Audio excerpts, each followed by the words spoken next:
completely white. Your t-shirt is tucked into your jeans right now. Tucked deeply into your jeans. So, give me an example. How many black friends do you think you have? Take a guess. First number that pops in your head, go. Close friends, probably about 3. Close friends. Okay, name them. Name their first names. Go ahead.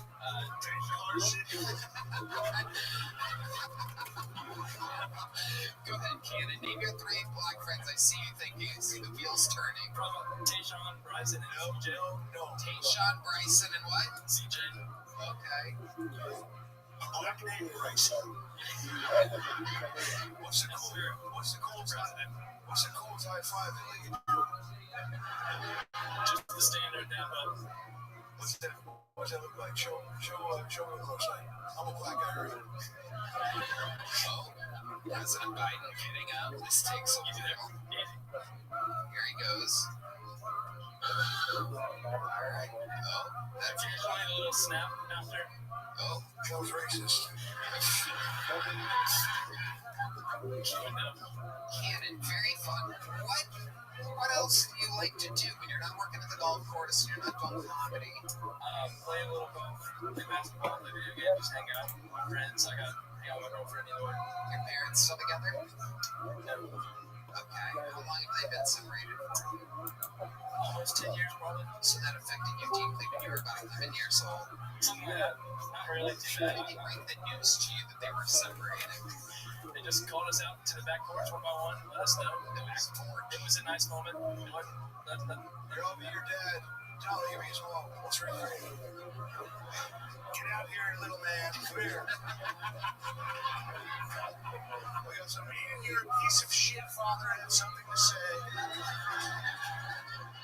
Yeah, you're not doing it. When I tell you to do it, you gotta do it. They broke up because of you, it turns out, Caitlin. It was all my fault. What did I not do? I don't know. You're always golfing. If you're gay, just tell us. It's fine.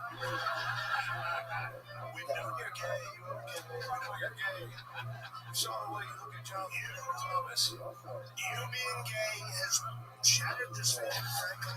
It's apart. We can't even enter the house anymore. Your father and I are disgusted because you are gay.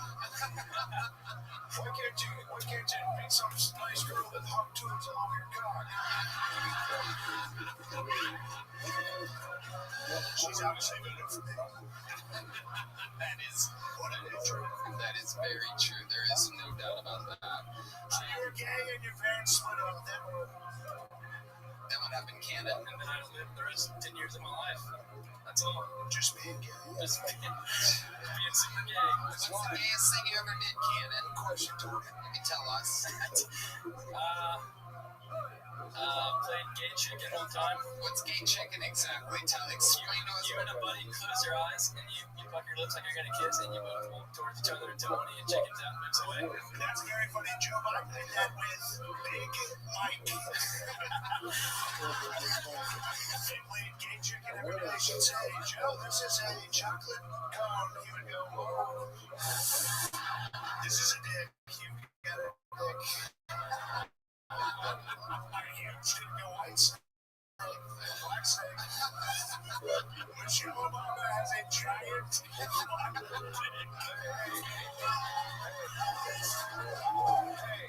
Hey. So what? Well, Cannon, congratulations. You're leaving here with a little joke book. You're 21 years old. You're way ahead of your time. It's a great time to fucking start stand-up. Congratulations, Cannon. We have a special treat for you, audience, fans of the Kill Tony universe. We have the return of one of the greatest regulars in the history of the show happening right now, ladies and gentlemen. You just saw Cannon, who started when he was 21. When you met this guy, he was living in a van, unable to sell any tickets whatsoever. Now, he's adding shows to his sold-out weekends all around the world. Sing the words if you know them. This is Hans Cannon.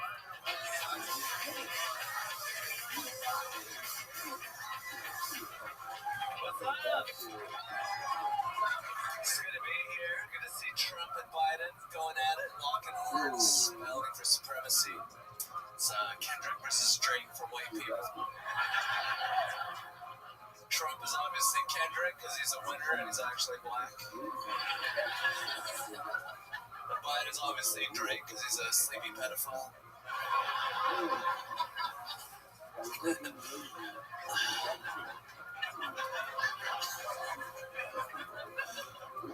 Our leader. I bought a gun recently.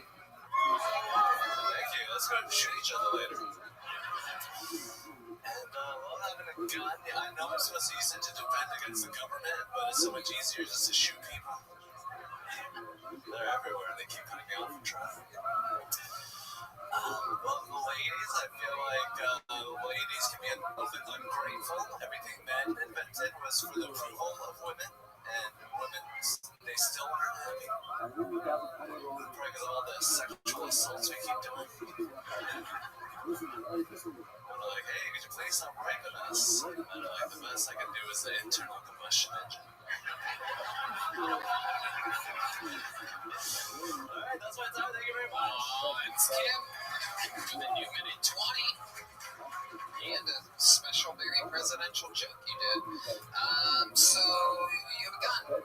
Yes, AR-15. I'm going to get another one. A little concealed carry so I can walk around 6th Street. I do firmly believe every autistic man should own.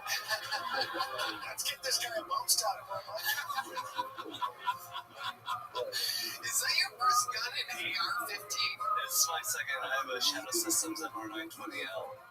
Jesus Christ. When they say it like that, you know they mean business. And if you're at the Pittsburgh, I have a few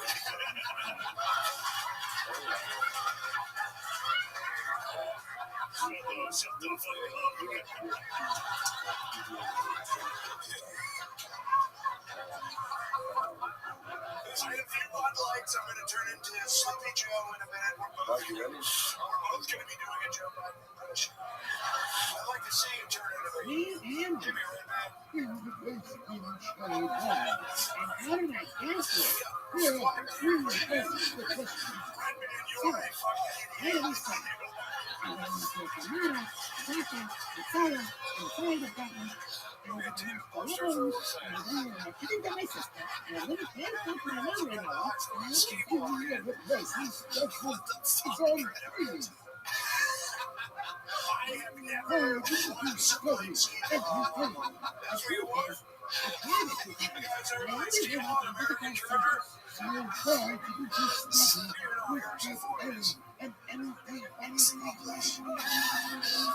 Hans, who are you voting for in this upcoming election? Everybody here wants to know that both of the candidates are right here. You're a fearless person. Are you going to admit who you're voting for? I would love to vote for Kim Jong-un I think that's for not new what I leader, hear. but I guess I'm in America, so I think Trump is the most Kim Jong-un type of guy that I could vote for. I respect him for my Korean soul. So we were always trying to figure it out. I'm Korean. Right, South Korean. Thank you for Gross.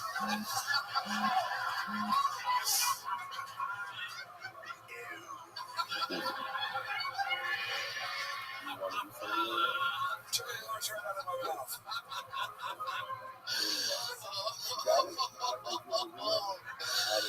Oh my God. Wow. Hans, what else has been going on in your world? I recently went over to Brian Redman's house. I took a shit, and Whoa. All right. Okay. and I owed him $10,000. More than that. You've had like 3 parking tickets since you got my car with my license plates on it. I'm not gonna pay him back. Classic Korean. This is incredible. So you sold Hans Kim one of your cars, and he's been getting parking tickets, and you didn't transfer anything over. Because I thought I could wait 2 weeks to transfer the title. Like, don't give me any tickets, and literally he's had like 3 or 4 in 2 weeks. What a shitty story. What a dumb boring story. You brought us here. You're going to talk about parking tickets. Of course he's getting parking tickets. He is very Asian. That's a great point, President Trump. Do you always guys get a lot of parking tickets, Hans? Yes. Hey, let him finish. Yes. All right, Tony. Thank you. Well, Hans, it was great to have you back. Is there anything else you want to talk about? I hurt my back falling off the paddleboard. I have nunchucks now. Of course you do. Nunchucks? Yes. Where are these nunchucks at? Right backstage. Let me go get them. Wow. Oh my goodness. This might be the most Asian thing ever, ladies and gentlemen. He parked his nunchucks backstage. He's grabbing them. Whoa. Oh my goodness gracious. What kind are they? They're Asian nunchucks. Yeah, but what brand? Eddie Bauer? Amazon. They're just Amazon nunchucks. This seems like a very... Wow. That seems super easy. That's definitely easy. Is this what you do? Anybody can do that. I just got it, but people will let me hit them with it because I'm Asian. So.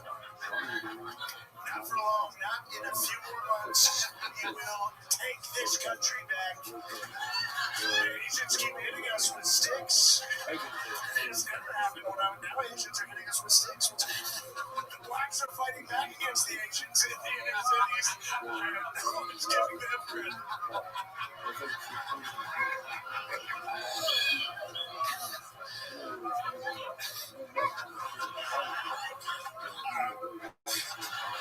Hans, we love it. The return of Hans Kim, ladies and gentlemen. And on to the next bucket pull we go. There he goes. Ladies and gentlemen, your next comedian out of the bucket. 60 seconds. Going to make some noise for Nate Barnard, everybody. Nate Barnard. Here's Nate.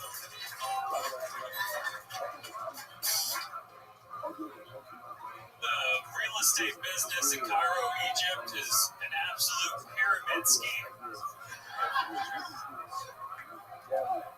My uncle's LGBTQ, but he thinks the Q is for questioning the Holocaust. Black guys can watch anime and still fuck. White guys, not so much. White guys discover Naruto and it's over. It's a vow of celibacy. Sometimes I'm checking out my white anime friends, and I asked about pussy. They're like, pussy was good until the show caught up with the books, and now it's trash. Anime is destructive to the white community. Brian Redman.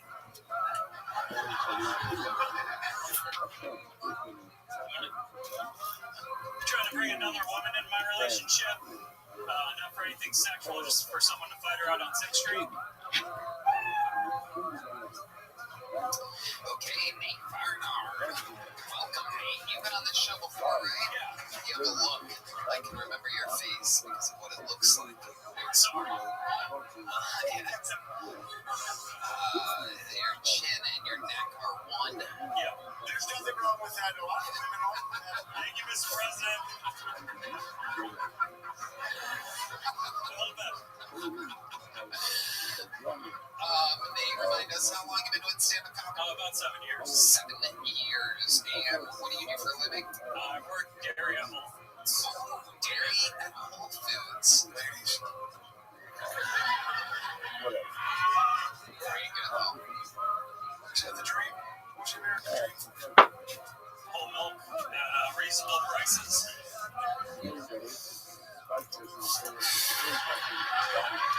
That is Whole milk. Very expensive. So why is it so expensive? You don't know the price of whole milk's going down, just like you. It's November. What do you mean, Red Man? no, it's definitely There it is. it's definitely gone up. What do you have to say about the price of milk skyrocketing under your presidency? Here's the good foods. Milk is just a, you know what it is. There's milk, there's water, you know. Why don't you take off the glasses and look the American people in their eyes? Well, the story of my milk, you call your mom, she can bring milk over. What do you want to do? Come on, you know what it is. When's the last time you bought milk from the store? 2 days ago. That's what I'm talking about. Go to the store, you can get it. The prices are high, they're low. It's America, baby. Yeah. Nate, who do you plan on voting for come this November? Think about your career right now. Take your time. What you should do is go on the record and say you will vote for Donald Trump. Gotta vote for the winner. I'll give you a ballot. That's going to help your career in comedy for sure. What are you giving me? I'll give you a ballot. You fill it out right now. Right now? A what? A ballot. A ballot? Oh, you're gonna give him a ballot in July? That is. I didn't think this through. What's your favorite color? Green. Alright. So, I didn't get it. I like that. Nate, you took a shot at Brian Redband during your set. What's your love life like? empty. As previously established on the show. Oh, we've talked about this. Yeah. Sounds about right. No one remembers. No one remembers, sorry. One does. One for you. You watch a lot of porn, Nate? Yeah. What type of porn do you like to watch? What's your favorite category? Favorite category of porn? I'm kind of going back to softcore now. Softcore Yeah. porn? What is it about softcore porn? I like to see how they're like, they're like putting that shit on YouTube now. They're like trying to get past the censors. So, what do you mean? Like hand jobs? What's it? They do like, oh, this is a see-through clothing tryout. This is what's happening. This is what's happening in this country. The men now are going back to softcore. Softcore porn. Can you believe this? It's better. It's better. 4 years ago, we were into tranny porn. We were doing. And in this country, we're being men. We watched gay porn. We had gay sex. We had gay sex. And now, faggots are watching softcore. Now we've got a faggot epidemic in this country. When I was that faggot's got a race. He can watch whatever he wants. Hand job, soft job, in the car job, and a hot air balloon job. I love training porn. What do you love about it, Mr. President? What exactly is it about trading porn that you like so much? I'm going to help you out here, and it's one of the guys, they both love tits. That's what it is. There's some for everybody. Now there's 4 tits. Before there were only 2 tits, now we've got 4. We got penises and tits in the same room. What's your dad do for work? He's a baker. Where? I don't know, somewhere. Is he still working for the banks? I have no idea. You don't talk to him? Yeah, I stopped talking to Dad. Why did you stop talking to your dad? It's kind of crazy. Wait, why? Is it crazy that he said he stopped working at a fucking... Stop doing comedy, get a real job. I'm a millionaire banker, and my son is a retarded anime pussy.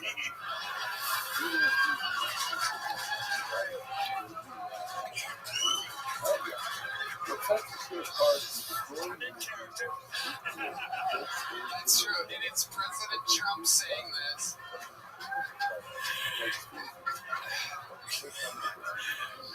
What was so crazy about your dad that you would stop talking to him? He's just like he was kind of scream on the highway type of dad. Yeah, explain to us Just like a narcissist, what was so? It seems like he was successful, right? He's mildly. sure, but I mean, what was the craziest thing you've ever seen him yell on the highway? Maybe there's some terrible drivers out there. We had a couple of offers, so like, hey, fuck you, Joe. Like, he'd be like, pull over the car, and then you just start walking the highway, like, Were screaming. you a shitty driver? No, like, this was, like, to my mom. Is she a shitty driver? Probably. So maybe he wasn't wrong. What's the second craziest thing you've ever seen him do?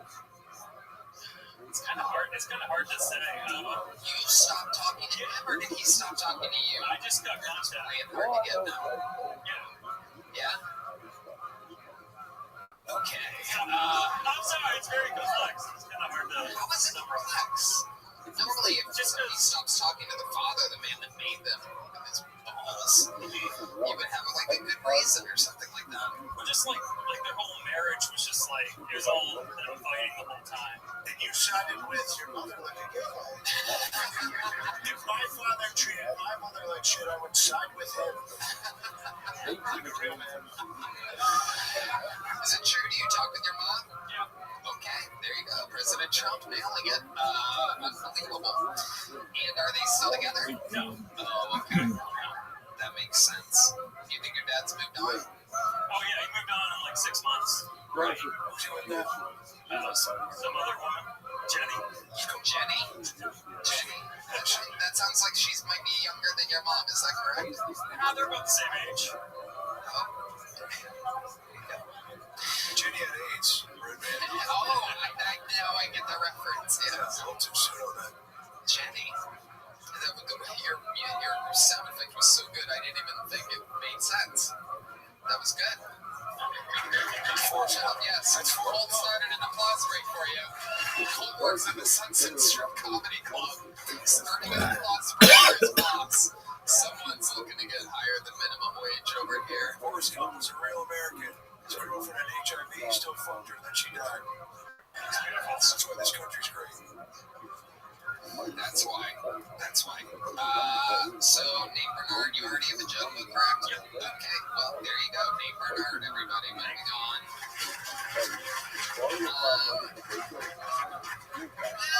Let's go with this inside name real quick. We have someone pulled out of the bucket from the inside, ladies and gentlemen. This usually doesn't go that great, but we're going to see how it goes tonight. This person is representing you, the audience. They had the courage to sign up, and now they will be pulled out of the bucket in real time.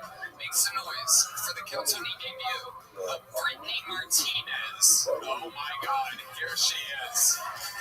In real life, real time, Brittany Martinez.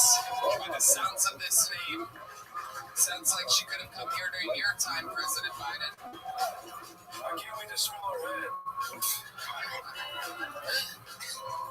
And here she comes.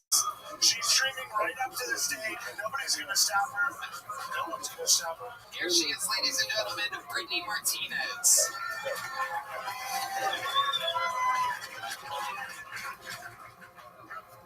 My husband's an Army Ranger.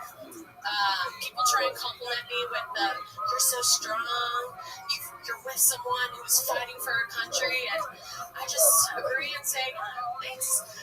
But I don't tell them that I just binged 12 seasons of Supernatural, masturbated 3 times, and ate some slices of pizza in between. So you're welcome for my service. Just doing my job. My husband's a tattoo artist now. He sometimes he tattoos these tiny little bitches, and they go, "Ooh, that's spicy" when he's tattooing them. And I'm like, nah, you know what's fucking spicy, bitch? When your husband just pounds 2 pounds of freaking buffalo wings and plays thumb-war with your fucking clit without washing his hands. That's fucking spicy. Okay, that's what I got. Okay. Brittany Martinez. So you're saying that he thumbs your clit without washing his hands? Absolutely, we're dirty as fuck like that. Wow, and you like that? They're sending their worst.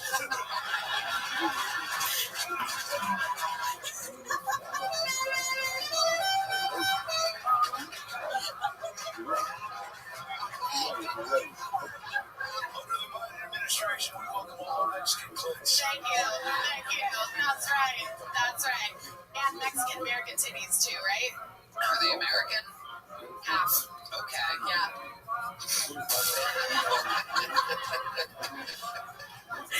Brittany, you talked about your husband the whole set, Army Ranger, tattoo artist. What do you do? So we own a tattoo shop up in Tacoma, Washington. We actually just moved here to Austin. We're transitioning our lives, but right now we're working at Trader Joe's. Okay. What are you doing at Trader Joe's? Just like Trader Joe, that's what we call this guy. He's sold out this country.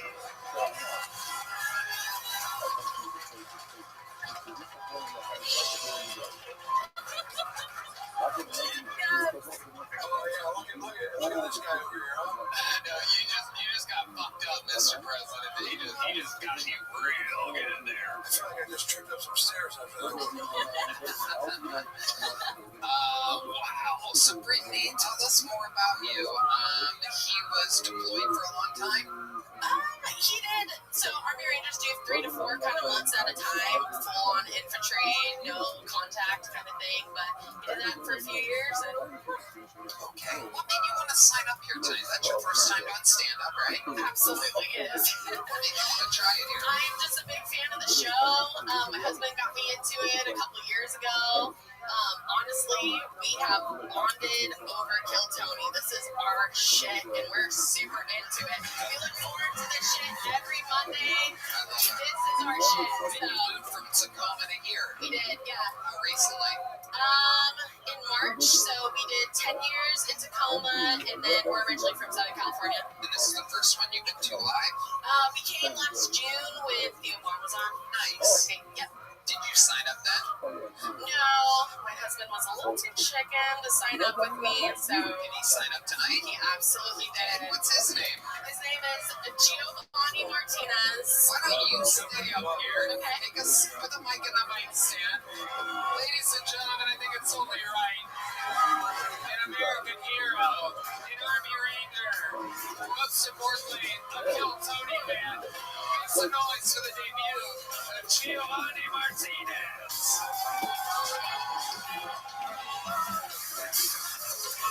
Here he is, everybody. Make some noise for him.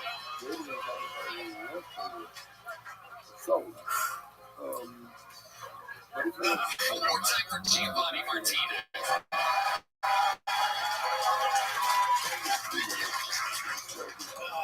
Growing up brown, I've unfortunately dealt with a lot of racism. One of the things that pissed me off about racism was how black people get compared to monkeys all the time. I think it's horrible. I think it's bullshit. I don't know if it was by last. That's what Cam had to say. I think they're more like dogs. Hear me out. And not in every way. For instance, you know, if you get a bunch of them together, the dogs won't try killing each other. You can't count on a black man for emotional support. But in ways that they're alike, you can't understand them when they're trying to talk. The female ones are bitches.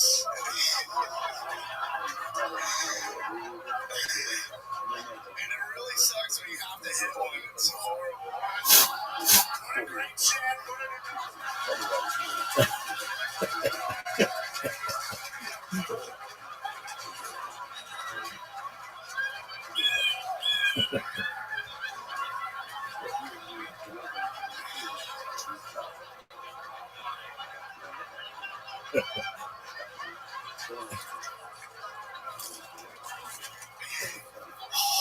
Absolutely perfect. How long have you been doing this? It must be 20, 30 years at this point.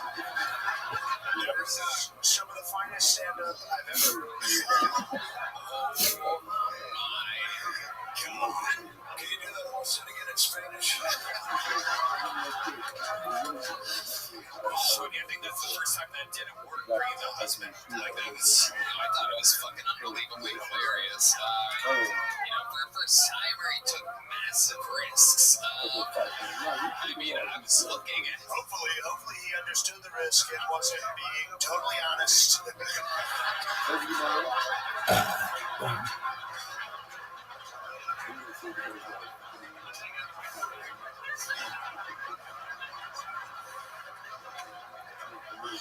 This might be the first episode where I literally pass out in the middle of the show. Just like the blood rushing to my head.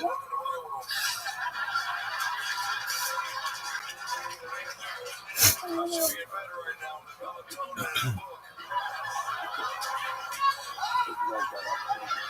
I'm staying away for Kill Tony, babe.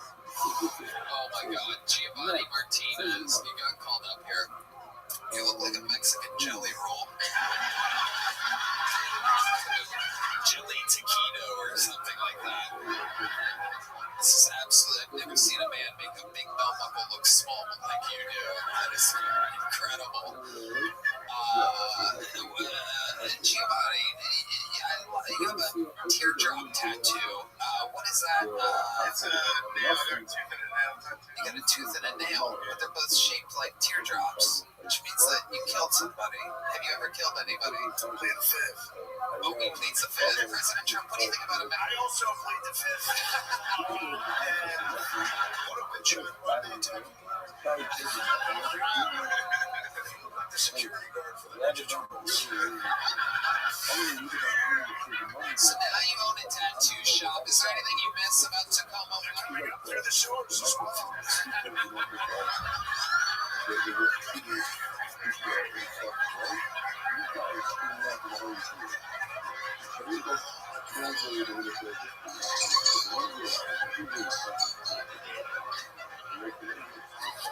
Oh my God. Take a nap, Tony. Don't take a nap, Jim. Don't take a nap. Okay, so the black people not be like monkeys, but more like dogs. Where were you when this idea came into your head? What is your writing process, Giovanni Martinez? Were you sitting at a desk? Were you driving? Were you in the shower? Where exactly were you like this? Obviously, he was driving. 24-hour fitness. Where was it? LA Fitness. Was it really? Yeah, there's a. They just talk on their phone, on speakerphone in the gym all the time. Is that true? That inspired me to like ride that. Yeah, we're joking. We really had more.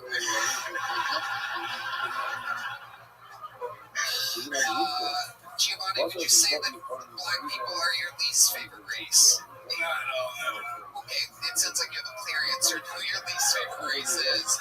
What is the answer to that question if you had to pick one race to be your least favorite? Afghanistan. Oh, Afghanistan, people, that is the great answer of a true ranger. And you've been to Afghanistan? Yeah, 3 times. And did you ever have to kill any of those people over there? I love it. Okay. Yeah, you don't get done. Let's bring that up right now. Let's bring up some drama. Get this guy real fired up. And he'll freak out. He was just racist. Why not bring up horrific things? Well, President Trump, I must say, no one gives you credit, but you're the one that got us out of Afghanistan. I wanted out of there, and then what Joe did was absolutely disgraceful. Horrible. It was so bad. Friends are bad. My friends are bad. We killed Bin Laden. We go back there. We got all the weapons. We got all their Connect 4 boards. Giovanni, you were born in America, right? Yeah. I was the first one born here. You're the first one in your family born here, absolutely. And you vote? Probably will this area. Yeah, I did vote last time. And who are you voting for come this November? I voted for Trump. I'm going to vote for Trump again. Yeah, there you go. Wow. You're a son. That's right. I respect that you're a sucker. He's a good American guy, President Biden. Relax. And how about you, Brittany Martinez? Are you also voting? Trump giving her the mic. And who are you voting for? For this beautiful red-headed man right here. Wow. That could be president. You change your mind on the back. Oh. Joe, watch out. This guy. He's aiming an imaginary gun.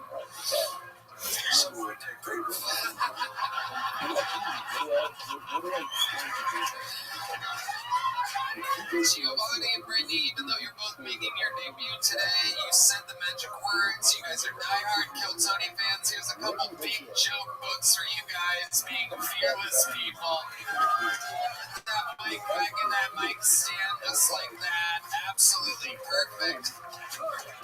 Thank you. How about one more time for Giovanni and Brittany, everybody? Absolutely adorable. And now, it is that moment that you just absolutely gotta love, ladies and gentlemen. One of the elite regulars in the history of the show, here with a brand new minute. Let's see how loud this place can get for the great powerful Cam Patterson.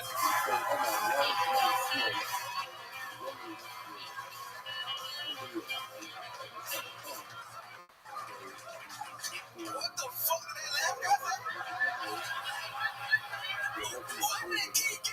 They not monkey, they dogs. They dirty fucking dog. That's crazy, dog. Alright, I get to the minute. What the fuck? That's crazy. I went back home. I went back home this weekend, and I rode on Spirit to get home. I don't know if y'all noticed that's not funny, bitch. I'm effing on my money. I rode on Spirit to get home. I don't know if y'all noticed, Spirit got like these two big seats like in front, so you feel like you're in first class with the Spirit. And I did that. I rode on the big seat. I think it's fucking stupid, dog. Cause like I rode behind a big first class seat on Spirit. It's like behind a courtside seat to a WNBA game. It's like, nigga, I can see they dildos, nigga. They still around. She did dildos on the floor. That's crazy. And I want to take my whole family to Universal because I don't get a little money now. I'm still eligible. I get a little money in family. So I told family Universal, and I want to get fast pass tickets for my whole family, right? So I'm like, hey, let me get 5 fast pass tickets. And later, well, that's going to be $872. Let me get 1 fast pass ticket. We'll bet that bitch around like a blunt, nigga. That shit.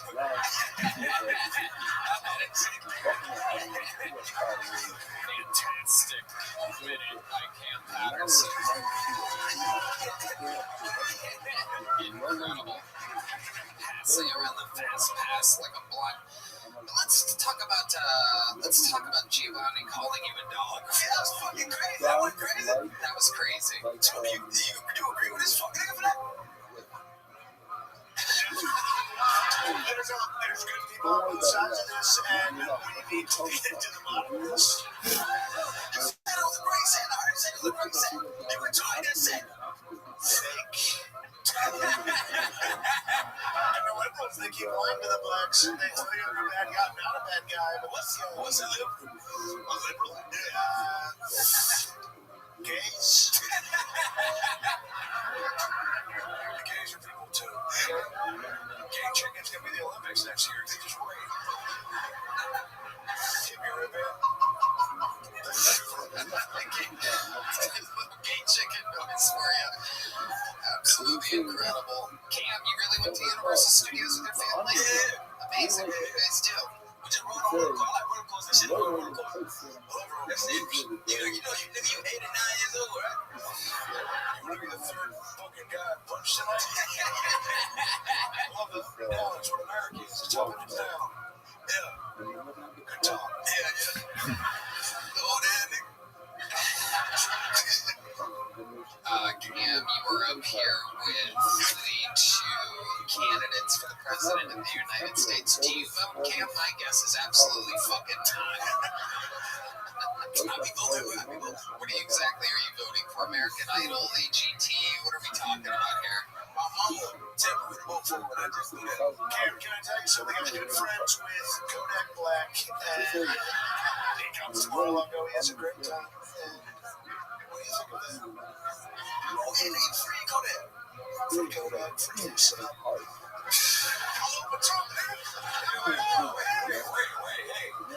I know we gotta play Steve Urkel. Come on, give me some. Come on.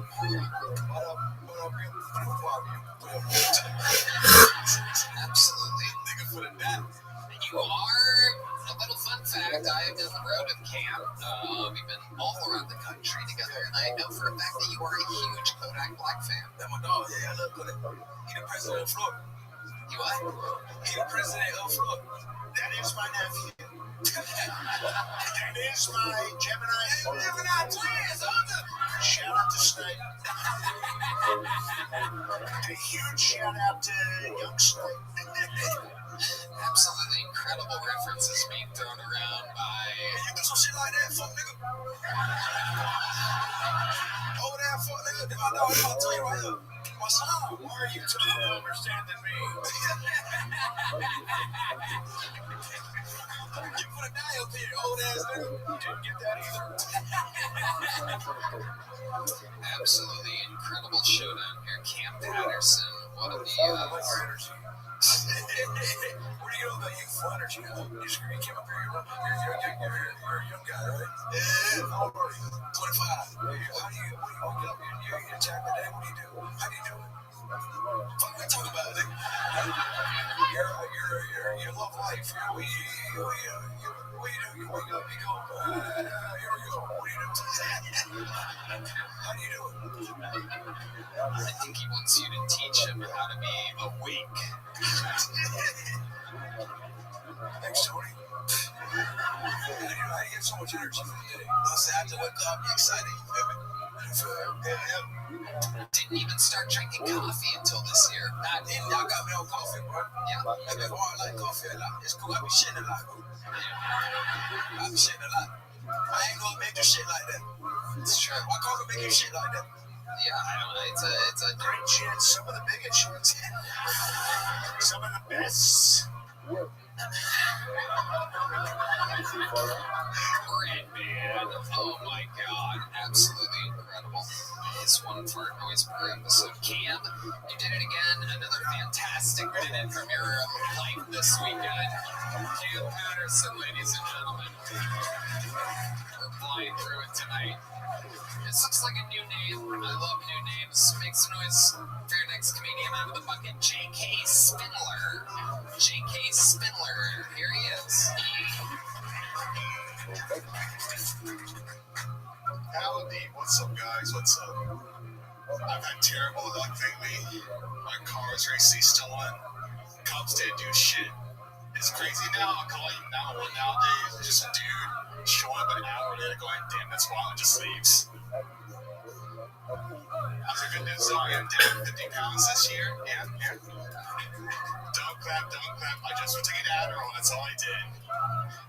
Yeah, this is all your problems. I would say Adderall. You still get it done today. It makes today 36 hours long. Turns out, also great for your finances. Making 20-30% more money each year. It's pretty easy. Anyone can do it. All I gotta do is just take Adderall, then I'll pay taxes. That's it. Yeah, fuck the IRS.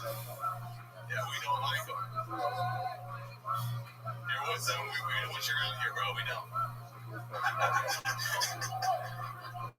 We are done absolutely with the IRS. No more income tax, dude. No more income tax. That was a minute from J.K. Spindler. Hi, J.K. How's it going?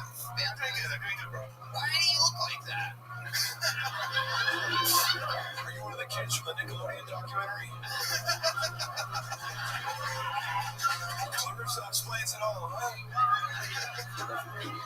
You look like the Kleenex box, and your face looks like the tissue that's hanging out of the top of it. It's incredible. The shirt says Kleenex box, and the face says crumbled up tissue. Where are you from, JK? I'm from Spring. It's a suburb in the North Houston area. North Houston. So I'm from Texas. I'm one of the cool ones. Well, Very cool. What relatives fucked to make you, JK? I do have some losing an occasion in me as far as that part. And you did lose 50 pounds recently. I can tell because your pants are bundled up. You have the old pants on. When you lean over, it makes your shirt jerk. But if you lift up that shirt a little bit, yeah, you see that? The belt is holding on for dear life. And so the button is below the belt. Because those are fat man's pants. That's true. You still have your fat pants. Yeah, well, those are expensive now, bro. Well, they are now, aren't they? Certainly. Yeah, certainly do, dude. President Biden, would you like to talk about our Black blues? Friday used to mean something, man. Black Friday used to mean something. Now it's just... What does it mean now, presidents? What does Black Friday mean now? Well, it's a great holiday. It's a time when black people can buy TVs and printers. Cut this out.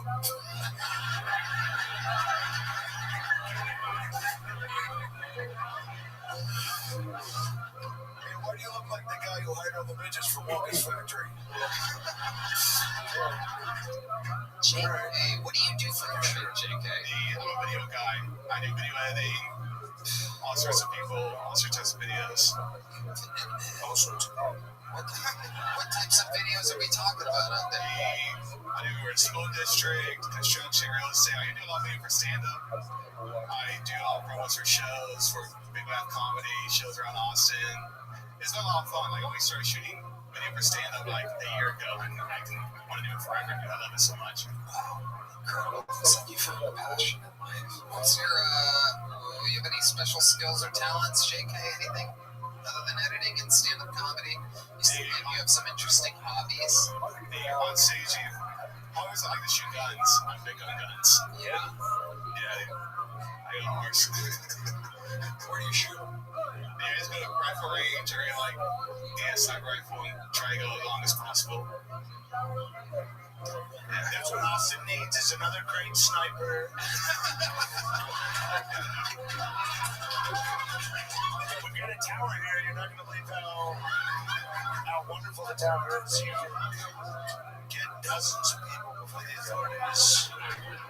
J.K. Spindler, I feel like there's something we're not finding out about you. What's a secret? Tell us a secret, J.K. Tell us a secret, J.K. Yeah, oh boy, dang, I'm guilty of not paying taxes. That was the I'm guilty of. Are you making money? I made more money this year than I can possibly imagine. Like, I graduated college like a year and a half ago. That's crazy. I thought you were 75 years old.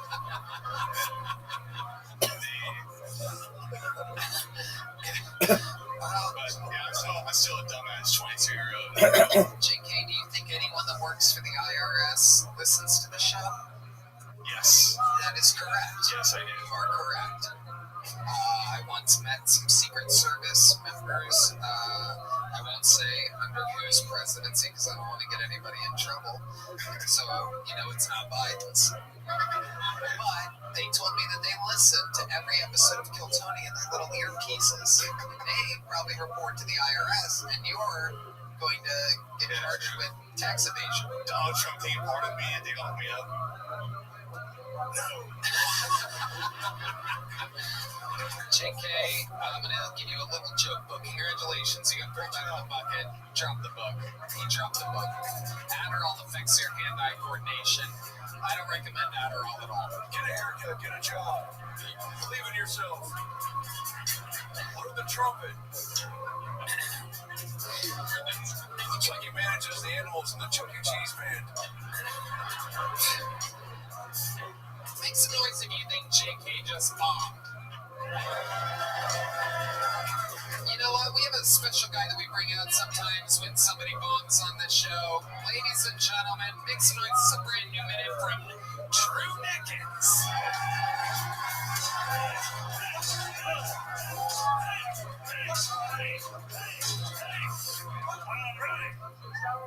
So I got sober 3 years ago when I walked into a Dollar General and I saw these white chocolate macadamia nuts. When I tasted them, it felt like a Yu-Gi-Oh card that got blown was the best one. And I fucking tasted Red Bull. It was amazing. But then I realized I had one package and I got so productive. It was like I was on meth. I came in, I ran a 5K in blue jeans. I mowed my lawn. I even did all 12 steps of AA. Then I was feeding when I came back. Then back to the Dollar General, I was ready. And at $15 Generals and $6 trees later, I couldn't find them. It was like they were my Quaaludes. And then I looked on Google. And when I looked on Google, I found out this. The company had been out of business for 3 years. Dog, it was crazy. It was like they were right next to a giant nuclear plant. I didn't know if I was going to hurt my brain more or I was becoming a Ninja Turtle. Thank you so much. Drew Nickens, ladies and gentlemen, another high energy, brand new minute, barely understandable. Very, very interesting, Drew. How do you feel right now? I feel great. I'm with the 2 presidential candidates. Let's talk to them about Drew Nickens here. President Trump, I see the wheels turning in your head. What do you think about young Drew Nickens here? I thought he did a great job. I thought everybody in this room was totally captivated. Everyone understood exactly what he was saying. He didn't scare anyone. No one was scared. Everyone knew exactly what he was saying. I think you're incredible. He loves you, Drew. Are you voting for Trump in November? I'm voting for RFK Jr. I thought his set was absolutely terrible. A complete mess that set was. What an embarrassment, truly. Everyone was scared. No one understood him. Frankly, he came off worse than anyone yet, including the racist Mexican hotel.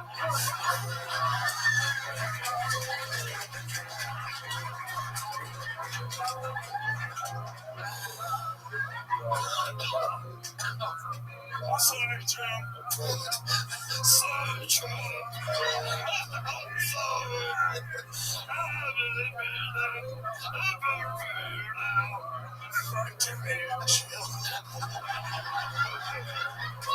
President Joe Biden. What do you think about this young whippersnapper? Here's the deal, folks. Sometimes you wake up and you look like this. And you gotta make the best of it. I gotta wake up, I gotta do what I gotta do. There's some other folks at the top. How do you get to the top? I'm voting for Biden? Okay, we gotta change your voice. Okay. Drew, where are you from? I'm from Washington State, sir. Why'd you come here? What are you doing? I'm trying to be a professional comedian. Do you have a day job? Not anymore. I'm full-time comedy. Did you get fired from somewhere? What are you doing? No. I'm trying to be a professional comedian. I love my job. I'm just doing this the best I can do. If this is the best, then we would need kind of a plan B, Drew. That's a joke. See, I can try comedy too. What are your hobbies? What do you like to do for work? I like to dance. I also like to play. I would imagine you're an incredible dancer. Yeah. Have we ever seen you dance before? Have I ever made you dance? Country dancing, not hip-hop. Let's just say hip-hop dancing. Let's go. 1, 2, 3, 4. Oh, shit. Oh, shit. Whoa. Hey. Oh, my goodness. Whoa.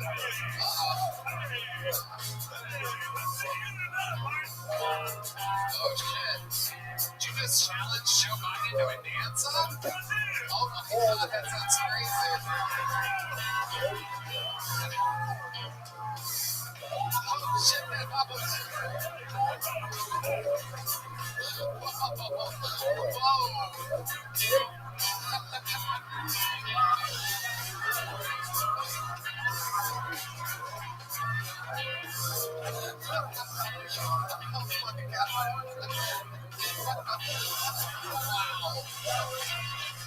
Oh my God.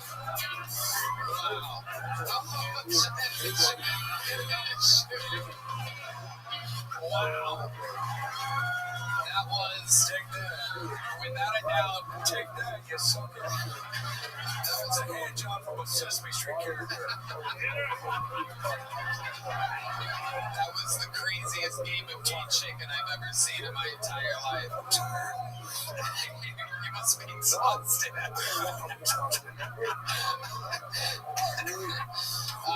Drew, thank you so much. Another fun appearance by Drew Nickens. All right. Tony, how many more retarded guys do you have? Anything gonna happen? This crowd is hungry for more retarded guys. Frankly, I don't think we've seen enough retarded guys. How about a retarded racist? This next person, guys, want to pull that out of the bucket. It is the Kill Tony and maybe you like to believe Jacob Barr. Everybody, Jacob Barr. Oh my God. Holy shit, thank you. Thank you. Oh my God.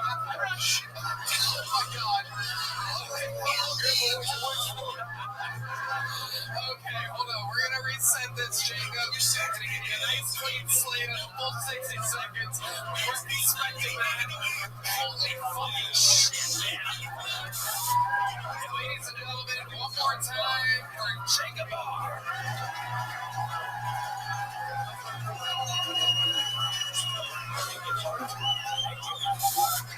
What's up, everybody? I had sex today. Alright, who wants to smell my nose? Thank you. No, I used my dick the first time the girl ever saw it. Her reaction was, oh, thank God. It was my beautiful fiance. She's up in Michigan. She's a beautiful woman. She's a scientist. She's trapped. She's a beautiful woman. Whenever she tells everybody she's a scientist, I'm always like, I'm her experiment. I'm like, oh! Shut the fuck up. I'm very anxious. Shut the fuck up. Alright. I was born without an asshole. Now the hands don't seem like shit anymore. That's not even that uncommon of a thing. I can guarantee you if you were born without it, your parents were just nice enough not to tell you about it. The fun thing is, I have one now, and people are always like, how big was the drill? And I'm like, huge. I'm getting this fuck down there. There's a funny thing, when you're born without an asshole and you got a new one, your muscles don't work good down there. So I have to sit when I pee, because the muscle that uses to piss also shits. So if you're in the bathroom, you ever see me stand up to pee, I'm either living on the edge, or you're about to get fucking pranked.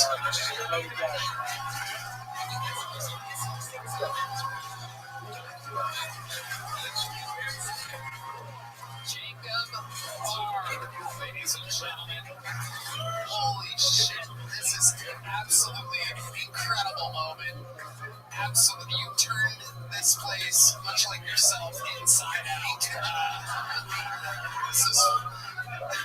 I didn't realize the letter W could be so hilarious. I give it to you. I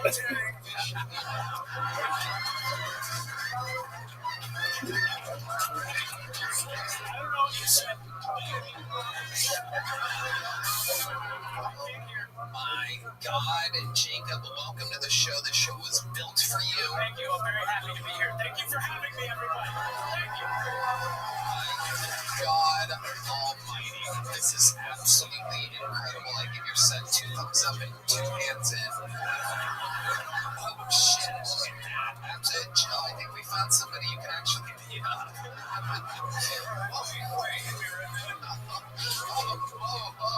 Whoa, we get kicked. Damn. Whoa. Red Man is not even on the right page of sound effects. Not even close to, we are hours away.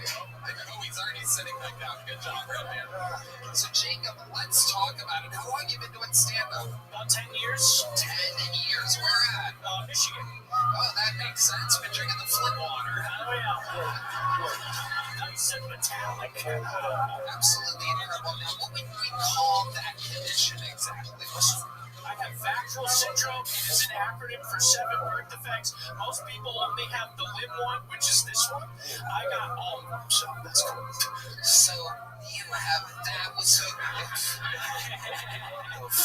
Just point at my body. Something's fucked up. Just point at it. The 7 deadly symptoms. And you've got them. You've got all of them. For a guy with ankle lunch, you know. it's very good. You're a very good, very bright guy. It didn't affect your brain. Just bright brains. It is incredible, Jacob. What did you say about your asshole being broken or something? Oh, yeah. So I was born without an asshole. I have a Crohn, so I got a lot of shit and stuff. So wait, you were born without an asshole? Did they make you one, or did they make you one? Yeah. They used a surgical hole punch. Under my administration, So how old are you, Jacob? I'm 26. 26. You've been doing it for 10 years. You started at 16. Started young. You've always had a good sense of humor. Yeah, it's the only thing I've ever wanted to do. It's the only thing I've ever been good at. I love it. You live here now, Jacob? No, I'm just out here for the summer. Just out here hanging out with my wife or hanging out. I love it. Where do you live? I'm from Michigan. I'm from Ann Arbor. Oh. I'm not from Detroit. I'm just from Ann Arbor. That's what it is. You're a Wolverines fan. Oh, that's what they look like, everybody. Just a reminder. Yeah, I didn't go to the school. I flipped burgers there. Sure, that's fine. Can you show us? Oh, yeah. It's the Buckeye fights. All of them. I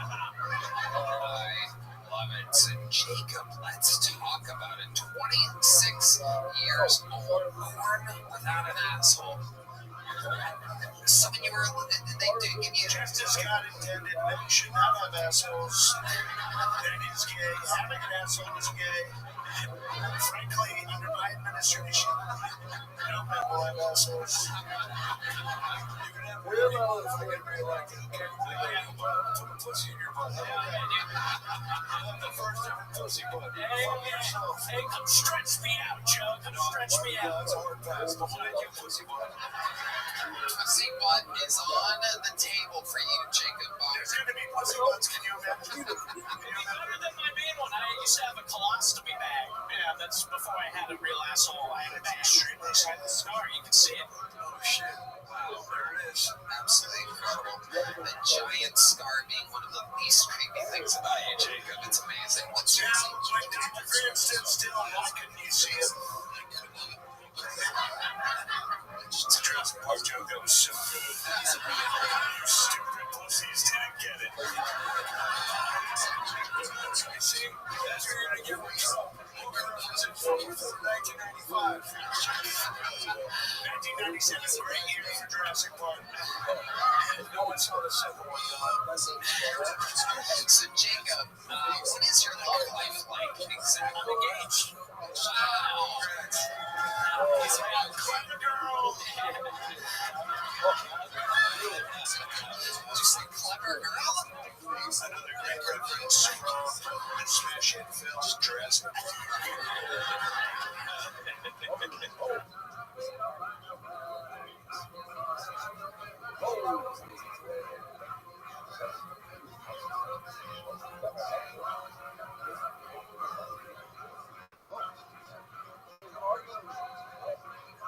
The dinosaur. I guess that would have been the obvious choice.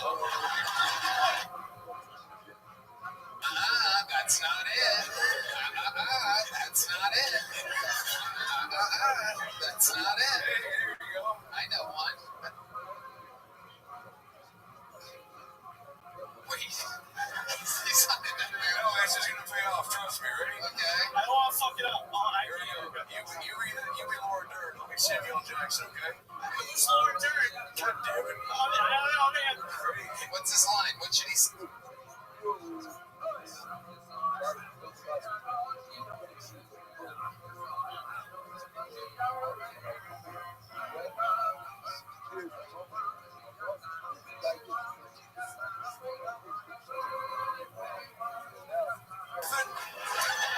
So, where did you meet the girl that you're engaged to? I met her on the internet. We started dating on Tinder. We met on Tinder. It was the first person either of us had met on Tinder, and now we're engaged. Wow. Now, did you catfish each other, or was it just you, the single-handed, if you want to call it that, catfish? My hands were in my bio. I made sure to be clear. Don't want to surprise the host with the hands. Yeah. Right. Absolutely. Of course. All hands on deck. How far have you been up in her? Like what's her water line? Actually, I just figured out fingering within the past 2 years. I figured it out. It's backwards. I gotta go backwards. Oh, look at that. Wow. I'll make all of you come. Every one of you. You're coming. You're all coming. He is struggling to make everyone in the audience come. You want to be my vice president? I'll finger blast them all. There you go. Absolutely incredible. And your penis works fine? Yeah, it's pretty nice, actually. Isn't that amazing? God has a funny sense of humor. Yeah, God had to give me something, you know. I had to get one good shot. Yeah. Yeah. Actually, did you shower? Do you have a white snake? I heard of a guy earlier with a giant special needs. That's a true white snake reference. Man, white snake, for those of you missing it. Incredible. Do your hands get cold easily? Yeah, We're getting some questions from my mother back in Youngstown, Ohio. Do you need special mittens for your hands? my fiance makes me special hand warmers. Really? Is that But real? yeah, but if I'm cold, like right now, I just kind of stand like this, so I shake a lot.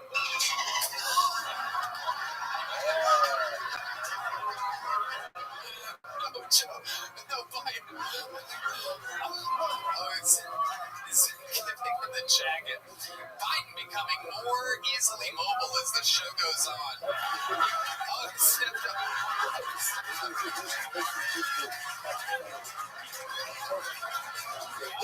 He just did a line of that guy. He had the punch noise.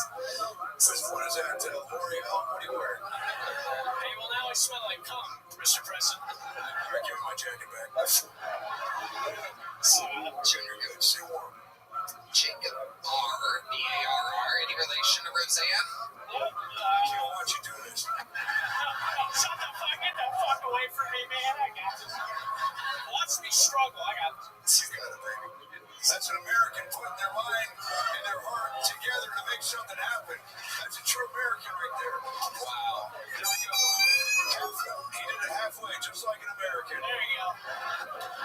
Absolutely incredible. He's got the right arm in and the left hand out, and he's shaking it all about, ladies and gentlemen. This is absolutely incredible. He is doing the hokey pokey, and that's what it's all about, everybody. John D's with the actual instrument, for those of you wondering where that noise is coming from. I do believe he bought the instrument for this comedian specifically. Can you play that again? Incredible. Jacob, how has this condition affected you in positive ways? So I work with the homeless, and the homeless always try to pray for my hands to get better. So we got a current relationship. That makes sense. Were they bullied in school at all? No, actually, I was the bully. I'm going to be honest. I love that. So you would attack them before they could attack you. Defense. The American way. Strong offense is the best. I was mean to some pretty special needs kids in school. Can you give It was all that was left, you know? Can you give us an example of who you like, what you would say about them, or anything that you did when you were younger to bully them? A lot of mean Facebook comments, going to be honest. Do you think that the bullying of special needs people, perhaps in some way, was karma? Do you think that God knew that you were going to make fun of special needs kids, so he's like, I'm going to Well, I think of it as more like justice, like God sent me here to punish the freaks, you know? I don't know, that's fucking dark, I'm sorry. I think you took the words right out of Trump's mouth on that one. I'm going to sit this one out. You guys are doing terrible. Now, President Trump, I've always noticed that everybody in the left fake news media has always said that you have tiny hands and that Jacob Barr has normal hands. That jumped into what I thought it was going to do. Unfortunately, I actually have very small hands, so please don't bring that up, Tony. Compared to Jacob's, they are absolutely massive. Okay. Here, we're just going to skip over the fact that he got the jacket all the way on. I did. That's a real American right there. Take some Cold-blooded American. Getting that jacket on is a true feat. Speaking of feet, I do not want to see yours, Jacob. I want to show you guys my fucked up thumb. I got a dislocated thumb, if you want. Oh, your thumb? You want to touch it? It's pretty cool. Oh, yeah. I love to get my hands on the thumb.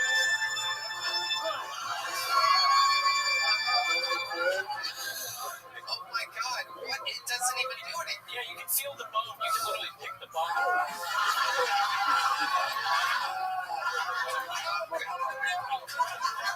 Fuck, I'm gonna fucking throw it. That's what my girlfriend deals with a lot of the time.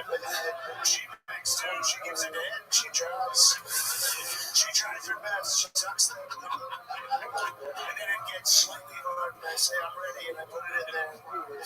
Turns out I wasn't ready. I'm not hard. Guess what? If you vote for me this November, you'll be able to put that thumb in your very own pussy button. You count on it. Unbelievable. Jacob, normally I throw the joke books at people. Can you catch this? All right, here we go. I'm a good thrower, so I'm going to get it right in the middle there. Yo!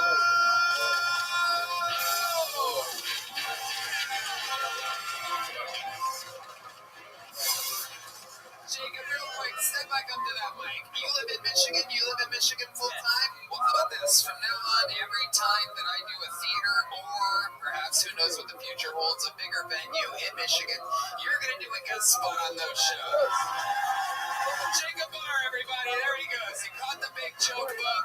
He's in Michigan, and I'm sending him out on stage. I don't have anything on the books in Michigan, thank God.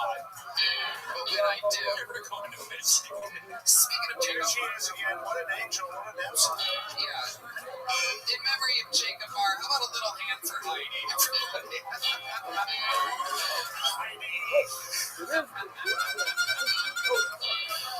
Absolutely incredible. And believe it or not, we have one more special treat for you guys. I know the show is running long. This is an incredible time that we're having. But what better night to have Kill Tony Hall of Famer, one of the greatest regulars in the history of the show, famous for his incredible roasting skills. Ladies and gentlemen, this is indeed the long-awaited return of David Lucas.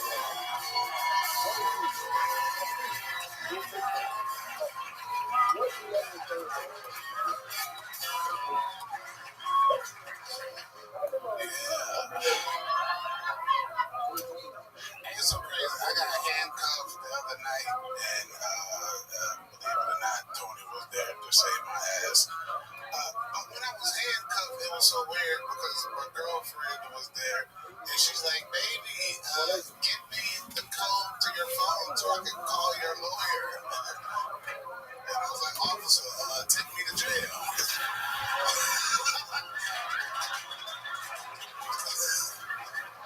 I'm not gonna let you have fun in my phone, bitch. Block off my house. What the fuck wrong with this shit? I don't know, bro. I gotta fucking go see somebody, bro, because a lot of bad shit been following me lately. Bro, I was in LA like 7 weeks ago, and the Muslim community tried to come for me because this fat 400-pound Muslim lady was in the front row at my show in LA, and she, had on the biggest hijab I've ever seen in my life. It's like king size, you know what I'm saying? King Benson. But she was on her phone texting the whole time I was on stage. I'm like, "Hey, bitch, what are you doing?" And she's like, "Be funny." And I'm like, "Oh, really?" So I'm like, good thing you're not a terrorist, because if you were, it would take 3 phone calls to blow you up. And that bitch ran out of the room, and I'm like, "Look more of that, and you'll be all right, bitch." That's my time. Thank you. David Lucas. I can attest to the fact that everything in his set is true. Yeah, it is. Indeed, I got a call from a popular Muslim comedian about the very big Muslim girl that you made fun of.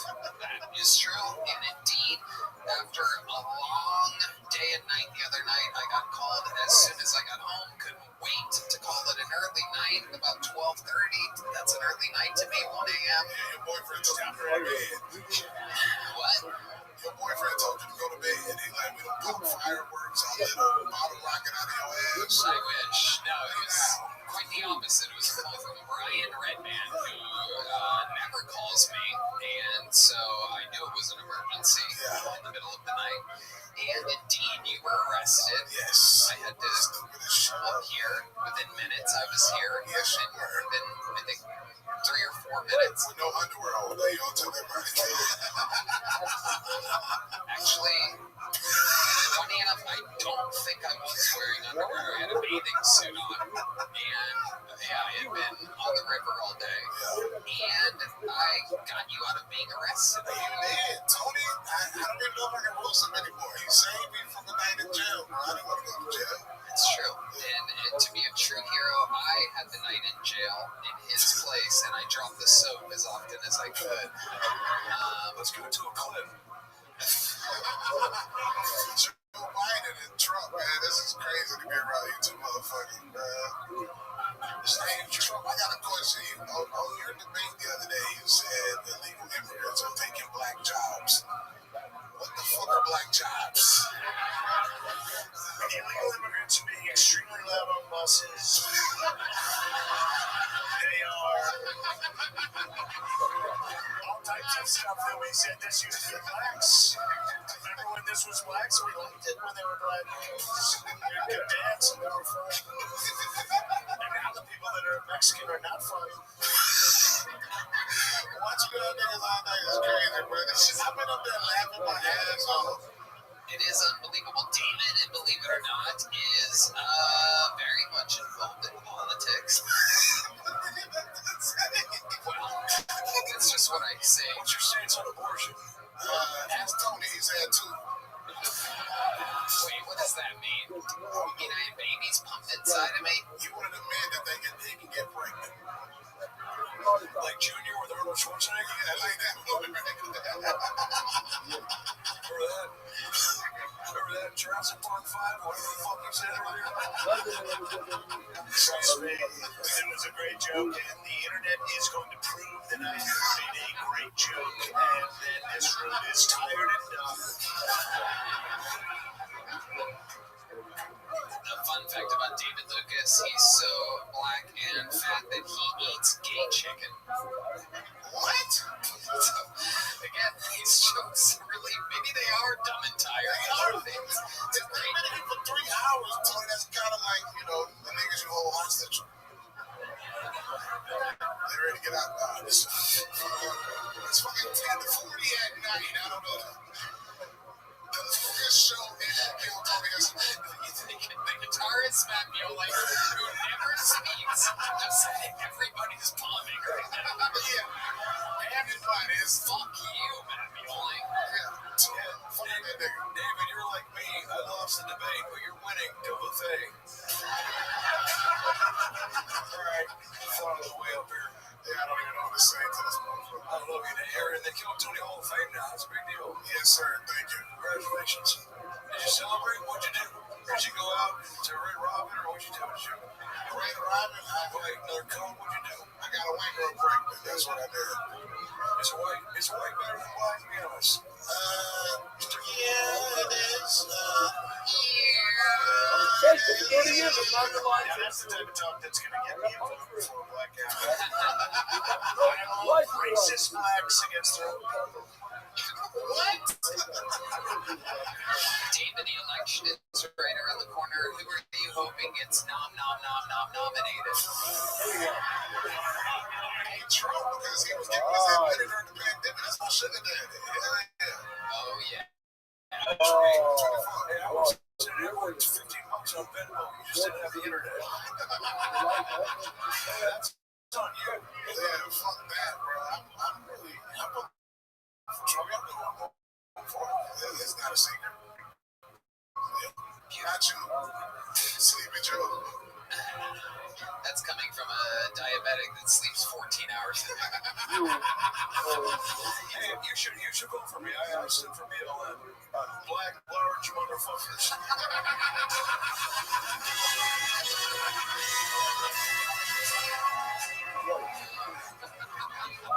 That's fucking dumb.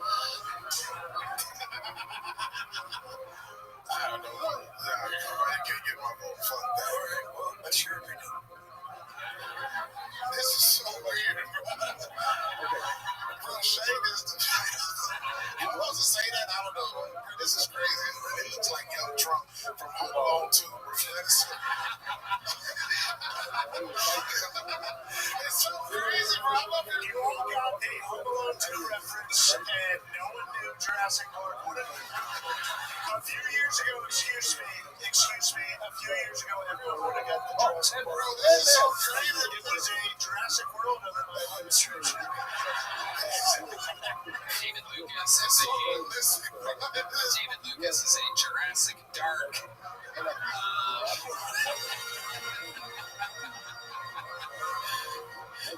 Thank you so much. What is that? That's not even Jurassic Park.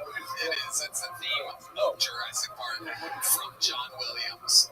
Oh, my God. Back when you were a kid eating Fruit Loops. You ain't Loops. Some kids are born with an asshole. Yo, bro, what does that show turn into? Fucking. That was crazy. Let the record show that Donald Trump said we're pulling out a bunch of retards. And then I brought out a guy that looked like he spent his whole life in a straitjacket. Bro, when you birth a child with no asshole and fucking pterodactyl arms, you're supposed to put that nigga on the grill. He ain't even supposed to live. Just go ahead and eat that motherfucker, bro. He's not a productive member to society. What can that motherfucker change in life? Nothing. He can't even put motion on his kneecap. Yeah.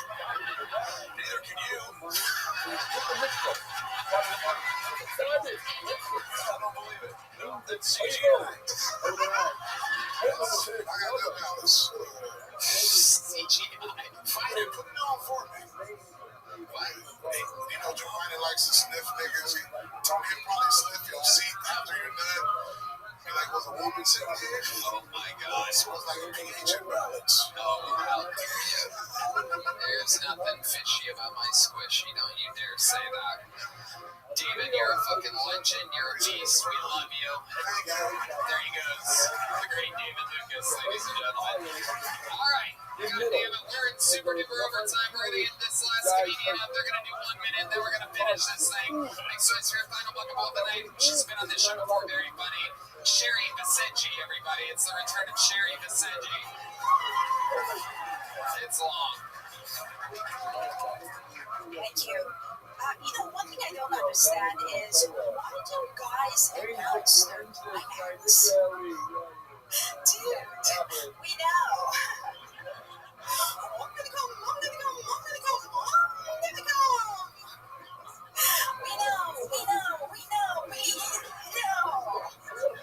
Dude, you're guilty. Your fingerprints are all over the body. Your DNA is all over the crime scene. The writing is on the interior walls. Okay, stop. What, you need to focus?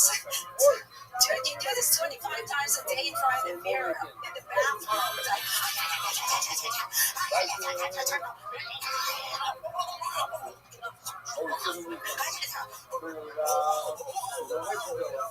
You guys sound like a ghost when you come. You sound like a cold engine that won't start. Thank you very much. My name is Sherry Vicenci. Sherry Vicenci. Talking about guys coming. Incredible. President Trump, what do you say when you're about to come?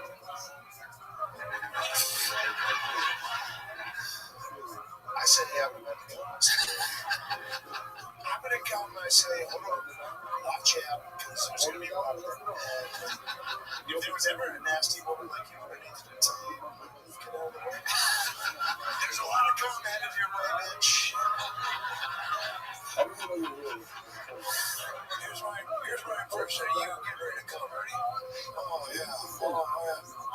Hey, have you seen Jurassic Park 3?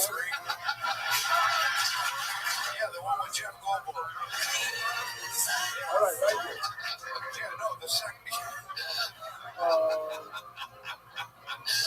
President Biden, what do you say when you're about to come? He says, hi, I'm Dr. Phil. See me on the road.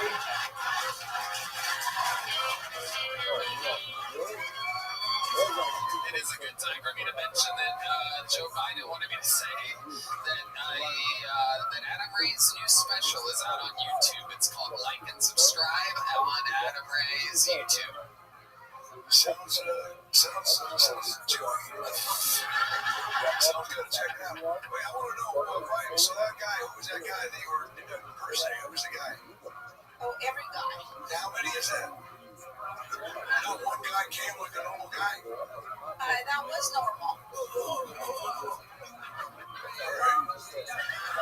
Well, that's what do you keep going back to it? Yeah, because even the next one sounds the same, and the next one sounds the same. Yeah, you guys can't get creative. Do you mostly hook up with Middle Eastern men? No. White, tall, white, younger men. You get it? Remember? If I were to come out and go, That's different. you should be my son Hunter. He's looking fun for hours. Non-stop. Sherry, we've had a long show. We got to put a ribbon on this. Thank you so much, Sherry Vicenci, everybody.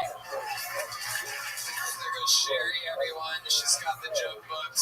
She's done it all. Before we leave, I mean, there's only one more person that could possibly end an episode like this. You guys know it. I'm very excited to see him tonight. Make some noise for the Big Red Machine. This is indeed William Montgomery, everybody.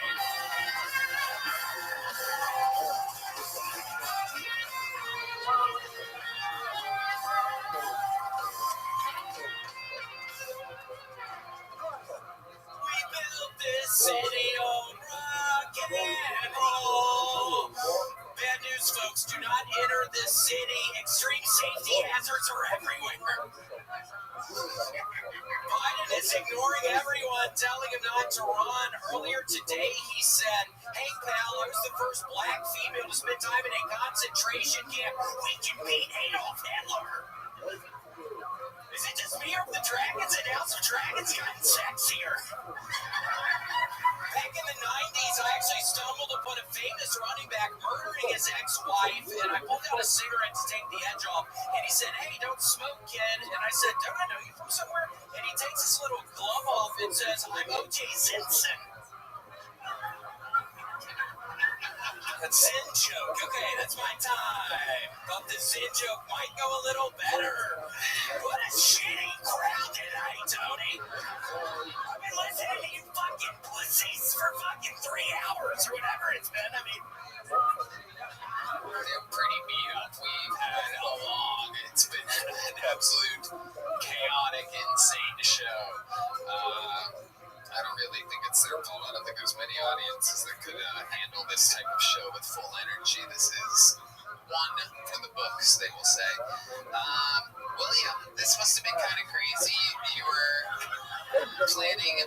What's it like to be up here with it's actually really cool. I'm actually a huge fan of Donald Trump, so it's so weird you are here tonight, sir. Oh my gosh, how are you? I thought you did a great job. I thought the Zen joke was incredible.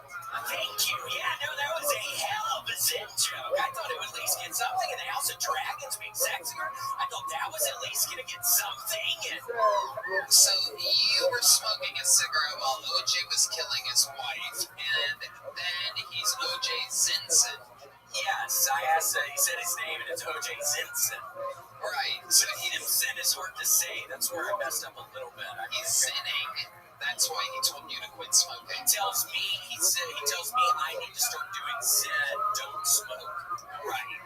That's where I was getting out with the joke, but it obviously didn't really work out. And I have like 10 more of the Zen jokes I've been holding back, so this scares me. I have a bunch of Zen jokes in the chamber right now. Tony, they actually fixed our air conditioner, but it's a horrible problem now because now it sounds like an airport in our apartment. It sounds like a jet engine going off in our apartment now. So it's really cold, luckily, but it's just so loud in there now. Wow. So what are you doing to block out the sound? I'm not doing shit, man. That's why I was a little on edge tonight. Again, the House of Dragons joke I thought was far funnier, and it got no fucking love, so it almost makes me feel a little weird, Tony, even to be in front of these fucking idiots tonight.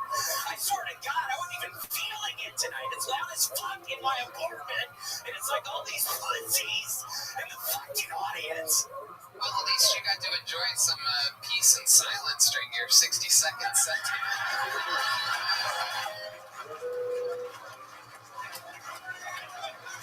Are you gonna clap at that, you nasty looking slut? Oh my God, is that really your fucking wife, dude? Yikes! Holy shit, that is so mean, William. It's like she wasn't clapping at any of my jokes, and now she claps at the silence thing. It's bullshit. What's that dinosaur in your arm? A fucking Stegosaurus? A lot of dinosaur talk tonight, and you would think with all this talk they would understand Jurassic Park. Nobody understood Jurassic Park. History will look carefully on that joke. I have no doubt. President Joe Biden, what do you think about William Montgomery? I love it. You were January 6th, right? Yes. I was there. I took a private jet with my family, my parents. Yes. What's your favorite thing about this country? Let me know you're a patriot. Oh my God. Probably just the good people over at Kellogg's. I recently tried something other than all-brand buns, Tony. It's the kind that look like little shreds. And it's almost, I think it's even better. It has a little less sugar. Because last time Renee was telling me all-brand buns has a little too much sugar. And oh my gosh, Renee, is that a haircut? Looks like a See, that fucking fat roll on the back of your neck, even better now, you nasty motherfucker. Wow. You gotta do your head back a little bit. You got him straight to his head. Your head back a little bit. It does look a little bit like a pussy butt, Red Man. It's I like it though. Sure, yeah, it is. There you go. What are you talking about? No, tell your head back. Oh, yeah, there it is. Oh, yeah, you dirty bitch. Thanks, William. So, William, you're trying new cereal. The AC is working. It is cold and loud in your place. You're not doing anything to block the sound. You're on a low-sugar cereal diet.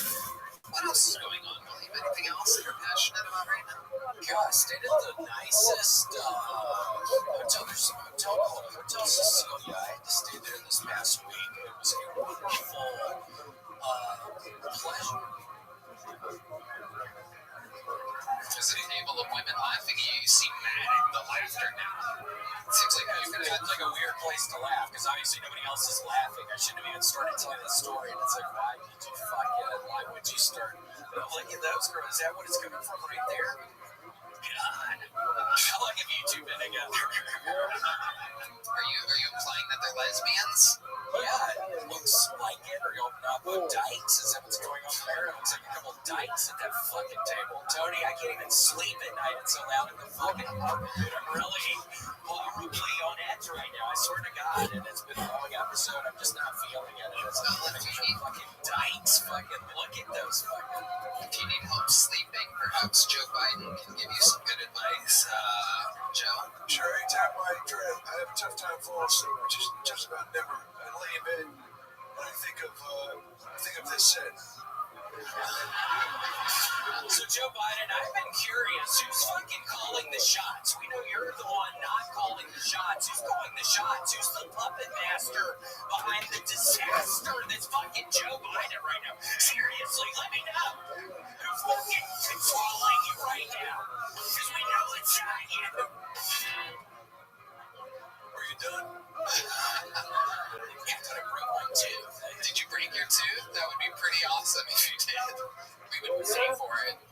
Thank you. If it happened on the show, we would pay for it. You would? Well, I mean, yeah, we would take it out of the overall budget of the show. Y'all heard it. He's gonna fix my teeth. Well, when I get reelected, William, what are you gonna do with all the money? Because there's a lot more COVID money coming your way. Maybe some monkeypox money. Oh my gosh, what would I do with that? I wish you were $50 today. $50 tonight? Other than pay for them to fucking scissor in a hammock. Are you guys really lesbians? No, you're not. All right, well, way to suck the energy out of them. $1 million question, William. I'll probably get some earplugs. I have to get some sort of good earplugs or some, I don't know, noise canceling headphones, so I'd probably do that. I mean, it's literally, it's not good right now, so. $1 million question, William. Both candidates up here. Who are you voting for coming this November? Well, actually, when RFK Jr. was at the shows in Los Angeles, he said I could be the press secretary, so I'm RFK Jr. all the way. He said I could literally be on his cabinet, so that's who I'm voting for. Wow, that is incredible. So I'm voting for, so. That's probably There you go. Okay, we're gonna put a ribbon on it. One of the longest episodes ever. What an amazing show. A lot of people say this is one of the best shows that's ever happened. Probably the best show. I'm not tired or have to piss incredibly bad. I'll tell you what, when you have to pee and that guy's fucking screaming, it really hurts. So we'll wrap it up. We grew. How about a hand for the President of the United States, Donald Trump, everybody. Watch Tires on Netflix, Shane and Matt Secret Pod, Patreon, all of it. One more time for Joe Biden, ladies and gentlemen. The new I can hold my pee for another 15 minutes. The new special on YouTube, Adam Ray's YouTube. It's called Like and Subscribe. Speaking of which, like and subscribe this show right now on this YouTube. Our views outweigh our subscribers, so why not subscribe to the show? Are you okay? Are you joking? Are you actually joking? And that's not a character move. He's actually joking right now. The drawing room range emailed us in. Let's see the drawing room local artist Chris Rogers. Oh, that is indeed Shane Trump. That is Shane Gillis. That's Donald Trump. Surprise, surprise. It was Adam Ray and Shane Gillis tonight. How about a hand for them? One more time for the best stand band in the land. That's Matt Mueling, John Mays, Dee Madness, Charles Reed on the drums tonight. We love you guys. I'm Bam. Love you guys. Thank you so much. Thank you, everybody. Good night, everyone. See you soon.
Making gay history.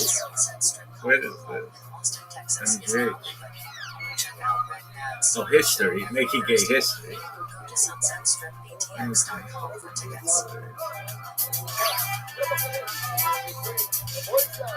Making gay history.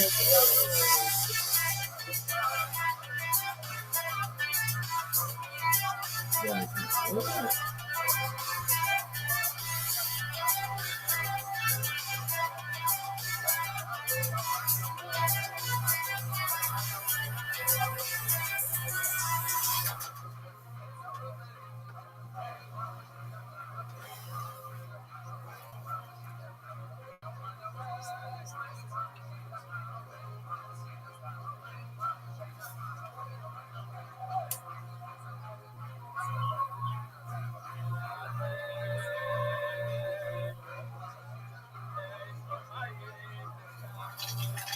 Hey y'all, it is going down August 9th and 10th, our biggest shows ever. Kill Tony live from Madison Square Garden in beautiful New York City.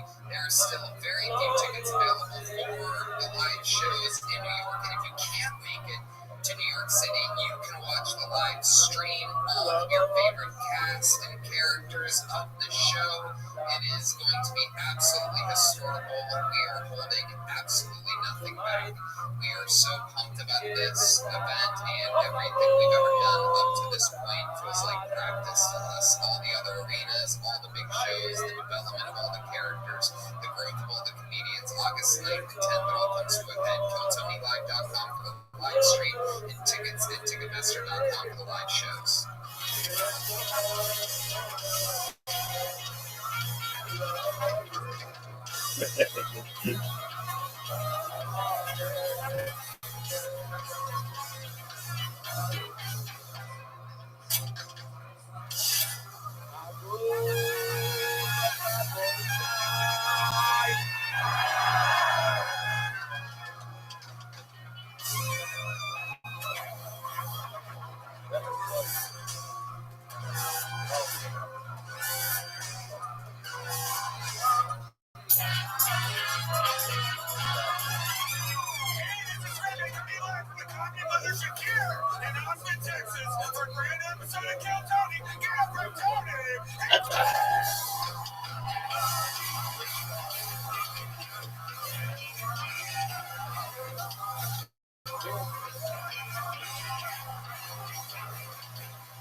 best fucking night of their lives, huh?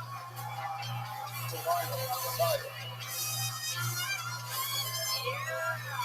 Oh my goodness. Make some noise for Brian Redman, everybody. You're at the #1 live podcast in the world. Kill Tony this week brought to you by Express, VPN, and Shopify. How we feeling tonight? How we doing out there? How about one more time for the best damn man in the land, huh? Unbelievable. Fernando Castillo, Raul Vallejo, Michael Gonzalez, the great Matt Mueling on the electric guitar, John Dees on the keys, and this is the great and powerful D-Madness, ladies and gentlemen. Wowzers, we have a fun show in store for you. Before we get started, here's a little bit more from the amazing sponsors that made it all possible. Sunset Strip Comedy Club in Austin, Texas is now open. Check out Red Bad's Secret Show every Thursday. Go to sunsetstripatx.com for tickets.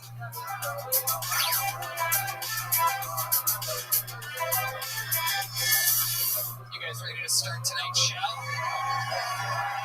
Every single week, I have two of the funniest human beings on planet Earth on this show, and this is very, very exciting. This is two of our favorite guests in the history of the show. Two residents of Austin, Texas. Ladies and gentlemen, make some noise for Joe Rogan and the Costco.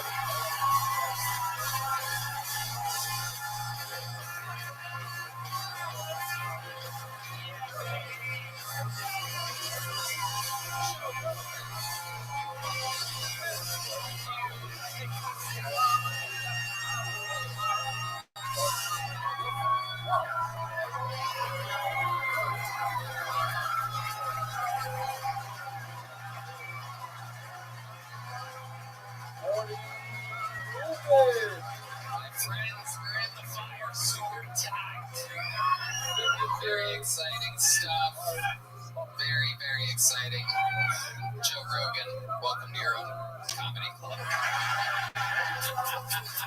It's fucking amazing. What you've done is amazing, dude. This show's incredible. I'm so happy to be here. It's always fun. Normally, you bring someone surprising and crazy on stage with you. This Well, twice we've done that. One time we did a postpone. I had no idea he was going to come on until he was right backstage. I was like, dude, come on stage. And he was like, oh, okay.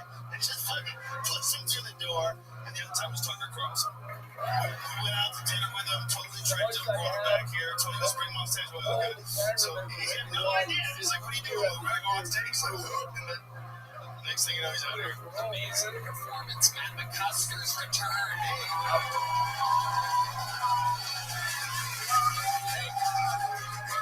Welcome back, my friend.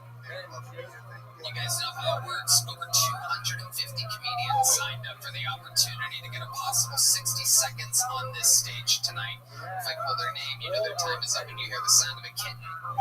That means they have to wrap it up then, or else they bring out the angry West Hollywood bear, which interrupts their set. And then I interview them. We find out more about them and their lives and what they could be talking about and things like that. The whole thing's improvised. Anything can happen. You guys ready to start tonight's fucking show? We're going to go grab that comedian from the bar across the street. 4 choices here on stunning 6th Street in Austin, Texas. In the meanwhile, one of our regulars is going to perform to open tonight's show. As of about a month ago, we started a rotating panel of 3 regulars on the show. And this guy took a week off in the middle, so it's been a month since we've seen him. You guys know this guy, Kill Tony Hall of Famer. He used to live in his van. In the show more than anybody in the show's history. Sing it if you know the words. This is Hans Camp.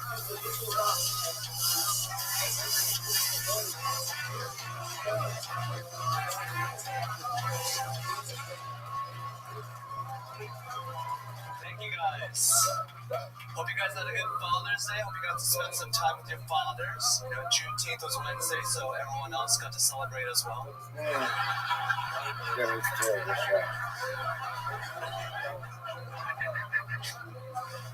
recently went to a basketball game and they did the wave there. I've never seen a crime wave in person before. I love the African American community, don't get me wrong. You know, who doesn't love a good song?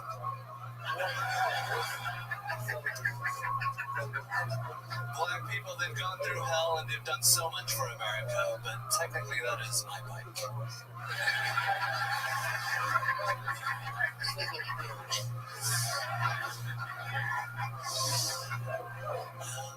Yeah, I love being Asian. Very tough to be Asian. You know, you guys come home drunk, you can eat whatever the fuck you want. I have to eat food with chopsticks. Whiskey makes my chopsticks go soft. Alright, that's my time. Thank you. Chopsticks. Hans Kim, did you do a Juneteenth joke and then a WNBA joke? Is that right? It was just some regular NBA joke. So why were they crying? I missed it. Why was the wave A crime wave. crime wave? I heard crying. Sorry. Still got a little bit of that.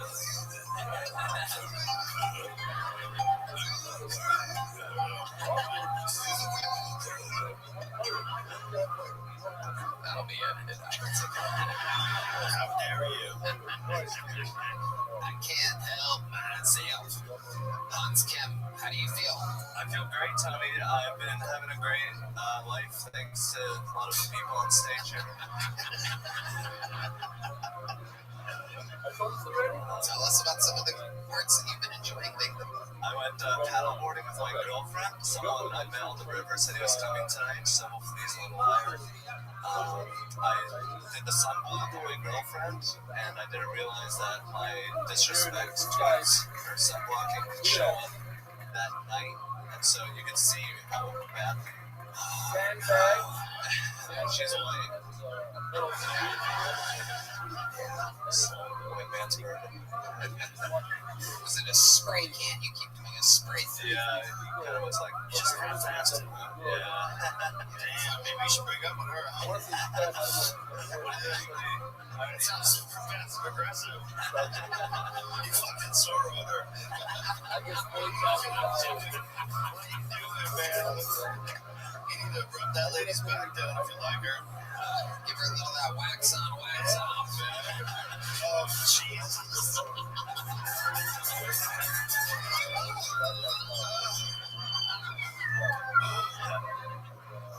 I'm gonna try to keep her. Yeah, be a little bit more precise.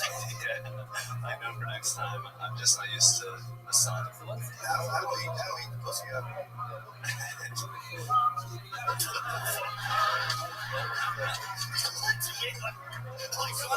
Like I was gonna rescue you. Fuck out of here with that one. Alright, never mind. Did you ever have a fever, man? If you Is this a regular paddleboard you guys are doing? Yeah, I got us both paddle boards. So you were separate? I tied us together eventually, but yeah, she was going off on her own. She's pretty fast. So you tied to the back of hers? Yeah, I tied front and back together. Well, who was in the front? Well, it's like there's just tail nose.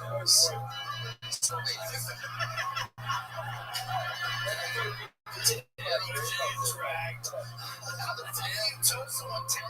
That's horseshit. That's like equity in towing. That shit's not real.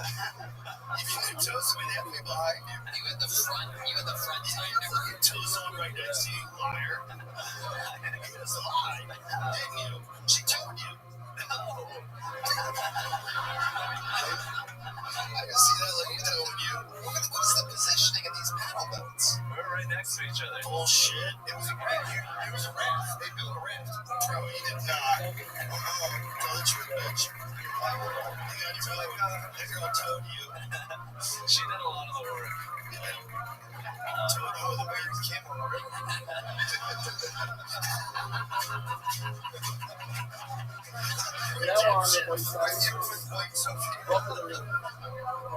Still don't get it. Her boat was in the front, there was a rope, and then the front of your boat was attached to the back of her boat. It was side to side. I was sitting on the same side as the rest. How do you do that? You don't. This is a lot. There's a lot that he's trapped in. That we will never let him live that.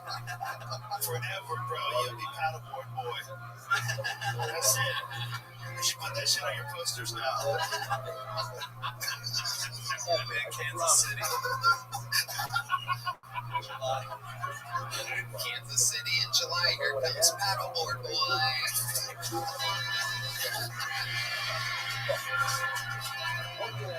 You got towed. She's really good. She's from Austin, so she's really good in the water. Say hi, guys. I'm not. There's a Brady's drink joke in there. Anything else crazy going on in life, Hans? Still have my AR-15. Who's that? Jose, bro, voice side, Jose. I've been showing people.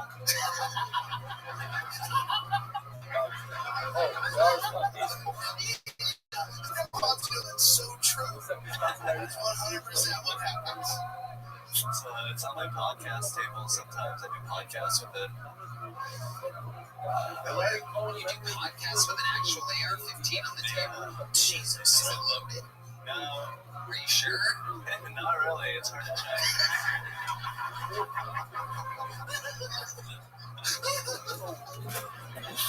If you've ever been on the road with this dude, it's all big something. You can't tell a lie. Yeah, my girlfriend, she's alright. Great way to start the show. On a scale from 1 to 10, I give it an AR-15. There goes Hans Camp. And now we get to our bucket, ladies and gentlemen. This is it. This is where anything can happen. This is where we meet everybody who's ever been on the show. Everybody starts here, and a lot of times it ends after one appearance. We never see them again. But you never know. We're going to get it started tonight with 60 seconds uninterrupted by Robert Marbles. Everybody, here we go. Robert Marbles.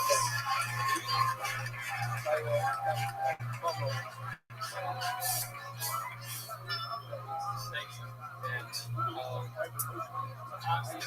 I'm not racist, but actually, I wanted to preface that by saying that I think there's a beautiful middle ground between racism, not being racist, and finding racism funny. I'll give you guys an example so it's easier to understand.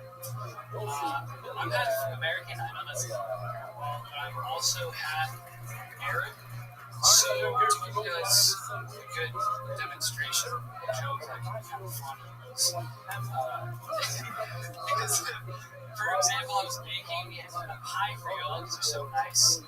And but instead of apple slices, I just used bombs. That's one example. I'm also, like I said, half blood. My parents both speak my dad's language. I just never talk to them. It's fine. And yeah, so I basically, my mom told me that she was why she could teach me for one time. She said it was because she wanted me to have fun.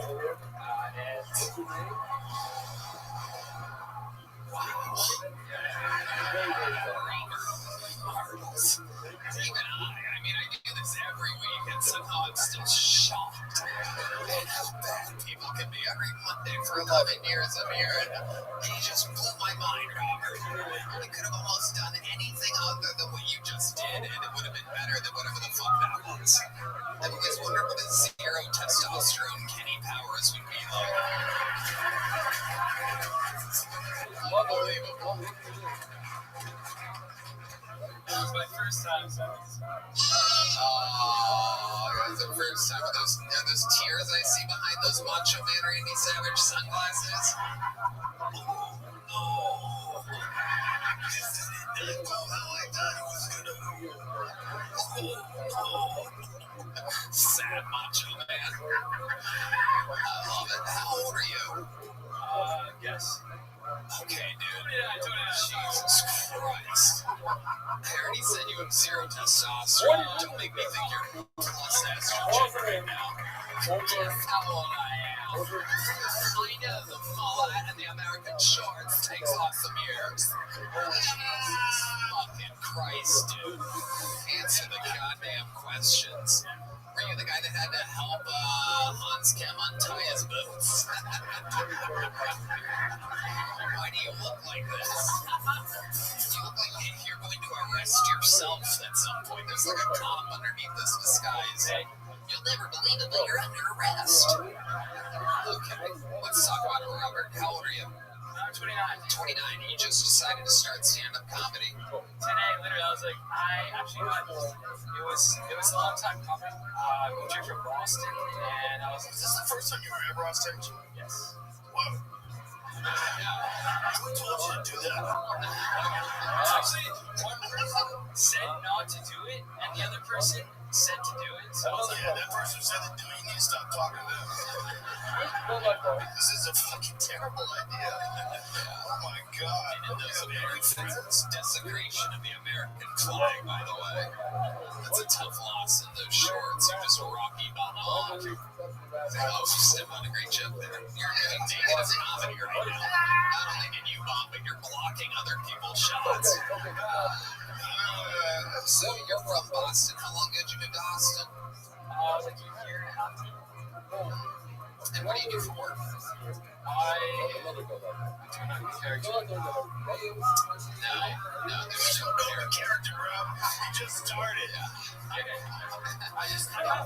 I do a job that I need a name to not show up on search Do you like sedatives? Like, tell the truth. Something's going on. You seem a little too relaxed.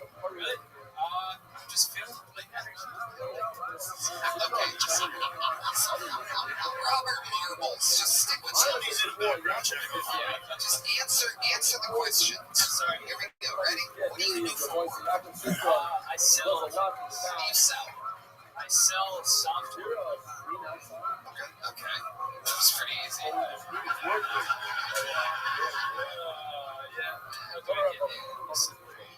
All right. And do you make a good living doing that? Is that a full-time job? Yeah, it's full time. Very must. Jesus Christ. This is an American Idol. What's the funniest thing you think you've ever done? This is your first time on stage. Rabbi Rothschild. Can you give us an example of some time that you really made your friends or family or enemies laugh? Yeah, actually, when I was in high school, I did a magic show, like talent show, and nobody could hear me, so I said something that just like made the audience laugh. Like today, What was it? it was like a flow state. Like I just like say How the fuck would you hit a flow state? What are you talking about? Yeah, you're just in the fucking zone, Tony.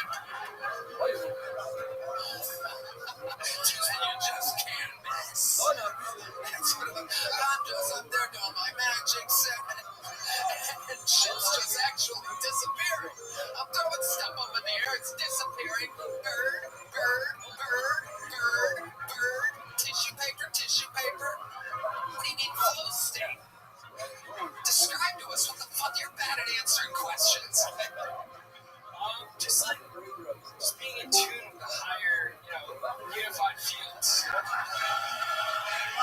didn't think you were actually going to go deeper that direction. Chat history. It's called. Rabbi Rothschild. What was your childhood like? Vicodin. How you living? Childhood,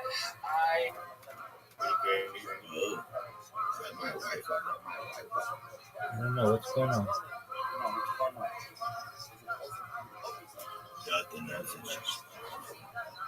Okay, very well. What's your question? How long have you been live streaming for? I'm closing in on 5 years.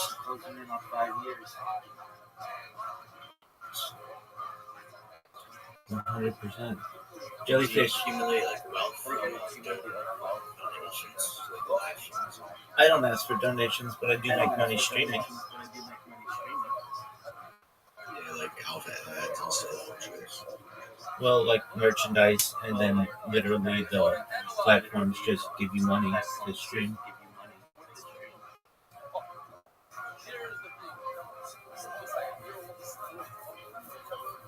How are you guys doing? Excellent.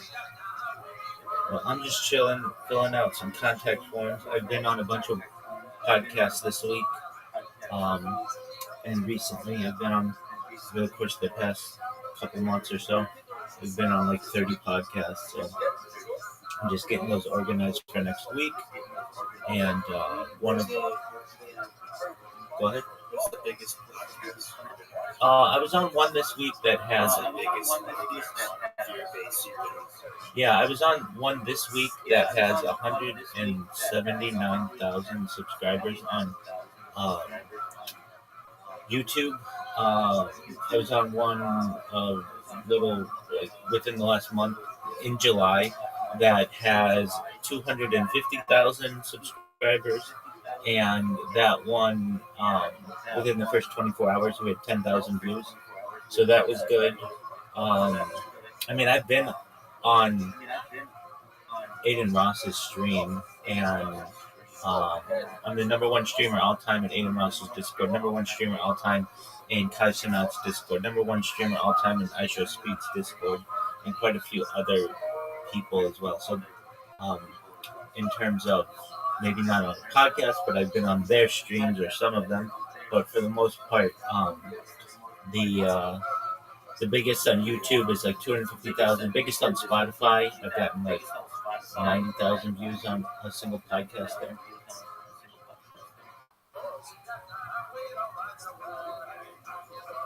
So that's good.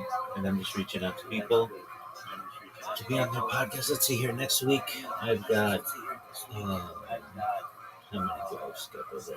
So I'm gonna check my calendar. It's a little light. I've got 2 scheduled at this point, but I'll probably potentially get another 2 or 3 scheduled over the weekend with them, and then just keep doing that every day. My goal is every day to be on a podcast. That's a lot of content created. It's a lot of ways for me to be able to, to share my message with people and then just connect with people. I talk on topics such as futurology, anti-gravity, antimatter, faster light travel, faster light communication, space tourism, terraforming of other planets, space elevators, things like telepathy, telekinesis, teleportation. I talk about mega projects, talk about nuclear energy, certainly more sociological topics like world peace, ending world hunger through the use of technologies such as agricultural drones, floating greenhouses, saltwater greenhouses, hydroponics, vertical farming, cloud seeding. All right. Does he have a contact page on his website?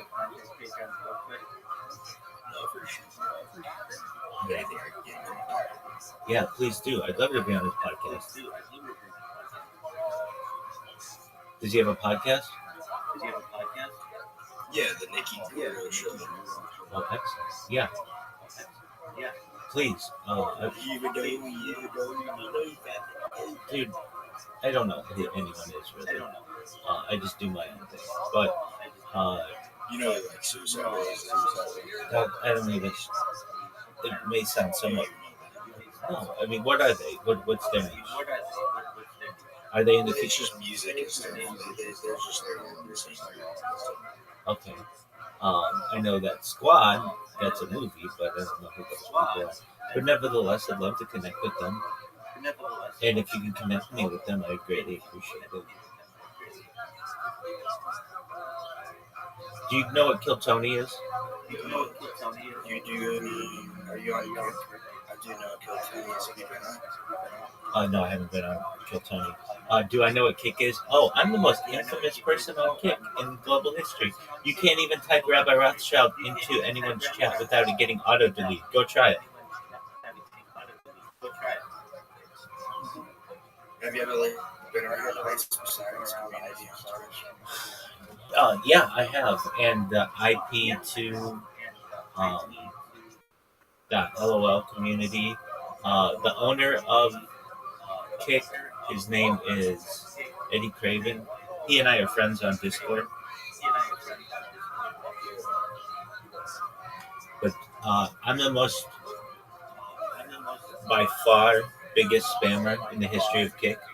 So you can't even type my name into the Kick chat box anymore. But I have created more clips on Kick creators than anyone in global history. And if you're like, well, Rabbi, why do you spam them? Why don't you just stream there? I did stream there in the beginning. I did. But I like to stream on multiple angles, on multiple accounts, and they don't like that. And even though it wasn't technically against their terms and conditions, they shut down all my accounts except for one.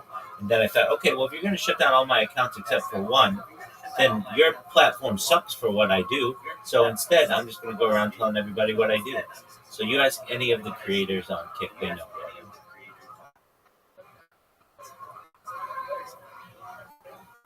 am. I've created a bot that creates clips on individuals and on Kick specifically, and like once a minute there's a new clip that's created, and it devastates people's clips pages. You go to their clip page and it's just all Rabbi Rothschild on YouTube, just pushing people to come to the Discord, pushing people to check me out on YouTube.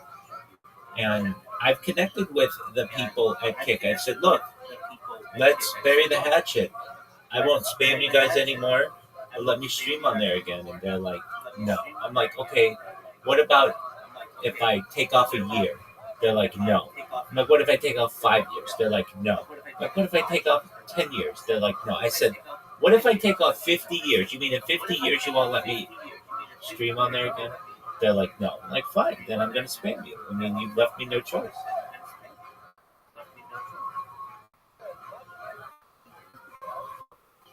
So that's what I do. And then I've created a robot now. What it's doing is it scrapes podcasts from YouTube and puts it into ChatGPT to give me their contact pages. Then on another computer, I take those contact pages, open them up at 50 at a time, close any of the links that are broken, and then I have a one-button AI form generator that I press, and it allows me to send them a contact mail that usually goes right to their inbox. So I've just started that this week, and it already has allowed me to connect with some individuals, which is really great. Question: why is your mic so horrible on your live stream? That's a great question. Which one? Your YouTube live stream. I have 25 simultaneous YouTube live streams. You got to tell me which one. What angle? It's like to the right of you, all the way across your right. Oh, yeah. It's just an old device. If you go on the top of, or you can even just do this in YouTube. Type in Rabbi Rothschild. Are you on a computer? Yeah. Okay, type in Rabbi Rothschild into YouTube. RABBI space ROTHSCHILD, and then filter by live. Oh, okay. I see. Have you ever seen somebody with more than one simultaneous live stream? Exactly. And look how many I have. I've low-key never even heard of you, bro. No jellyfish here. No, that's totally understandable. No, I understand. Not everybody knows about everybody. But look how many live streams I have going. How many is that? How many is that? Well, it's only showing like 15 right now, but I have another 10 that are going as well. So I have like 25, and that's just on YouTube. They're all multi-streaming on Twitch and Facebook and Rumble as well. So I have like redundant backups of them all. Some of them go out, like you're saying, like, hey, Rabbi, your mic sucks on this device. And I would say, like, hey, it's just an old phone that I have. All I really care about is it's picking up the video. I have other cameras if I ever need the audio. It's just redundancy. But yeah, I mean, like You nobody's. have like all of these chats. Um, so on each device they're on there, but that's why I tell everybody just come to my Discord. If you want to talk with me, you can. Unlike most creators, I will talk with you at length on camera. Um, but for me to be able to manage, you know, a device that's 20 feet away from me is too much. They are unified chats, though, if I wanted to, but they're unified for each device. I don't have like one central hub that takes them all.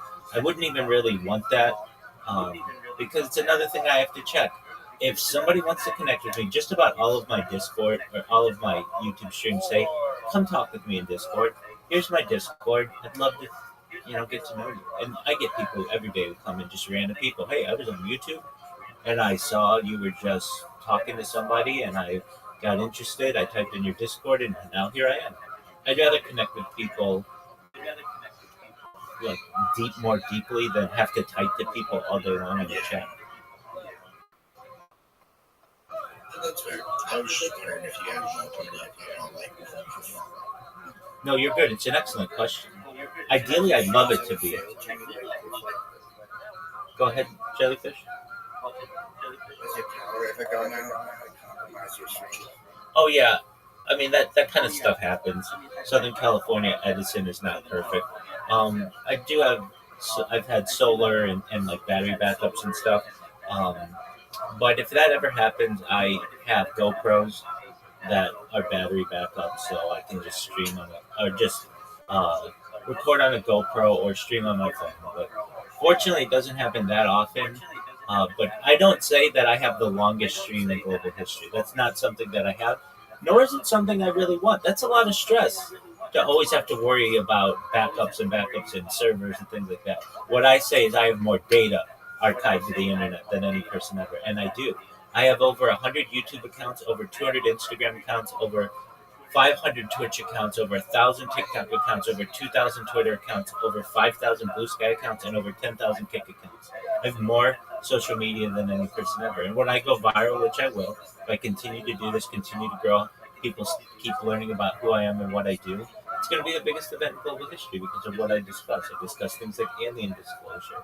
I discuss things like universal basic income.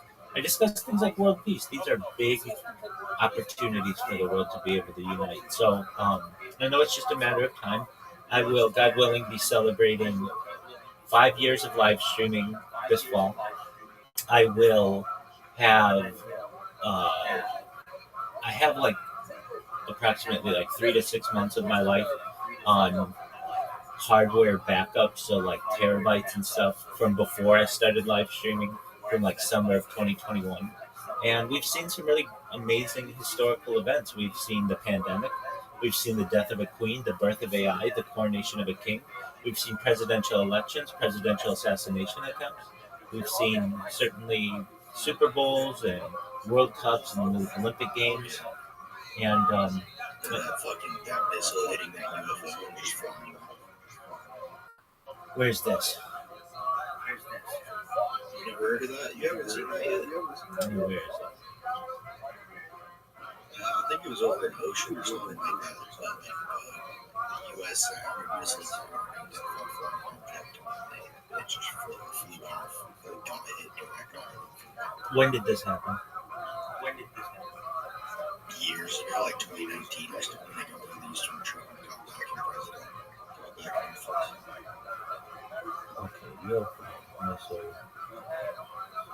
Ocean.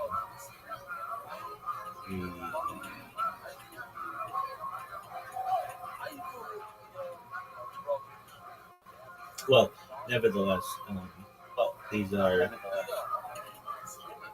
okay. So I'm looking at it. Video that I've been given. And as before it starts, I would describe this was taken October 30th, 2024. This video is of an MQ-9 tracking this object off the coast of Yemen. You'll see that another MQ-9 launched a Hellfire missile. You cannot see that. And so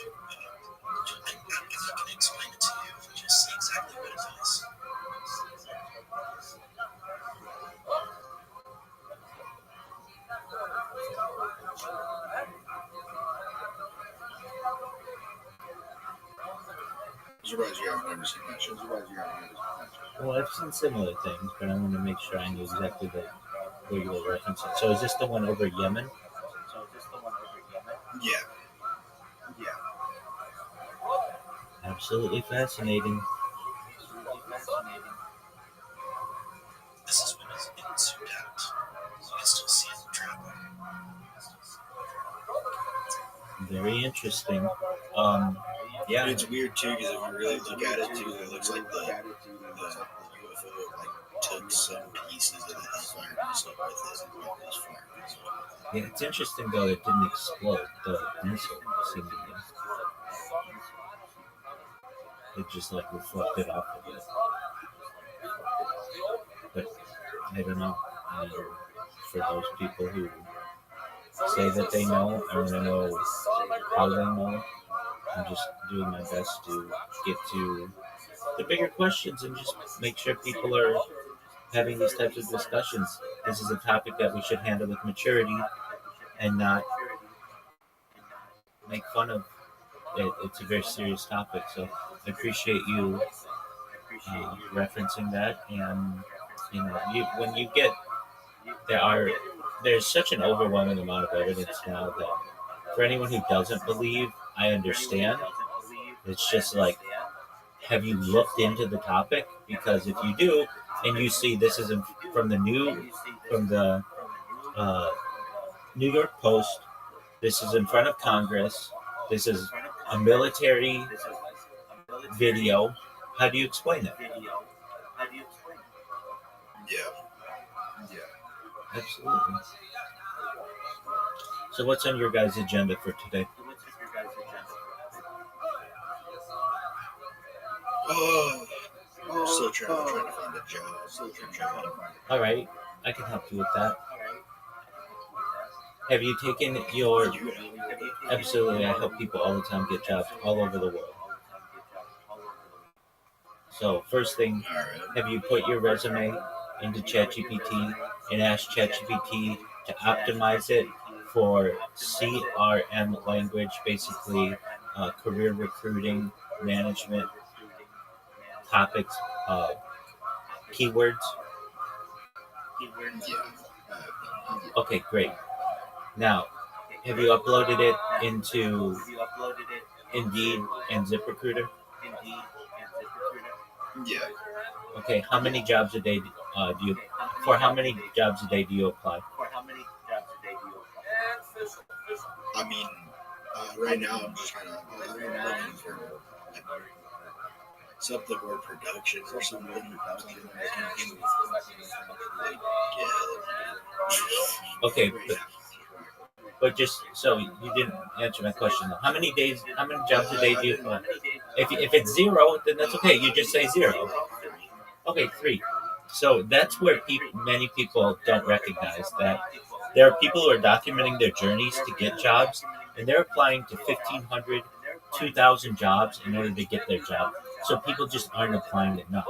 So my advice would be you need to apply to 100 jobs a day.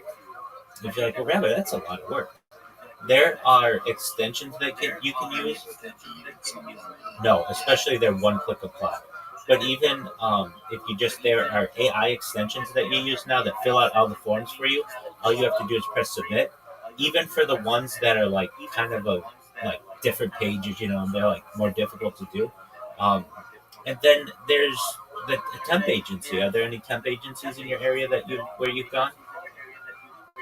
Yeah, no, that's like where I actually went today. I just wanted to see if they have any openings and stuff. They don't usually get any until Mondays. Okay, so then you give them a call on Monday, and guess what? They're going to push you off again. And then what are you going to do? I mean, I'm already working, so I'm just trying to find something better. Oh, okay, so you've already got a job. Okay, great. Well, then, Yeah. you're just waiting for a better opportunity. I completely understand that. But if you were to say to yourself, you know what, I'm going to apply on Indeed for 100 jobs. You can even get auto clickers that can do this for you, but 100 jobs using their one-click or easy apply functions. I'll do 100 on Indeed. That'll take me maybe 20 minutes, and 100 on ZipRecruiter. That's 200 jobs a day, and over 30 days, that's going to give you 6,000 jobs to which you would have applied, and you will definitely get some better opportunities at that within 30 days, if that makes sense. It's a numbers game. There are some people who are like, oh, I did everything I could. I got a perfect resume and it's a perfect job and everything's perfect about this opportunity. And they apply to one job. And it's like, well, you're putting all your eggs in one basket at that point. And it's not always about quality. Sometimes it's about quantity. Apply for as many jobs as you can, as often as you can, over the course of the longest amount of period that you can. And you will start to be lining up interviews and you'll eventually find that job. But too often do I hear from people who are looking for jobs, they say, oh, I applied for 30 jobs already. 30 jobs is not that many. I mean, maybe in 1980 it was a lot, but in 2026 you need to be applying to hundreds, if not thousands, of jobs in order to land the position that you want. Now, you had said you want to get into production. What kind of production? Like music production. Okay, do you have musical experience? Yeah. Okay, do you have video editing experience? Yeah. Okay. Do you have social media management experience? I mean, a little bit of that. Okay, that's all right. I kind of just manage like a fan page for one of my movies. That's cool. No, that's something. All right, so in terms of music management, do you think that job's going to be around in 5 years? Music production, or do you think that it may be replaced with AI, or at least like AI tools? I personally think that music with how AI is becoming yeah, so with how AI is becoming, I think that we're going to go back into where we were in the late 70s, early 80s, where we just started making really weird and obscure music that AI really couldn't think of. And that's where I think music production will still be in like 5 years or 6 years. Okay, I'm going to push back on you on that, but also Jellyfish brought up a really good point that maybe people will reject AI and long for human-produced music. Is that what you're saying, Jellyfish? Yeah, like you don't have a stand with like this was acoustically made. Like you can see a video of someone playing it, so you have more of a human connection. I'm in agreement with you from that point of view. That the fact that something will be created by a human in the future will make it much more valuable because there will be such a surplus of AI and robotic created items, whether it's ceramics or art, vertical art, or even digital art, whatever. And I think, Jellyfish, you raise an excellent point. And the people who are watching my stream now may be hearing this, but I really think people in the future will think that you made a really excellent point, that there needs to be some type of certification that this has been inspected, or there's some type of oversight that says you are not using AI tools to be able to create your art, and it's fully organic at that point. That's a really interesting point. To our other friend's point here, you have the pushback that I want to give is that you said AI would never be able to think of it. AI can already think of everything that the human brain can with artificial general intelligence, and moving into artificial superintelligence can far surpass anything that we'd be able to do. So that being said, we have to think. Well, I'm just saying that AI would think of it as, but when AI comes to actually making beats, they're going to go over a beat that's already been made and beats like how it actually works. And it's not like as humans, we can easily go off of that and we can easily go completely out of the box. AI could. I think that You're raising a valid point. So, do you agree that AI would be able to think of every single beat, though, like, pretty easily? Yeah, well, I think that's like when somebody makes one sound like that, then AI can easily make another beat like that. I'm in agreement with you. Okay, so let's think about this. If AI can already make those kinds of beats, or just like maybe human makes a beat, but AI is playing off of all of those, um, will it take a human to choose what they want to do, like the beat that they like and they feel like will be most attractive, and then to be able to say, "This is my song"? I mean, that all depends on how far the AI we're going. So if we're just going to local, No, it's everything, as you know. So, and yeah, what's stopping? This already happens. It's been happening in the music industry for at least 20 years, where you upload a song and it is evaluated and even manipulated to say, this is the optimal beats per second, this is the optimal use of lyrics, this is the optimal um, melody that wants to be used if you want to sell records. I know people don't buy records anymore, but you know what I'm saying. Like if you want downloads, if you want streams, exactly. How can you compete with that? Not you personally, but just like the human touch. How does the human touch compete with that? If AI can scan your brain, Go for it. see how your nervous system responds, Yes, sir. it could exponentially level up human creation. Because the human creation involves like the human food. Well, this sounds good to my ears. This makes me feel this way.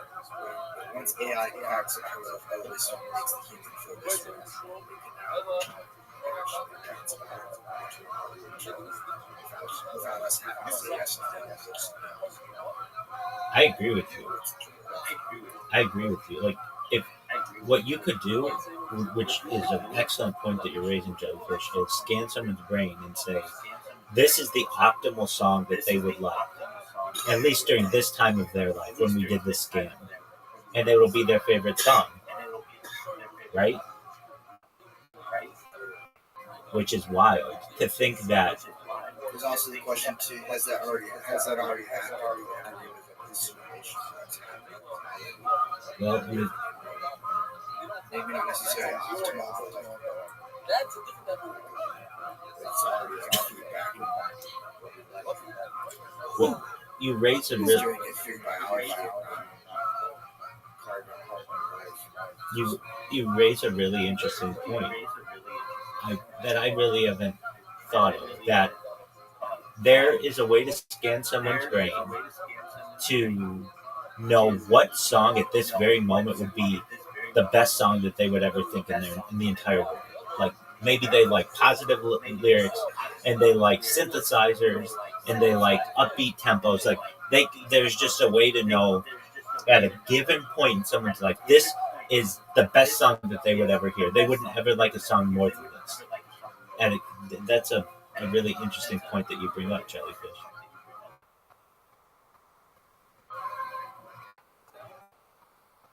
I just think that perhaps that taste will change, but at a given point, you could be like, look, this is the best song that I think somebody would enjoy. We kind of get that a little bit with Spotify, not in the same way of scanning your brain, but Spotify sees the top 100 songs to which someone listens and then says, hey, if they like these songs and they have a certain similar melody or a certain similar artist sound, then they're going to like this other music that we throw at them. But you're taking it to a whole nother level. What if we scan your brain and we optimize even more to the point where there is no song that could be produced better than the song that we're producing for you that you would like more? That's a really interesting point. And to our other friend here, let's think about that. So even if you produced a human record that you thought was better than anything, there's a way to scan someone's brain and get a song that they think is better. There always will be that opportunity. That's wild. it's not just with music There's too. also like the spiritual aspect of like the ego aspect of like, is this AI? Well, is what this AI creating really AI creating it, or is it a reflection of what if of humans creating AI and the AI creates it? So it's just like if you put food in the oven, did the oven really make the food, or did you make the food with the oven? Right. It's a good point as well. Doesn't everything come from human creation at some point? Because human engineers had to create the oven, and then you had to find a recipe and put it all together. Yeah, it's an interesting point. And the thought is that there is, within the human existence, at any given point, whatever you want to call it, a maximum liked piece of media at every single point. So you could scan your brain and be like, hey, this is what we consider to be the best song for you right now, the best picture for you right now, the best looking person for you right now. Like everybody would have like a maximum of all of this: the best looking car, the best looking house, just whatever it is that you like. Maybe you like symmetry, maybe you like asymmetry, maybe you like a certain color or a certain mix of colors, like whatever it would be. And what you're raising is very interesting. What there exists in every single human at a given time a certain style that they like more than anything else for everything, and you can maximize that. Just one moment, guys. I got to go to the restroom. It's amazing speaking with you, though.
Thank you so much for your patience. Can you hear me? Excellent. Well, as we were discussing, you both have raised really interesting points that there's a maximum engagement media for every single person for everything. And then it's almost as if you don't want that, because if you hit that, then everybody will always be chasing that moment, and everything would be considered lesser than therein. Does that make sense?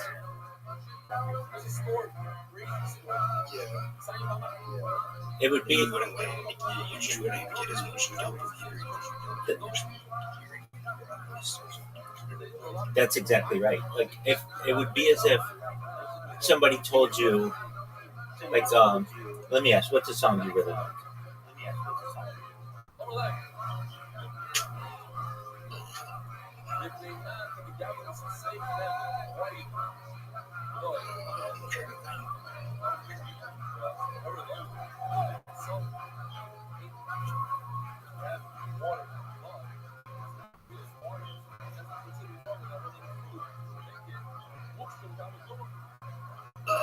Like Elvis is the gang. I don't know. Okay, Elvis is the gang. Okay, so it would be as if I got two goodies. that's okay. I understand. So it would be as if somebody told you, "Hey, you're no one. No matter how much music you listen to in the future, you've already heard your favorite song. That would be really disappointing to some people because they'd be like, "I've peaked." You know what I mean? Yeah. It's a very interesting point.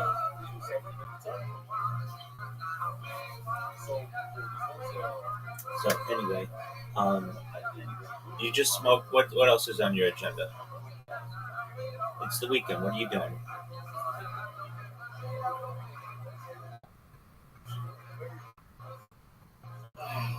Does it really say? It's Friday. Okay.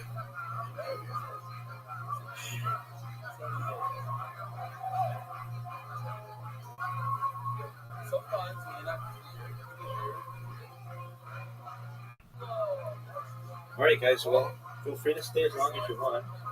I don't want to take up any more time if you don't want me to. I'm going to continue working on my contact pages, and I hate to say this, but I do have to just restart this computer. I'll be on my other computers, and I'll be back in 1 minute if you want to be patient. But there's a reason why you can't hear me as well as I. Absolutely. But please come back, guys. It's been an absolute pleasure. Yeah, absolutely. You're always welcome, okay? Take care, my friends. You too.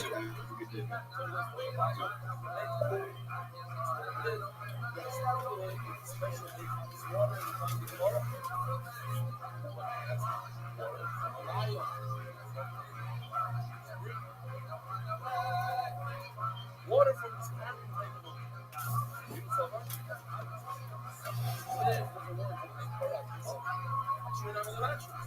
water, therefore,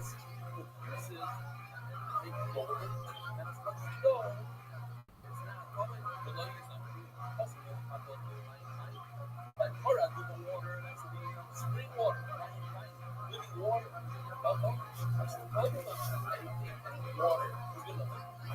muddy water.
Have a wonderful week, a wonderful day.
Estelle, Amanda, not stop,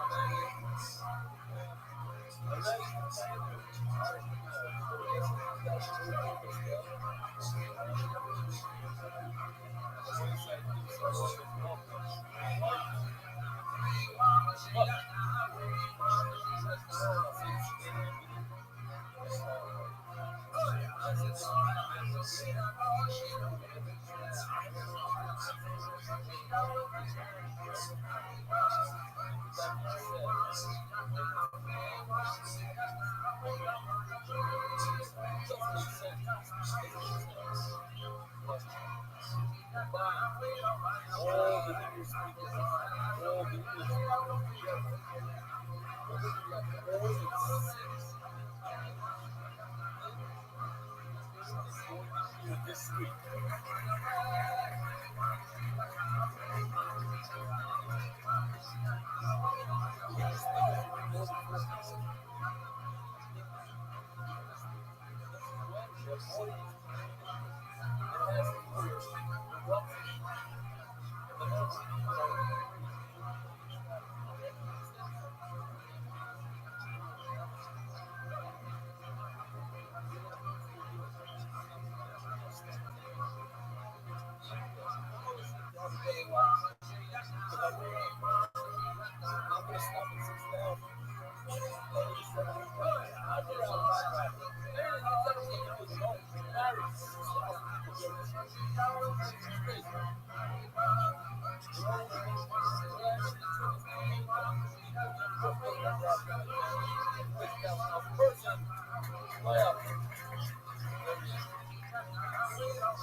Arizona. 3 years.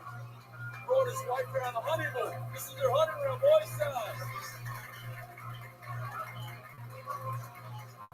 So here's the sheer lucky.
I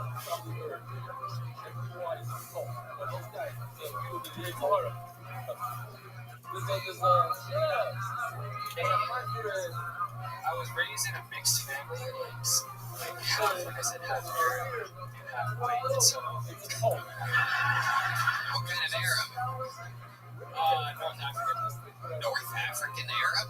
Yeah, Can you be more specific? I can. That's all I'm allowed to say, unfortunately. What does that mean? That's the guy who said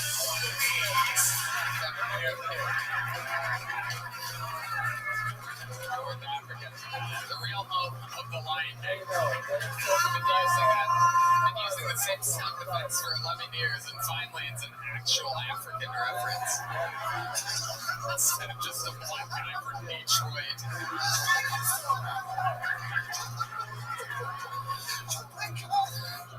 Oh my god!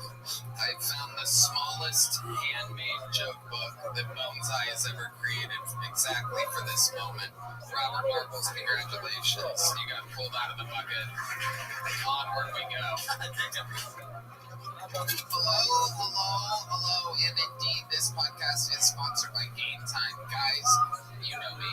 I love a live event. Concerts, sports, comedy shows. I am there. I'm especially looking forward to our show at Madison Square Garden. Game Time makes getting tickets for concerts and events faster and easier, even if you don't buy tickets right away. Prices on the Game Time app actually go down the closer it gets to show start time with killer last-minute deals, all-in prices, views from your seat, and their lowest price guarantee. Game Time takes the guesswork out of buying concert tickets. there are so many great shows coming to Austin, Tony. There's Missy Elliott. You know, I'm a big Missy Elliott. Yeah, the misdemeanor. The Misfits, and even Kings of Leon. I can't wait to use the Game Time app and scoop some tickets out. They have last-minute ticket deals, flash deals, zone deals.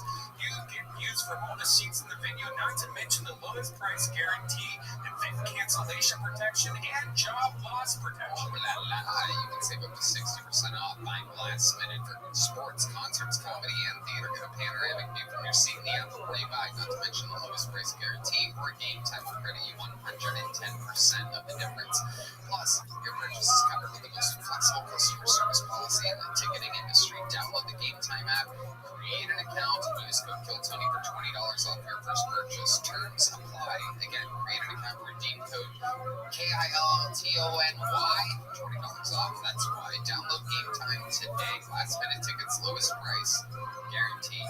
And I have a special treat, ladies and gentlemen, because as of this episode, and a couple past ones, when someone torrentially bombs, we have a special force that we bring in. And this guy famously was on stage 8 times his first night ever on the show. Ladies and gentlemen, this is a brand new minute from True Naked.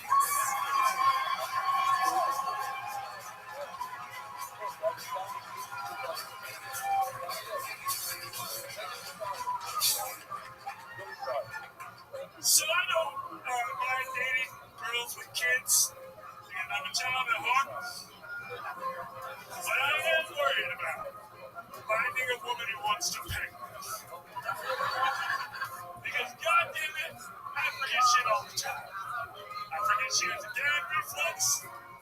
I forget to do the dishes, take out the trash. Forget that she's got a clamp. And I know anger's getting bad. And you know, when you're pegging someone, it goes finger, tongue, small toy, average white guy. And I know that she's not going to follow the rules. There's going to be candles, there's going to be a romantic interest, and then we're going to come in, she's going to go finger, she's going to go tongue, and she's going to go right in the fucking damn dingo. Am I right? Oh, man. And then she's going to be getting me, and there's going to be some cracking sounds, and then it's going to talk like Finding Nemo, Dory. I had to put my time back out. True Nakeds. All right, that's different. That's different than your usual tone on stage. Not usually talking about banging bitches like this, but I guess since you've been famous for 4 weeks, life has changed. You know, there's a tongue, a finger, a small toy, a candle. I'm like, what the fuck are you talking about? Are you getting pussy now, Drew? No, but I did get to eat Taco Bell with a girl. Why don't you talk about that, Drew? That's what I'm talking about. Tell us more about this Taco Bell. No, so she slid in my DMs, and I was like, hey, what do you want to do? And she's like, well, I like Taco Bell. And I'm like, oh, I'll take the hit. Let's eat some Taco Bell. And then we watched kitten videos, and then we watched like a whole bunch of stuff. Was this in your car? No, she had a amenity roof on her apartment. The amenity roof, a place where you take guys with brain injuries that are hanging out. Just so that your neighbor finds out in case you get enough mice and men. In case you accidentally squeeze a nice girl's head in completely. Oh, I just got that.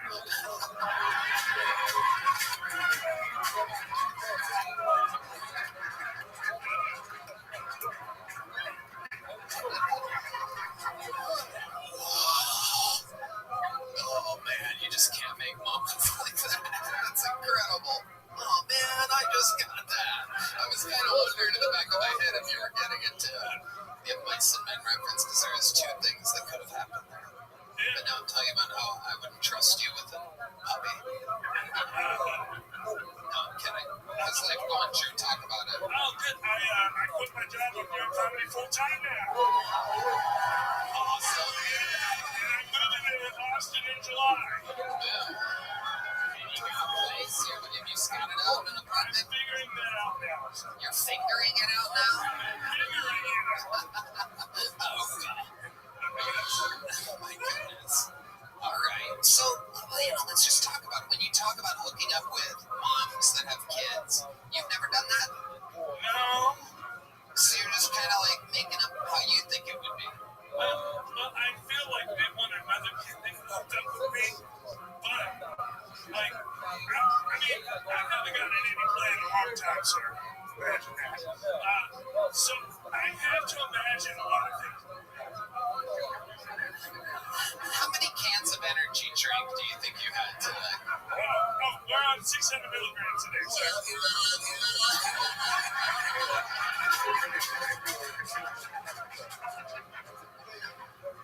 My God, Drew.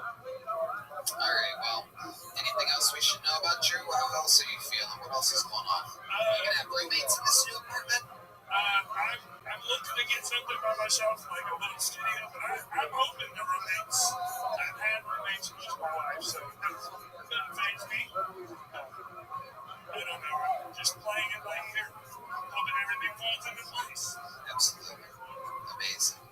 You guys seen Drew before, Matt? No, I've never seen him before. I hope we get paid. I hope. Taco Bell beforehand might not be the move. I hope that happens.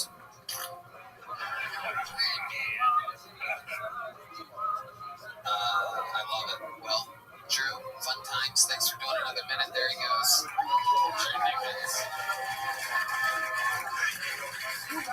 All right, back to the bucket we go. We're going to meet them all together. Make some noise for Tyler Wright, everyone. Oh, there's Heidi. And here's Tyler Wright. Make some noise for Tyler, everyone. What's up, guys? My name is Tyler Wright. Happy to be here. I work in jewelry. Anybody from around with jewelry? Oh, yeah? I'll tell you what, my girlfriend's a really cool now that I fuck with jewelry, because now she gets all the free pearl necklaces that she wants. Am I right here, brother? Come on. Oh, yeah. Love working in jewelry. Sit on a bench all day, fixing clean stuff. The other day I had a necklace, right, with a crucifix pendant, and Jesus had fallen off the cross. So, guys, I got paid to re-crucify Jesus Christ. I have the best fucking job in the world. I'm doing it for free, you know what I'm saying? It's like I was in the passion of the Christ. It was so cool. I was a little worried about my craftsmanship, though. Like, I didn't know if I did a good job or not, so I asked the guy how I did. He said, brother, you nailed it. Oh, that's a good Jesus joke, guys. A lot of Jesus lovers here tonight. All right. That's what I tell you guys. My name is Tyler Wright. Thank you very much. Jesus Christ. hours, 51 seconds from Tyler. Right. Do you exclusively only do jewelry jokes? I have a good, 10-minute chunk on jewelry, yeah. Wow. Well, we got to see a whole minute. There wasn't a single gem to be found.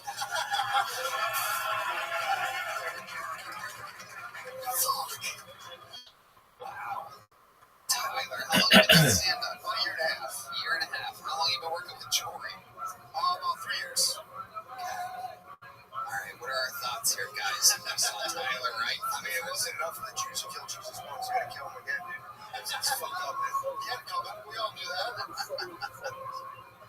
Okay. What's your writing process like, Tyler? Are you just playing the jewelry all day and thinking about it, like how it can connect with people? I mean, just kind of what funny shit happens. The Jesus thing, that was a real thing. Jesus was off the cross and I had to put him back on.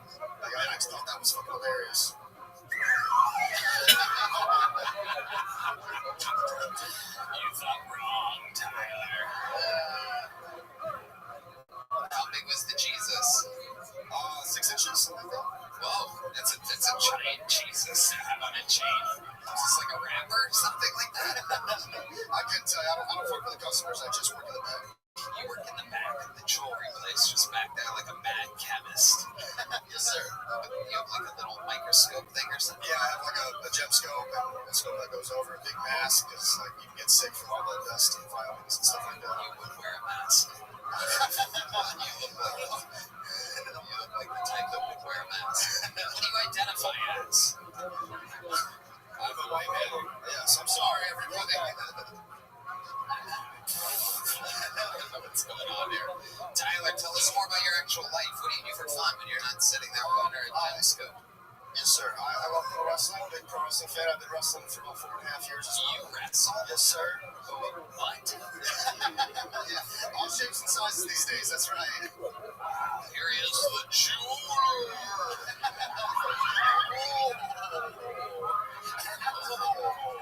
He's going to give you a thing. Some big moves coming from the jeweler. When he takes his mask off, you know he means business. It's the jeweler. Coming up next to definitely get his fucking ass kicked. Have you ever won, even in fantasy pro wrestling that you probably booked? Do you ever win? I have. I've won 2 titles, actually. 2 tag titles. Whoa, tag titles. Who's your tag team partner? I had 2 separate tag titles. Oh, wow. Holy shit, this is unbelievable. With Giuseppe Gambini was my one partner. With my manager, Jackie Jester, also my girlfriend. Oh, wow. Small world. Yeah, I know, right? Steven Dropper was my other tag partner. Shout out, Steve. Okay, there you go. Very good. Shout out to Nicholas Gambini. Shut the fuck up.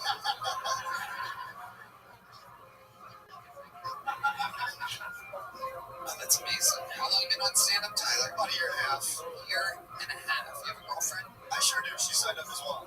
Yeah, how long has she been on stand-up? About 5 years. It's crazy that you say this because Red Band just informed me that the producers who go and rank all the other people informed me that she, coincidentally, in a bucket with over 250 names, is the next bucket. That's fucking insane. That's fucking insane. It is insane. We've been here for 2 weeks. We just moved here. Well, let's see what happens. You might win another tag team championship here tonight. Before I give you your little joke book and send you on your way, why don't you stand back here with Dean Madness and I'll bring up your girlfriend, who I'm guessing is going to be a lot funnier than you. Ladies and gentlemen, 60 seconds uninterrupted from the jeweler's girlfriend, Jenny Rodriguez.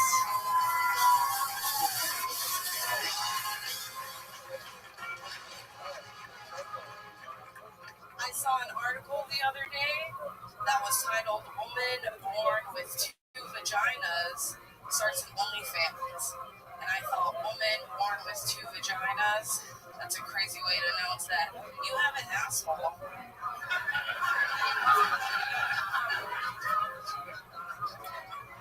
My senior prank in high school was a school shooting. It was hilarious. Everyone was just dying.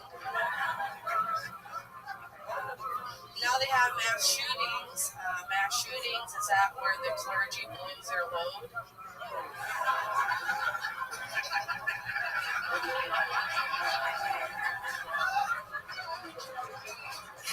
If you guys don't like dark jokes, then you're racist. On a lighter note, I gave Sheep acid the other day. He was stripping balls. Thank you. Okay. Jenny Rodriguez. Hell yeah. Welcome. That's very funny. Thank you. I appreciate that. It's so bright in here. Hell yeah. It is. It's a real comedy show. Where do you normally perform? So I did stand up in South Bend, Indiana at the Drum Comedy Club for 5 years before we moved here to Austin just 2 weeks ago. Is that South Bend where you were born and raised? I was born and raised in Elkhart, Indiana. Did you go to Notre Dame? What were you doing in South Bend? South Bend was the only place around where I lived that did comedy.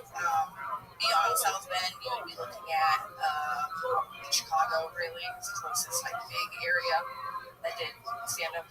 Okay. And you've been doing it 5 years? 5 years. How do you make a living? How do I make a living? I work What at Costco. big store do you work at? Costco. That's a good place to work. I work as a tire installer at Costco. Whoa. Damn. I'm surprised you're not tired of your corny ass boyfriend. A real rim job this guy is, am I right? He's got no BF good jokes over here. He knows how to fill me up. Whoa! Oh my god!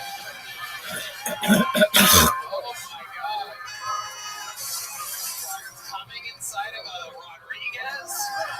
That is dangerous. You might have to change your last name from right to wrong. I told him he should take my last name so he gets moved more.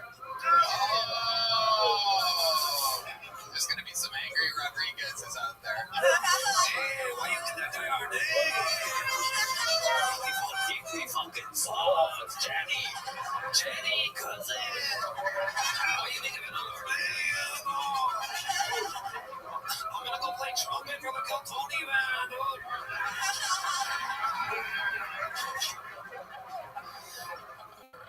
I love it. What else is going on, Jenny? What do you do for fun? For funsies, I know he touched on it.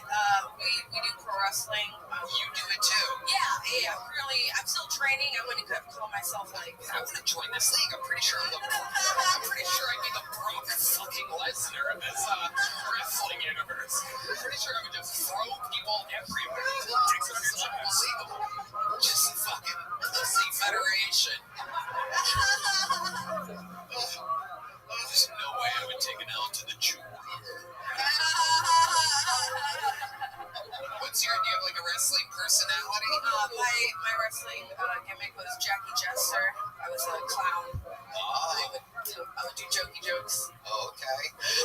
Jokey jokes.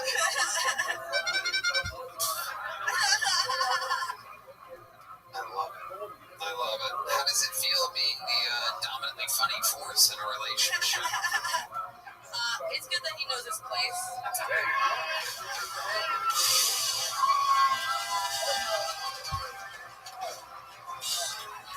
I'd love to have you on the Secret Show, sir.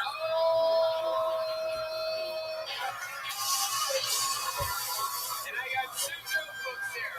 One for you and one for you. You ready? Jenny Rodriguez and her boyfriend, Tyler Wright. Hell yeah. We're having fun here, and yet it is time indeed. Oh, thank you. Make sure to Mr. Heidi, everybody. The great and powerful Heidi. Oh, hello there. This podcast is sponsored by Talkspace. Therapy can be costly, but Talkspace is affordable and in-network with most insurance providers. Talkspace makes getting the help you need easy, accessible, and affordable. Talkspace therapy and psychiatry are covered by many insurance plans and employers. Most insured members pay a copay of $30 or less. You can easily sign up online and get paired with a licensed provider that is the right fit for your needs, typically within 48 hours. You can also switch to providers at no extra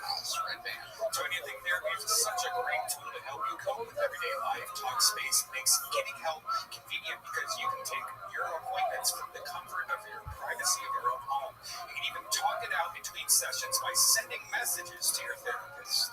As a listener of this podcast, you'll get $80 off your first month with Talkspace when you go to Talkspace.com/Tony and enter promo code SPACE80. To match with a licensed therapist today, go to Talkspace.com/Tony and enter promo code SPACE80 to get $80 off your first month, and you'll show your support for the show. That's Talkspace.com/Tony, promo code SPACE80. We have another regular, ladies and gentlemen. He is a force of nature. I ran into him today at the airport in Atlanta because we were all coming home from separate gigs. He's a superstar. Make some noise for the great powerful Cam Patterson, everybody.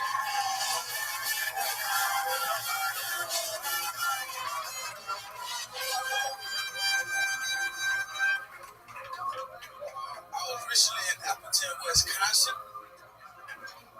You from Wisconsin? Oh yeah, fuck Wisconsin.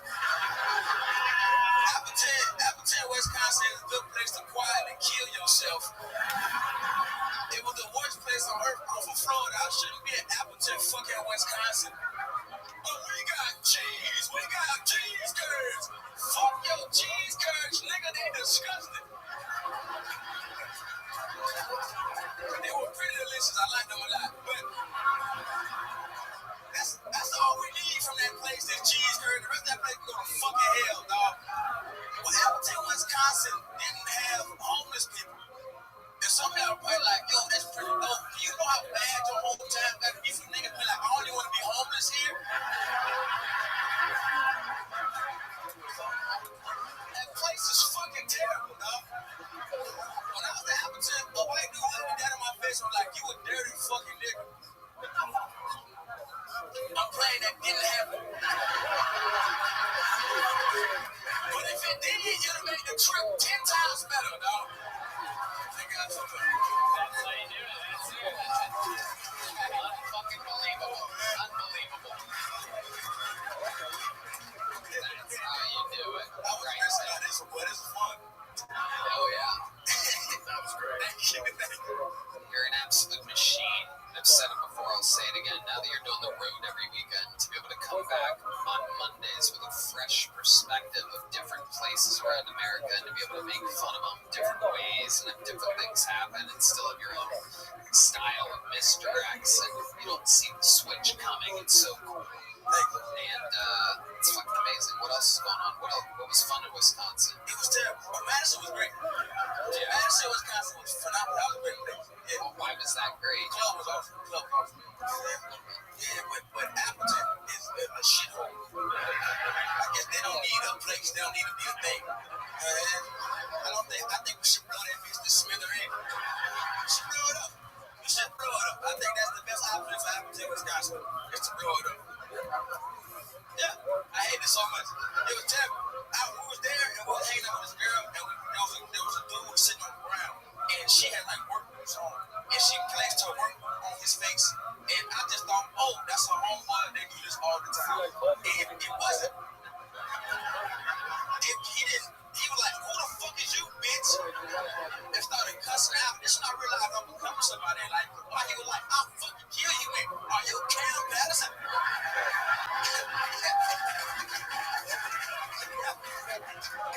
And I'm like, I get the fuck out of Appleton, Wisconsin. This place is there. They beat her ass. It was crazy.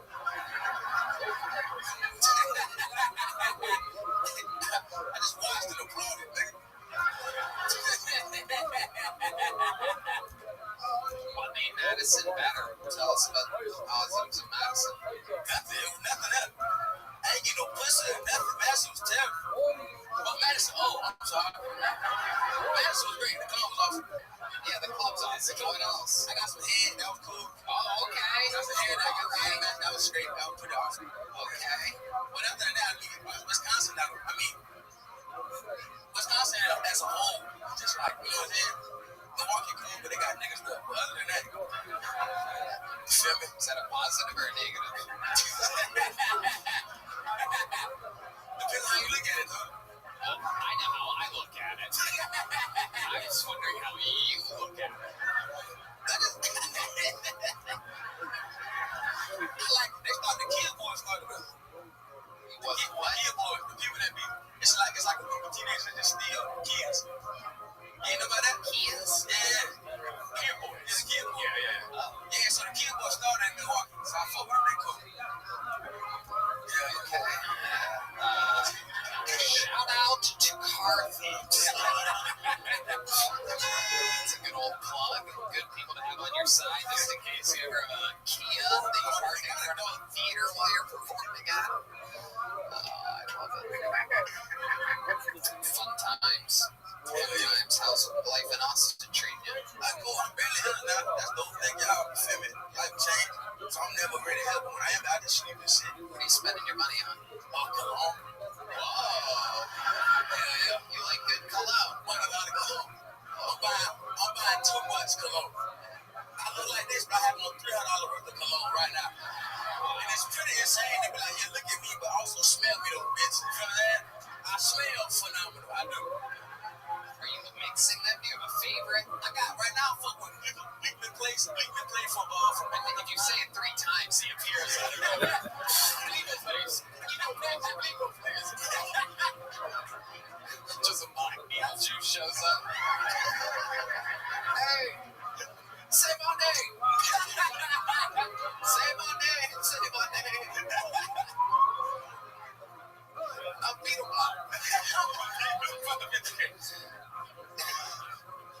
Yeah, but I fuck with Bleakman right now. That shit hard. Every time you say it, it's different. You say it every You said it the same way twice. Bleakman Place. What do you say it again? Bleakman Place. Bleakman Place. There's no L in it. Spoiler alert. How you say it? Sounds like you're saying it in a walkie-talkie. You're not going to believe that it literally says the fragrance notes. Redman has pointed out. It says the fragrance notes are pineapple, watermelon,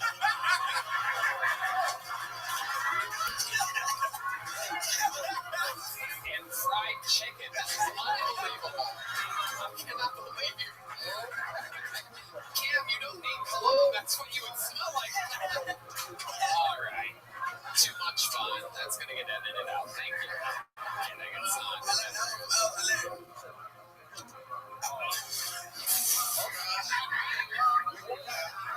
Cam, you're absolutely killing it. You're exactly what a fucking regular on this show, and his job doesn't rotate. He has a hard job of writing and performing 60 seconds every week with extremely high expectations.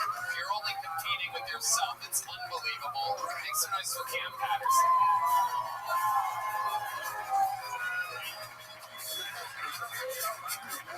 Alright, we're gonna keep it moving along. It's time for our next bucket poll. We're gonna meet them all together. It's 60 seconds uninterrupted for Benjamin Grelly or Grelly. Grelly, perhaps? Make some noise for Benjamin, everybody. Hello, how are you? Nice to see you. My name's Ben. I'm from Boston. Anybody ever been to Boston? All right, hey, my condolences. Did you get mugged? I missed the mischief. Motherfucker. Son of a bitch. I grew up in the Italian section of town. It wasn't quite a ghetto. It was a ghetto. My parents were migrant pizza pickers. They came here during the Great Pepperoni Famine. This is all the Italian history books. My wife's beautiful. She's a beautiful Italian girl. She's got the face of an angel. Angel with a fucking mustache. Check it out. Big mustache. Big Tom Selleck jealous. Hey, you guys know what Tom Selleck. My wife's very skinny. She kind of looks like this. She's so skinny she has to use a pubic hair just to keep her pants up.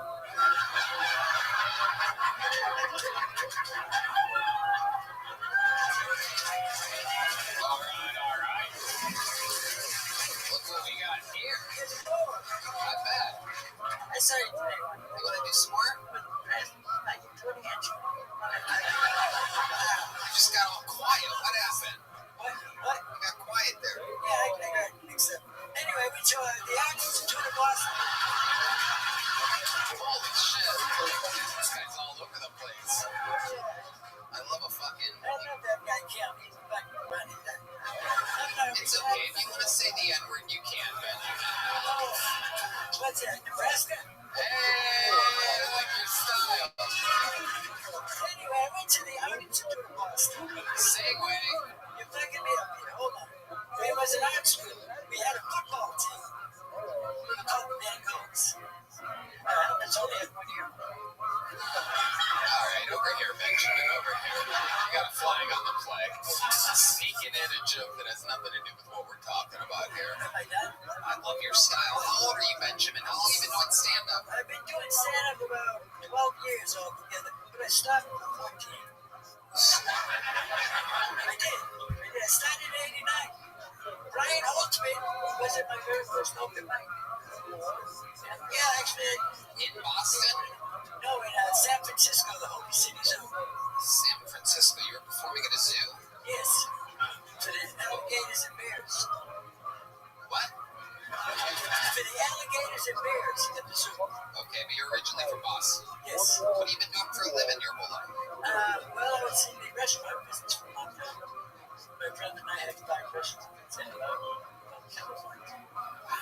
And for the past 5 years, I've been robbing banks and rolling old people. No, I've been driving. You're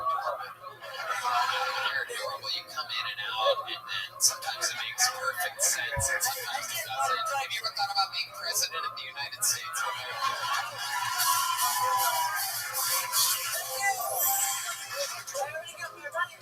Likeable, you go off on your own tangents. Yeah, I'm sorry. And hairy legs. My wife has hairy legs.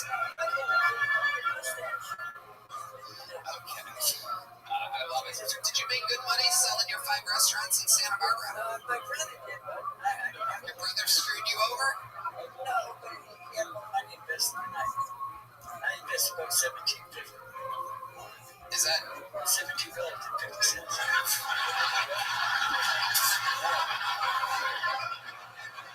Sure. You got lunch there one time? Is that what you're saying? I didn't have a lot of money.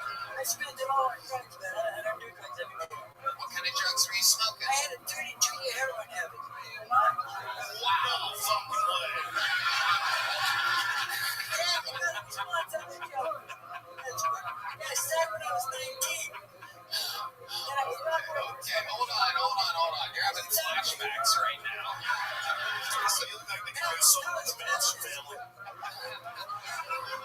This is incredible. So let's talk about the 32-year-long heroin habit. Yeah, that was a motherfucker. I don't suggest it. How did it start? What made you start heroin? You remember that time? You remember that first of all, how long have you been sober? 17 years. 17 years. Well, let's rewind. Let's go 32 years before that. What made you try? What was it like the first time when that hot needle hit the vein and all of a sudden you plunge down on that plunger? And all of a sudden, the feeling that would change your life for the next 32 years starts flowing through your veins. I imagine. I mean, life-changing moment for you. 32 years. Oh, there it is. There you go. He's in it. He's in it, folks. I hypnotized him back to being a heroin addict. All right. Grab the microphone there, Benjamin. So tell us, how'd you start? What made you try it? What was it like? That is how everything starts.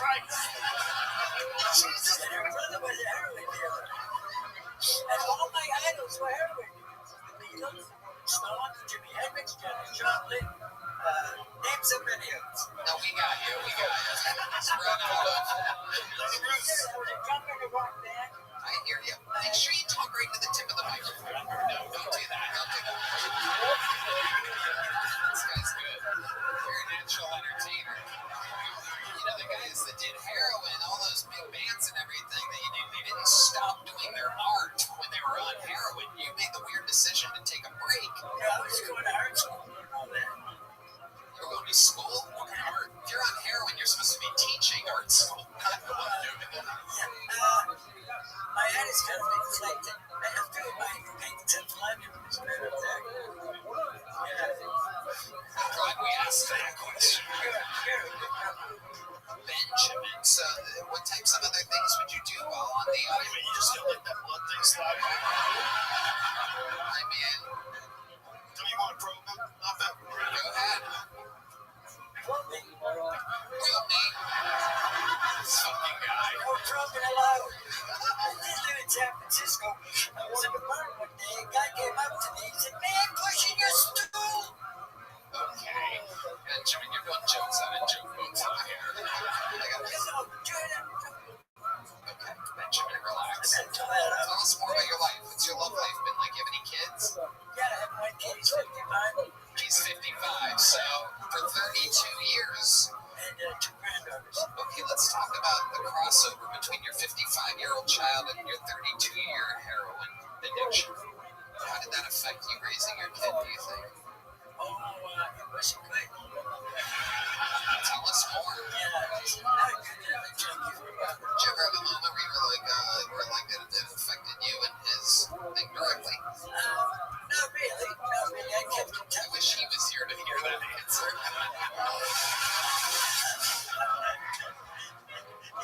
Dad, what the fuck? That sounds just like the man. That's not fun. No, yeah. Benjamin, before I let you go, tell me your whole life. How old are you again? 73. 73. You're adorable. You are absolutely adorable. Thank you, man. I appreciate that. Your entire life, you know, not entire life behind you, but all that experience, 73 years. What's like the craziest thing that's ever happened to you? And what's the thing that you're the most proud of or something like that? Wow. Yeah. Crazy. Both. Answer I anything. used to get high with the Night Stalker, Richard Ramirez.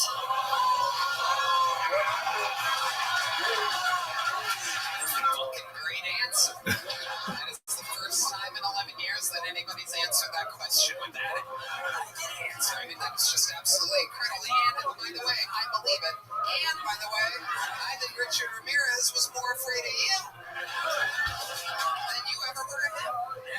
He was pretty weird. Yeah, tell us about it. He used to get dope from the same guy I got dope. And I was in there getting like some heroin and coke. Speedballs, tons of speedballs. Hey, yeah. Did you hallucinate? Holy shit. All right, what are you making a deal out here? What's going on? Keep on the story. No, I saw a giant guinea pig in my driveway once. I did so much fucking speedballs. Somehow I understood Cam Patterson better than you. This is incredible. I like rocks, but I'm not So you met Richard Ramirez. Said I like rocks, by the way, for those who missed it. I can relate to him right away. Okay. I forgot the question. Richard Ramirez, remember smoking weed with him? Yeah. And, no. Was it weed or crack? What was it? Heroin? Yeah. Shooting coke? Cocaine heroin. Wow. Okay, yeah, gotcha. John Belushi. Okay. He was a novice guy. But anyway, so he was in there. Then when he left, he busted the dope dealer. Like, it's weird. He's got a pin in his room under the rug. And he was weird. He had black eyes. Very strange. Then I'm home in San Francisco. My girlfriend's like, holy shit, Richie's on the news. That's what they caught him. Richie? You were so close with Richard Ramirez. That's his name. You guys called him Richie?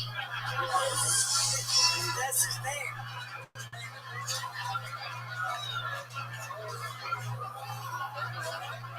I didn't know who was in that.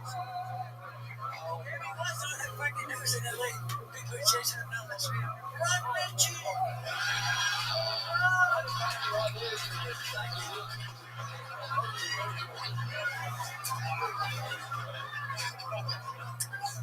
That is fucking crazy. I also used to get high with Timothy Treadwell.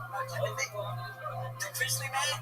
Guy who got eaten by a bear. Are you serious? I swear to God. Is it the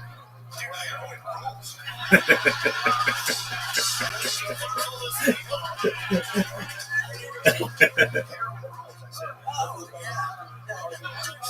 Take my second. I'm like, I'm not glorifying figures by any means.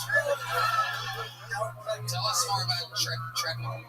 He was a really nice guy, but it's fucking nuts, you know. I met him with my friend at this bar in Santa Monica. We got the English pub there right on San Juan Boulevard. And it was always in there, and he had pictures of bear prints in the snow, and he would name the beers after the guys at the bar. So, yeah, he never got to me, though. But anyway, we would tell him. Take it around to Richie. Are you your good friend Richie? No, it's Timmy. But anyway, did Timmy ever try to kiss you or anything like that? Why would that be a thing? Have you seen the movie? No. You haven't seen Prison yet? Yeah, I don't remember a gay part. Was there a gay The part? whole thing. Really? That's a guy that gets eaten by the bear? Really about a guy pretending not to be gay, and he's going so far out of the way that he lives with monsters in the woods and gets eaten. Sounds like the story of my life. Some Tony Hinchcliffe documentary. It's Werner Herzog. It's fucking great. It's been a long time since I've seen it. I don't know who was gay. I had a girlfriend, and she finally went with him till last year. She got eaten too. And she got eaten. Yeah. Kind of good eating, you know. Benjamin, I like your style, man. You're getting a big jump up. Congratulations. Benjamin Crowley, ladies and gentlemen. Hey, I'm not going to be on the Secret Show Thursday. Oh, he has no idea, by the way. He has no idea what must happen. Are you in town Thursday? I'd love to have you on the Secret Show at the Sunset. I'll be there. 7 a.m. He's going to be there. Unbelievable. Unbelievable. All right, Benjamin, get back there. Get back there. We'll see you later. Catching up with Joe. Make some noise to the lovely Heidi, everybody. You must admit, this place is a real sausage fest. We need a little fucking feminine energy.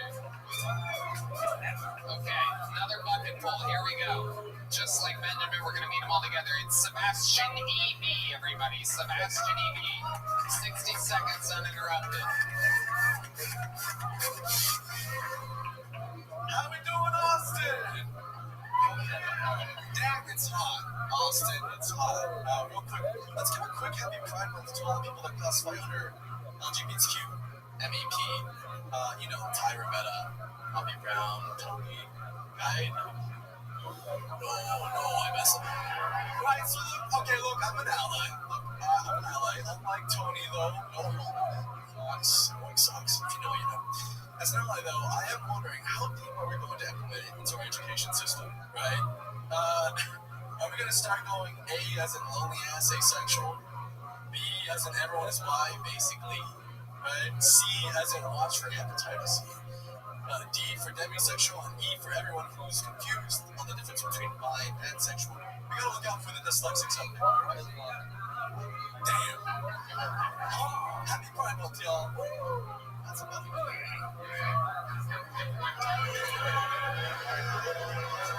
This is just like last time. Sebastian, it's okay. It's okay. Thank you. Did you really do gay jokes in that jacket? It's unbelievable. It's a good show. That's outrageous, sir. It's the gayest jacket I've ever seen in my life, for real. It could be gay if there were middle dicks on it.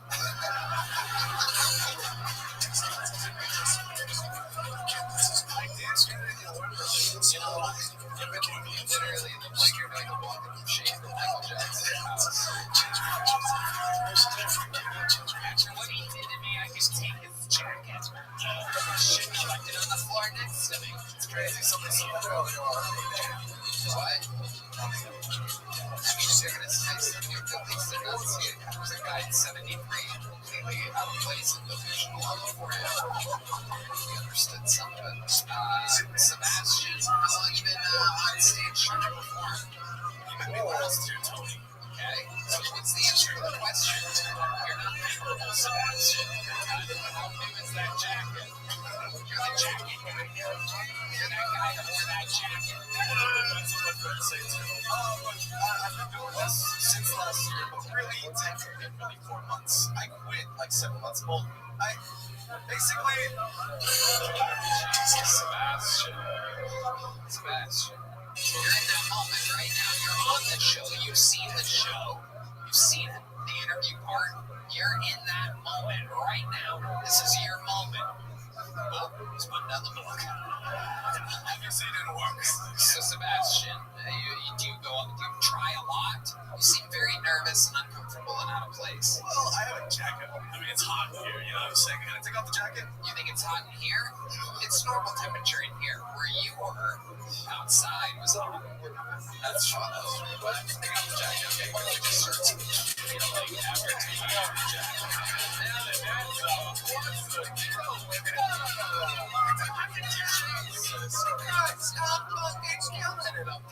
God, I got the weight of that jacket off my shoulders.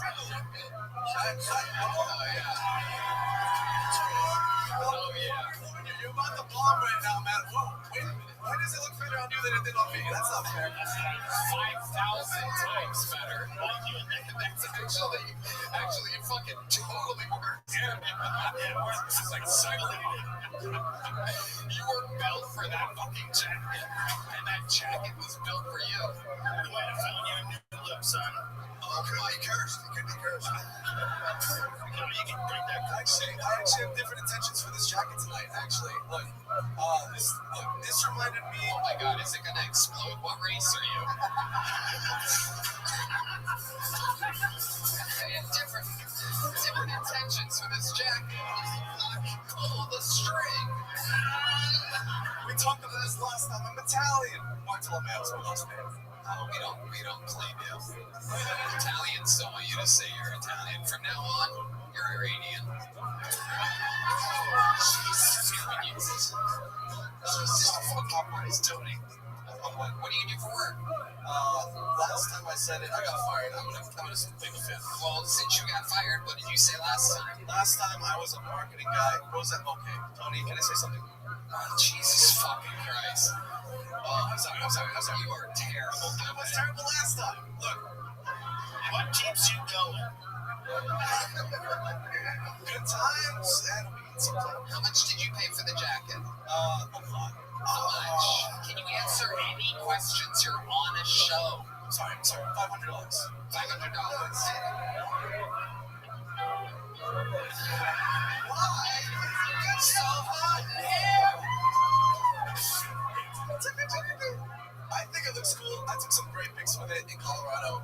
You should see them. Are those your glasses on your necklace, or did you just meet a wacky jeweler before coming on stage? Real, but I look better without them. So Well, let's see you with them. We want to see your real self. We want to see how God made you. This is not me. It's made by. Oh, there he is. What a fucking dork. Oh, man. You thought you could just take those glasses off and put on that jacket?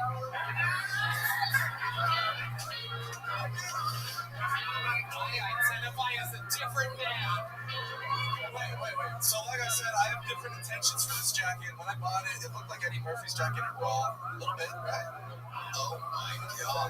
When you bought it, it looked like that? What happened to it? Dude, no, that was the first thing I thought when I was watching you do your thing. I'm like, dude, he's like Eddie Murphy. Yeah. Except he's actually delirious.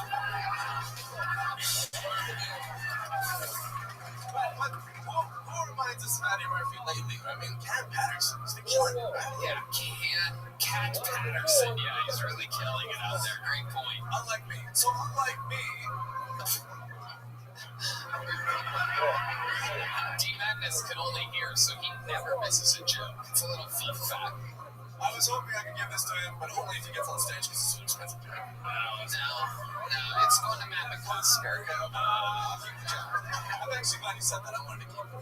Okay. There you go. Yo, sir. Thank you, Joe. Well, the good news is it's just the right color that when you blow your brains out, we can bury you in it. And it's going to blend right in with your brains. Did you get a little joke book last time, I'm guessing? It's actually in the jacket. I believe it is. Another terrible answer. He goes out the way he came in. Just absolute pure sadness. Nothing more, nothing less. No secret show, no joke book. I was originally going to offer you money for the jacket to give to Matt McCusker, but I don't even want to do that. I could really use it. I just got back from Vegas. You know how that goes. Hey, you know how Vegas goes, am I right? You can do that. Ladies and gentlemen, it's a scary show to sign up for. Anything can happen. With great positives of the show come great negatives. And that was Sebastian Eby, ladies and gentlemen. There he goes.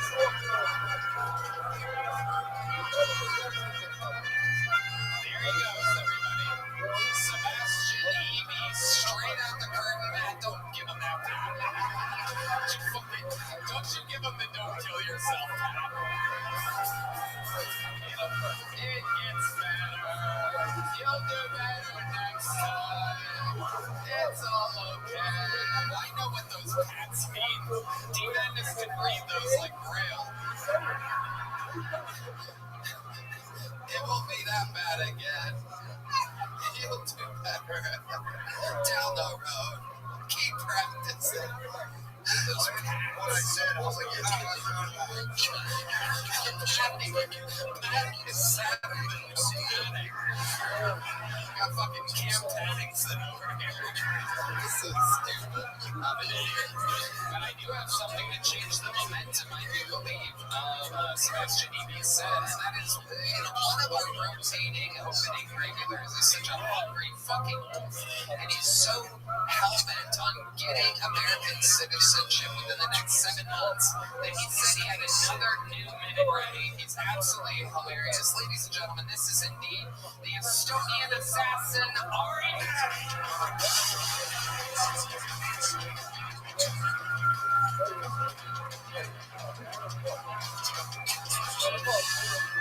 Hello, Austin, Texas. My luck has been turning. I won something on Facebook. I won myself a case of Red Bull. Dude, I have so much fucking Red Bull at my place now. My fridge slammed with Red Bull. Chicks come over to my place, you get 2 Red Bulls per pack. I'm now like the opposite of Bill Cosby.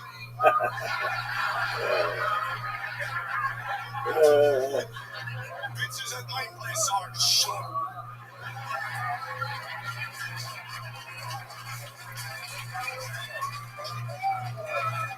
What was that? Where's your pants? No misunderstandings at my place. The next day you can't be like, I can't remember much, bitch. I gave you 3 Red Bulls. I saw you fly away. Fuck yes. It's Monsterville over here in Kill Tony regular shipland. I absolutely love your appearances on this show. So distinctly strong. It gets stronger. You set something up and you fucking knock it down.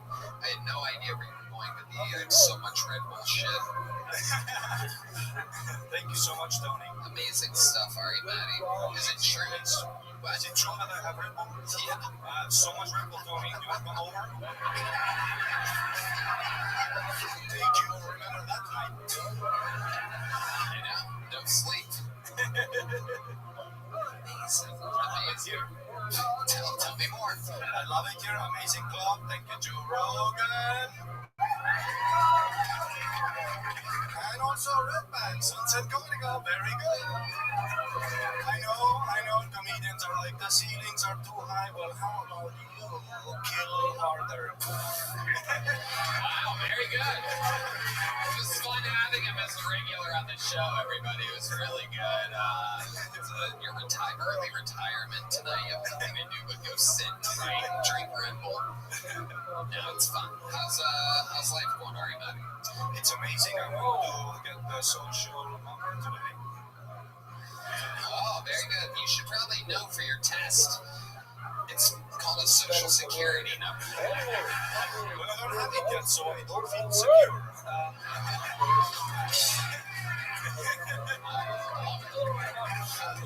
You have a social insecurity number. Yes.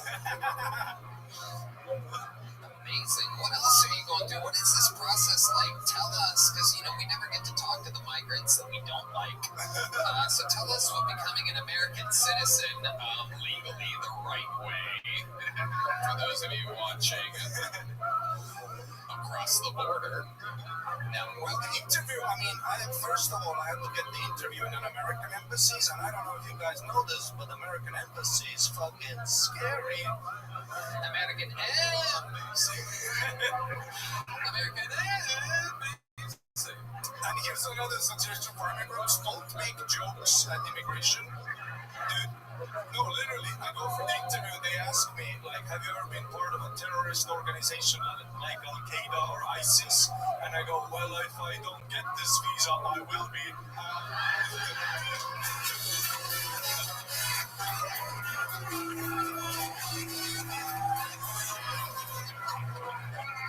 This lady literally just looks at me, what was that? Crazy, don't do that.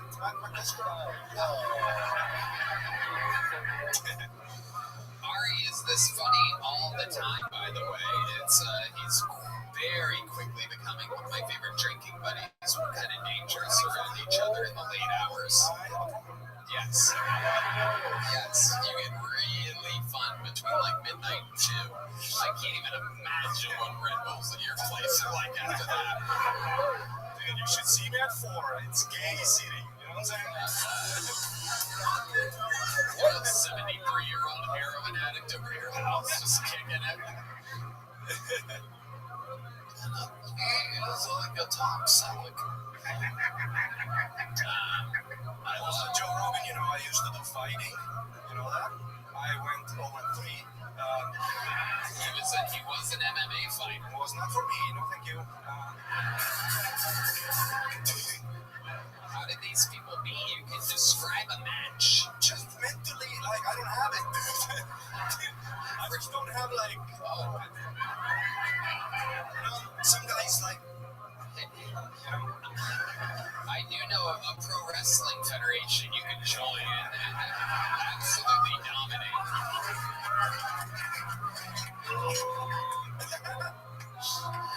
I'm like more of a, like a fun, like, I could be a great, like, cheerleader. I just didn't have it. I tried it, not for me. No, thank you. Yeah, in a cage room, man.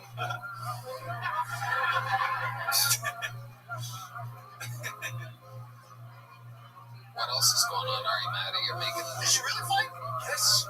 Yeah, I tried really hard. Where were you out of? In Estonia, which had a subsidiary of Straight Class Gym. Oh, okay. Yeah, because there's actually a good system there. We have a jiu-jitsu system there. The guy comes here and teaches at that point, Yeah. So they thought you were just fucking around. No. I really gave it a shot. You gave it 3 shots. Yeah. I did good. Show us what it would look like if you actually tried it. Like you're being silly. Let's see a front kick. What do you want? What do you guys want?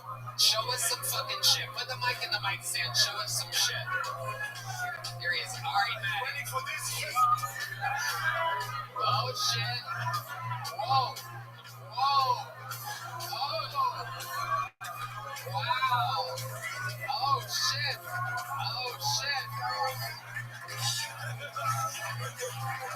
Wow. And then sometimes I give a little kiss. The old kiss of death. About that, Joe.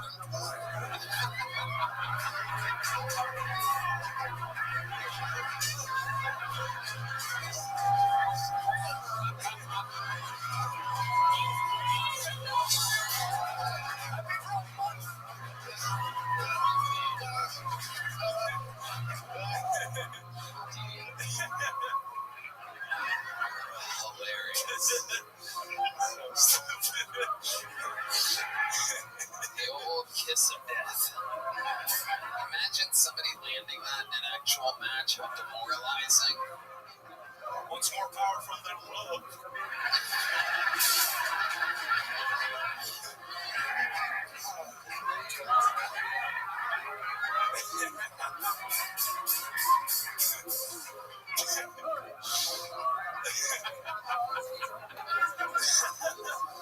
Oh my god. Ari, you're so much goddamn fun. Thank you so You're much. so good at this that we can't even remember Sebastian Eby from 8 minutes ago. Ari Natty in a race to become an American citizen. And he's on his way. So good. We got a bucket full that is from the inside, ladies and gentlemen. That means it's one of you, representing you, that signed up here tonight. So make some noise for Jonathan Hammond, or Hand. There you go. Jonathan, just got this way. You got it. It's a big step, yeah, but it'll save us 40 seconds. There's Johnny, everybody.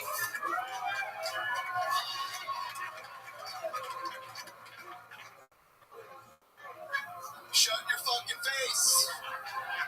So, I had a crippling porn addiction. I was stuck in a chair. I mean, computer chair's got wheels on it. That's a wheelchair, right? No? Okay, so I had to stop watching porn because I wasn't seeing what I was looking for.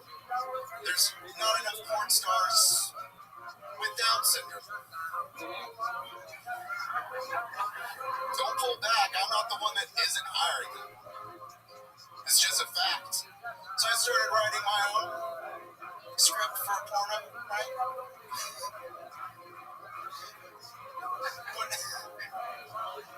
It's called Triple X Trichromosome, starring Dicker Downs. They have special needs, and so does he. That's my time.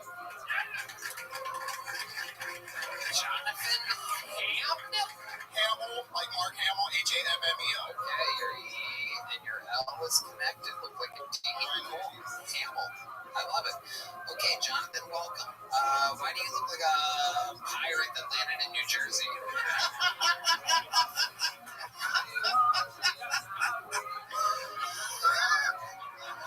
I crashed along your shores. I need a jumpsuit. RPD. We've crashed in a land called Hoboken. It is all I know. Okay, Jonathan, what do you do with a mustache like that? What do you do for a job? I work at CVG, What's that? airport in Cincinnati. That's in Kentucky. The airport. Apologies. What exactly do they have you doing at the airport? Keeping you safe, de-icing the planes. You're the de-icer. Yep, one of them. Wow. And you specialize in specifically de-icing? I mean, that's what I do over the winter. What do you do during the summertime? I work with DHL. DHL? Yeah, I de-ice their planes in the winter, and then I help them load for the summer. You help them load? Yep, big fat loads. Oh, okay, sorry. Wow. Jeez, I shouldn't have said that. there you go. All right. How long you been doing that for? I've been at the airport 7 years this November. Okay. And what made you try stand-up comedy tonight? I mean, I've been doing it for a couple of years, and In Cincinnati? yes, Go Bananas? I've been at Good Bananas, Liberty, Funny Bone? Liberty, Funny Bone, Ed Wiley's before, Ricky's. Okay. How's that gone for you? I mean, pretty good, you know. What brought you to Austin, Texas tonight? Me and my buddy Jason here, he's the one who put me on to watch your show, and I got him to start doing stand-up about 5 months ago. You got your friend Jonathan? You're Jason. pointing at that guy? His name's Jason. Okay, Jason. Are you pointing at him? That's him? Yeah, that's it, my bad. You got him to start? Yep. So you, as great as you are out there spreading the word. You can do it too. If I can do it, you can do it. I didn't realize I did that bad. Yeah, okay. You didn't? Yeah, I'm sorry. You're the only person that performed tonight that's literally been in the fucking room the laughter. I mean, it's fair. What's Jason's last name? You guys came here from Cincinnati together? Yeah. What's Jason's last name? Is that what he signed up as? Indeed. Well then, ladies and gentlemen, just to see, The voice we like had a somebody's couple bunch of on people. earlier, and now for Pride Month, we're going to have a gay couple. Ladies and gentlemen, his better half from Cincinnati, all the way from bumfucked Egypt, just hillbilly, bumpkin, middle of nowhere. Ladies and gentlemen, this is 60 seconds from Jason Elrod, everybody. So, I like to consider myself an ally. I celebrated Pride Month and Juneteenth at the same time by fucking a black trans woman. I know all you scary white boys ask yourselves the same two things. How was it? Did she steal it? Yeah. She stole my heart. It was dope. We did some really cool role playing. I swapped races, she swapped genders. And then she showed me this really cool sex position called the reverse Floyd. It's where she pretended to find a counterfeit $20 bill on me, and then she sat on my face for 8 minutes and 46 seconds. Hey, yes, what's up? I had a feeling this was going to happen. What's up? He got you to start stand-up, and he transferred all of his powers on me. I've seen him do really good before. It's all good. You guys are cool. Jason, welcome. That was fantastic. Thank you. And you've been doing it 9 months? Because of the shows, what got me out doing shit. I love it. Listen to this one. He told me to go and fucking do it. I love it. And obviously, by your shirt, I can tell you're also inspired by David Lucas. So that's very exciting. What do you do for a living? I own a small junk removal service. I do Uber and so Okay. Is your father a former heroin addict? Are you the 55-year-old son that we heard about earlier? A lot of guys with junk removal services. You just lug shit out into a truck and take it places. mostly to the dump or the recycling center, we cherry pick the good shit. Damn right, cherry picking. I've been there, my friend. Never give up, not even a single day. What's the best thing you've ever cherry picked out of junk? Someone else's trash is another man's treasure. What's the greatest treasure that you found? Really recent job. I got like 170 styles, dressers, sold it to my neighbor for $300, and I got a bunch of water damaged vinyl records, and when he came bought those, gave me $100. Did he know they were water damaged? Yeah, he cherry picked through them. We didn't let anything stop us. Not a wedding, Very cool. friends, or even the birth of a Records, child. you know, just the records, like waterproof. Replace that Well, in the the vinyl main thing sticks was, to the blade, you clean them up, and the sneaks are fucked. let's not forget the days when I was But enough about your buddy's tracksuit. That's all I would understand. Especially value your partnership and dedication. Even when we had a really crazy job. They really did I love it. What else do you do with life? You leave a lovely lady back in what Kentucky. you watch and learn from.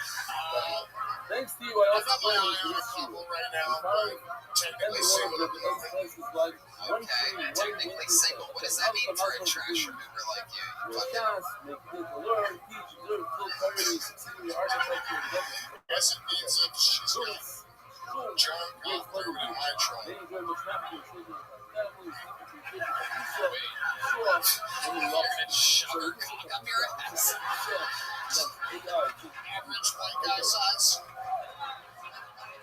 This Okay, person is this in guy's down to party. China, literally from China.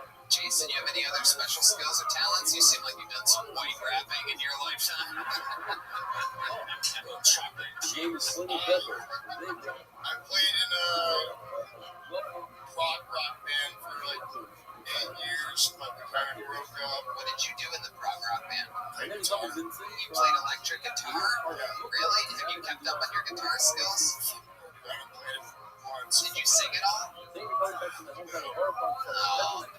Yeah, D-Madness said, yes, you do. I mean, you can tell that you listen to the show and you don't want to embarrass yourself. Is that true? No, I don't consider myself. Hero says no. I don't consider myself. Weird voice. It works during your stand-up, but it's frightening in real life.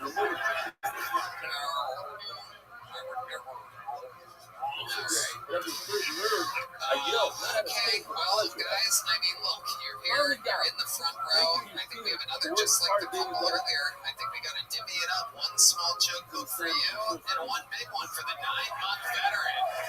It was in the moment, maybe it was nerves, but you guys come back, try it again, keep signing up. There you go. You want one of those? Absolutely. There you go. Okay, there you just go. Go get back to your fucking seat. Jesus Christ, it's the fucking biggest Oompa Loompa I've ever seen in my life. This guy's the mayor of the Lollipop Guild over here. He's got Mayor of Wizard of Oz vibes. That's what I recognize that face from. Oh, Jesus Christ. That was frightening. He just did an impression of him. Okay. Another bucket full. You guys still having fun out there? Alright, make some noise here. What could be your final bucket full tonight? Chase Moat, everybody. Chase Moat. Maybe I got the money, don't you worry. So I used to be a youth pastor. Yeah, shut up. All right. Now, youth pastor goes by many names. Youth pastor, youth director, pedophile. Yeah, no, I'm just kidding. Jokes. But the answer is yes. Let's all over all her gay friends on that. Yeah, she cried her mom yelling at me. I was like, Jesus Christ, like, I just work here. It's just policy, don't crucify. No. I lost that job because I got arrested for smoking weed.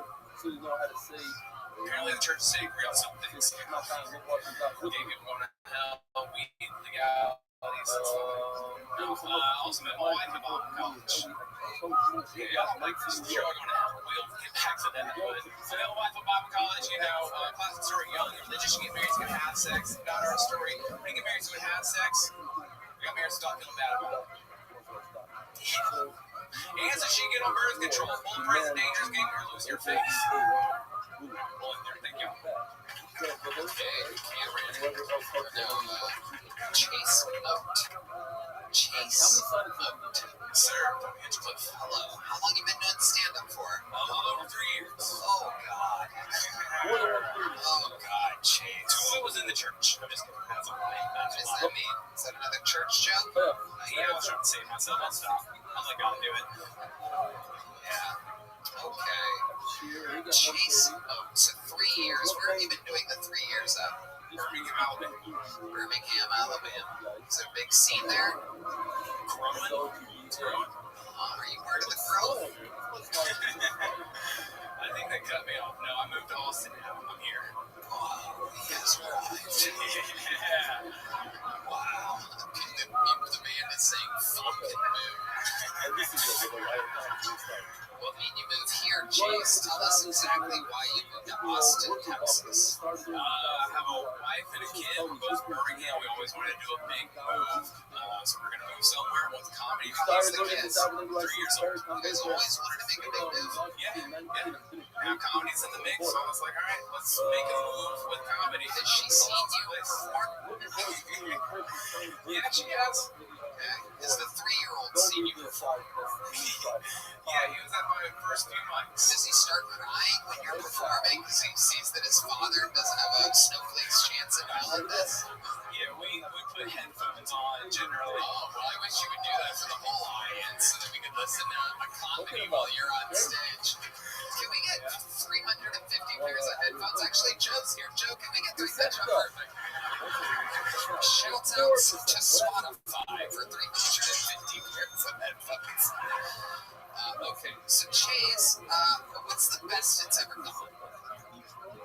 And what were the jokes that you did that? Oh, it's gone really good. I mean, usually more God-fearing people in Alabama, but I can see where you can be used to that. How recently did you move to Austin? like 2 weeks. Oh, well, there you go. That's why it's very church-based. You're used to a lot of people on, that's crazy. We would never do that in church. Yeah, man. We would never do that around here. We are the Lord here in Birmingham. Because we need the Lord here. We need to make believe. When you hear that music, all right, stop for here. Is that you or James? I feel a revival happen. Thank you. How would you play church music, Deez? Oh, shit. Oh, Jesus. Today we gather For the retirement of one of our loved ones, a member of the congregation that chased his dreams. Tonight we encourage his retirement.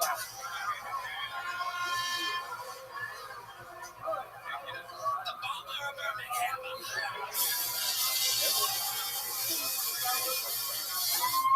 The old Alabama silence.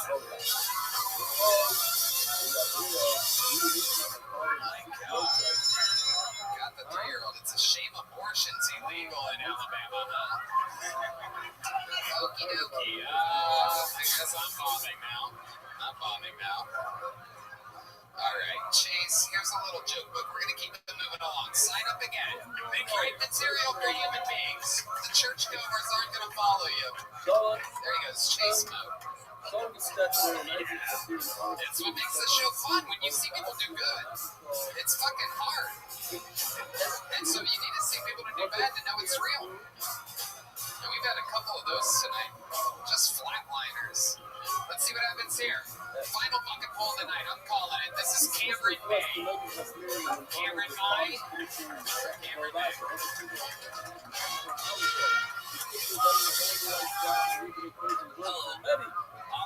I'm a very introverted person. I've been trying to put myself out there more, go to parties with people my age, but I've kind of realized I don't like partying with people my age. They all have pink hair and I don't fit in. I have to be like the only guy in his early 20s that just doesn't really seem to care about labels. Like, I was at this party and this girl came with me. She was like, oh my gosh, I really like your hair. You seem like taking nice care of your skin. Are you a metrosexual? And full frontal honesty, I had no idea what that was. I thought people were fucking trains. But it turns out, for those of you that don't know, a metrosexual, it's a straight man that's very much in like skincare and lotion and all that other shit. And to me, that word's just kind of a crazy testament to how disgusting men are, you know? Like, they found a guy that uses shampoo and conditioner, and they were like, hold on, what the fuck are you?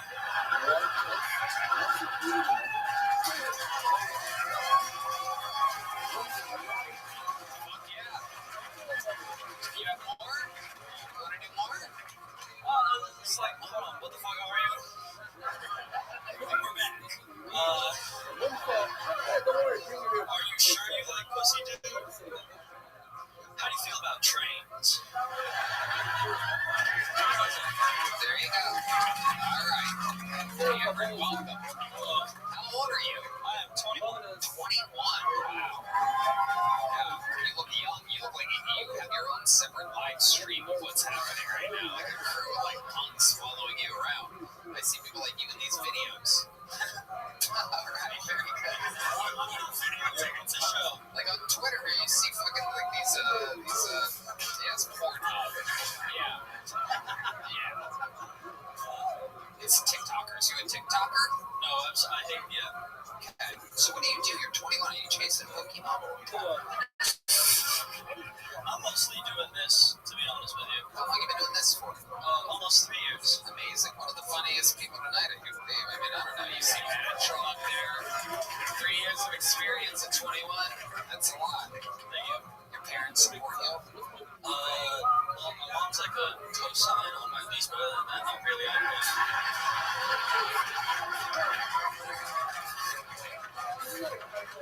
I'm talking about as a comedian. They support your choice to do comedy.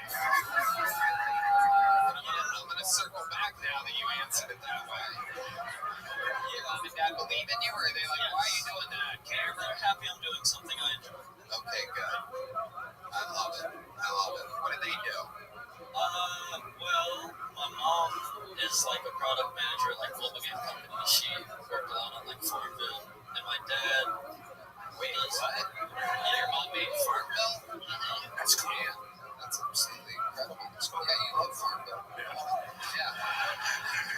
He's on it. He's one of the pigs. He's a star of Farmville.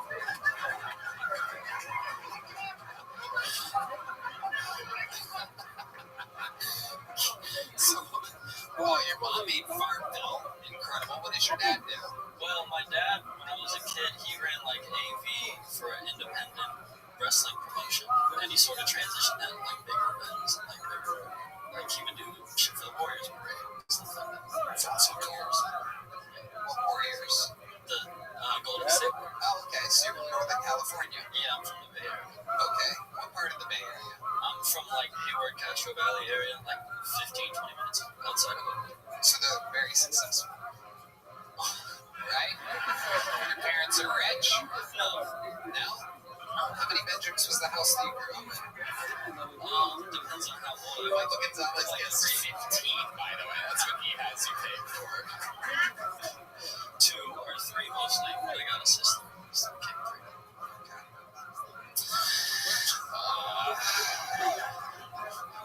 I love that you said the two things that metrosexuals are into are skincare and lotion. I love that you separated those two things. Well, like you put cocoa butter on your face.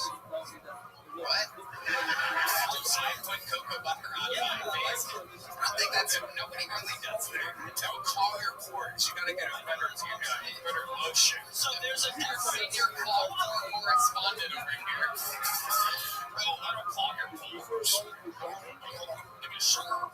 What's the difference? Sure. They literally just described it. That's what I was gonna say. Shut the fuck up. You little words. Yeah. I need a locker. Can we get a locker up here for me to shove this kid into? You ever get bullied? Yeah. Really? Yeah. How would they bully you? What would they say about you? Bro, I was the skinny white kid. You're telling me. I mean, I am still that. I'm 40, bro. Imagine 20 more years of this torture that you live with. Imagine being the fat one. Yeah. It's even worse. Yeah, I'm skinny. Oh, no, I can eat whatever I want. Oh, Brandon, I follow your Instagram stories. You can eat whatever you want to. There's just results to your choices. I don't eat what I want because I see you eat what you want. And I see what happens and I go, thank God I don't do that. I'll Instagram Caesar salads. Why would I do that? Even if you did Instagram your Caesar salads, but if you did, that would just mean that you're Instagramming more food than what you're already Instagramming, which is a lot. It's addicting. Okay. Anyway, he's been hard ever since we talked about Taco Bell earlier this night. You have a girlfriend? No. Have you ever had a girlfriend? Yeah. Yeah? How'd that go? How long were you with her? The last one? About 20 or 8.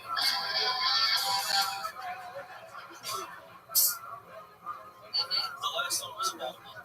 Okay. How did it start? Where'd you meet her? Well, I met her about fucking 3 years ago. Okay. At this coffee shop with some other friends. And then, like, I always thought she was pretty, but then we sort of, like, developed a friendship and stuff. And then you made her with you. Yeah. That's pretty much where I went. Yeah. That first time it happened, what was your big move? How did you know that it was time to leave the friend zone and enter the end zone? Watching Netflix and, of course. Well, but we were sitting in separate chairs, right? And I, like, showed her your dick.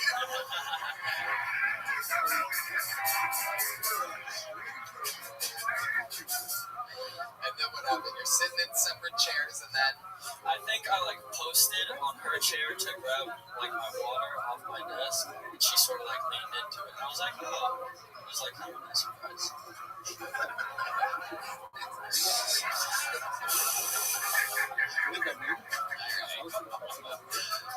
Any other special skills or talents that you have? Quite frankly, no.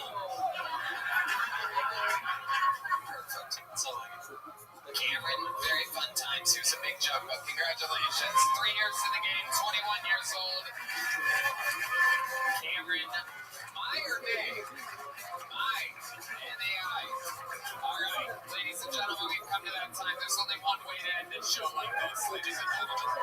It is the reigning, defending Hall of Famer, most sets, most interviews all time. The man who does it more and better than anybody. This is indeed the Lynchburg Lemonade, the Memphis Strangler, the Big Red Machine, the Vanilla Gorilla, lights out, William Montgomery.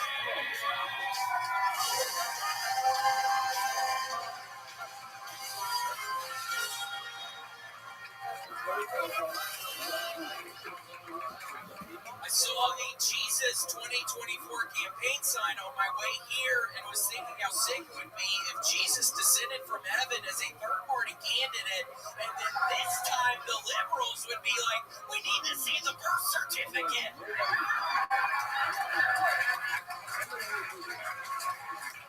A Massachusetts man revealed that he was serving barbecued human flesh in his neighborhood get-togethers, and I just want to know, what were his wine pairings? The country of Wales is going to start jailing politicians who lie, so in other words, Wales is shutting down its government. And speaking of the government, there's a presidential debate coming up this week on CNN, and I actually heard from somebody the loser has to fuck Hillary Clinton. Okay, that's my time. Fuck yeah. The Dragon Slayer. But also, I want to say, go fucking Vols, Tennessee! Just beat Texas A&M for the College World Series, so go Vols! My alma mater, fuck Texas A&M! They're right about yes! Oh my god. A weird maneuver. I just had to say it, I was just watching it in the College baseball? Yes. Talking about college baseball? World Series, baby, Omaha, Nebraska! Wow. Literally, I mean, that's just unbelievable to do. You think they would do that for you after their set? Who, the Vols? Yeah. I don't know. I think they'd be like, before we get started, shout out William. I didn't think of it. Aww. Jesus, Tony. No, I feel bad. Don't do that. That was okay tonight. It was great. It was fucking great. That's why I'm wondering why you would isolate everybody in the room. Well, it's the first time in school history. It's the first time in Tennessee history. So I had to say it. It's not. It is not. The set was fantastic, though. I feel like it all came from an honest place. Thank you. Yes, it's been hard, Tony. I've been very tired because I've been getting the hell back to Austin on Sundays. I was in Columbus, Ohio. Yeah, this weekend was wonderful. And then it's getting harder and harder to do these minutes, but we're trying, Tony. I'm trying. We're gonna do it, so we'll see. You're doing fucking fantastic. We'll see. I'm trying. I mean, tonight it was pretty good, but then I'm talking about the balls, and it's like I'm turning into that guy with the jacket. What about that guy? That guy was a nightmare. That guy really was a horrible nightmare. Oh my god. Really was. Sorry for bringing up the balls. I shouldn't have done it, but go Balls. And if you are a Tennessee baseball player, hit my DMs. Oh yeah. Send me your baseball glove. I need a baseball glove. That's honestly why I did it, Tony. I need a new baseball glove. You're just looking for a baseball glove? Yeah, I actually shouted out American Airlines and United last week when I couldn't make it to Hartford, and United responded to me and gave me extra miles and refunded me, so now I'm totally anti-American Airlines. United Airlines. Wow. Who would have guessed? The boy from Tennessee would be anti-American. Absolutely incredible. Tell us more about Columbus, Ohio this past weekend. That is where Red Band was born and raised. Did you run into anybody there? Well, I know that very very well. And his mom actually still lives there because I actually visited his mom this past weekend in Columbus, Ohio. That was literally. That was oh man, talk about Netflix and chill like that last guy. That's what Red Band in my fucking. It was good. Tell us about your time with Red Band's mother. Yeah, and I'm a little scared, Tony, because I'm actually finally catching feelings. I swear to God, I swear, I feel like I'm catching feelings right now for fucking Red Band's mom. So we gotta figure that out. But Oh my goodness. wow. It's funny you're laughing, Rabbi, because I'm not kidding about any of this shit, dumbass. So it's funny you're laughing about it. I had that bitch up against a fucking shower, dude. It's funny because I talked to her the other day and I was like, what'd you do this week? And she's like, I was working with special needs, and now it makes sense.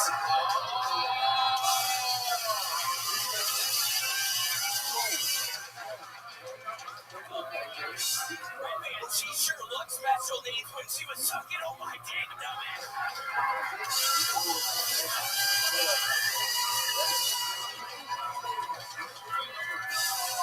Fucking drooling all over the place. It was nasty.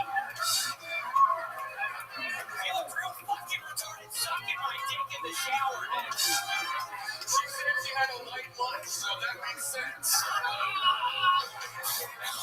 What? Well, she's also bulimic.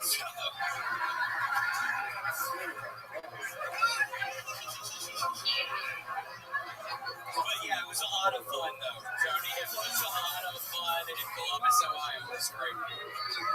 Did you eat good when you were in Columbus? DP Dough. Gotta give a shout out to DP Dough. Pretty good calzone. DP Dough. Are you talking about Red Band's mom's pussy?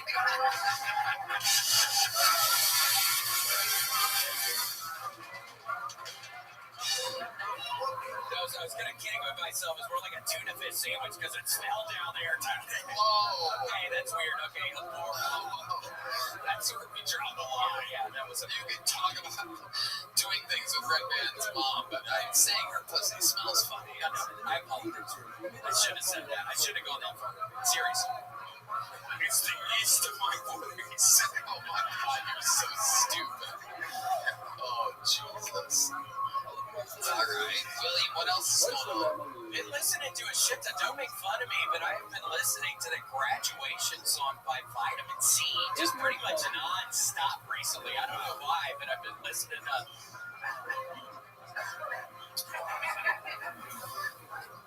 Vitamin C is good for immunity, right? How's that song go? As we go on here forever. Oh, wow. On the time we had together. You listen to this with Red Band's mom. All right. Hey, I don't remember What else is going on, William? nothing much. Just been hitting the road a ton, Tony. It's been wonderful.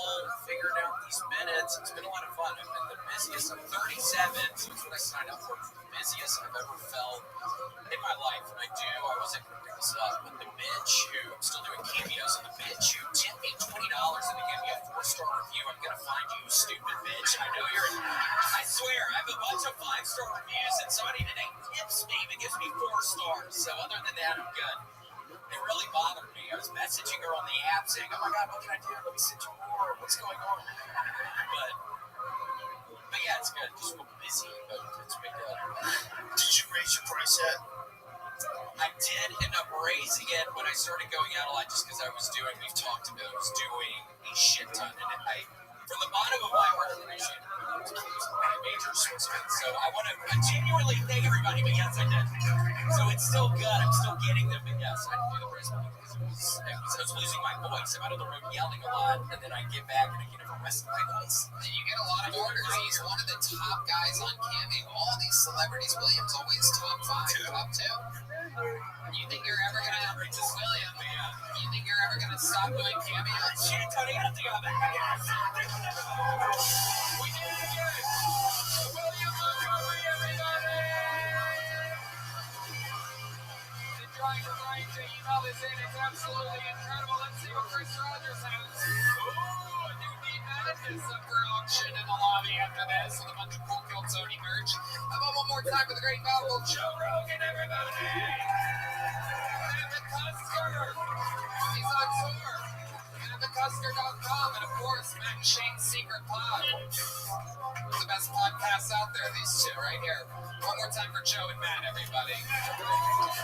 So lucky to get to have guests like this delivered around the corner. I love you guys. Thank you so much. Oh, Jesus Christ. Great stuff. We love you. Hey, subscribe on YouTube, I've been told that I have to say. So subscribe, don't just watch. Hit the notification bell. Yeah, hit it hard. We love you. Good night, everybody. Thank you so much. Thank you.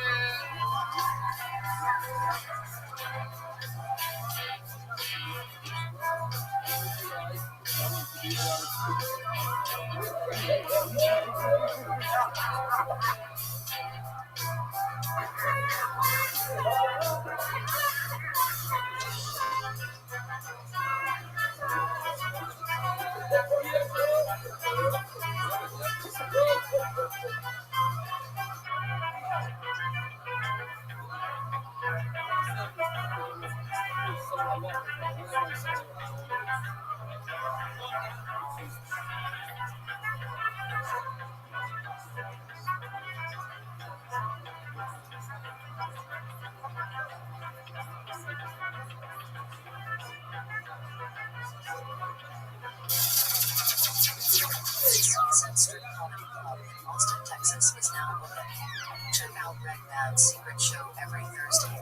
Go to sunsetstripatx.com for tickets.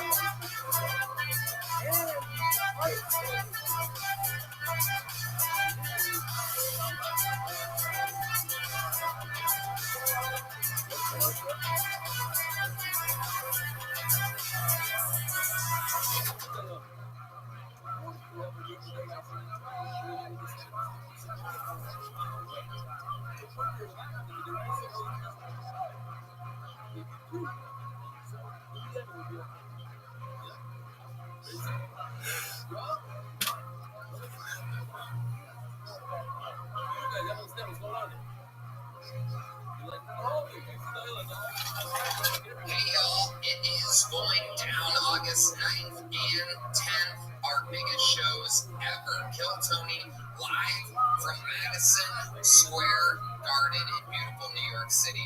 There are still very few tickets available for the live shows in New York, and if you can't make it to New York City, you can watch the live stream, all of your favorite cast and characters of the show. It is going to be absolutely historical. We are holding absolutely nothing back. We are so pumped about this event, and everything we've ever done up to this point feels like practice to us. All the other arenas, all the big shows, the development of all the characters, the growth of all the comedians. August 9th and 10th, it all comes to a head. KillTonyLive.com for the live stream, and tickets at Ticketmaster.com for the live shows.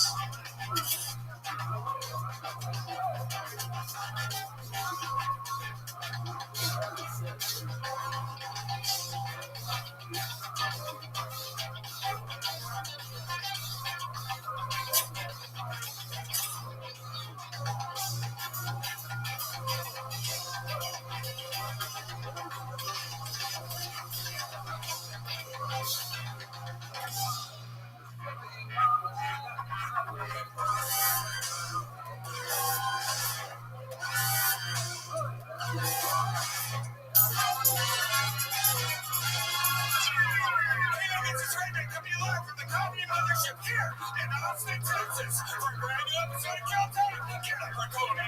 Let's go!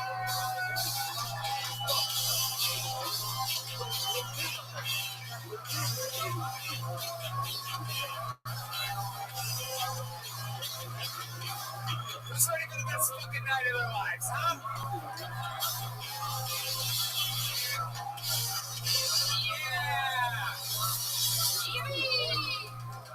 Make some noise for Brian Redman, everybody. And how about one more time for the best damn band in the land? Bare bones tonight. D Madness woke up with a backache. So no D, no horn players, but we have the great Michael Gonzalez here tonight. Powerful Matt Mueling on the electric guitar. And the one and only John Bees on the keys. The absolute bare bones band tonight. They have a new Instagram at Kill Tony Band. There you go. The Kill Tony Band. Look at them. There you go. We're going to have a lot of fun tonight. A lot of exciting stuff in store. Shout out to Ways to Well. Ways, the number 2 well. A lot of great stuff happening over there. Stem cells, IV drips, absolutely everything you can imagine. Exciting stuff going on. So, no further ado, here's a little bit more of the amazing sponsors that made it all possible. Sunset Strip Comedy Club in Austin, Texas is now open. Check out Red Bad's secret show every Thursday. Go to sunsetstripatx.com for tickets.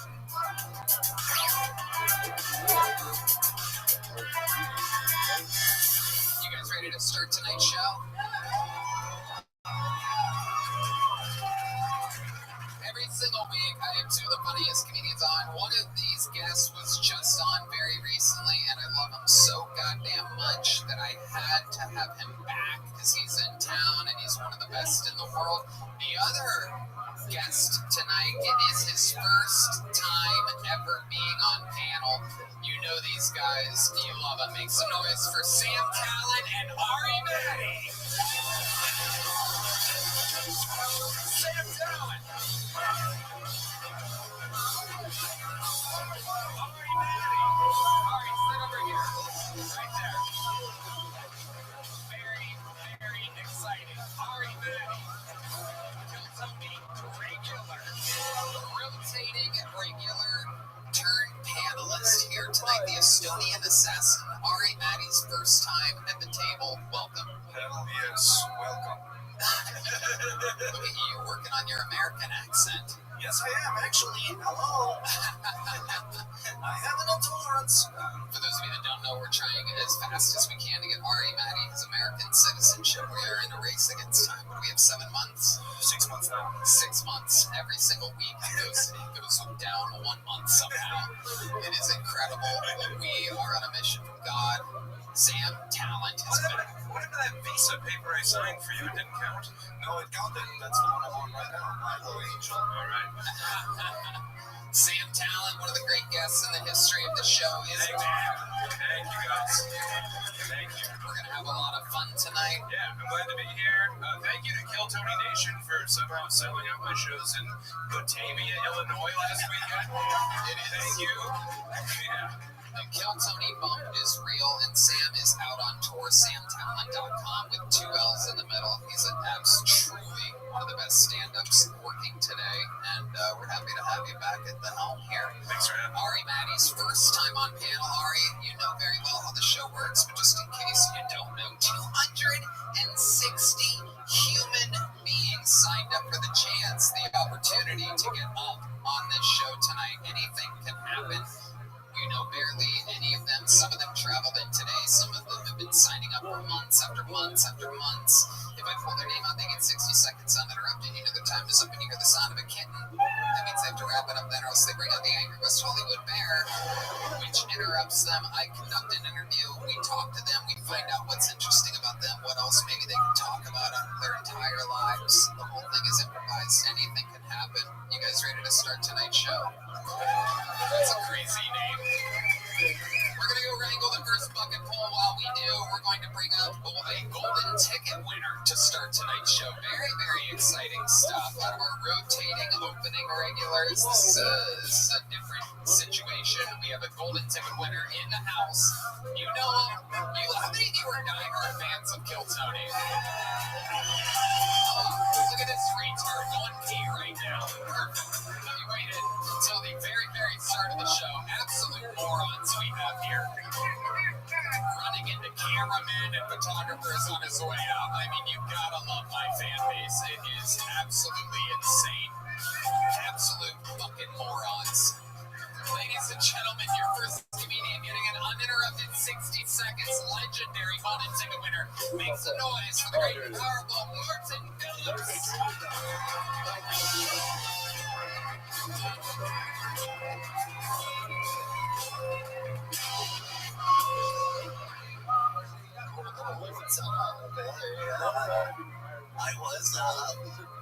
I was cat calling him out today. I was like, get in. And that works. And then I was like, hey, get that ass over here.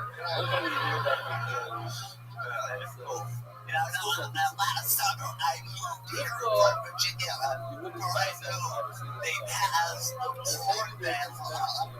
That isn't just passed in here in Texas. This law keeps following me around. I don't know what I did. I don't know who to blame. I think it's my parents. I think I'm 18 and older now. So I don't know. It's called that woman watch porn. Okay, cool. My sister has kids and they have a lot of that energy. I learned that energy comes from food. So when I babysit, I starve them. Martin Phillips, a minute, 7 seconds to start the show. Sam, what do you think about Martin tonight? Martin's the man, dude. I'm a huge Martin fan. We were on a show in the past where I accused you of having child pornography, and now that clip has been that's the clip, yeah. Yes, and it's going around in a very specific community. But it's like on hood memes and shit. So it's like 30,000 comments on hood memes. And then like my black friends will hit me up and be like, damn, you did this squiggly motherfucker bad.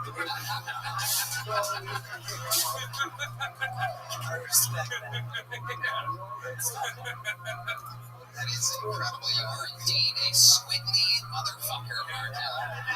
Absolutely consistently hilarious. I love your set tonight, cat calling. Who are you doing this to? Where are these women? Oh, no, I the complex has a lot of stray cats. Well, that was everything about cats, not women.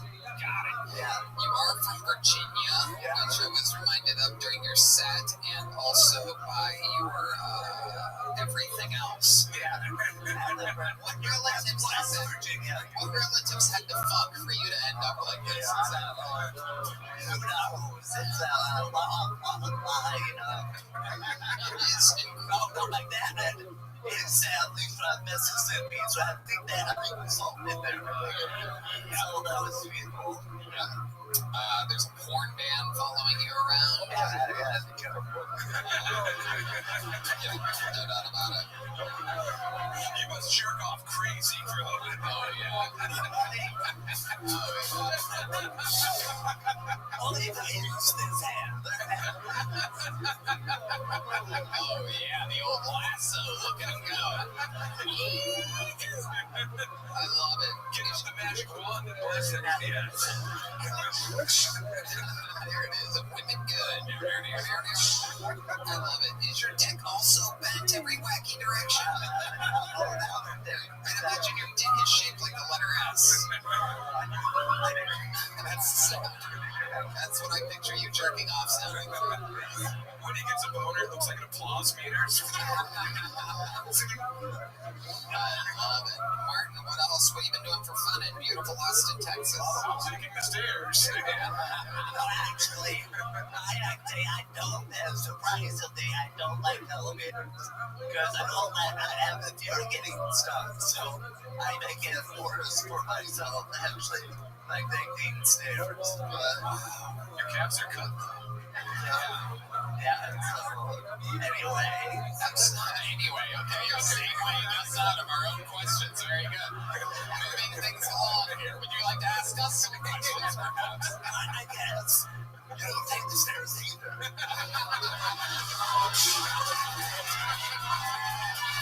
Holy shit. Holy shit. Holy shit. Holy shit. Oh my goodness. Wow. The squiggly versus the jiggly. It's a battle of the titans we have here tonight. Absolutely incredible. Martin Phillips. I love it, man. I fucking love it. You're out here killing it. You have a Taylor Swift shirt on. Have you seen her live? I'm Frank Katie Lynn shirt because I picked all those things right. I was at the last concert I told Taylor Swift before it cost thousands of dollars. So I'm an OG. I was there. Swifty. Yeah. You're a shifty Swifty.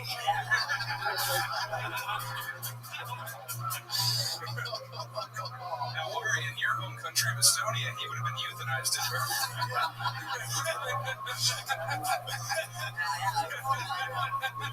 They would have left him on a rock and frozen. They would have been stoned him. Now you're visiting. And Martin, you're doing comedy full time now? At least for the summer, the school's out, but I've been growing up out of town. So That's true. I forgot you're a substitute teacher. yeah. So I always do comedy full time in the summer. That's good. Absolutely. And what else? Been on any dates or anything like that? Not quite yet. Right. This one chick messaged me. She was like, my ex-boyfriend looks promising. Oh, yeah. Who was your ex-boyfriend?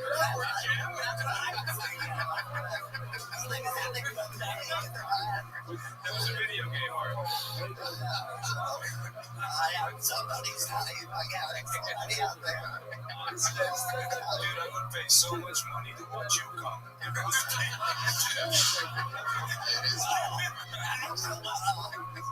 the price is right up here. Dude, how come you have so many wrist accessories? They do so staying not getting kicked out Here? Newer guys here? No, they have no respect whatsoever. Newer guys. I know it's a lot too. Yeah. No, it is. That's a lot. That's a hazard for you that we get caught on things. It would break. Absolutely. You're There's all the magnetic arms. That is dangerous. Only this one's right. This one. Oh, yeah, that one's normal for sure.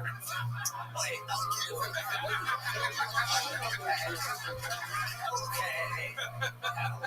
Let's talk to your lover.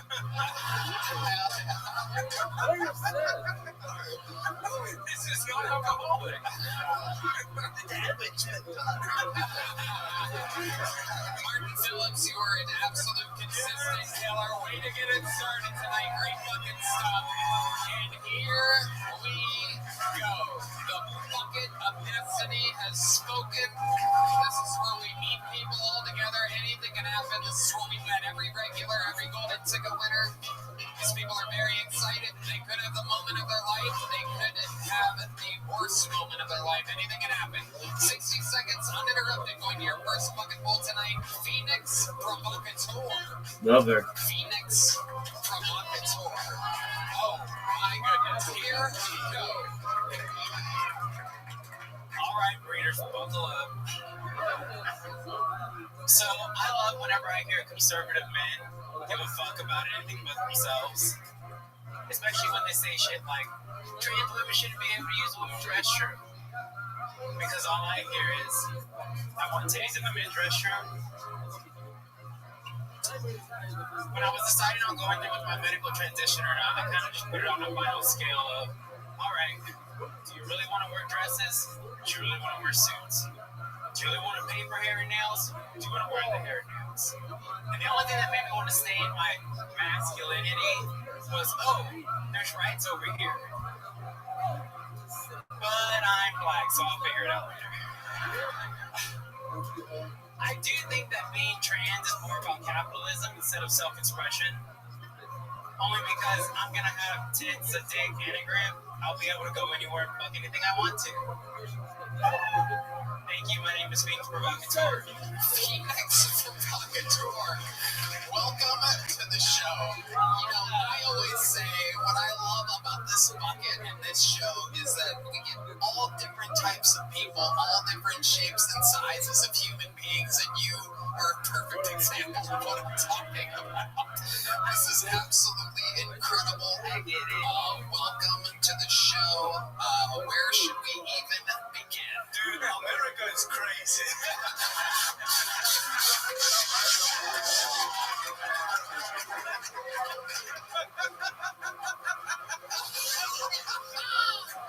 I love it. Phoenix, how long have you been doing stand-up comedy? I started last October. Okay.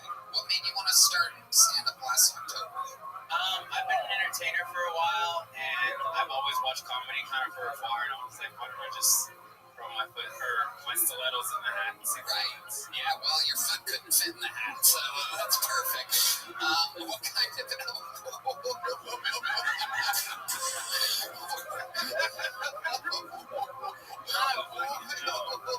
I'm short-circuited. I did. What kind of entertainment were you doing before?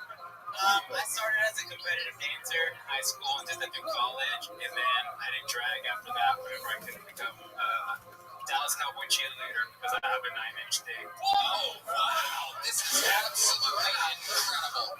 I'm black before I'm pretty, but that's amazing. That is unbelievable. I have 430 more questions. This is amazing. I have a question. Can we see it?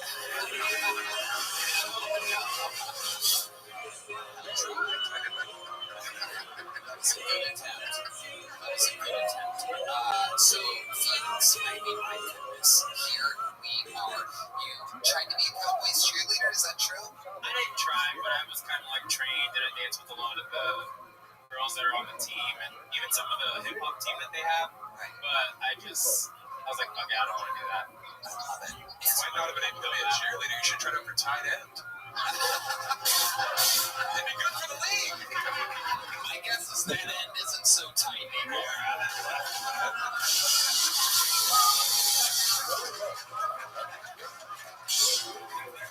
It's tighter than my boyfriend's. Whoa.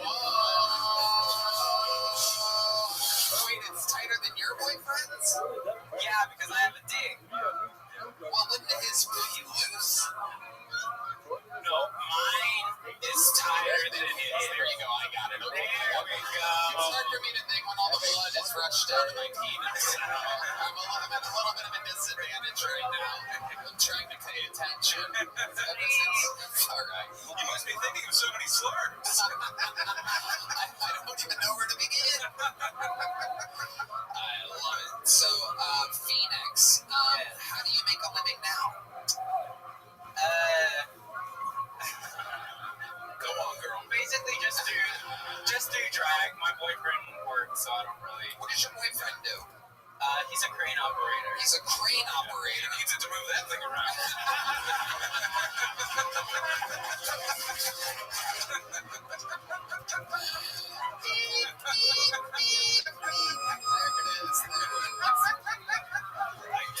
Oh my goodness. She would have been euthanized in your home country.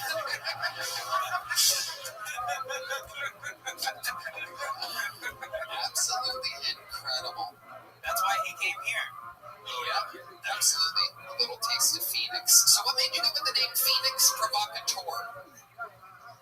Well, honestly, it was my drag name at first. I went with a different one. It was Carmela Delight, but I felt like it made me seem too nice. I'm more bitchy, so I'd rather be the bitch that's nice than the nice person that's mean. Whatever, it's a different I feel the exact same way. So, what was your joke about conservative men? I kind of didn't get it at the beginning. They want to see titties in the restroom. Explain that to me. I was basically just saying that, like, they're fighting against, like, letting trans women in the restroom. So they want people like me to be in the men's restroom. And where do you want to go to the restroom? Where do you want to take off my chest?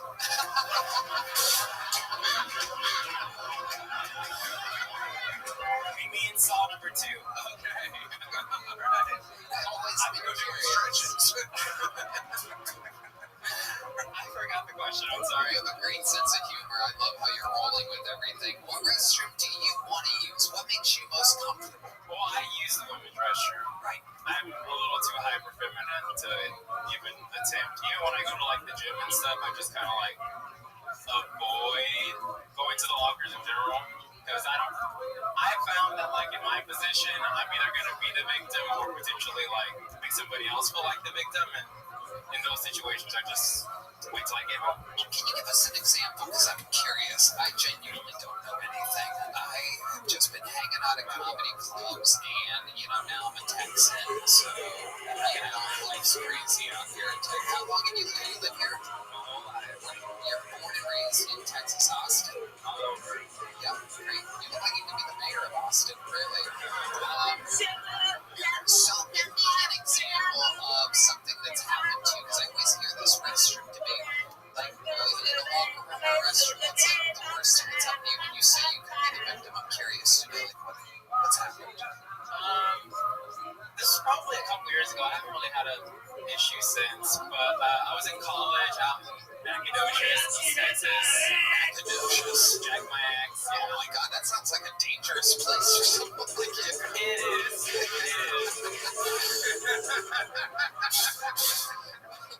So actually, if I'm dancing on the 50-yard line for the football game, it was pretty intense. But I was selling tickets for a fucking competition or whatever, and this dad came in. What kind of competition? A dance competition. Okay. It was like, I think it was like high schoolers and middle school dance thing. It was just mostly that. Dad could possibly have a problem with you selling tickets to middle schoolers for him. I wasn't selling tickets. Like, all right, Jesus Christ, don't get mad at me now. No, we're not Nacogdoches. It's easier to get the kids in if they don't have to use money. Okay.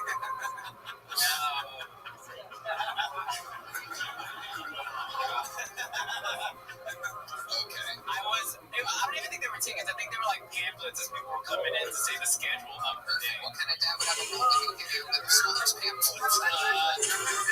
This is great. I know I would love it if a 7-foot tall dragon lady was handing my kids pamphlets or something. They must have thought you were from the future. Right? This was back in like 2017, so he was ahead of his time with this. But like, he basically threw a fit in front of my coach and everybody. I was like, I don't want that thing going to the bathroom. And I was like, I'm standing at the front door outside in 72 heat or degree weather in Nacogdoches, Texas. I don't want your little snot going around. I fucking hate kids. Get sketchy. Yeah, Fuck you guys. I think that you should be able to do that. That way your dick doesn't get in the yards. So you don't try to suck it. Oh, snap! This thing going up. This thing's going up. I'm a fan of the movement. Absolutely incredible. Phoenix. I love it. So what else do you do for fun? Tell us more about the life of Phoenix on the tour. I travel for like drag and stuff whenever I can. I just did a show in Midland at the beginning of last month, then I went to Nashville. Is there anywhere you go to visit where racism is rampant? I did a show on a burning cross the other night. What is this bullshit?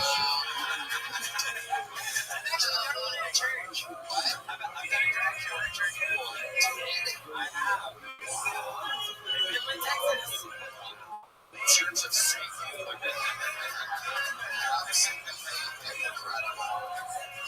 Just a bunch of white people.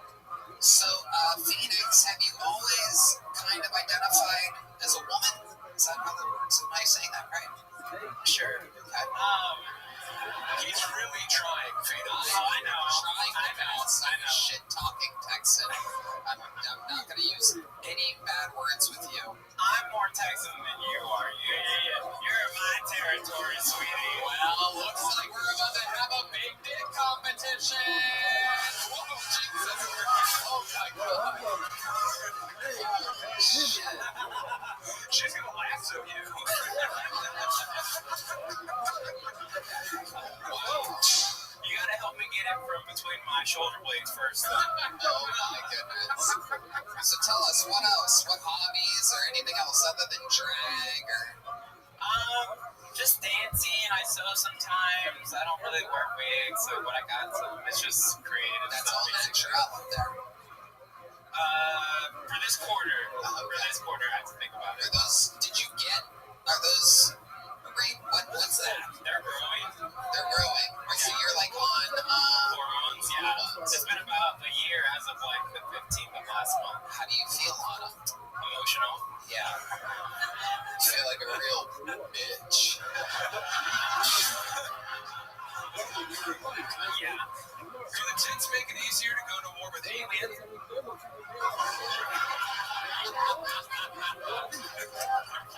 Most guys aren't worried about these at all. They know I have that. What comes out of them? Oat milk? Muscle milk. I'm not exactly. Where does muscle milk come from? I'd imagine. All right. It's your dad's cum. Oh shit. Oh my god. My 76-year-old hobbled father. I was wondering why he's been walking with a walker the last few times I've seen him. Now it makes sense. He's getting fucked. She's fucking your dad. He was fine last year, and then this last visit, he's hobbling around. It's all making so much sense. So, Phoenix, you live here in Austin? Yes. And what are some of your favorite local spots so that I know where I can accidentally run into? Besides the mothership, You seem more like a fathership kind of guy.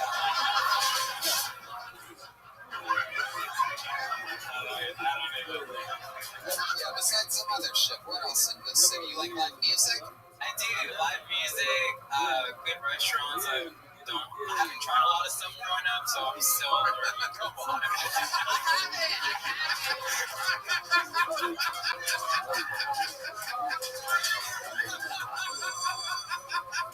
You tried stuff. You were just putting the meat in the wrong Building the hole. family report. What a fucked up website. I love it. Well, Phoenix, very fun times, very fun interview. Your minute kind of green, but promising. You're definitely a polarizing figure, very compelling, very interesting to watch, and a great interview. I love this show because, these people, different, like I said, shapes, sizes, mentalities, backgrounds come here, and the fact that we can all laugh together and roll with everything together, and you don't sue me or anything afterwards is perfect and amazing. Here's a little joke book to commemorate your start. Oh shit! I almost made it in between those fucking. Oh my goodness! Make some goddamn noise for Phoenix Provocateur, everybody! Very fun start to the bucket tonight. Hell yeah! Congratulations, Phoenix. Welcome. We'll see you around. You guys are out of control. This band is out of control. Hey y'all, this podcast is sponsored by HelloFresh. Ditch the meal planning woes and dive into HelloFresh's biggest menu yet. With over 45 recipes and even more market items to choose from every single week, make delicious food a priority this summer with quick, convenient recipes delivered right to your door. Just choose your meals and select the delivery date. HelloFresh handles all the meal planning, shopping, and most of the prep. So all you have to do is open your box and get cooking. Great, man. Tony, I love HelloFresh. It makes cooking at home healthy and super easy. I noticed this saves me tons of time and it makes cooking more enjoyable. I made the grilled cheese tacos and the eggy sausage flatbread. And Tony, they were delicious. I saw that on your Instagram stories at 6:30 in the morning. That sounds and looks truly scrumptious. Or big at HelloFresh.com/TonyApps for free appetizers for life. One appetizer item per box plus subscription is active. That's free appetizers for life at HelloFresh.com/TonyApps. HelloFresh, America's #1 meal kit. Alright, your next fucking poll, ladies and gentlemen. 60 seconds going to Adrian Escamilla, everybody.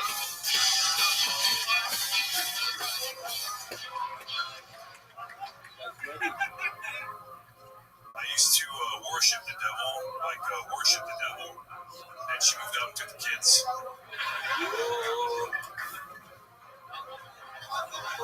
Here's an idea for a new Netflix film. The running time is about 2.5 hours. It's a story about a man who's been scrolling on Netflix for about 2.5 hours.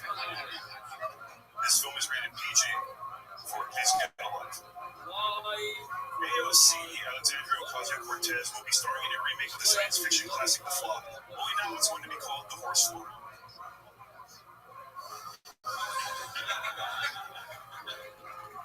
On the subject of filthy animals, and you're right, Jada Pinkett Smith, yes. Actually, after what happened to Chris Rock at the Academy Awards, I think we ought to dedicate the entire month of Awards to Chris Rock. Awards for Chris Rock. What do you think? Make it a holiday like Lincoln's birthday, who coincidentally was attacked by the race actor himself. John Wilkes Bolton was the ring. Thank you. Okay, Adrian Escamilla. Are you the dad that made fun of my sweet angel Phoenix? It's you, bastard. It's okay, Adrian. Sam. It's just brutal for him to have to follow Phoenix. Oh, yeah. And he's a magician. It's a tough follow, no doubt about it. The person before you, super charismatic, entertaining, and you come in the world's laziest Ninja Turtle. This is incredible. Adrian, how long have you been doing stand-up? Since 2013. Well, actually, technically the first time I tried 2009, but take or take. Wow. 11 years in the game. Wow. What do you do for a living? I work at home. I'm a payment processor. Processing payments? Yeah, laundry, shit. Can we get your hands out of your pockets, please? What's the Band-Aid on the arm for? Oh, I just donated plasma today. So we're finding out how you really make money. Absolutely. How often do you do that? Twice a week. I made 300 today. Wow. Balling out of control, ladies and gentlemen. Because I'm on that Joker shirt. That's good. I heard like a son of a bitch, but it is so scary to think that if we get into an accident, it could be your blood put into us. I mean, there's really no quality check whatsoever.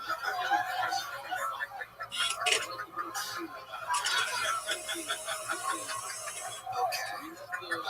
Adrian, what else in life? What are some hobbies? What else are you doing? What's distracting you from getting better at stand-up comedy? ouch. Well, technically, this isn't what I usually do for technically, I don't tell jokes on stage. Usually, when I get on stage, I don't talk at all. It's like the first time in a long time I've told jokes. What do you do when you get on stage? I would love to show you, but they won't let me bring up my deal here. Your what? I usually use like something that it's like a performance deal, but like they won't let me use it. What is it? A performance deal? Describe it better than It's like it's a scooper, and like they use it to make things sing. a scooper. I use it to like play the music. It's pretty cool, I think. A lot of people like it. A scooper to play music. They play music and I use it. They play music and use it. Anybody in the back? Does anybody have his scooper? Where do we keep his scooper at? It's a USB drive with music on, so that's. Oh, you have it ready. Yeah. And you're excited. Is it trademarked music? Because you will flag us. That's what I was worried about. Yeah, and we're a show on that network. Yeah. Yeah. Well, there goes that idea. So it's trademarked, copyrighted music. Yeah. Oh, yeah. Well, you put yourself in quite the hole here, Adrian. Are you sure that's not the one with CP on it?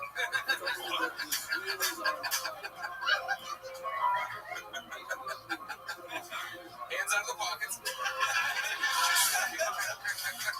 So you have a scooper and music plays. So can you give us an example of a song that plays with your scooper? Name any song and I can we can use the scooper with it. Beethoven Smith. All right, how about you use your hand? I can't do that. Why can't you do that? You're so stuck in the scooper art. Bring it out here. Let's bring it out here. Where is it? It's my entrance. Okay, somebody grab his fucking scooper. Jesus Christ almighty. Oh my God, is that it? This is what you lug around with you to perform art? Okay, John Dees, I need you to play something that's not an actual famous song so that YouTube doesn't flag it. Here we go. 1, 2, 1, 2, 3, 4.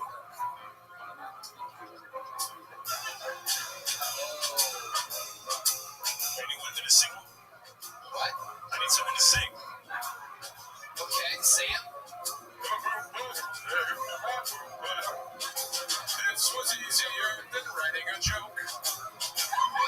I do this instead of actually trying a comedy. This is the thing that keeps me from killing myself.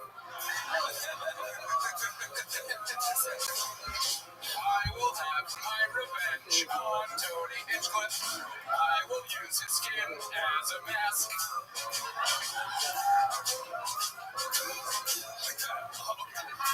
This looks like Mario should be dodging it. This looks like Luigi lives in fear of it. I would know why your forearms are so strong. I'm gonna stop you right there. Thank you. I mean, how about a hand for Sam Talent? Carrying the comedy part of the Scooper Act. Adrian, grab that microphone. Matt Mueling is even jumping in here. He literally only talks once every 6 months, saying that's really the whole fucking bit. So, what's crazy is I always host the show, and I have the same fucking question for you. You, after 10 or 11 years of comedy experience, you have decided that a scooper, which, by the way, I agree with my entire team, is a safety hazard. That's not how you use that, you know? You usually use it to clean up shit. That's what I was worried about. How long have you been using that scooper as a comedic prop? It started like around the pandemic. Right. We all went a little crazy. Absolutely. Yeah. What else did you do to the scooper during the pandemic? Don't ask. You know, Ari, I don't know if you know this, but after seeing his prop act, I must say that if he was born in Estonia, he would have been euthanized. By the Arts Council. That really is unbelievable. That was nuts. I don't want to critique you too hard because I'm pretty sure this is how Hitler was made. The vaccine fucked this country up. That is true. It is true. Are you vaccinated and boosted? Okay, that's why you're allowed to donate plasma, am I correct? They don't take the plasma vaccinated boosted people. I don't give a shit. I just want blood.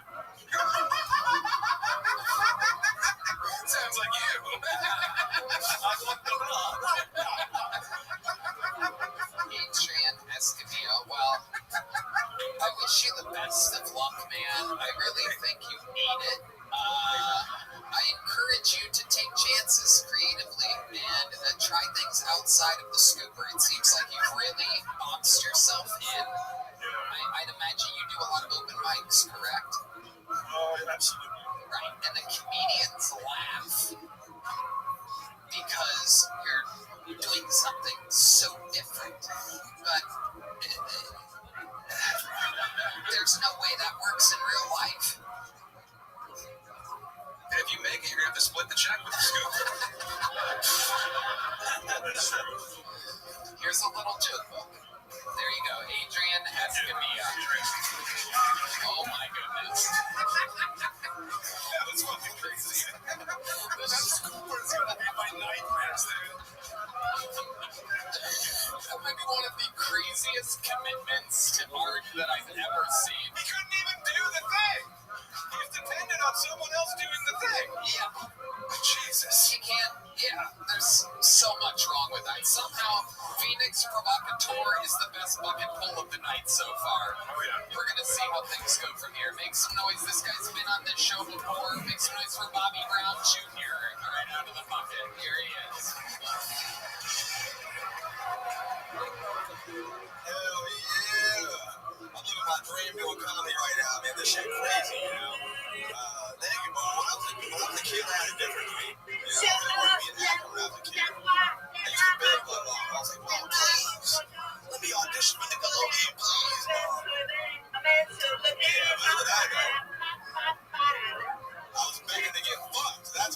nuts. Y'all see the Nickelodeon documentaries? It's kind of crazy, man. They had all kind of weird requirements. Dan Schneider said apparently if you want to be on Nick at Night, you gotta start taking Dick at Night because yeah, when they said get slime, nigga, they meant get slime.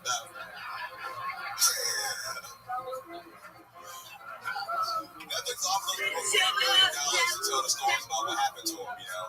And when the documentary came out, my mom made me watch it with her. Right? She was like, "Look, Bobby, look what I saved you from." I had to remind her, "Money, people just made $3 million. You didn't save me, Ma. You cock-blocked me. That's what happened. Thank you guys so much." All right, Bobby Brown Jr. Welcome back to the show. What up, Tony? How's it going? I'm doing great, man. Good to see you. Good to see you. Very fun. Good set. Rock solid. How long you been on stand-up again? Almost 6 years now. 6 years. Where was most of that at? Jacksonville, Florida, man. Okay, man. What are you kidding? I got 6 years. Wait till you get to the scoop up.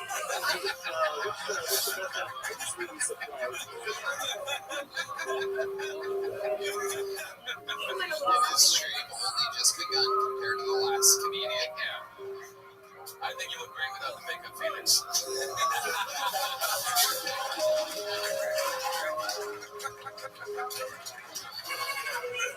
just kidding. I know Bobby. He's very funny, but where's he going before? Good to see you again. Go to, man. Only black guy in the corduroy hat that I trust. Because you're the only one. What exactly would you trust him with? The house. I can watch your house. Watch my house from the outside. Yeah. It's incredible. Bobby, where'd you get those necklaces at? I got one of them from Walmart. And how about the other exact matching necklace? This one came out one of those gumball machines. Like, So they really are. yeah. Yeah, I was gonna make a joke about it, then I stopped myself because I thought maybe that was actually one of the answers, and I was correct. Incredible. Tell us about the living situation, Bobby. I'm actually very excited you asked me this, Tony. Because a couple weeks ago, y'all had an episode come out in the YouTube arena. Congratulations. You let Cam Madison tell 3 million people that I was homeless. I have an apartment, guys. I got an apartment. Wow. Yeah. Thank you. Bobby, I'm going to say this in Tony's defense. Nobody lets Cam Patterson do anything. He does whatever he wants. Okay, how many roommates?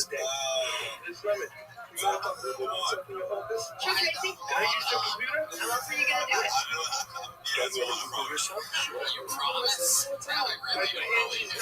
How could you promise such a thing? How many living roommates, Bobby? With a name like Bobby Brown Jr., I definitely don't want to use your bathtub. I know that. That was a great joke.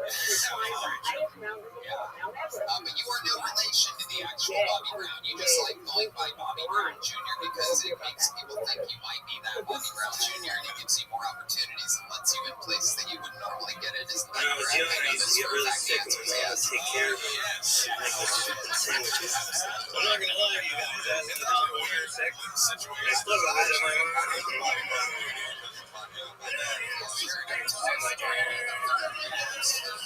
I actually just found out like a couple years ago that I have a different biological dad now. So I named Junior after somebody who's not my dad. It's different in the graveyard. Wow. Congratulations. We have a special award. Blackest guy of the night. Wait, no, I'm getting word Phoenix is actually the recipient of that award. You have to change your name to Michael Vick Jr. He is changing. His body is changing. He doesn't really know why. And parents are in this new phase of their life. They don't. Absolutely. This new apartment, Bobby Brown Jr., how are you paying your rent? I work at the airport now. I push people, old people and disabled people, pushing them in wheelchairs to their You're a wheelchair pusher. Yeah. There's some of the things Okay, like appreciate it. dog over there. Wow. Hey. Stupid bitch over there. Holy incredible. She thinks you're doing a good deed. Oh, that's lady. Okay. Where's tippers? Like what race? What do you? I don't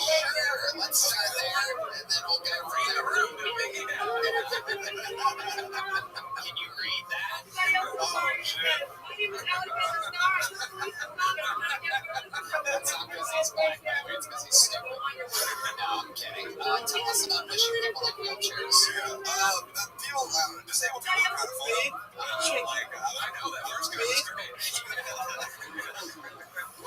That's pretty much the whole thing in this show. No, they real supportive. I pushed the lady who goes to there's a school for the blind here. So I was pushing her in the wheelchair. She was asking me about life. I told her I do comedy and stuff like that. And she was real supportive. But one time she kept saying, "I can't wait to see you on Netflix someday."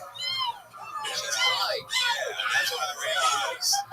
Right. I thought she was being nice, and I realized that she was blind. So, you showed her that you pushed her to the whole game. Flying spirit, bitch. Incredible. See blind people. Anything else crazy ever happened in the airport? Homeless people try to break in and sleep there. That's your thing. Exactly. That's why you stumbled on how many roommates you have. The real house, don't it? Yeah, right. You have your own bedroom? Yeah. This automated grill is for you. That's all sketchy. Yeah. You have your own bathroom. You don't share a bathroom with anybody? I don't think so. You don't think so? You're still homeless. Bobby. So what else? What do you do for fun? You know what I mean? I go to the movie out here in Austin.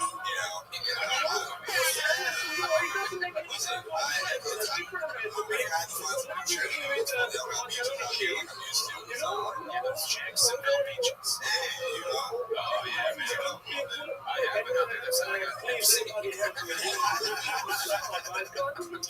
do when you go to the beaches of Jacksonville?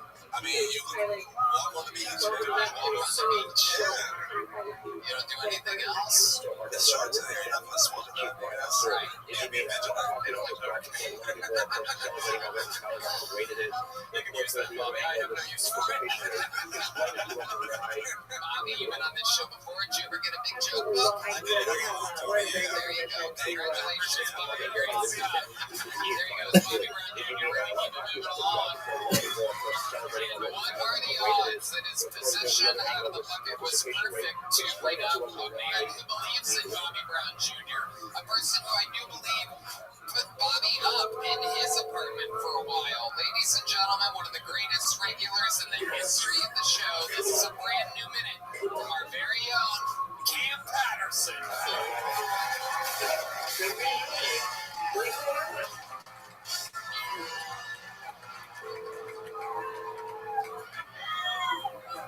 That nigga still homeless. 100%. I recently was in Fort Wayne, Indiana, and I went to a tractor pull. Changing the way. You've heard of this? It's just like this. It's all other white people. It's all really nice. Y'all good. They was like, how did you find out about our meeting? Tractor pull is like a clan rally with a theme. It was at one point they started booing one of the racers, and it was just me and 3 other black people walking through a sea of whites, just hearing boo. And it looked like I went, don't worry, we not booing you. That's the next chat right there. At the tractor pull, they had the Amish there. I've never seen the Amish in my life. I'm from Florida, dog. So I saw them all like, oh shit, it's the Amish. And they're like, oh fuck, it's a nigga, man. God damn it. Say it every week. I'll say it again. You've done it again. Coming in, just storming with the best jokes of the night. Absolutely incredible. All from another weekend on the road. You are able to sell tickets, make money, and at the same time make new material. You are a fully operational machine. Absolutely incredible. Tractor pulling Fort Wayne, Indiana, Sam Talent. I just want to say this. So, Cam, we booked you to do that festival running in Arkansas. Yeah, so, City Comedy Festival. We're seeing your minors. Okay.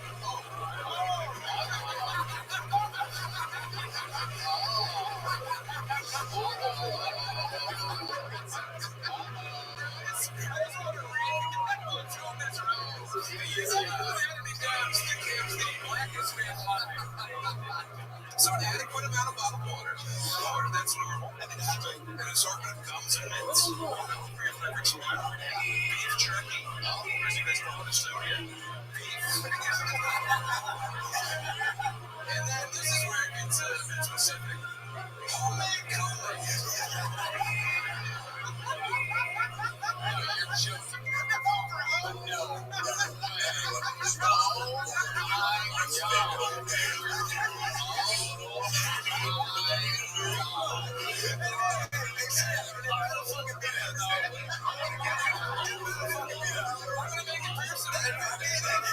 Just to follow up, in case definitively black and white.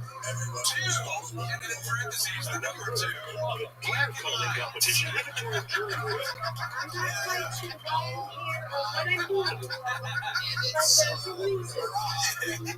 There's not even a specific, even John Dietz is confused at your rider, and he has the exact same rider. Where's the chicken, John? Usually I got the ass for chicken. They got chicken. My favorite Kool-Aid. I'm ready to all the Kool-Aids. So the best place so far after San Diego, they made all the Kool-Aids and everything. And that was delicious, right? Hilarities was pretty good. And then when I was in Springfield, swear to God, when I was in Springfield, black hair, old teeth, dreads, you like, what's up, little nigga, your Kool-Aid? I never saw it.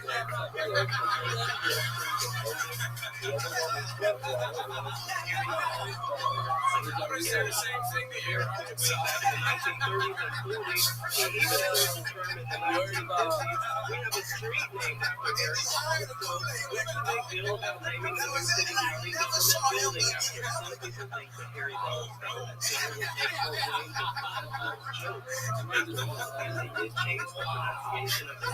Is incredible. So you always drink the Kool-Aid everywhere you go. Yeah, I tasted one of the funkiest good.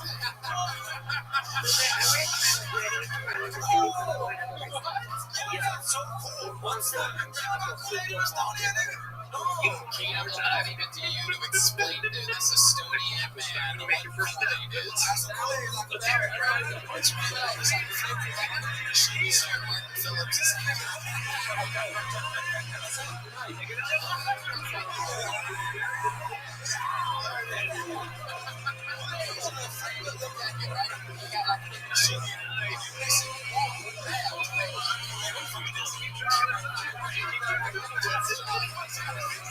very young John going against John. This whole playing a little Kool-Aid on the top of the music.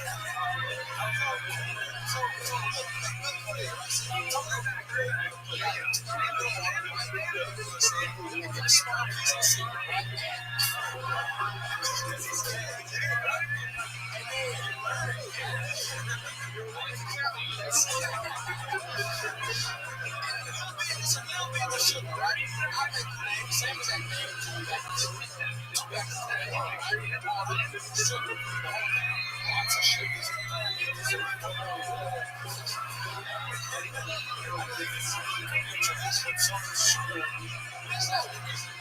It's one of the reasons, not the main reason. You got the tree, some people walk to the glass. You made the first step. Good luck. Let's hear it, Trey. That's the expression.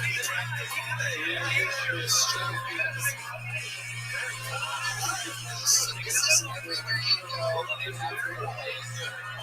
Go on stage. Absolutely incredible. And what else when you're on the road? Are there other things you like to do? Was there other things that you made in the house that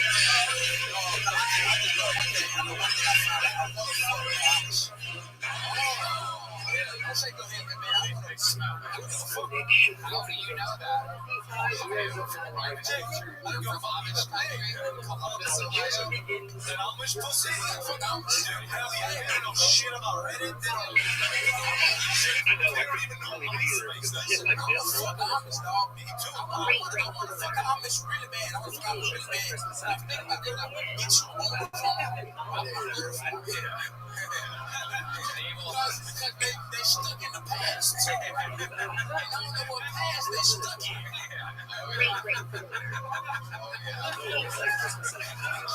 No Kool-Aid out there in Amish country. You also have to fight through the coarse pubic hair. That's fine. And Amish ladies' pubes look like your hair. That's fine. Okay. That's fine. All right. It's like fucking adorable. Jam Patterson, your snack is to Nice Rocks Foot Amish. I'm sorry, I have an emergency.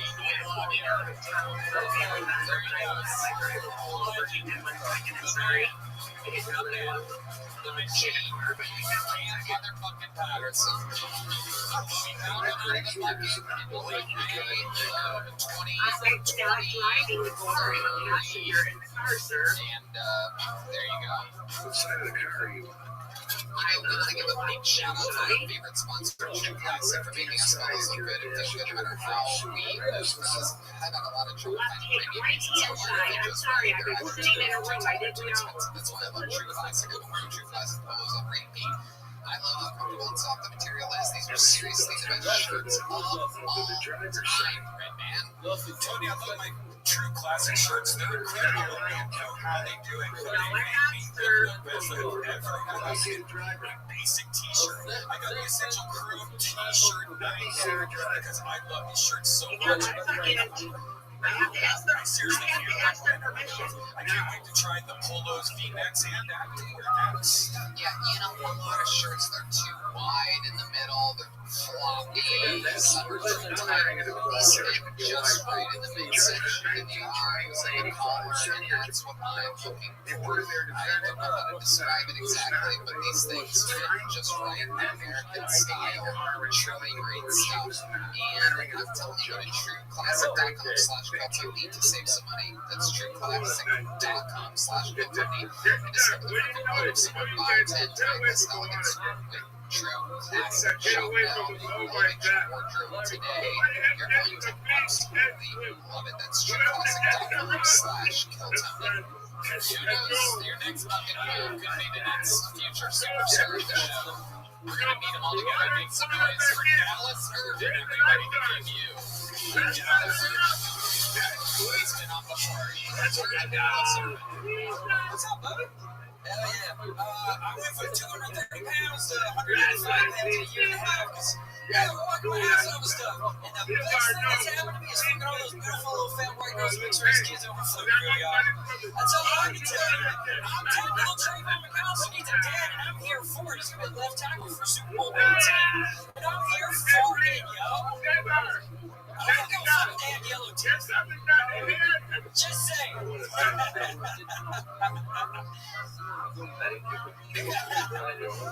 man. I don't understand how insulin exists, man, when those don't exist. I'm just saying, dude, like, I had one trust fund girl here, and one thing's not a block of cheese. Oh, yeah. So don't eat anything like that. Why are you drinking? I'm trying to deal with something. Shit, this sucks, Tony. I suck, man. I absolutely suck, man. I will. Sorry. This sucks, man. I am a horrible dude. I'm going to stop you there, sir. Over a minute now. You started repeating I suck at 47 seconds. Yes, sir. Yeah, no, sir. Alice, what makes you even attempt this? I really don't know. I guess I'm just going to tell you I'm a Kill Tony guy because I've done this for the fourth time and I'm very ashamed of myself for about. Are you, when you say you're not a Kill Tony guy, does that mean you're funny? Okay. He's stepping on your punchline, Sim. It's incredible for these guys. They just come in and really, he's apologizing silently right now. He just came off the words, I'm sorry to me. Also, you can say you're getting fat again. It would help, dude. It would fucking help. It seems like it's worth it.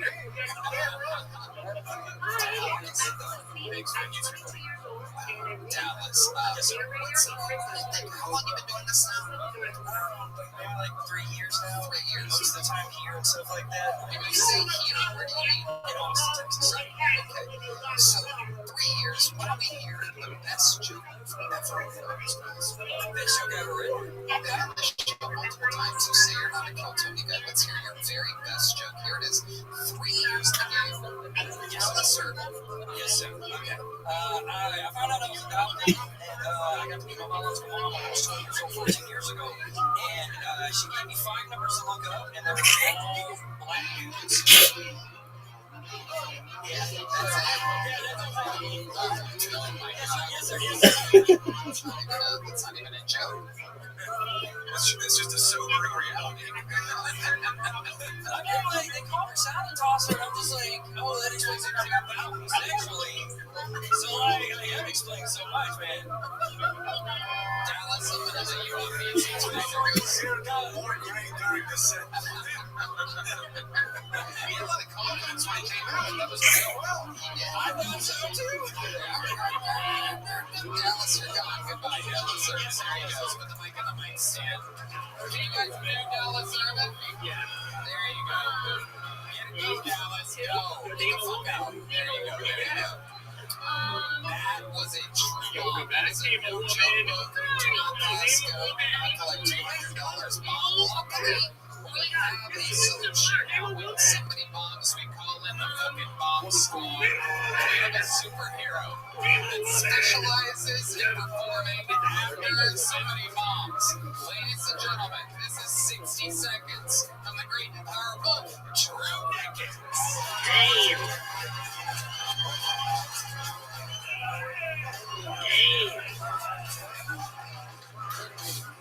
Alright. Ever since I've been made a regular by Tony, my DMs have been popping. I'm talking short, I'm talking tall, I'm talking skinny, I'm talking wide. It's crazy. Some of them are young and fresh, some are a little unreliable.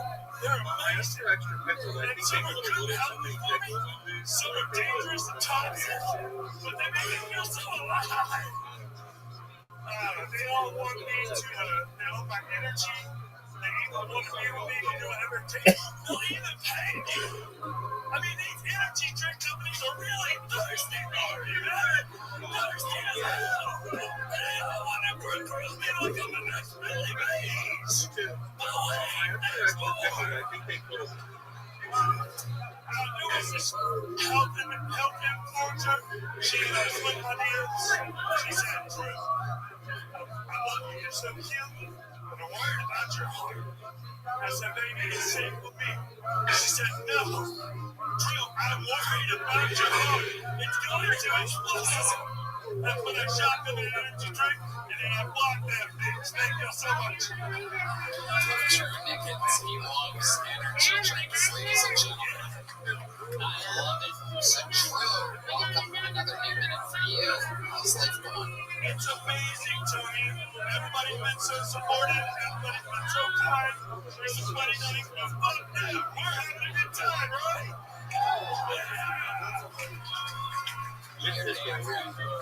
So Drew, one of the rotating radios. All it took was a guy with a head injury to replace Hans.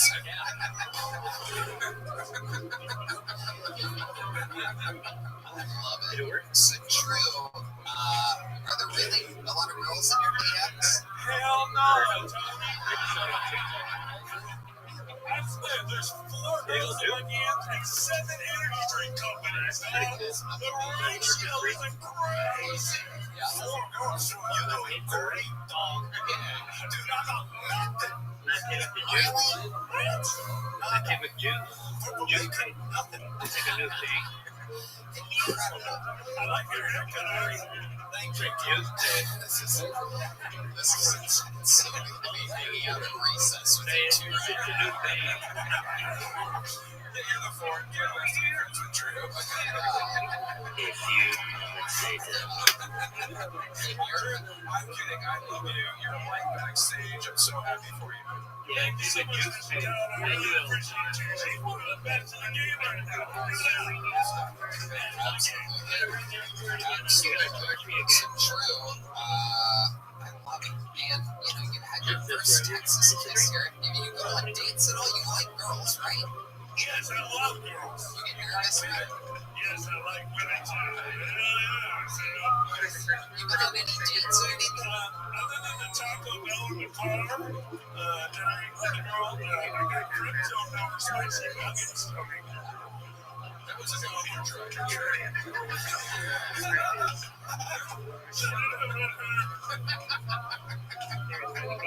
Drew, what else have you been doing? Have you checked out Austin, Texas at all? Have you gone out? I like to go to malls and go to the outlet mall. Mr. Shoes. I like to go to the arcade and play with Whoever's asking for the dollar. I think it's whoever's asking for the dollar. Me, what we're offering is you pose us to an ass for things. Oh, like a homeless person? Me. Yeah, you were the biggest 11-year-old we've I ever do had on not the show. know. Good. It's perfect. We also had Miss, for a dollar, who's the Robin worst on the show person? earlier, too. Whoever's asking for the dollar. Ari, I don't know if you know this, but in your country, you would have been used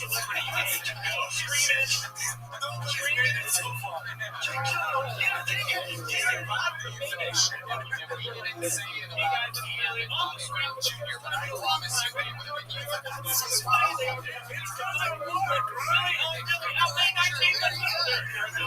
somebody's got Kool-Aid on his rider. So one time, Tony, I had a 9-hour energy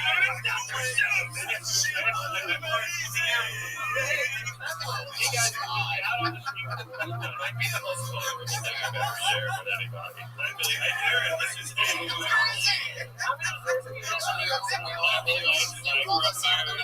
That's another human sharing things with everybody. I grew up taking this over to high school every day for weeks into Manhattan. I waited a long time for subway. I don't own a car. I don't have a driver's license. Don't know how to drive. Never have. Alright, your next open pool, ladies and gentlemen, 60 seconds going to Usually I probably get out and like kind of frantically jump in a yellow cab. There she is. Make some noise Yes, for Chloe. sir. I'm sorry, where are you going? And then I do ways, and I'm like, ways to say, would you do this? I don't like that. Queens, shout out to the neighborhood I grew up in, Forest Hills. I was originally from Forest Hills, Jewish Center, so I got Mormon Smith to Rico Park Jewish Center, but I love Forest Hills. I have a lot of experience going up to people on the street, and so I always try to be really nice and not just walk past them and ignore them. So what does it make you feel intense on the street? What do you do? I ain't doing that shit, bro. I filmed a lot of Billy on the street in Chelsea, 23rd Street between the Flatiron Building and 9th Avenue. It's magic. I have a lot to 23rd Street in Chelsea. I was thinking about If I'm alone, I might try to make it. When I'm shooting with my own crew, we do not cross against the light. Maybe get tickets to a show, walk through Central Park, I don't know, stand around for a minute or two. 646 when growing up, 718. Yes, they do matter. Growing up in Queens, it was always the city. I got a meeting once in the Park Hyatt Hotel, and someone bought me a cold brew, and it was like $20. Which is, that's kind of like a romantic New York vibe. Rats have more like humanity. I was recently walking in Central Park and listening to Stephen Frost on Sunday morning in church that I started crying. The Masters of Central Park when in doubt, they're using Lincoln Plaza Cinemas on the Upper West Side. It's like iconic, elevating, chic, sophisticated movie theater that takes the marquee down. Someone wanted to take the marquee down because it's very depressing. So it's been years, but my dad loved getting those disgusting hot dogs from the hot dog stand, and it always freaked me out that long. I hope that I don't think so. I'm very, very aggressive about that. I don't because I like big birds. That's how you get new First faces. celebrity I ever saw was the local. He was actor when I was a kid here, Ernie, and announced this. A New York local news legend. My parents and I went to see a Broadway show, and Ernie announced this. Came out of the theater. It was like seeing Justin Bieber to see Ernie announce this. It was They did make an all-female Ghostbusters. Jerry. This is the reboot of the reboot. Not gonna be well. Hell yeah. At least we know you're not on I your wasn't period. planning on thinking this one, but I'm just going to tell everyone it's really almost tried we Yeah, it's because of Tony's pills.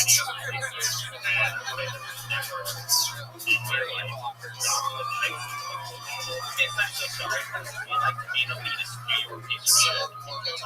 Thank you. Yes, I'm so sorry. You'd like to be an elitist New York piece of shit. Awesome.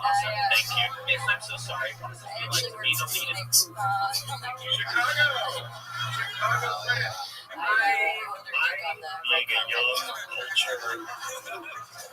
San Francisco. For you. I'm on the cutting edge of music.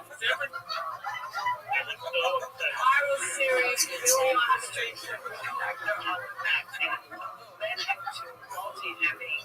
Just thinking about Phoenix's comic. So, everyone, it's Billy. Just to paint the picture, because this is chapter 5.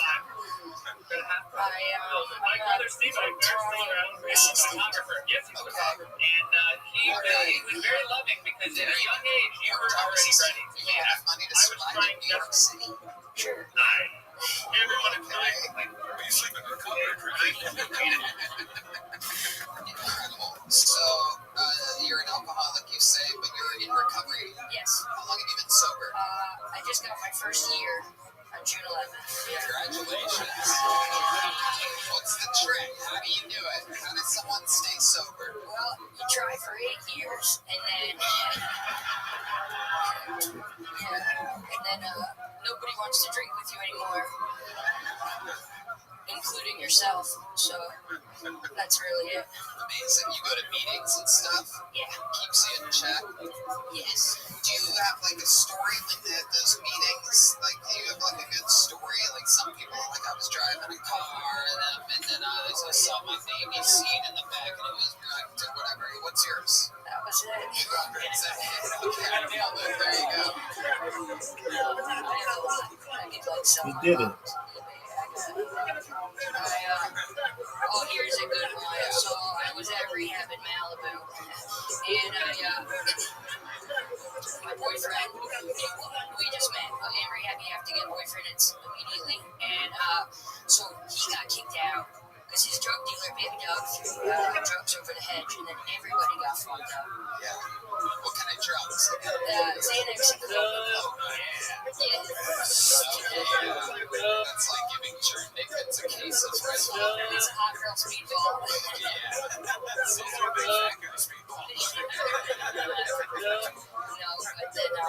Should I keep going with the story? 100%. Oh, okay, yeah, relax.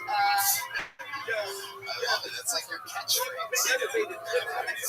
It's probably me. I'm always projecting. So Sadie and Coke comes over the hedge. Yeah, so I'm fucking this guy. No, he gets kicked out, and then they run up our cell phones at Malibu Promises. It's not a good place. And because they think we're like executives. So, I mean, I met Mariah Carey's manager there. Pretty big deal for rehab. Anyway, so then he gets kicked out, and then I'm all upset. So I make this plan. I'm going to run away to see him. So I convince them to take me to the alumni meeting downtown in Malibu, where like the Promises alumni do Preaching motherfuckers. Yeah, so they can't take my phone and my wallet, and then I have 2 people watching me who came to watch, and then one turns around and I run, and I go into Ralph's, and they sell vodka, so I steal a bottle of vodka. You stole it. Yes, because I didn't have a wallet. Right. Chloe don't give a fuck. It gets a lot better. So then I got like blacked out in this like skate park. As an adult? I'm on a list. No, so then I go back to the meeting and I have like my bottle of vodka and I start like screaming. And I have a cigarette and I start screaming. I'm like, I want the meeting. I'm like, fuck you, fuck you. You guys don't know what it's like to have a problem. So they call the ambulance and they make me go to the hospital outside UCLA. And then like I get let go from the hospital at like 7 a.m. I'm wearing a hospital gown, a bag just of like marble lights and a crop top. And so I don't know what to do. Go across from the UCLA hospital are the UCLA frat houses.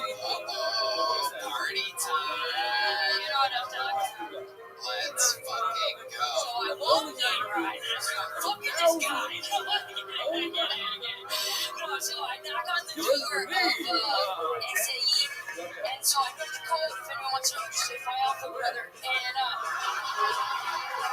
I go in and I'm like, we're in a hospital gown and they have to let me say the code. I walk in, I'm like, I need a fucking drink. They give me like a beer and I'm like, come on, don't you want to get harder? And they're like, well, last night we had like Jones party, so like we use all the hard alcohol, but we have beer. And the hot girls, I'm like, oh, we're not saying you're not hot, but. So then I'm like drinking a beer, preaching. I'm like, you guys never do drugs. What time of the day is this? 7 a.m.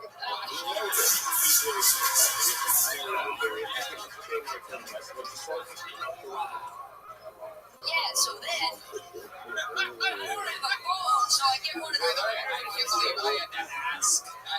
You're completely from New York. This is incredible.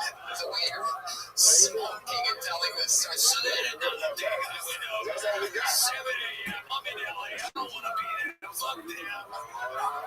So I said to the guy,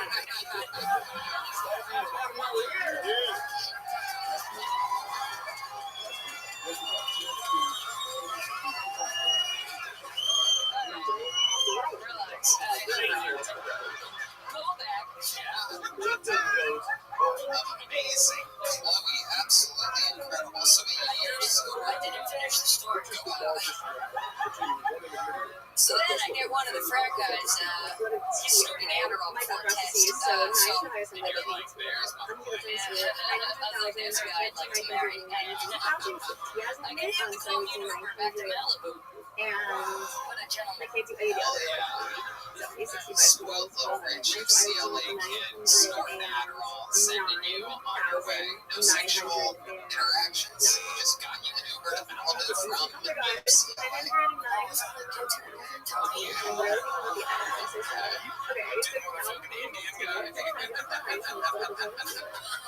I can already smell the alcohol. I like that too. Absolutely amazing. Chloe Orange. Amazing. What else are you into? What do you do for fun now that you're sober? I like to go to horror movies. I like to play soccer.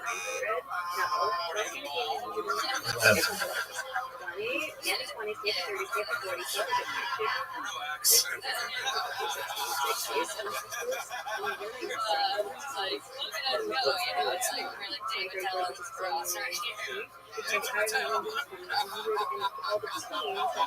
Bitch, shut the fuck up. Amazing, Chloe. Absolutely incredible. So what brings you to Austin, Texas? I was featuring for Corinne Fisher. Nice. Oh, awesome. Yeah. Look at you now. Another wrong Bob. I said the boss, I'm like, I want to go kill Tony. He's like, as a judge? I was like, no, I'm contesting. He's like, Who said that? Rich boss. Oh, well, yeah. Yeah. There you go. Yeah, second name just one. Rich just wishes he could have as good of a set interview as you guys tonight. Incredible stuff, Chloe. Very, very amazing. And, you know, I said it earlier, we have all different types of people that come here. There's nothing I think is cooler than when a real comedy vet that knows the fucking ins and outs and their way around an actual improvised interview and following a lead and taking the ball and running with it. And you just did that for 11 and a half minutes. Here's a big joke book. It's made a real Texas leather. There you go, Chloe. There she goes, Chloe LaBranch, making her Kill Tony debut. taking a chance, signing up, getting pulled out of the bucket. Amazing. And now we have a very special treat, ladies and gentlemen. A golden ticket winner, a legend of the show. You know him from this show, from going on, being found by Howie Mandel on this show, brought over to America's Got Talent, made it all the way to the semifinals. They screwed him. They had to mess up his microphone and his phone in order for to eliminate Oh my him. word. I think he would have won the whole goddamn Oh, no thing. wonder. He's back. The Canadian crippler. Oh, that is fucking hilarious. Yeah, there are a lot of podcasts in here.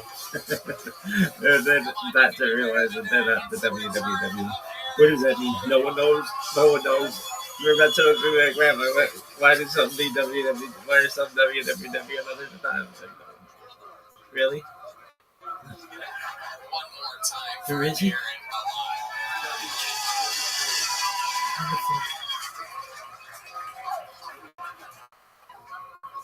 Being disabled, I often run into people who try to recruit Jesus to fix me.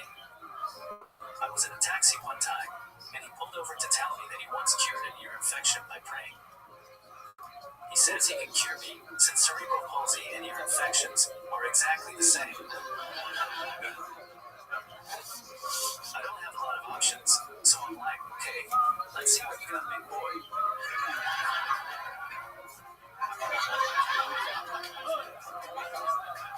That didn't work. I tried to pray his body odor away. That didn't work either. This poor broken man was so sad. I actually needed to apologize to him for still being disabled. It's okay, buddy. It's okay. You'll get it next time. I still have faith in you. It's not you. It's me. Next time a religious person tries to pray to heal me, I'm going to start curling up the other arm and say you made it worse. This guy sucks. Another new set by Aaron Alaya. Very fun. Aaron, always on fire. Ari, why are you laughing? The wheels are turning over here. You're another euthanasia. You beat us to it on that one. I feel like this goes into euthanasia. Oh, you're gonna love it. Oh, look at this guy. People keep asking me if I've been in porn, and I'm like, no, that's Martin fucking Phillips. I did get you two mixed up for the first 2 weeks I was here. In Denmark, all disabled people need to wear a dandelion necklace to mark them. You need to wear neon green bracelets. Yeah, those are going to be on forever, by the way. There's no getting those off of that wrist. Those are permanent bracelets. Son of a bitch. Oh, you son of a bitch. You did it again. Absolutely amazing. Aaron, you have some new facial hair. That's incredible. Amazing stuff. You can do that. That's not affected by your condition whatsoever. Amish. Yeah, it is. They need hormones to grow better. Absolutely. Okay. And you've been doing the road. Things have been going good. You're making money selling tickets off of Kill Tony fame. People love you. You're doing good. You have no idea how to respond to that. Not AGT. Oh, AGT. Oh, thanks for giving them the credit. Very good. They're all dead. Oh, yes. The fan base of AGT is dead, is what he's saying. They're old. And yeah, exactly. Right. It's crazy that you can figure this out and that fucking scooper guy couldn't do it.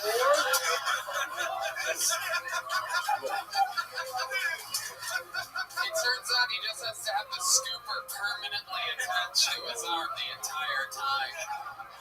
I love your act out. That guy in the front row almost fainted from awkwardness. It was incredible. The poor guy didn't know what to do. Amazing stuff, Aaron. That's so funny. I'm like, man, there aren't really any podcasts in here. They're all like fucking churches. Boom. So, Aaron, what else is going on? You're in Austin, Texas. You're dressed like I'm doing no gang signs, motherfucker. So that should be interesting. I told them I only want them from the neck down. If they make me talk, I'm gonna be fucking pissed.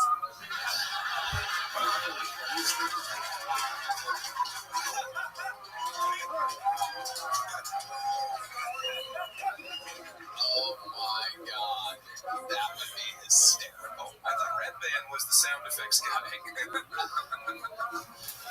Absolutely amazing. I like how so, stem cells everything coming sucks. down. We don't know what can happen. You got nothing to lose, that's for sure. It's only up from here. Yeah, Oh, fuck. I could ruin my career. absolutely amazing. If you have a voice, that will be incredible. Absolutely impossible, I'm guessing, right? What would be the first word you would say if you could speak? Oh, please. Please. Autocorrect's about to take this from us. It starts with N. Wow. How do you know? Oh my god. John is-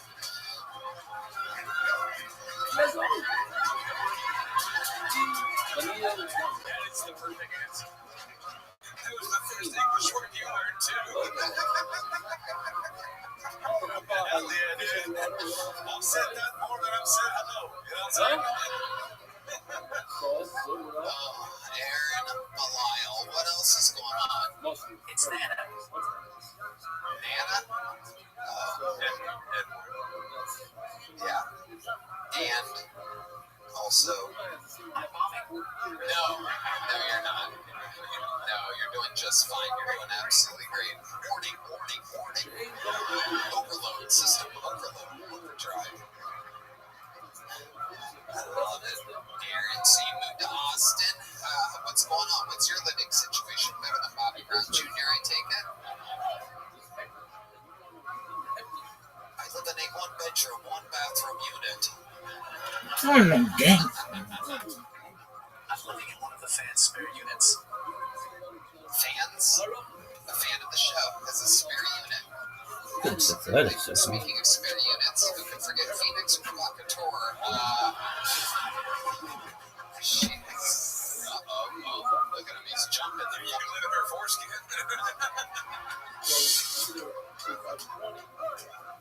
I can't believe Tony said he doesn't know how to identify as a woman. That's like me saying I don't know how to fall down a flight of stairs. You son of a bitch.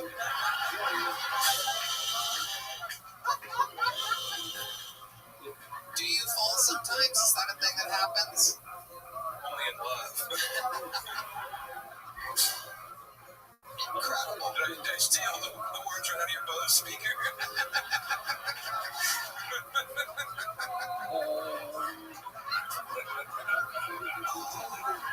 You are amazing. I absolutely love it. So, stem cells tomorrow. Anything can happen. Stem cells famously course through the body and find things that need repair and cling to them and work on it. And My next appearance is going to be crazy. do you get to choose black or white stem cells? Like, is that like an option? We shall see. Oh boy, that was a frightening tone you had there. We shall see. I should throw a few extra E's in there, dude. We shall see.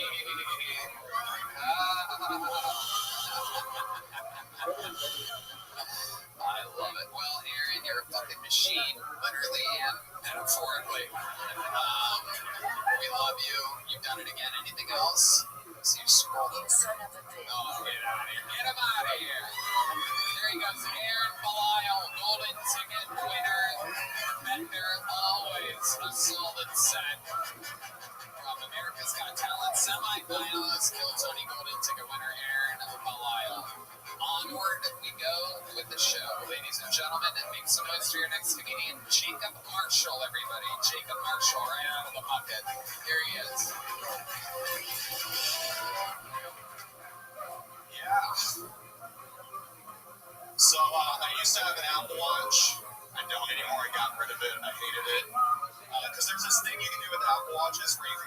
them to a friend that has an Apple Watch, and it'll tell you when they finish a workout, which is terrible. Because backstory, I was dating this girl for like 3.5 years. We break up. It's a Saturday night, a few months after the breakup. I'm sitting on the couch with my best friend watching a UFC pay-per-view. And at midnight, I get a notification on my watch that says, Kylie just finished a 17-minute cardio exercise.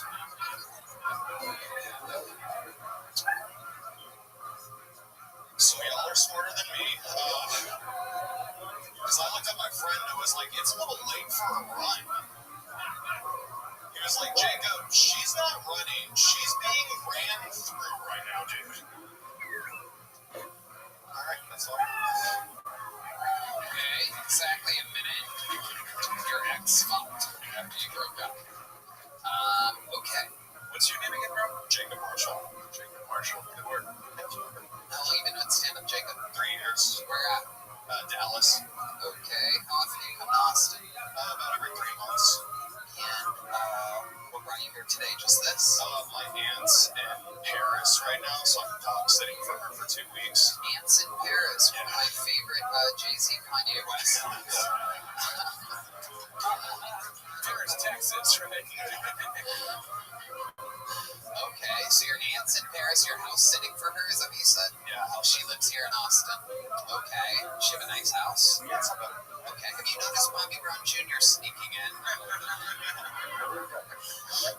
love it. Okay, Jacob, what do you do for work? I'm in sales. It's kind of boring, like marketing technology. It's not super exciting stuff. It's not kind of boring, Jacob. That's ridiculous. So boring. Well, how boring. What do you do for fun? I go out. I like live music a lot. I go out. My mom actually recently started like a country music career, so I've been like reluctantly supporting that. Your mom recently? Yeah. Did your dad just die? Oh, they're long divorced. No, dude, she's 54. She sold her house in Dallas, moved out to the country, adopted 8 cats, and then was like, I'm going to Nashville to record a country music album. So she lost her fucking mind. Yeah, dude, she's like a meth head boyfriend away from being Joe Exotic. It's incredible. Have you heard this album? What's it called? Where can we find it? What's it She's released her first 3 songs. Where at? It's on Spotify. What's it called? Oh, God. Her first Are you pretending like you don't know your mom's name right now? They were promoting it. It's okay. It's called Kissing Frogs. Oh, hell yeah. Let's go. No, Don. Okay, very good, man. Very good commitment. Go to Spotify and actually look at the thing that we're talking about. Her name is Delee, which is spelled D''L''E'. Oh, no. Shit. Holy shit. That's like a name of your own country. There you go. Yeah, she is hot. Wow, let's listen to Your mom's baggy, bro. You actually do have a ridiculously hot mom. We are the 1,635th listen on Spotify. 1,635.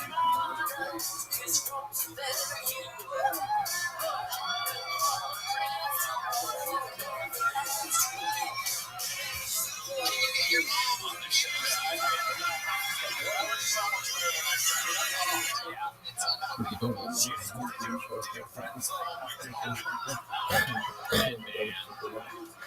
When you were growing up, did your friends joke about banging your mom? Yeah, hell yeah, dude. She's fucking Everybody.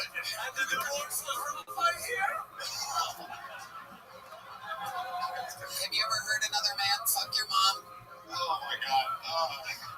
You gotta get your mom a Fitbit, dude.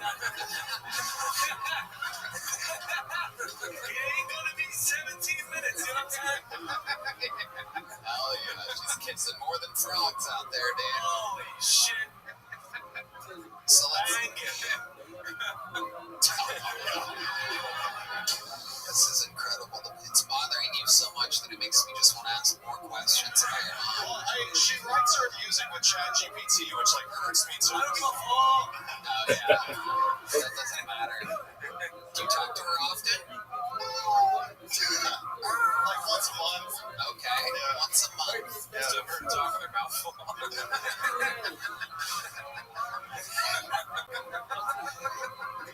Love it. So would suck off anyone on the stage right now. Probably is. it's absolutely incredible. What do we got there? Oh, Redman just followed her on Instagram. Your mom now has 62 followers. And one of them is Redman. Fuck your mom, dude. Yeah. No doubt about it. Oh my god. This is the worst thing She accepted already. She immediately accepted the follow request. She is live. Oh my god. Redman is DMing your mother right now. Yo, what's up, dude? Hit send on it. Let's see if she responds. Please tell me this is going to get seen in real time. This could be one of the greatest moments in the show's history if she randomly responds to Redman. This is the first message she's ever received. Oh my god. This is absolutely incredible. And you did this to your mom. I'm sure the Kill Tony fans will be very nice online. Good news is she's about to literally, her following is about to, more than double, more than triple. It's going to be, she has 62 followers right now. Remember the moment where your mom had 62 followers? She is DLEE.official on Instagram. For those of you looking for the delete imposters, just know, go to DLEE.official. That's the official account in case there's another account that's more than 62 followers. Damn. Oh, man. 59,000. Damn, she's beautiful. Thank God, dude. She's fine with some videos. Why did the divorce happen? Oh man, there's a video of this and nobody's paying attention. Wow, this is incredible. So, how did it make you feel when your mom left you and started her music career in her mid-50s? It feels way worse now.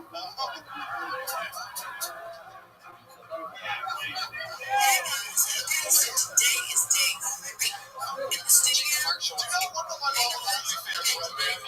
oh my god. Oh my god. Oh, it's a different, it's okay, hold on.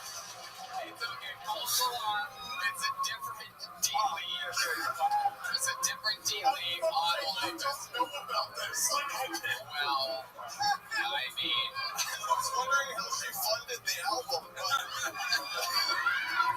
she's kissing more than frogs, it turns out. Wow. Unbelievable. She did buy an Audi recently. I was like, I don't know what this dude from like. Wow. It's not from music sales. It's not.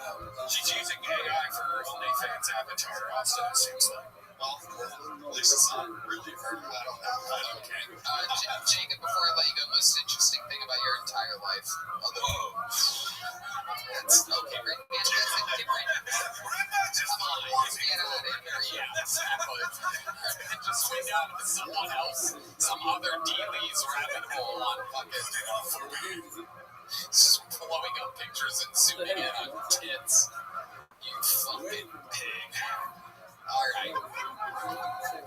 Jacob, anything else about you? Your mom really stole the show here tonight.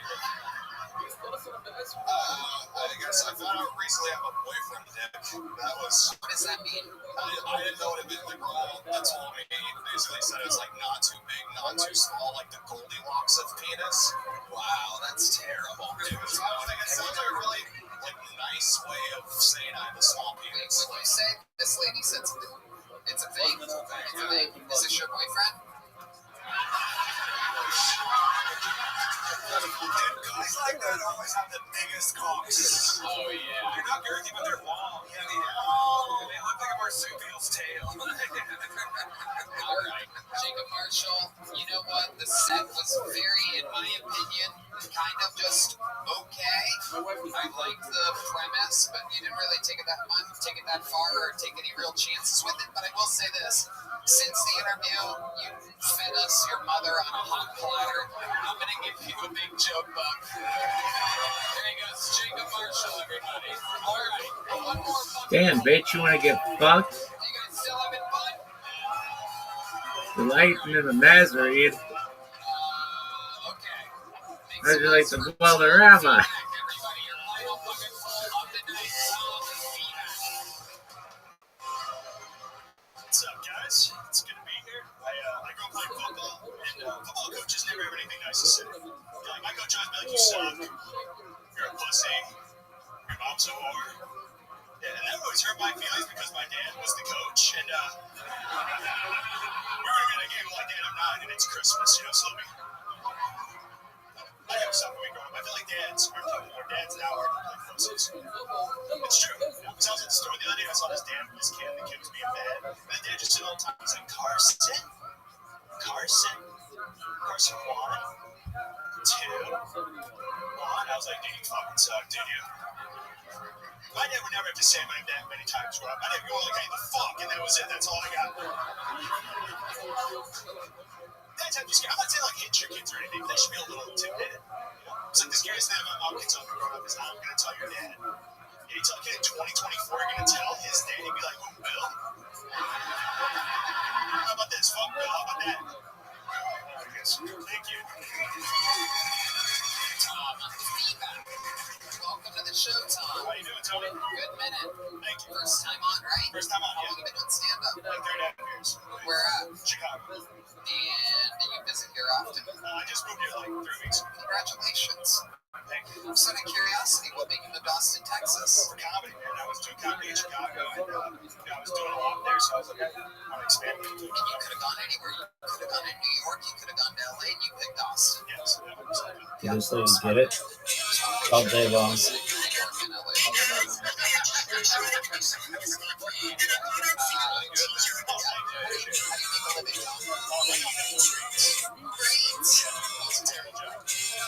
gonna blow up.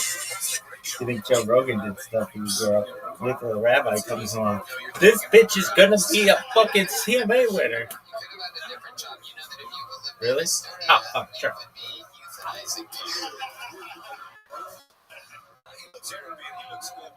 That's what I'm saying.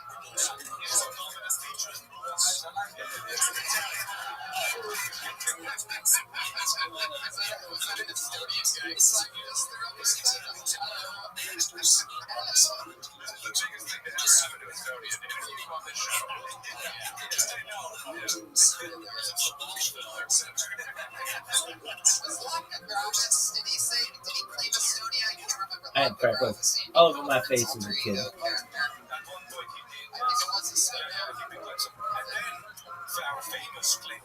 Really? Yeah.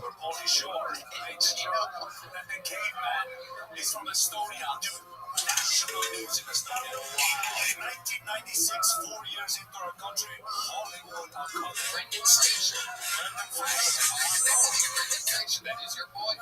Okay, Uber Eats. So, what's the craziest thing that's happened in your Uber Eats career? Craziest thing that's ever happened. One time I went to take a delivery, and the guy told me to come in the house, and he was completely naked. Oh. Sores all over his body. He just had pill bottles everywhere and piss jokes everywhere. You bastard! You didn't have to come in the house, but, you know, you came on the porch and said, Why did he invite you in? Did he want you to put the bag somewhere? he wanted me to put the bag on his back. He was like, Nice Aquarius, how you living, girl?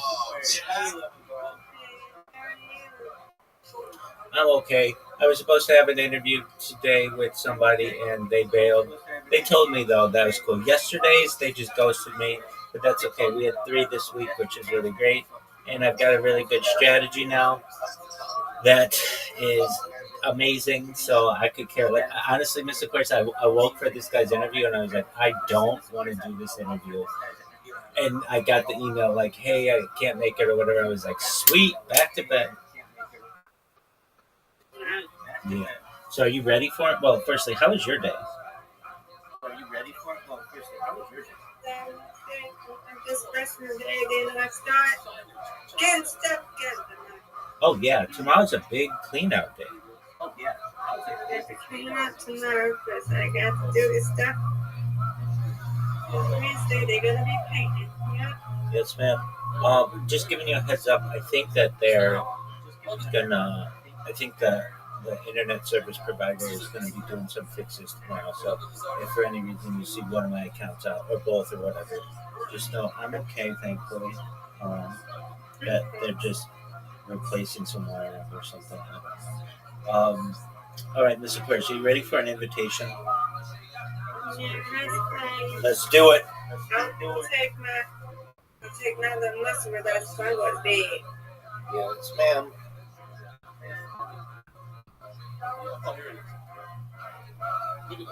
Yay. Yay is right. All right, let's see some dominance, girl. Help. J-Ski, I don't know what's going on with him, but it's for me keep adding him. I ain't going to keep adding him. He's going to be my friend. I ain't going to keep adding him because he keep leaving and coming. I understand he got a job or whatever he's doing, but all this deleting us and keep, you know what I'm saying? I'm not doing that no more. Yes, of course, I don't. Ain't nobody got time for that, girl. Nobody got time for it. So you can still say hey to me when you come in here or whatever. You can still message me, but I'm not adding you no more because it's still be my friend, but we're not going to add each other. You can say hello to me. You can still message me, but I ain't going to add you no more. Ain't nobody got time for that. Nobody got to keep time for all day. Leaving and then you want to just, no, we ain't got time for that. I'm done. That's right. I don't mind being his friend. We're still friends. It's just I'm not going to add him on here no more. Word, girl. He's still my friend. Don't get me wrong, Rabbi. He's still my friend. It's just I'm not adding him on here no more. You know what I'm saying? Absolutely. And I agree with you, and I would say the same thing to him. J-Ski, you don't have a normal online relationship with people. Nobody, and I've been on the internet now for 25 years, and I don't know anyone who has ever deactivated their account and only to restart it up a week later. It just did not happen. So, yeah, when you got the words working. Yeah, I have never known nobody doing that. Right, and so I would say there's already something interesting about that. And you're always welcome in here. We like you. We like going on adventures and field trips. That stuff's cool. But you're difficult to get a hold of, and because of that, just accept our friendship once and don't leave it, or just know that we care about you and want the best for you, but we can't message you. Yeah, but you can be my friend. You can be my friend. He said, I'm my friend here. It's just you won't be added on Discord no more. You be my friend. He always my friend. You see what I'm saying? It's just you just want to communicate through messages. Communicate through here. I agree. And here. Yeah, he always be my friend. And if it started being his friend, it's just I'm not going to keep adding. Right. And if it were that big of a deal, you could be like, hey, here's my email, or here's my Twitter, or here's my Instagram, or whatever. But no, I ain't going to do that because you're going to disable that. No. Exactly. So, it's whatever. Got a blue sky? Then yeah.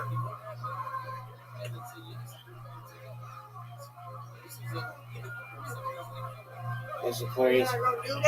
I got a spare on every single. I got a spare every single time. How do you like that? Yeah. And then he had created a sleeping service for me and him, but I gotta go in and then you want to delete. I'm like, it's either you're gonna be, how you gonna create one when you disabling your account like that? Like, how you gonna do that? Then probably not because he had had to get on my computer. I'm trying to get stuff together for my pain. I had totally forgot about that. Reload. You win, I win, you win, reload.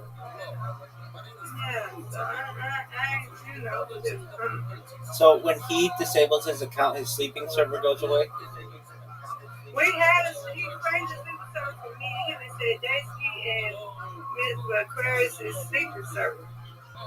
And then I guess he deleted that. I don't know. I don't see it no more. Yep, I don't see it no more. I don't know. It is what it is. As you Well, I know, forgot to accept that thing on my computer. I didn't even get on computer to accept that nitro thing. But it is what it is. I'm just not going to keep my friend. He's going to still be my friend. I'm not stopping yeah, him. as you know, I'm done. the internet's full of interesting people with their own ways of doing things. He's still gonna be my friend. I'm gonna tell you, he'll still be my friend. You can call me and say, hey, to me over here, you want to, but you still can message me. You have it. You know what I'm saying? Still can message me. I ain't delete the message. I mean, still can message me, but I'm not adding you. That's a done deal. And you keep disabling you as job. Well, what's the point of doing that? And then we try to add you, but then you want to disable it. Stop that then. I don't know, Mr. Aquarius. The only thing that I know is that you've got a tough split. That's the only thing that I know. But I know. Get it. Okay, you got one. But yeah, so I'm just done with that. I understand. Mr. Aquarius, yes.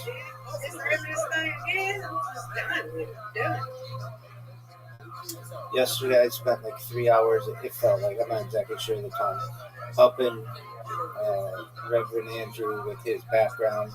And he's all happy. He's showing everybody in the nursing home or wherever he lives, he's showing everybody, look at my background. I was looking like, where is he in a hotel? I think he lives in some kind of facility, like. Yeah, my business. No. I don't think he has anything wrong with him. I just think he's the first one to tell you that his business went down during the pandemic, and so that's just like a place they let him live. But the people there are really nice. I was talking to some of them yesterday.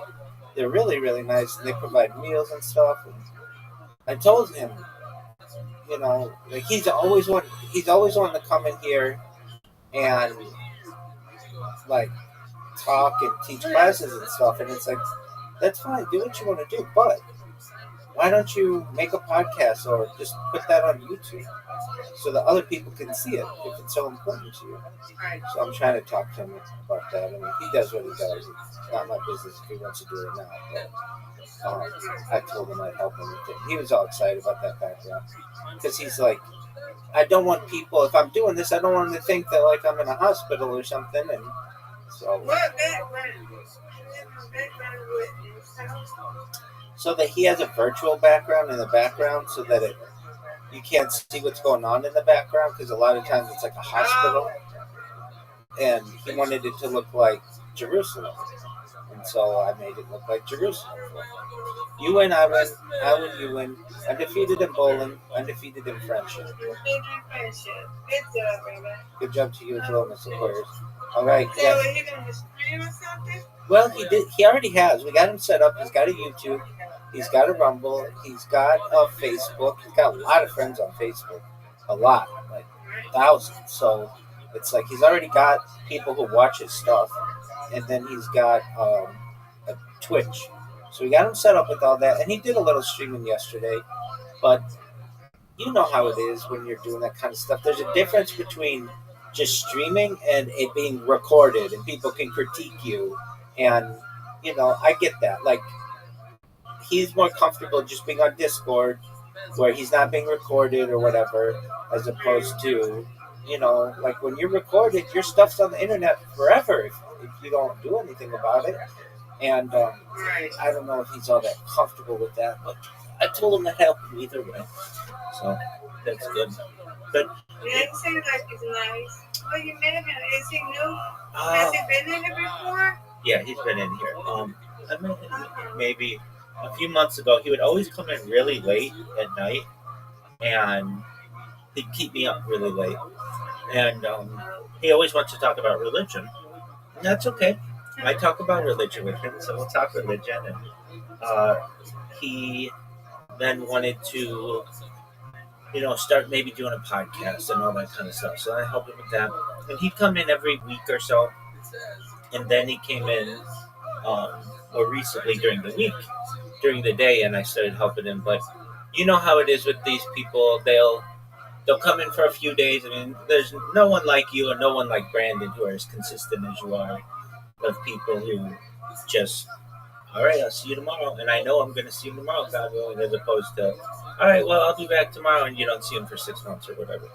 Right. But Well, you know you're going to see us. I depend on him, absolutely. And We're going to be worried. yeah, and we tell each other, like when you went on vacation to Florida, I was like, don't come in here. Don't want you to worry about it, and I'll be like, hey, they're working on the internet, or whatever. Because like when Brandon didn't do it, we were so worried, really, really worried. I mean, just because we care about each other. But if you're not part of our really close circle, then I understand. So you just be kind of just somebody comes in and does their thing, and that's cool too. Yeah, he seemed like he was cool. Yeah. And who was the part that was his son or something? No, that was another person in the facility. People there. He was saying that guy had a stroke. People with medical issues, people who have, it's like a nursing home, but you can leave, so he can go out and go to the bank and stuff like that if he needs to.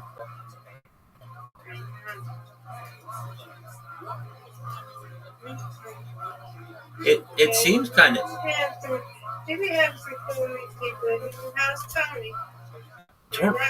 Tony's rocking. Well, and then there's Riser Suit, and then Tony. So Tony's been rocking. He's been doing more and more podcasts with some bigger people. He had somebody from ESPN this week, which is big, and then he had the chief of police from his town, which is big, and nice. Then I've been putting out all these requests to be on people's podcasts, and occasionally I'll get people who are like, hey, I don't have a podcast, but I want to be on a podcast. And so I'll hook them up with him and just be like, hey, this person's pretty big. They want to be on a podcast, and then he'll have them on their podcast. So I've been helping him with that kind of stuff. And is he still working? Or he's just working? He's been doing like a temp job kind of a deal. Yeah. And I thought so, and it was funny. I was looking, and I think I was this morning. I'm getting up, and I seen him. And he said, "You sleep?" Because I muted for me. He said, "You sleep?" And you got up, and I guess we had to think that they hear him. It was funny. And then he said, "You sleep?" And you was up, and the next thing I know, you went and laid back down. Yeah. Okay, that was this morning. Yeah. That's funny. Yeah, it's too. Sometimes I'll forget to turn off the sound, and people come in and play chainsaws. It'll be really loud and stuff. So I have to keep that sound down. But yeah, Zook came in here and I muted the seat, he was up. I was gonna say what, but then when he said you said it, you said it, and he said you sleep, and you lay right back down. Yeah, that's one thing I love to do. He said, yeah, he's sleeping. He came in. I talked to him later on. He was up at like 3 o'clock in the morning at his time, and I was like, "What are you doing up?" And he's like, "I don't know. I woke and I can't get back to bed or whatever." So we talked for a little bit, and then some other people came in, and I think it was Reverend Andrew came in, and I was like, "Okay." And then he went and did his own thing.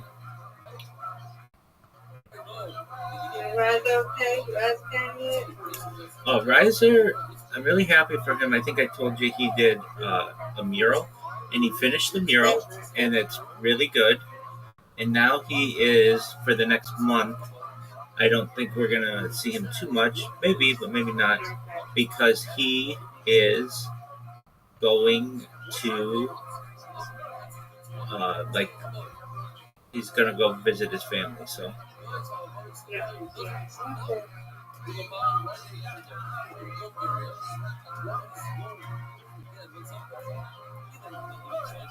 But he finished his mural. It looks good.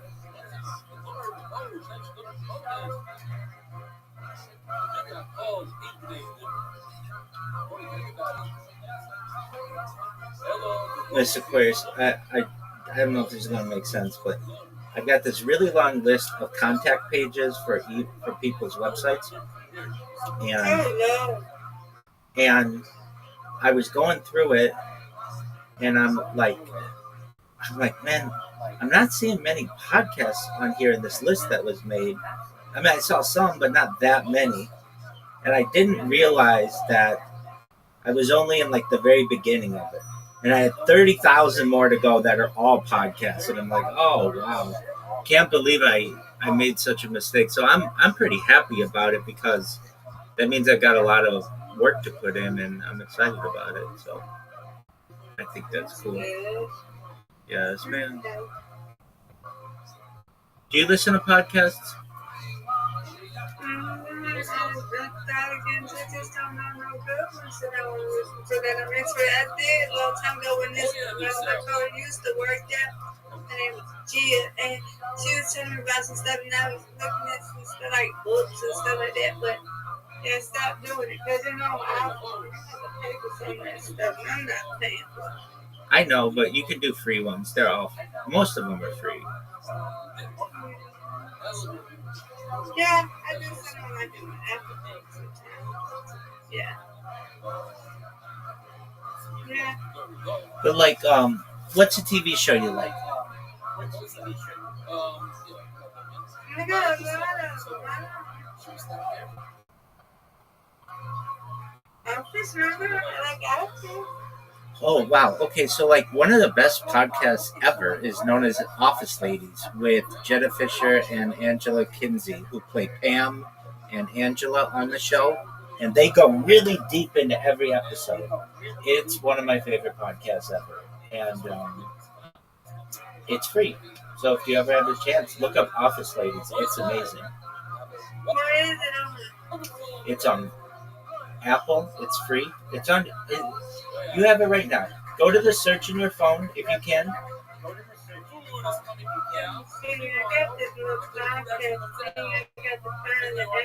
Yeah. So, yes, you do. It's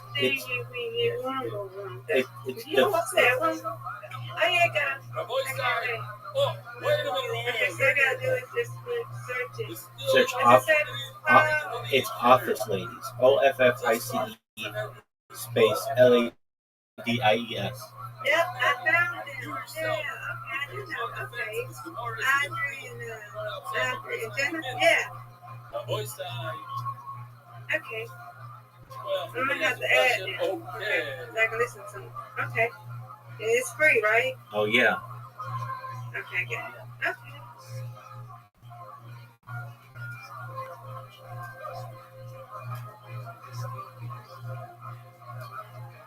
Yeah, so will. I love that podcast because it's like if you like the show, which I know we both do, they go into all the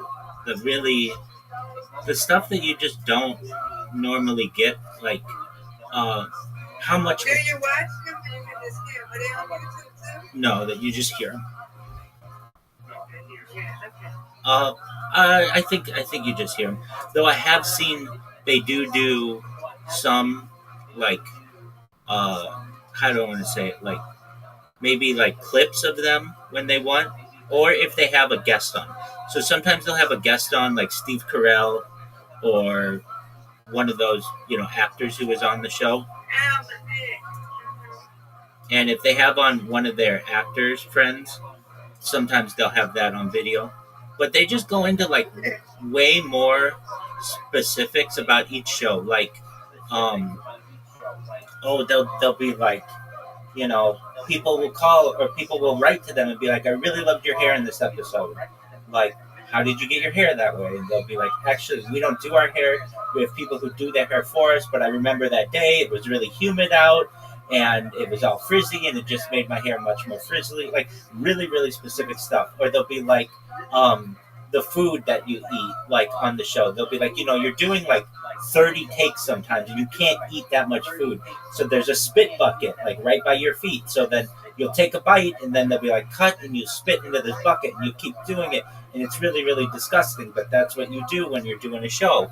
Or they'll be like, like people really want like Jim and Pam to fall in love in real life, and they'll be like, as much as people wanted us to fall in love in real life, we're actors, and I have my husband, and the Krasinski guy, he's got Emily Blunt, and he's in love with her, and we found our soulmates, but just with different people. But everybody wants it to all to be real.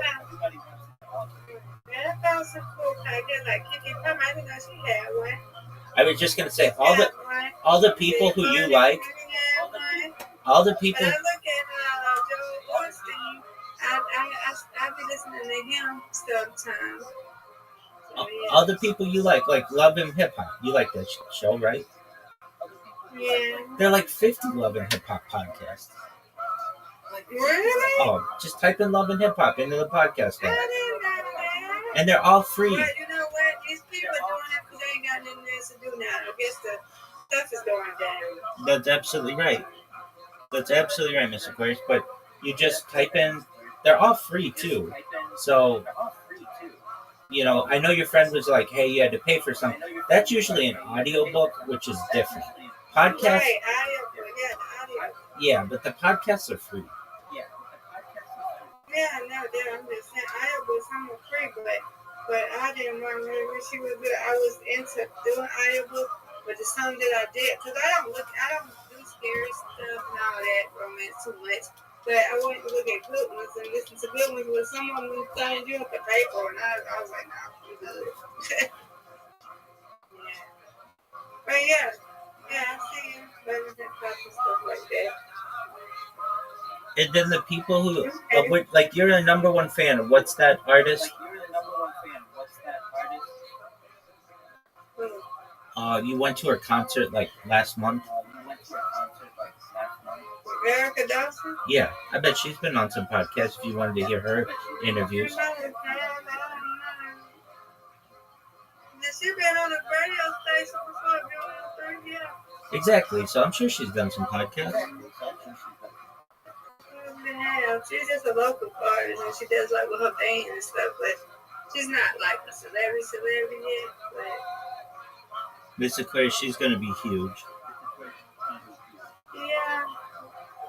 Get out there. She out the other day, probably at that place we went to a couple of weeks ago, but man, they want you to pretend. That's why I didn't post it, because I know whatever. This is what's going on now. So the entertainment fee was $5, now it went to $10. They usually put the entertainment fee on the receipt. They don't do that no more. Now they want you to pay up when you get to the door. So you get to the door, you gotta pay $10. Then when you sit down, you still gotta pay for your food. I'm like, why y'all just say put it back in on the receipt? So yeah, but people don't run around with cash like that, no. Right. So I don't go with that like that. I ain't go today. So whatever it is. I should do it again. I'll go. I don't go today. Miss Aquarius, I don't want to pressure you, but one of these days you gotta watch Michael. If you want a link, I can give you a link so you can watch it. Okay, I will one day after I get through with everything going on here. Right, you got a lot going on. Yeah.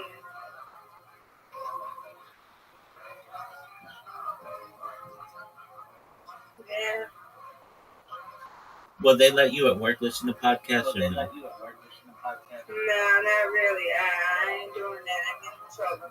No, I'm not saying you would, but some people are allowed to. Yeah, well, I don't get my this like that, but I do, but I still don't want to, you know what I'm saying? The headphones in and all that be in trouble. I don't have time. Yeah.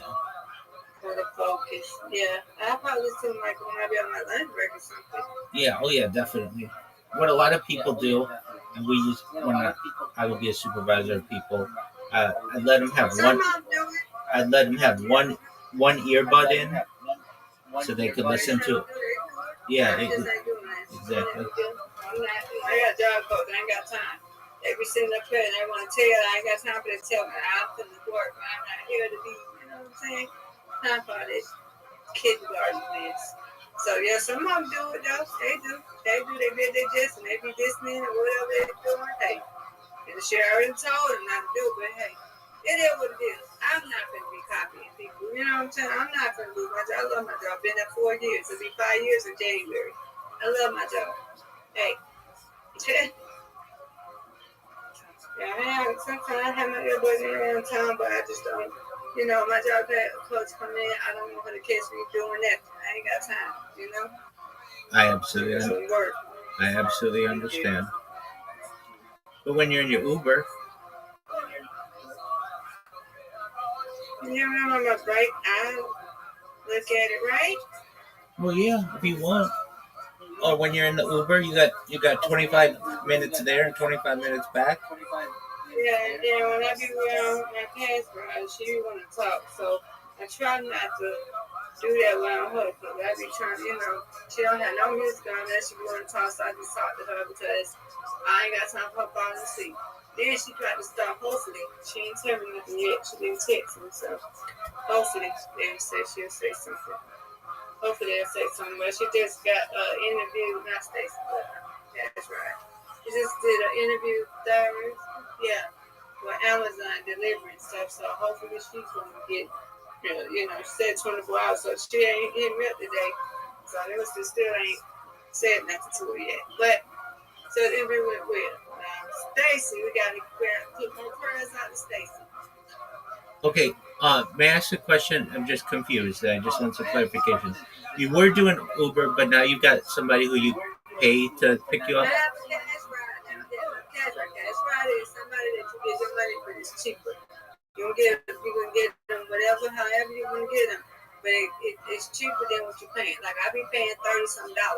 I give her 20 because it's only 20, 25, 30 minutes to go to my job from home to job and job to home. But I be paying $25, $30. That's great. That's great because it was getting really expensive. Even I was concerned, so that's great. Yeah. So if I don't get it, then I do it. But if I have it, then yeah. That's cool, and she's a nice person. Yeah, she's nice. Yeah, have a little doggy named Mister.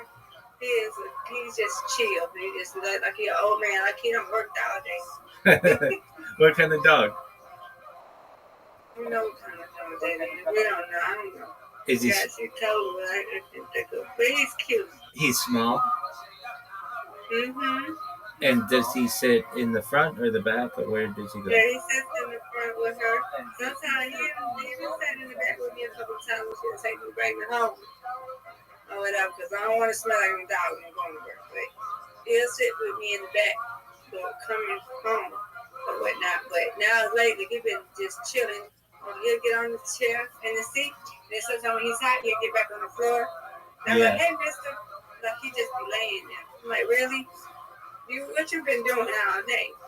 That's a cute name, Mister. Like an old man is for work. That's funny. Yeah, I said, what made you think this? She said that. And as far as I know him, his name's been Mr. I said, okay. I said, you didn't name him. She said, no. Right. What color is he? His name was Mr. Not when she met him. What color is he? He's white. Oh. Mm-hmm. Does he bark or anything? No. Does he bark or anything, or is he quiet? Not really. She said he barks. She said he'll bark if she leaves him or whatever. She leaves, but she said sometimes, like he knows. Sometimes he's smart. She said he knows. She said he knows when she leaves because when he leaves, sometimes he'll pee on the floor. I said no. She said yeah. I said wow, but he barks sometimes. But She believes his hearing is going out, but she says it's like it's getting better because he gave him some drops or something for his ears, and like he's listening a little bit very well again. So yeah. All right. Do you like dogs? I don't like the small ones. I don't like pit bulls. I don't like Rottweilers, but I do like the little small ones. But the only thing I don't know with all that junk, you know, Stacy got a dog. They got a dog. Her husband got a dog. Is His it name is Murphy. is I got Murphy? a picture of him. Yeah, he's cute. He be so hyper. Oh God. But that's the only thing I don't like is all that jumping. But I'll play with you all day without that jumping. Oh God.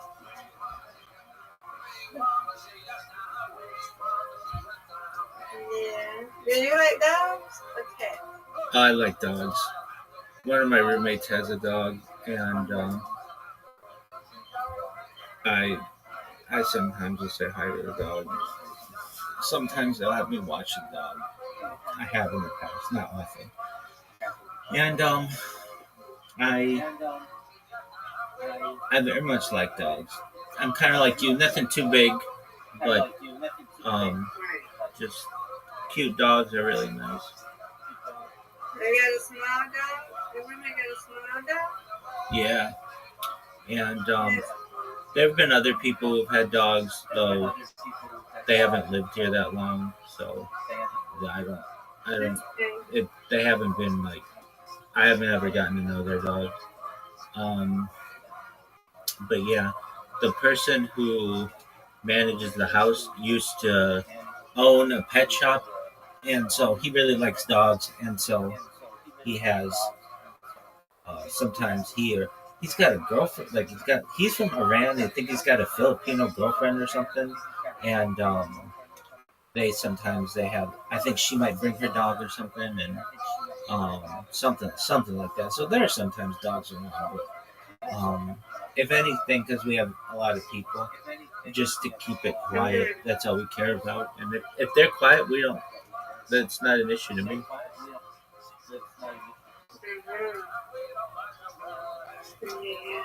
Yeah, I went up to the but I ain't got no car. I got nobody like that to be.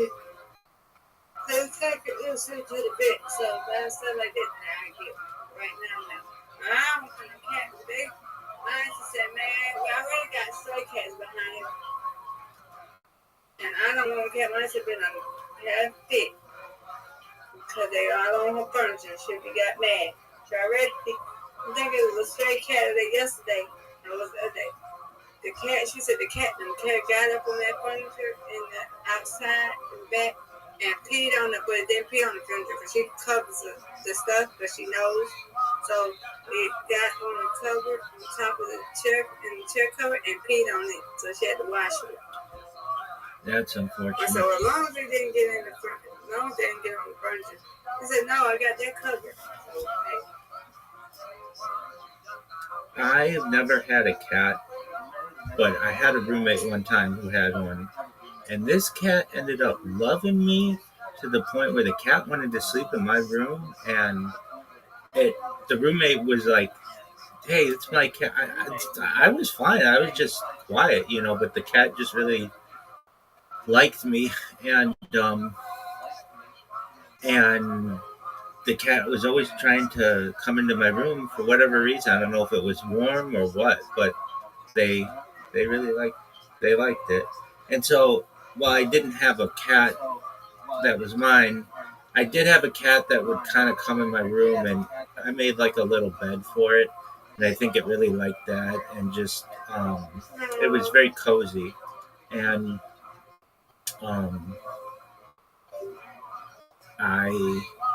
that's the closest I've ever had to a cat. But I'm not against them. I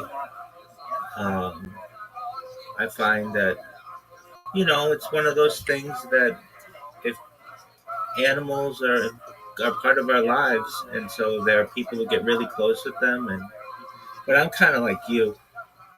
Animals can just, when you're an animal owner, you are not just living for yourself, you're living for other people too. And then you've got veterinarian appointments, and you've got, you always have to make sure that you're taking the animal out. You can't neglect it. You've got if you go line dancing on Thursdays, but like if you got an animal and your aunt can't take it out, well then you're like, hey, I gotta run home and do this, and it just it's not a child. I'm not. Yeah, I'm not saying that it's a child, but it is a responsibility that is just, it can take up a lot. But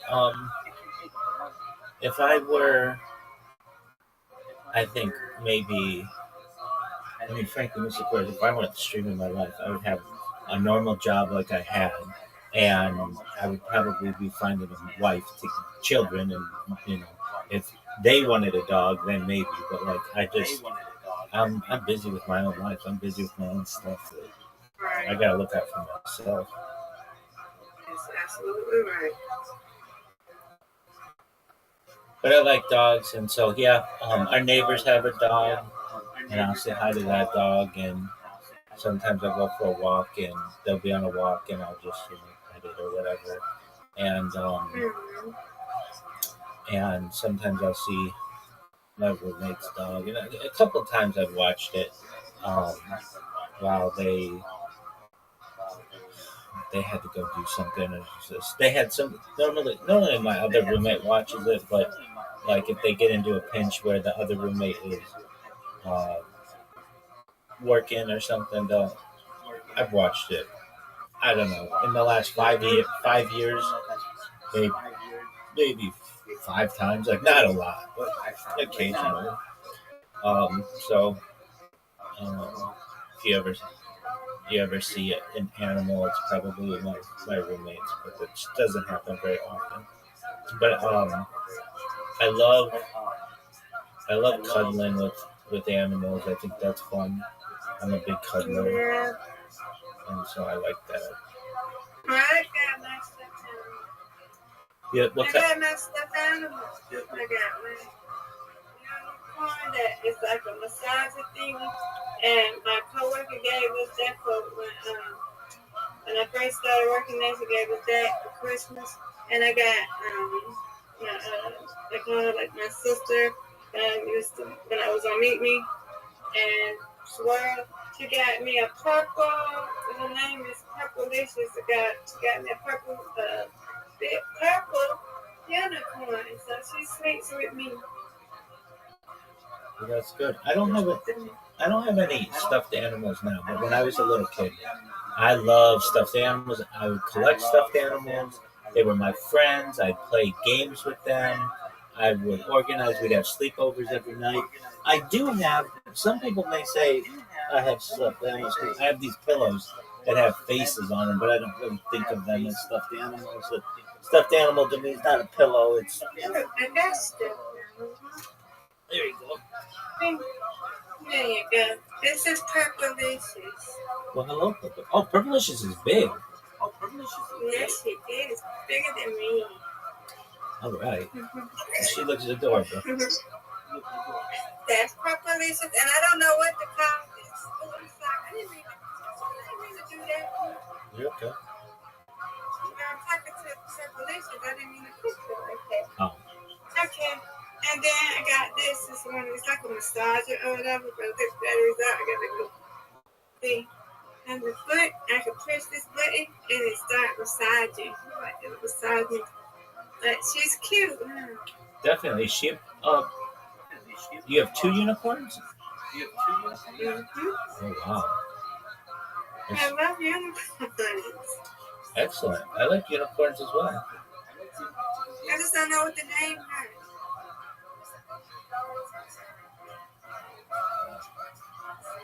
Not everything necessarily needs a name. I know. I just want to say unicorn. Yeah. Hi. Yeah. This is me. Sorry, Rabbi. I just got stuffed animals. Your goodness gracious. This just keeps me company when I think about Pop. Yes, Think ma'am. about her or think about Papa. So that's for sweet. So yeah. And she got me something else, but I got to put it up after I get my stuff. Yeah. So ain't nothing wrong with having stuffed animals. Ain't nothing wrong with it. No, ma'am. Especially if somebody's color with or something. I don't have no dog, so. And I don't have my Papa with me no more. So unless she has to play with me sometimes. She can tell I get on her nerves. I'm sure she tolerates you just fine. So, ain't nothing wrong with having stuffed animals, is it? Is it bad? No, not at all.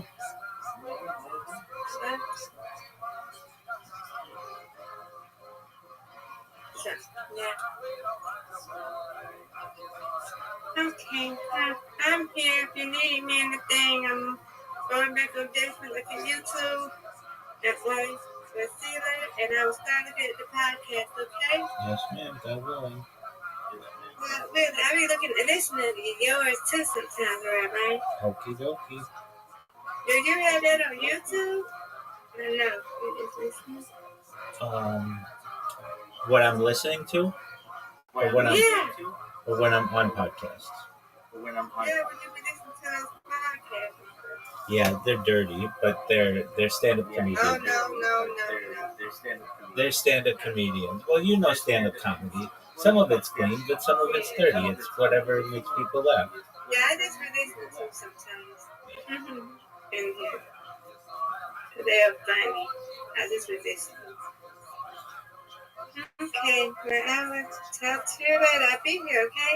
Yes, ma'am. God willing. Well, sweet dreams. To you as well.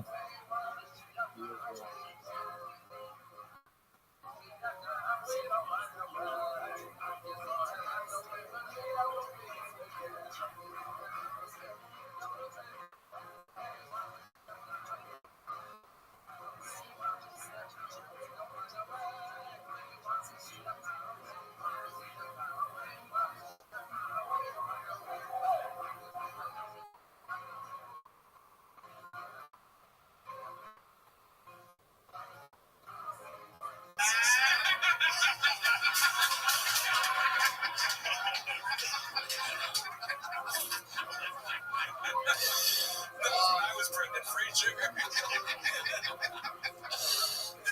love it. When the If you're taking a walk out in nature and all of a sudden a dude got in the drop on you and started banging you out from behind, think about this a lot. Banging me out from behind, all right, would you be more mad that a dude banging you out or that a dude got the drop on you? That's a good question. First of all, he'd have to hit me in the back, right? Knock me out, so I'm fighting. So I come to, and he's banging me out. That's a problem. Thinking that point, I'd be very confused. Yeah, Joseph Smith, hey Brian, you can do 3 tours in your life. What they be? That's really a great question. Here's the thing, Joseph. And I know you're going to sketch for yourself. Being really ruthless about the people you bring in your life. And that's a skill. Don't suffer from wishful thinking. God doesn't purify your soul. You may. What if you're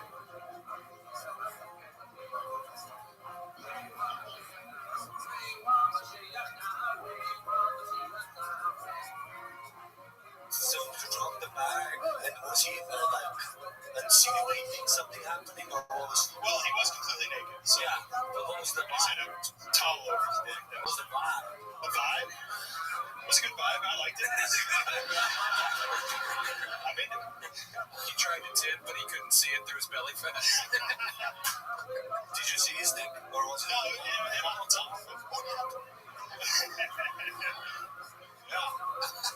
I want a 600-pound life. There's nothing there. Yeah, it's like inverted in his body. Sure, yeah, bro. Absolutely amazing. Tom, what do you do for fun? Fun. Other than stand up? Hang out with my girlfriend. Hang out with the dog. Oh, okay. You have a girlfriend. Yeah. Where'd you meet her at? High school. What does she do? She's a nurse. She actually just got a job now. So she's a nurse in Austin, Texas. Yes. Do you ever have her dress up as a nurse and you guys role play and she orders Uber Eats? Calls you into the house. She has a towel. There's piss jugs everywhere. She has her good dance goes on. No, we don't really. She's not really that adventurous. But I do like the Scrubs. Their Scrubs are pretty hot.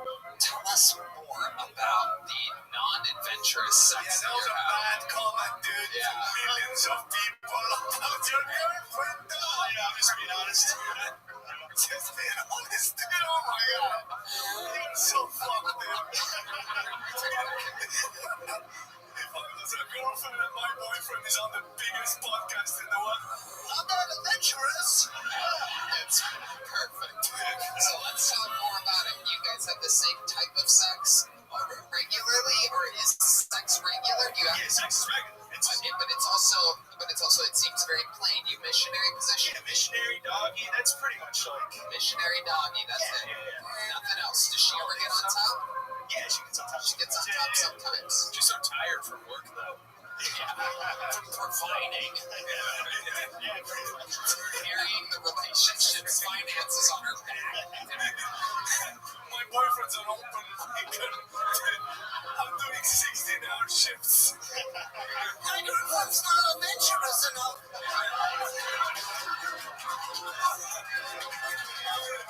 I'm tired, you asshole. Sorry, Maddie, opening up the playbook here in the late innings. I love it. Getting involved in the fourth quarter. I love it. I fucking love it. Ari, Maddie, one of the most fun people to drink with and hang out with at this club. I'm very excited about this first panel appearance for you, Ari. Back to Tom Feeback. That's your real name, Feeback. F-E-E-B-A-C-K. Yep. Why would you choose that as a stage name? It's very bizarre. Okay, and you've been with the same girl since high school. Yeah, How old are you now? 26 years old. So is that the only girl you've ever had sex with? You've never been blown? I've been blown before. Blown? Blown? You say blown? Blown. Like blown jaw. Right. Never heard it. Yes. I just never heard anybody say it like that.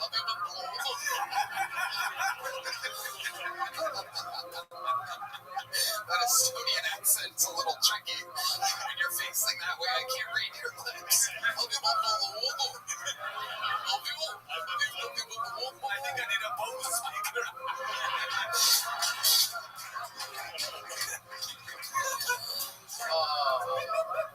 So it's the only girl you've ever been with sexually? I've been with a couple girls. Whoa, You cheat too, dude. Not cheater. Yeah, that'd be crazy if you admitted that on the show. I've been with a couple of fucking girls this week. I want an adventure. I love it. Okay, Tom, anything else crazy we should know about you before letting you go? Except the boring ass sex. I don't know. I think the boring sex is, everyone wants to like choke and slap and shit. I don't know. It just feels weird. Okay, well, you know what?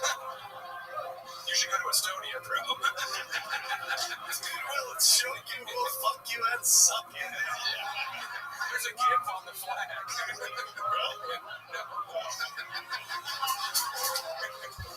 don't even know where Estonia is. The flag. Hey. Be nice. Be nice. And the flag know where Estonia is. Blue, and then white, and then black. Blue, black, and white. I have to think about that. Yeah. It looks like the black. Sounds like my band. All right. Same colors as the Blue Lives Matter hat. It is, yes. Yeah, which may very confusing for us. Because you guys don't have black people. No. Yeah. Tom, feedback. Congratulations. You got pulled out of the bucket. A very, very, very good set. You're leaving with a big handmade leather joke book. Tom, feedback, ladies and gentlemen. Sorry about your girlfriend. And that. To Phoenix. Words of the great Montel Jordan. is how we do it. And there's only one way to end an episode like this, ladies and gentlemen. It is with the Hall of Famer, the record holder for all-time appearances, all-time interviews, all-time everything. He is the Great Red Goat, the Memphis Strangler, the Tijuana Tarantula, the St. Louis Laredo Lazy Boy, the Vanilla Gorilla, what's the main one? Oh yeah, the Big Red Machine. Ladies and gentlemen, this is indeed William Montgomery.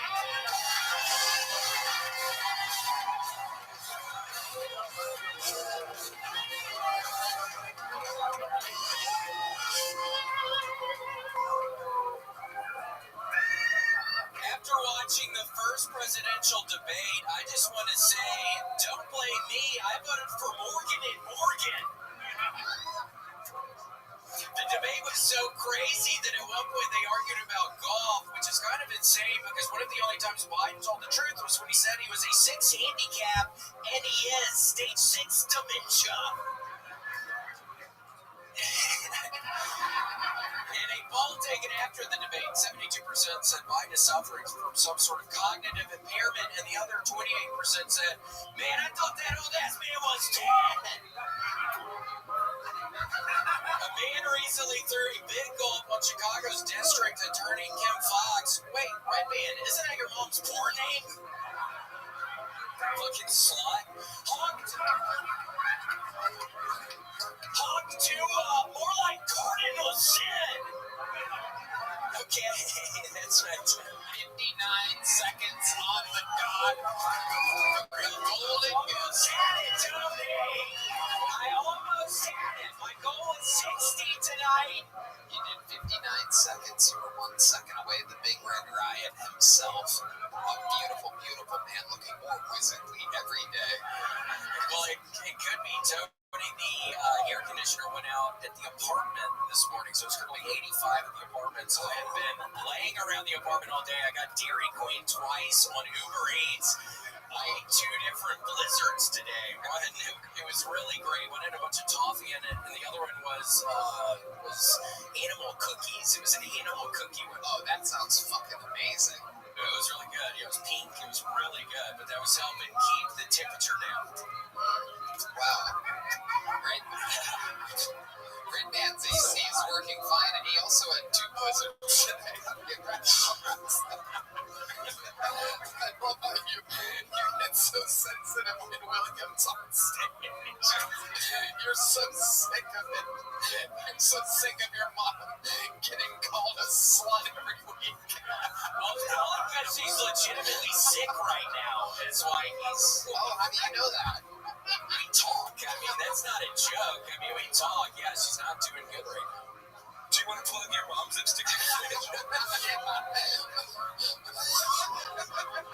Wait, I was never going to say this, but there was one time we were at Mitzi's after this, and we all are looking at our Instagrams saying, oh, what pops up when you put on your homepage, and literally Redman gets his phone out, and it's a bunch of women breastfeeding. Oh my gosh, it was so funny. Is saying it was babies getting breastfed. Actually, only one is true. Okay. You actually are. And what's funny is that you think other people get recommended this a lot, but you don't know that Instagram's algorithm directly shows you things that you watch all the time. Yes, I mean, it is incredible. Half of the things, there's also George Floyd. What's the George Floyd one? How does he fit in all the breastfeeding videos? Is it George Floyd breastfeeding? I know in Estonia the breast milk is powder. I mean, you're... So, vet jag att jag är Sam. You found fun. You're doing good, Sam. It looks like you're losing a little bit of weight. Are you losing some weight? Yeah, I'm down 45 pounds this year. Congratulations. Wow. Incredible. I'm sober like you, bro. I quit boozing. Also, Ozempic. Didn't you get on Ozempic? No, weeks ago. No. How have you been doing it? How have you been losing the weight? I just quit drinking 12 Miller Lights a night. Oh. Yeah. Yeah, you have been non-alcoholic tonight, and you are normally a heavy drinker. Oh, yeah, I love it. So what made you quit drinking? Turns out I'm morbidly obese. Morbidly, William. No, you're not. That's one of the worst adjectives. Well, you're working on it. I am. It is. Historically? Yeah. And do you still drink? Have you switched to hard liquor or anything? Or are you just sober now? I had some natural wine on my birthday. Wow. Yeah, and also Tim Dillon made me drink in Copenhagen. Oh, We nice. went to a very fancy restaurant. They had a wine pairing, and he went, "You'll have that. Why wouldn't you have it? It's good." Oh, that's a good Tim Dillon you got. It's good. Why would it be bad? I like that. Yeah. I like that. Now, you two used to work together in Denver, Colorado. William lived there for a while. You're one of the kings of the Denver comedy scene, Sam Talent. And we had a great time. We used to have the best of time. Can I ask you something? Yeah. Did you read the new Cormac McCarthy books?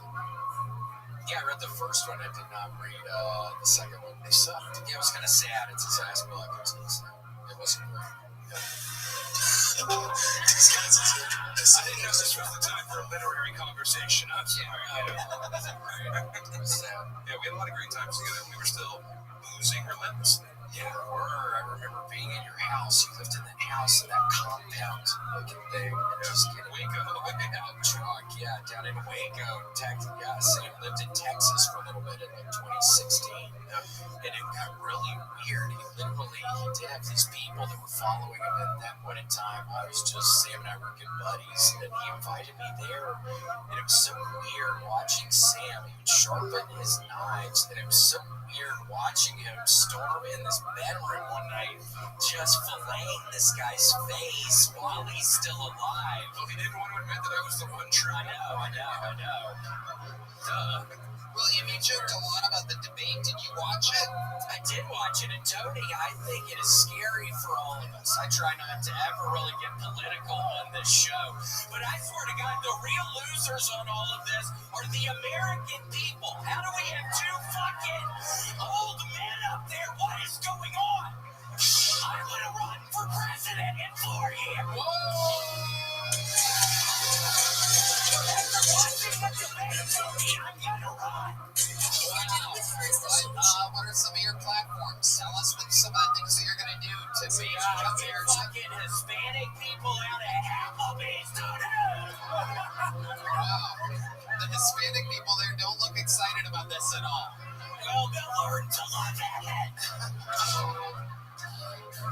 You're just going to kick them out of Applebee's, specifically only Applebee's? What that do? Huh? Who's going to cook the food? What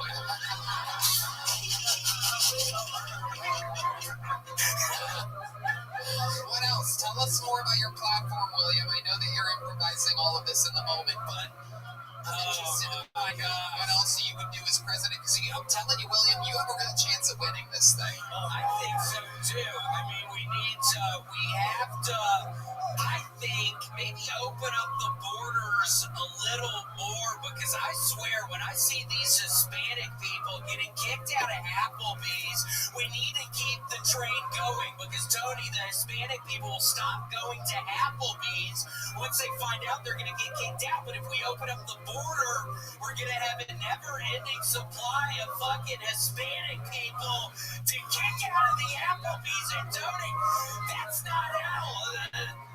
not all, Tony. We need a Dairy Queen on every corner, Tony. Absolutely incredible. And how are we going to pay for these Dairy Queens, William? God, from the... Are you a trade deficit going on, Tony? We have to deal with the trade deficit first. And how would you deal with it in the right direction? I mean, we got to get really strict with countries like China. I mean, we got to tell them we're not going to buy their chips anymore. We're not going to buy their little plastic things. We're going to set up an embargo on China. Seriously, buy the Chinese chips anymore. All right. I'm sorry. I can't help myself. But yeah, all kinds of stuff, but I'm just really excited about the opportunity that we're seeing in China. Yeah. Tell us more about that. And I can't say it anymore. You say it. I read some blogs. It is a huge problem. And The fact that your presidential candidates are two old men with the alternate sounding like Martin Phillips is a big problem. It's a giant problem. Maybe how are we ever going to beat it? Just tip the iceberg. There is a baby. Socioeconomics. Dad and Tony, how are we going to get there? It's not going to be with two fucking old guys running for president. It's going to be off in the back of maybe some balding redheaded person that is going to go after. I'm gonna fucking go after. I absolutely agree. I truly think the best man's job is a balding person. Just so hot, and it's so hot at the apartment. I'm just dreading. I'm not even kidding. I'm dreading going back to the apartment today. Right, hey, can I say your place? I know you have such a relationship, but please, you have two places. You have two places. Sure. Thank you. Oh, wow. Look at that. Thanks so much. 100 days will make me older. Since the last time that I saw your pretty face. It's all that ice cream. That's literally all that. I've been eating ice cream. 1,000 years to make me colder. And I don't think I should live down with the same.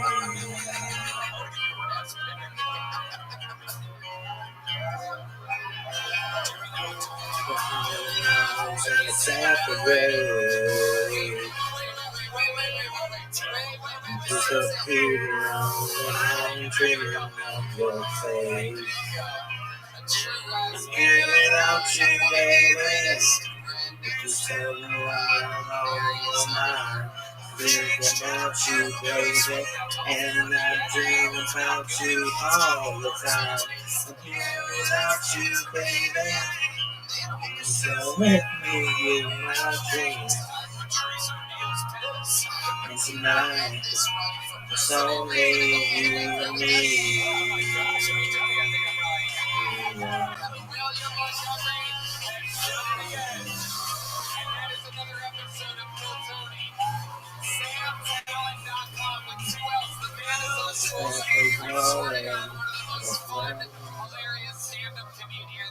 If you love him on this show, wait till you see what he does all by himself with a microphone on as a stand-up. A true monster out there. SamTalent.com. Anything else, Sam? Pittsburgh and Detroit this month. Yeah. Subscribe to my YouTube. I have a little travel show. And there's the YouTube as well. I always forget the chicken. My producer, Yoni, always yells at me for not saying subscribe to the show. There you go, sure. Ari, Maddie, plug something.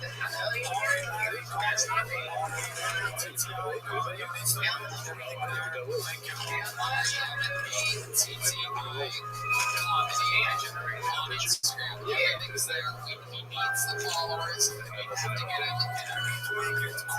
How many of you want to see Ari as an American citizen?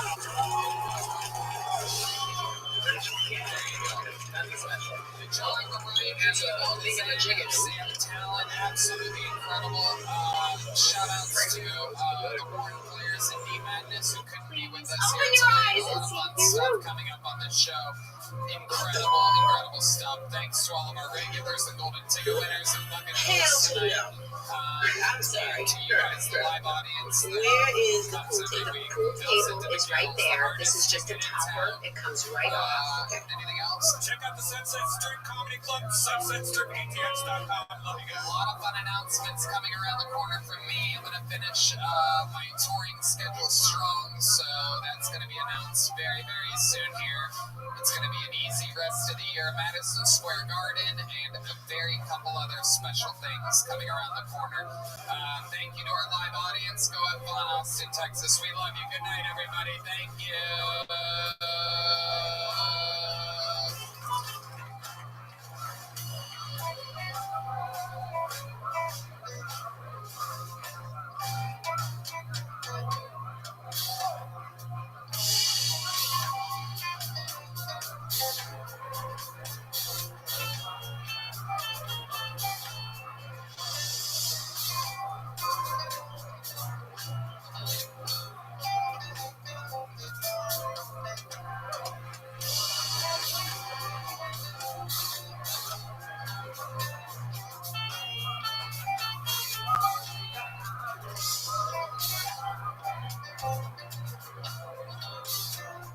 Damn, bitch.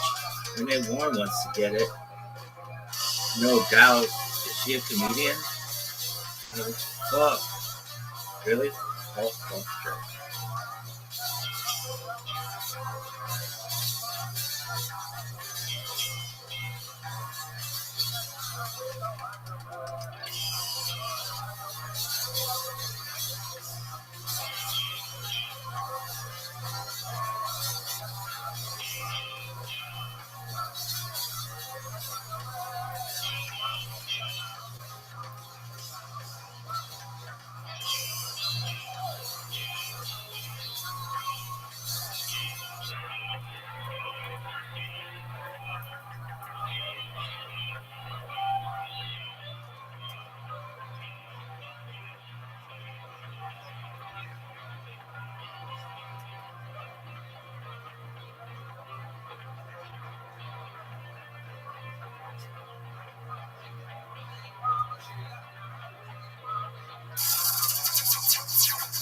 Sunset Strip Comedy Club in Austin, Texas is now open.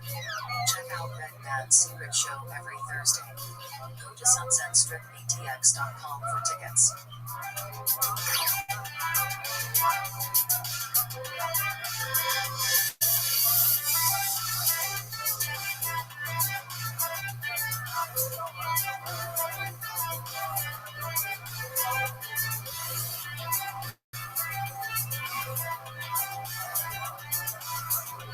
Send us shit. Tell us shit. Get on culottes. Culottes. That's a thing. What is it? No.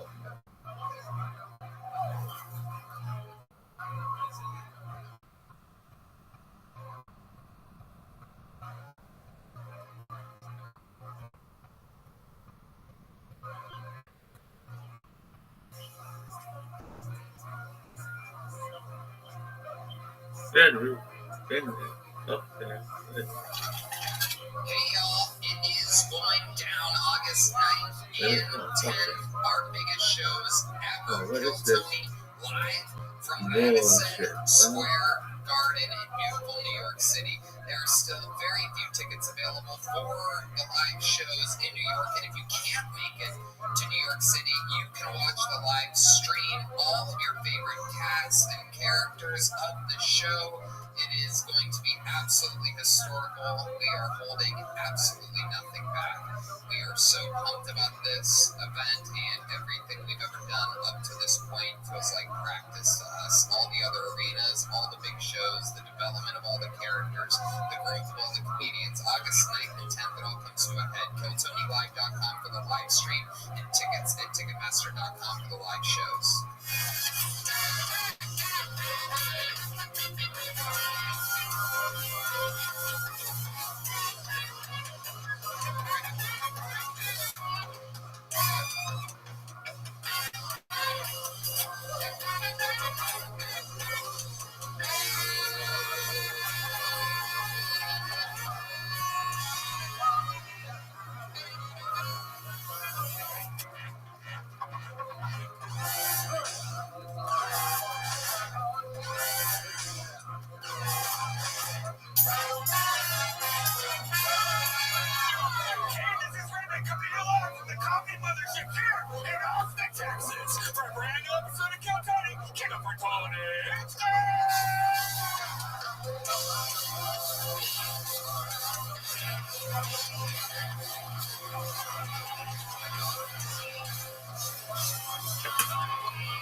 Motherfuckers made it. You're the number one live podcast in the world. Brought to you by DraftKings, Game Time, and Talkspace. This is Kill Tony. How about a hand for a red band, ladies and gentlemen? And how about a hand for the best sim band in the land, huh? We got the full squad here tonight.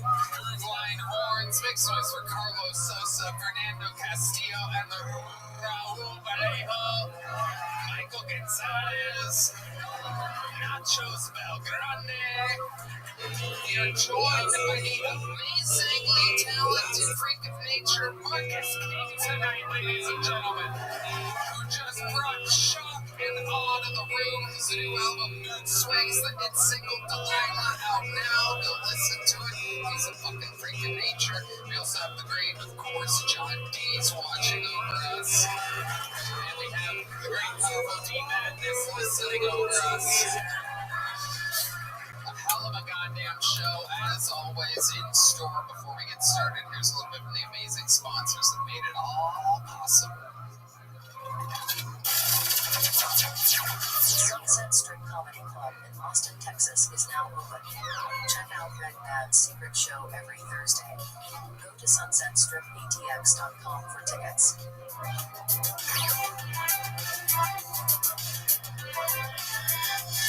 Are you guys ready to start tonight's show?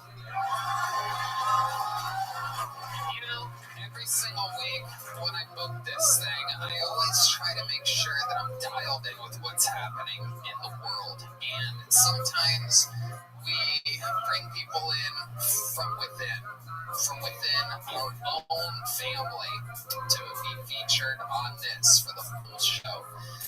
This guy's coming off a very, very big weekend in his life. So, just one guest tonight. You know him. You know him well. Hall of Fame member. The man who has the record for all-time appearances on the show. The most interviews on the show. Some people call him the Virgin from Vermont. The Tijuana Tarantula. The Memphis Strangler. The Baltimore Bobby Bonilla. Indeed, the Big Red Machine. Make some noise for William Montgomery.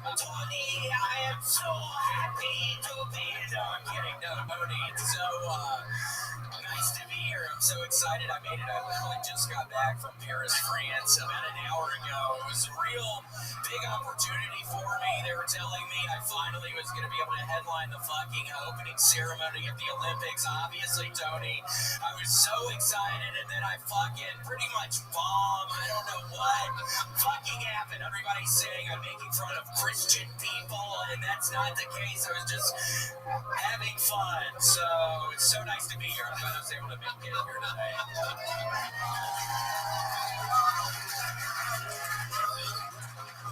It was amazing. We all saw you. You didn't tell anybody that you were going to do that. And you kept it a secret from all of us. You wanted to surprise us. We would have given you some notes, perhaps on how to handle it differently. Well, Tony, I thought I would finally go out on a limb on my own. I'm very sorry. I mean, that really, Redman, I'm sure, would have had a bunch of really great ideas on it. So I'm sure I should have asked Redman. I mean, his fucking ass would have made it hilarious, probably. I mean, he's so funny, but yeah, no, I mean, I should have asked for your expertise. I really should have, because I was just thinking I'm going to be Dionysus. I'm going to have some fucking fun out there, and that's the best I knew how to do, and here we are. So I guess my only question is, why do you still look like that? God, Tony, I started raving again. I'm on something, literally, I think it's called candy flipping. It's 2CB and MDMA. I want some of that still. But yeah, no, Tony, I haven't been to sleep yet. I can't get the fucking pain off of my body. It's literally, I don't know what I'm going to do. It sounds like a jet engine in my fucking apartment, and now I can't. I'm so excited about this. You're going to be on the entire episode. One more time for William Montgomery. Here we go.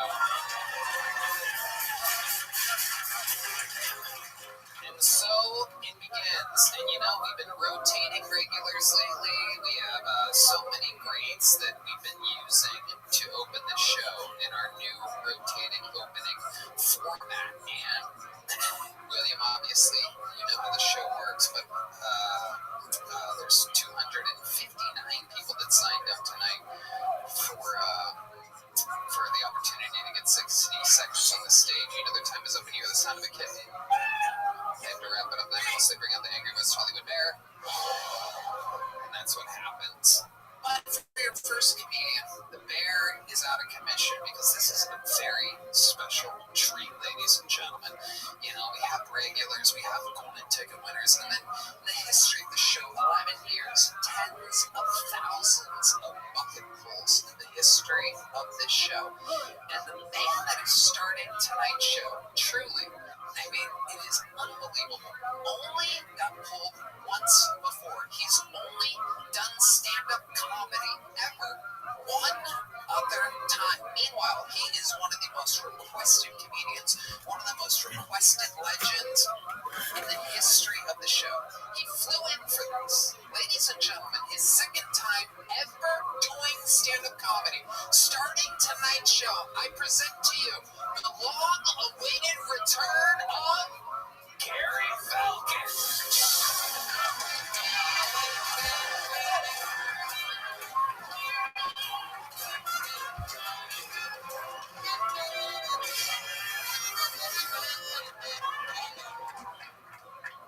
What's up, Austin? How about William Montgomery right here? I've never wanted to suck off a Smurf more in my life. Alright, here we go. Let's see how this plays out. My name is Gary. That movie Oppenheimer bombed in Japan. Yep. You ever fart at the bar and then forget that you farted? And you're like, who smells like semen?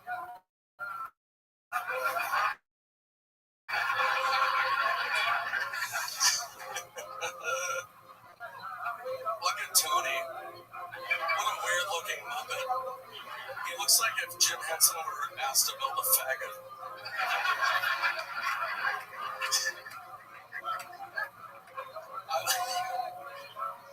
I want to go to a restaurant, crowded restaurant, and be like, oh my god, on my phone, like, my wife's having a boy. And then everyone's like, hey, they cheer. And I'm like, oh shit, my phone broke up. She's having an abortion.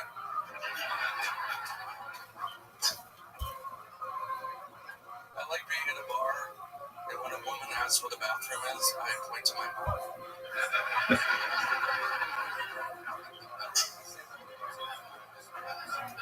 That's it for me. Thank you. Gary, get over here. Join the show.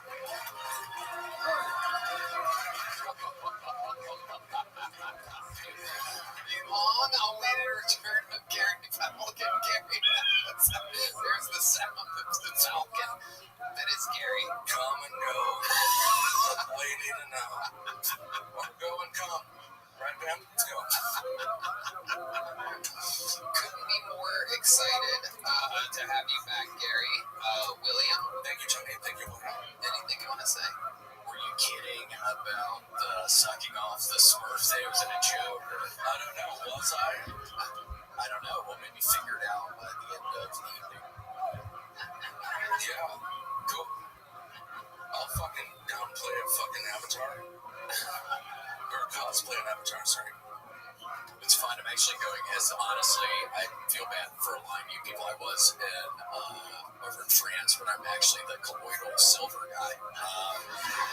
I tried to make it as the singing. I'm going back to colloidal silver, so. Love it. I'm on board. Ladies and gentlemen, while we go wrangle our first bucket pool of the night, why don't we get a quick minute from a legend of the show and a golden ticket winner. This is a brand new minute from Drew Nickens, ladies and gentlemen. There we go. Here's Drew.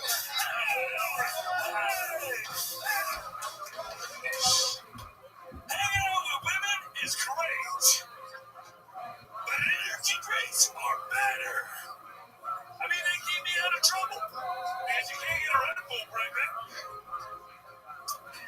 of a pickup line? Can I make you a Cowboys quarterback? So I can make you choke when it matters? I have no game. My mom says I have stepdad energy. You know, stepdad energy? Where you pay the phone bill, but you're not allowed in the group chat. Stepdad energy? Where you dress like you went into raw massage chairs, but all your family spending your goddamn money. Stepdad energy? Where you raise a kid, they become a pro athlete, then their father comes out in real life. I think I have more like special etoto energy. Hold the pedophilia. Fuck yeah. Drew Nickens. Oh my God, it's Gary Falcon. It is. It's Gary Falcon. You're very excited to see him. Yeah, I like that hat. Oh, yeah. Thank you, Logan Palsy.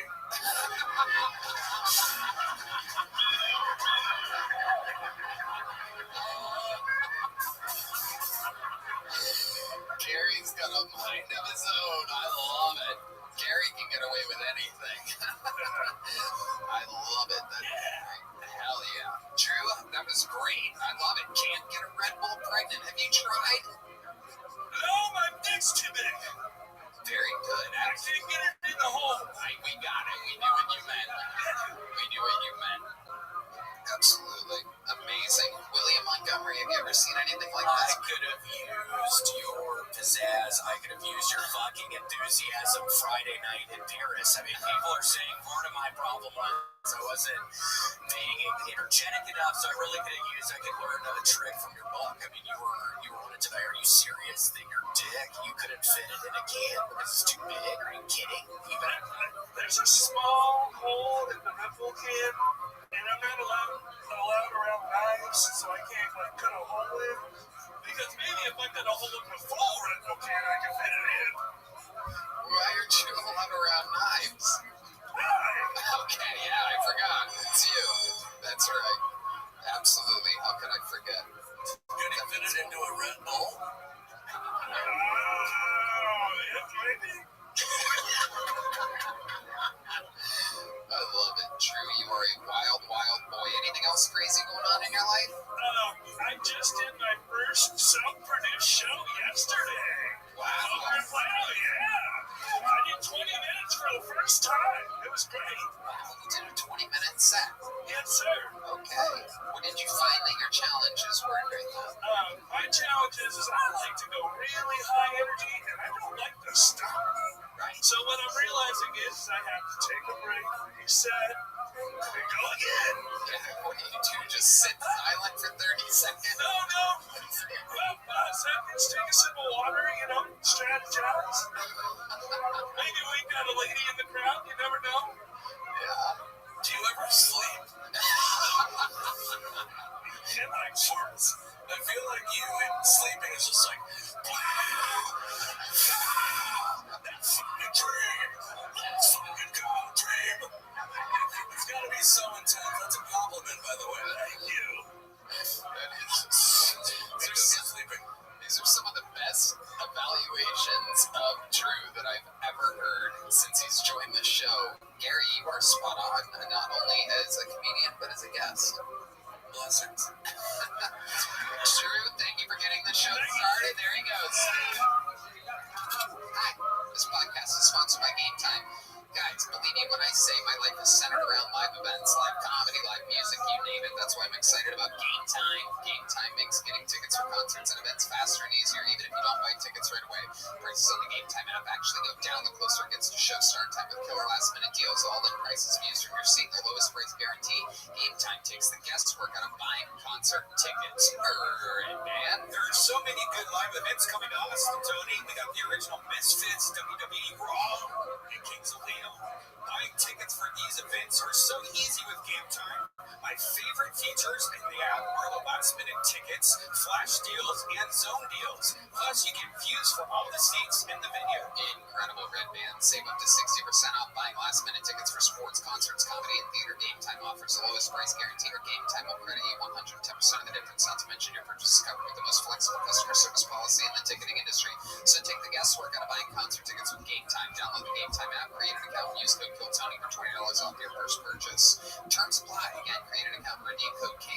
TONY. $20 off, that's why. Download Game Time today. Last minute tickets, lowest price, guaranteed. To the bucket we go, ladies and gentlemen. This is where shit gets wild. This is where we meet people all at once. This one got ran around from the bar across the street. He's now here. Make some noise for your first fucking fool of the night. We're gonna meet them all together. This is the debut, I do believe, of Ethan Kim. Everybody, Ethan Kim. Here we go.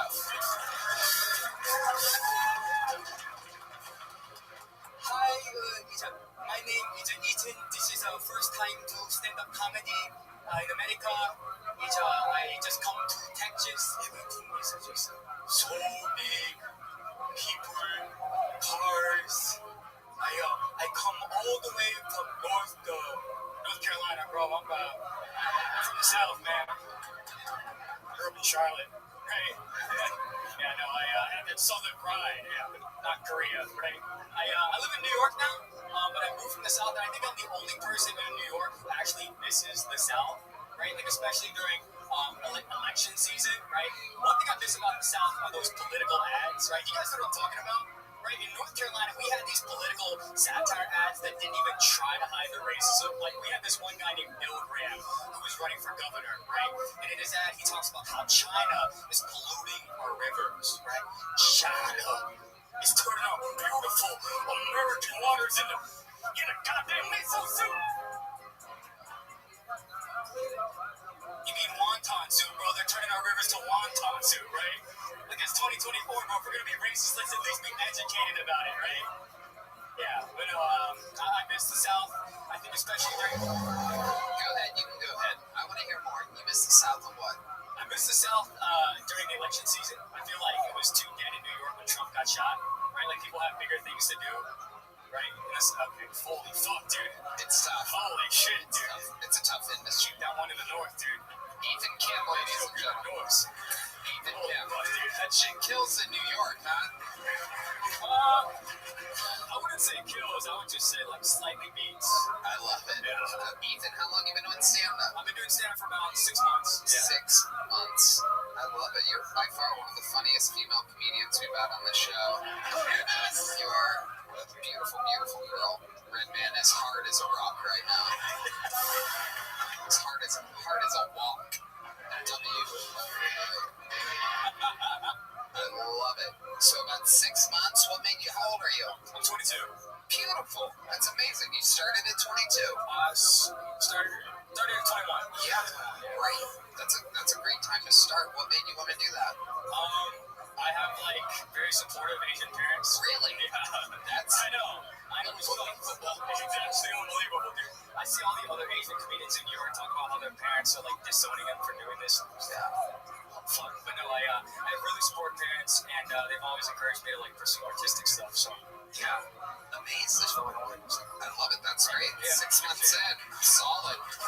Setups are a little long, you know, a little unrelatable, but I mean, you're going to get there. 6 months, you're right on pace. You have good stage presence. You seem like a cool guy.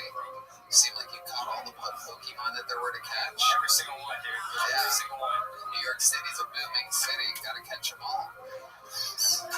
You know what that always means? You're a little rubber ducky. Can you do an impression of a rubber ducky? Can I do an impression of I don't know. It's impossible. How do you? It was a trick question. You answered it perfectly correct.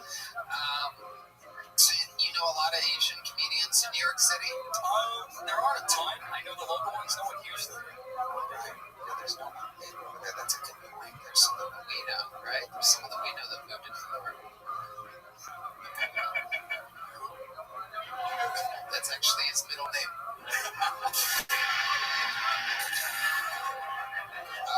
So Ethan, how do you make a living? How do you pay your bills? Very supportive parent. I actually have like a 9 to 5. I'm here for a work trip, and I quickly changed to come do this. So I love it. That's my dream. But yeah, I have a 9 to 5. But what do you do for a 9 to 5? I do sales. Yeah. Okay, what are you selling? I sell toothbrushes. Really? Yeah. What kind of toothbrushes? I used to sell pads and tampons, but I didn't have the expertise, so I moved to toothbrushes. So yeah. Yeah. William, toothbrushes. To clean up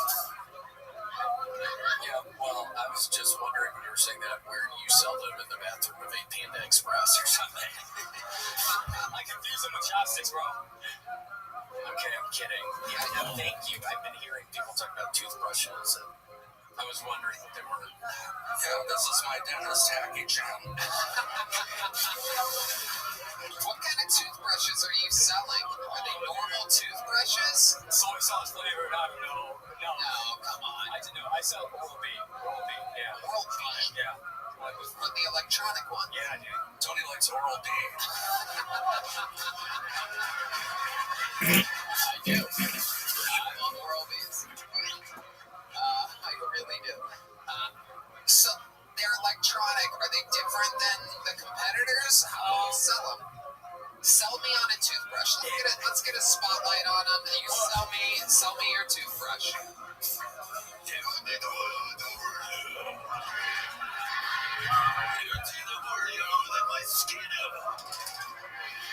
It's a very nice toothbrush. No, it's okay. Ethan, do it how you do it in real life. Sell me a real toothbrush. If I actually say real toothbrush, I'm actually pretty lame because I actually do traditional sales. So I'm just I'm an account executive. All right, sell me a tampon. Okay, Sell me a tampon. there you go. Okay, well, I'd have to ask, what ethnicity do you identify as? I identify as black. Okay, well then I would recommend a pad, because I think women over-index in using pads because people of color tend to. Oh, hell no! No, they tend to have heavier flows. Oh, you stereotyping me. I'm gonna get fired. Fuck. This is my last. I got a pad. I have a home. I have a place where I lay my head to rest. Why you be telling me I need a pad? See, this is why my people don't even like your people. I'm gonna push you on a subway track. Well, Tashi was nice. Alright. Ethan, you have a girlfriend? I just broke up with my ex because she was just a sick person, just very sick. In what ways was she sick? Leukemia. Very good. See, you got it for 22. You got there's a little something in there. Putting all the effort in, she's just staying there. Pull the plug. Yeah. Amazing. Okay, tell us. Did you break up with a girl? No, I didn't have a girlfriend. You've never had a girlfriend? I have had a girlfriend, but not recently. Okay. What are you doing? What sign was she? Cancer?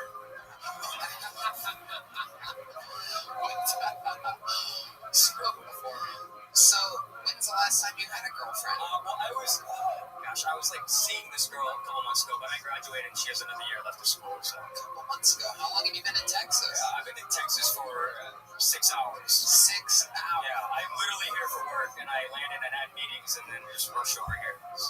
It's kill Tony. So, how long are you in town for? I'm in town till Friday. Town till Friday. I'm gonna give you 5 minutes on the Secret Show Thursday. Whoa! How much, man? That's a wild success. Hey, you're 6 months in. Sign up again next time. Maybe it'll get bigger. There goes Ethan Kim to start the show, ladies and gentlemen. Ethan Kim. We have many famous Kims. Hans, Condon, and now Ethan has joined the fray. Your next bucket pull, ladies and gentlemen, goes by the name of... Oh, I know what that noise means. That must be Heidi's here, everybody. Make some noise for Heidi, everyone. Look at her. Isn't she just fantastic? Your next bucket pull goes by the name of Corinne Aaliyah, everybody. Here we go. Make some noise for Corinne, everybody.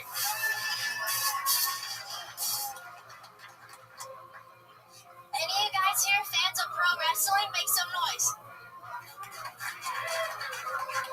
Yeah, it's not really fucking idiots. Tell you, me and my boyfriend have been doing this new move in bed recently called the Vinnie Mac. Yeah, it's where I sex traffic that ass and then shit all over his face. Thank you. It gets better. We have another one we've been doing called the Drizzy Drake.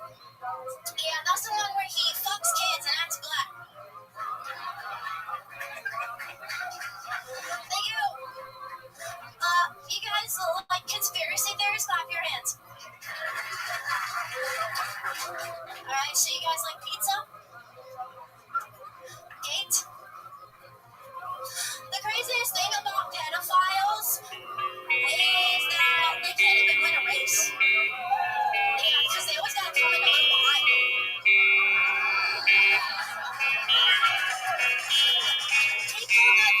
pedophiles, how to take the most, have clearly never heard of a good old stand hook.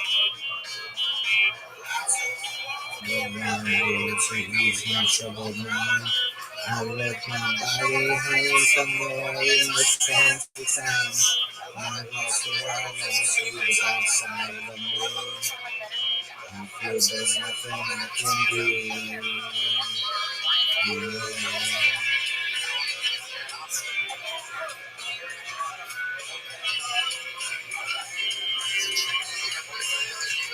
I want to live and see the dark side of the moon. After all, I think I need to do something to be with you.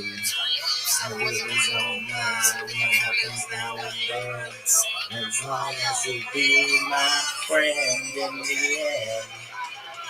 If I go crazy, then will you still call me Superman?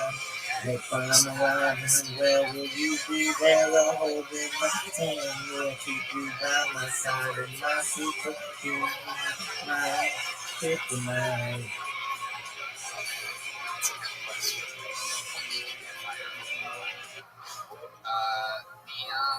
Okay, Corinne. So a year and a half in Austin, 1 year doing stand-up. What made you wait 6 months before you started? I started because of my boyfriend, honestly. Your boyfriend's a stand-up comedian? No, but he knows a lot of comics here. Who's this bitch? He's the reason like I started. We went to shows together, and I was like, why not me if we just started? Yeah. Do you work hard at this? Yeah, I try to go up every chance I have and work on my stuff. When you say every chance you have, what does that mean? So I have a full-time job as well. I'm a trainer. I'm a fitness trainer. You're a fitness trainer? Yeah. Okay. Is there something you specialize in particular? Fitness? Group fitness. It's my own business, so I run my own business, and then I try to make time for comedy too. Okay. What's it called? Raging Cajun Trainer. Raging Cajun Trainers. Yeah. You're like high energy or something when you're there? Or is it like this? You're like, hey, can I eat my work out? What did you say, Gary?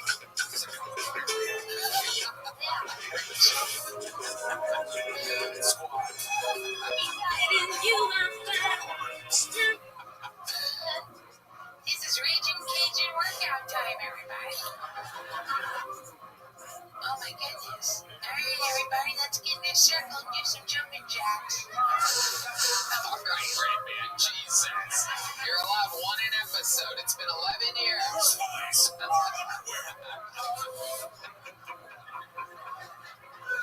Everybody ready to shit their fucking pants today or what? It's gonna be Raging, it's gonna be Cajun. Alright, so first, you notice there's a hot wing in front of each and every one of you. We're gonna eat the hot wing, and then we're gonna do somersaults. Here we go. Oh, it's an extra hot one. My goodness, you're really raging in here. Yeah, we're really Cajun in here. You gotta admit, no false advertising here. You should probably just work at a Lululemon dance. Also, what can I have done differently during my performance on Friday in Paris? What do you think? Did you watch? Did you see what I did? Did you see what he did in Paris? Did you see? No, I didn't watch it. I just watched everybody get angry all over the internet about it. What'd you hear? People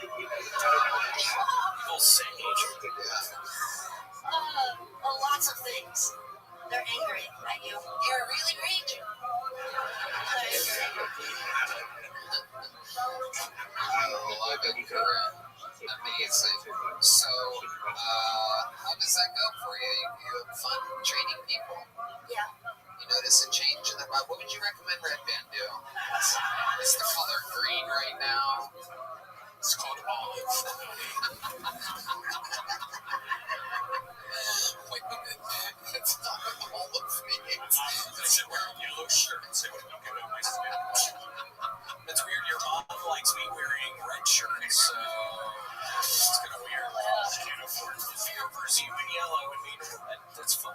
Amazing. Corinne, Aaliyah, do you have any special skills or talents other than stand-up comedy? Yeah, I've been training Muay Thai for 8 years. yours? Oh, will you put the mic in the mic stand and show us a little bit of your Muay Thai? Can we get some Muay Thai music over here? Just shadow box a little bit. Pretend like someone's trying to steal your purse or something. But he's in front of you. He's that way. Oh, shit. Whoa, good head movement. Great. Oh, my goodness. Great. Okay, great. Great. Amazing. Yeah, I'll beat the shit out of you. You try anything with me, beat the fucking shit out of you. My mom is visiting me this weekend, and I told her it's crazy. My mom's visiting me this weekend. I told her I would take her here to take her to our bar and get her. My mom's name is Mitzi. So yeah. That's incredible. Yeah. See, you're not Jewish. No. Mom's name's Mitzi. Yeah. She's not Jewish. Are you sure she's not Jewish? Your hairdresser is.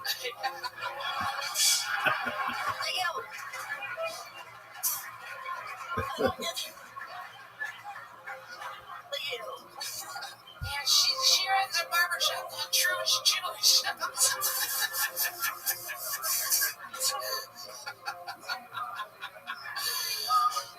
Well, where's your mom at tonight? She's staying at a hotel, like down south. Down south? Yeah. Mexico? No. Here. It was a cheap room. I didn't know what to do. She's staying down south. It's a 4-hour drive. I realized every hour.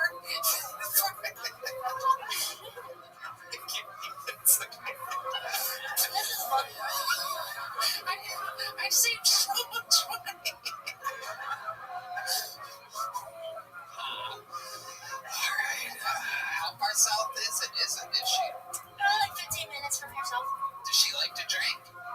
No, actually, she's sober from alcohol. Well, I was going to invite you to invite her to Mitzi's tonight, since her name's Mitzi. Yeah. It's Mitzi, the great Mitzi. I wanted her to get a photo with the sign at the bar. Yeah, that would have been cool, but it's not going to happen now.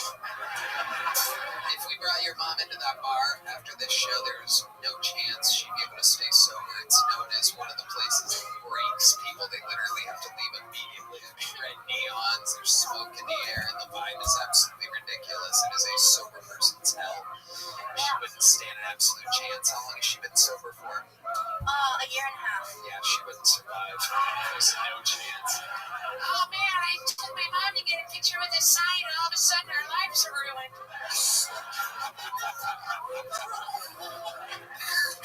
But congratulations on getting pulled out of the bucket. You're very fun. You have great charisma. So likable. Check out Ragin' Cajun. There she goes. Corinne Aaliyah. Fun. We're having fun. This is good. All right. Your next bucket pull, ladies and gentlemen, goes by the name of J.T. Abbott. Here we go. J.T. Abbott. Hell yeah. How we doing tonight? Good, good. My girlfriend and I broke up recently. It's all good, you know, we didn't really see eye to eye on that much. She said tomato, I said cunt. What's up with rock climbers? No?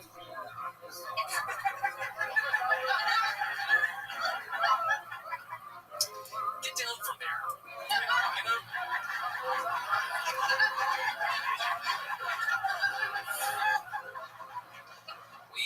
We already invented ladders. I feel like that war is over, you know? I started smoking Delta 8 recently. Dog shit weed. Dog shit. And I think it's dog shit because it's named after a dog shit airliner, Delta, you know? Like, I feel like if they wanted to get you really high, they should have named it Malaysian Flight 370. Because then you just get so high, you get lost, you know? Alright, cool. Thank you so much. That's my time. Very good. J.T. Abbott. My goodness. What a twist during that set. Thank you. The girlfriend, tomato cunt made me think that you were gonna suck, and then all of a sudden, boom, what a surprise. It was like a misdirect, because the get down from there was amazing. Yeah. And you followed it up the momentum with the Delta. Thank you. Amazing. How long have you been doing stand-up? 3 years now. Great. Where at? All of it here in Austin? I grew up in Plano, Texas, so Dallas area. Yeah, I can tell. Yes, sir. Yeah. No, I'm saying I can literally tell now. We've been here long enough to where I can tell when like comedians have kind of like been built around here in Dallas, Houston. It's just a different kind of 3 years. Yes, sir. If you spent the last 3 years starting in New York or LA, it's kind of like 1 year here. I feel, what do I know? Everything. Anyway, but it's just, times evolving, and being a Texas comedian is a little bit different than everywhere else. So, are you based out of here now? I just moved here on Tuesday. Well, congratulations. Absolutely. What's your living situation like? I currently live on an exotic animal ranch. Oh, yes. I'm glad I asked what your living situation is.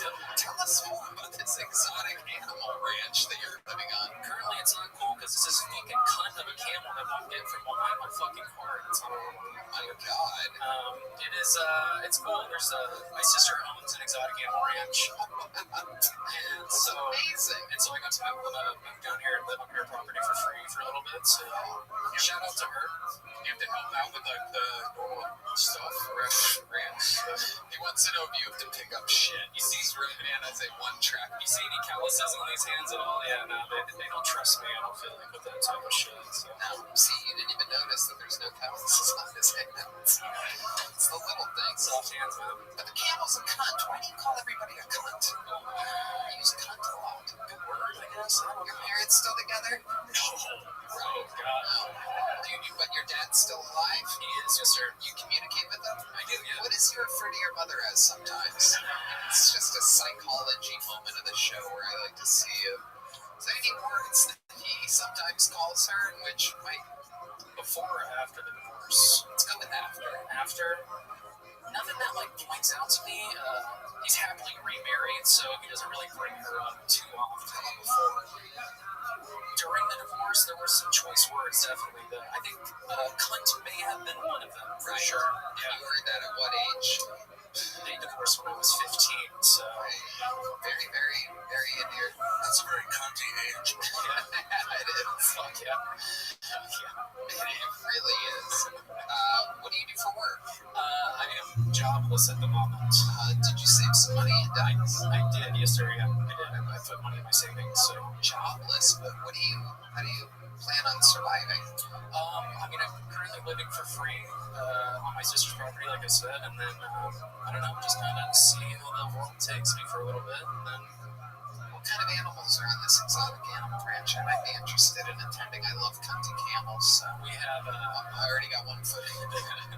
And you have camel toe. I do have the toe of a camel between my legs. A lot of people often buff cunt. Right in the middle of that fucking...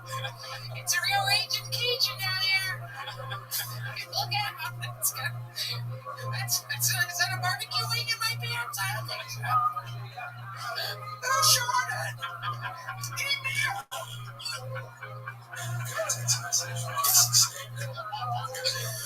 Oh, shit. Okay. What kind of animals are they? So we have the camel that is, I'm talking about is brand new. So we have 2 camels. They have 2 camels. I shouldn't say we. They have 2 camels. We have lemurs, zebra, kangaroos, African tortoises that are like fucking huge. Wait. So are the African tortoises faster than the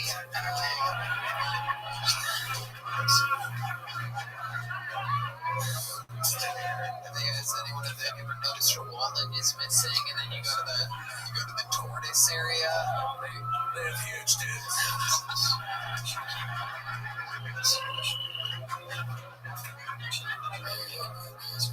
They do so often. Do they really? They do, yeah. They make really weird noises when they like the noises turtles make. Yeah. And it's louder.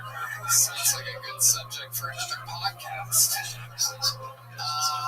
That's amazing. I mean, maybe Redman has a point. Is there noises that African tortoises make when they're...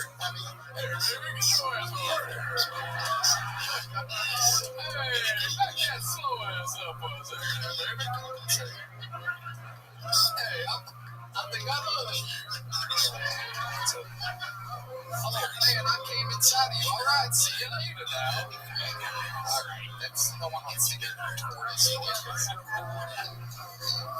No, stop, Redman. Redman, stop playing tortoise sex noises. It's so bad. All right. Can you do an impression of the noises that they make? I can sure as hell try. Yeah. It's more like a.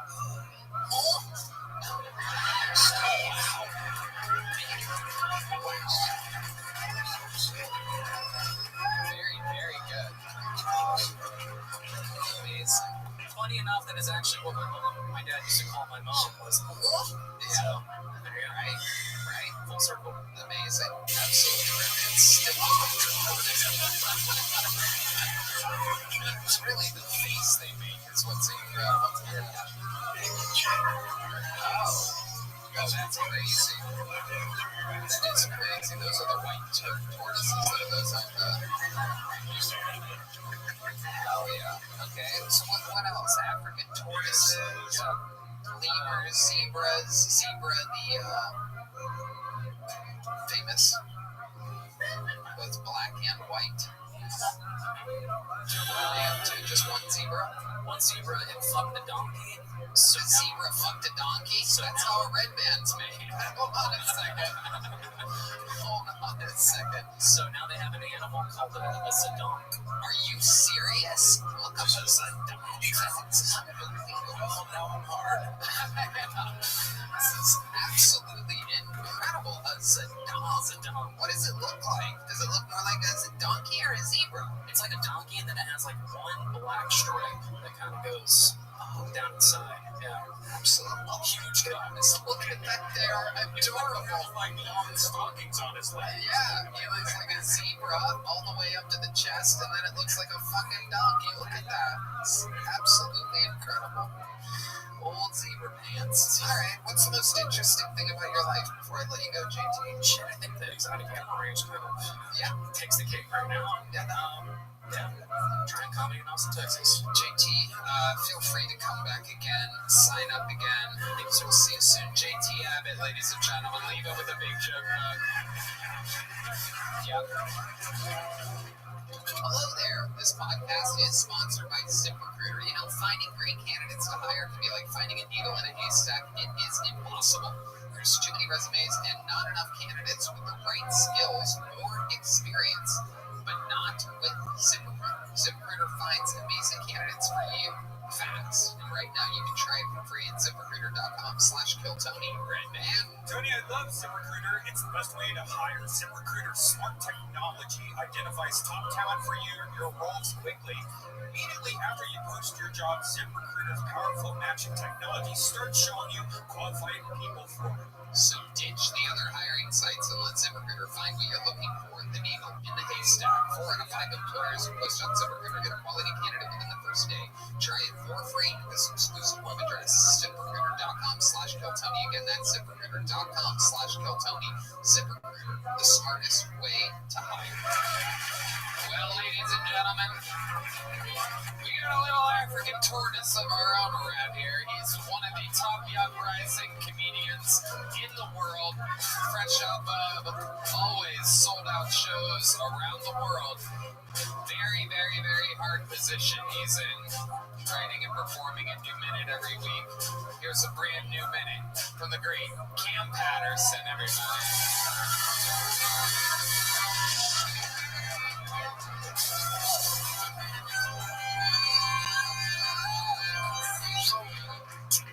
When I go to new places, I like to go on like guided tours to, find out where I'm at. But I have a rule about guided tours. If I go on a guided tour, I respect the tour as much as the tour guide respects the tour. Like when I was in Green Bay, the tour guide respected the tour with utmost respect. He loved the Green Bay Packers. I feel like I'm on the team. I was in Green Bay. I did my thing, I love them. I'm like, I fuck with you, hell yeah, we're on the same boat, let's ride. I respected the tour with utmost respect. I went to Louisville this weekend, and I went to Louisville Sluggers Museum and Factory, And the tour guy was like, nigga, these the bets. Chill, these the bets. Do what you want. So, I gave 2 fucks about that whole tour at all, right?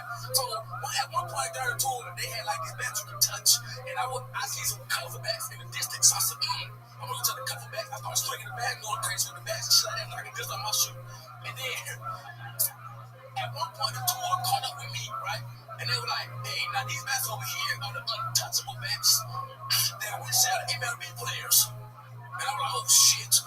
Somebody tell Aaron Judge I'm sorry, right? And how fucking that bad up. Now the funniest part about the tour was on the tour was a bunch of like high schoolers and shit that love baseball. They want to go to MLB when they grow up and get older. And I believe in dream. I'm gonna dream Jackson myself. So I told myself, oh, you niggas right here.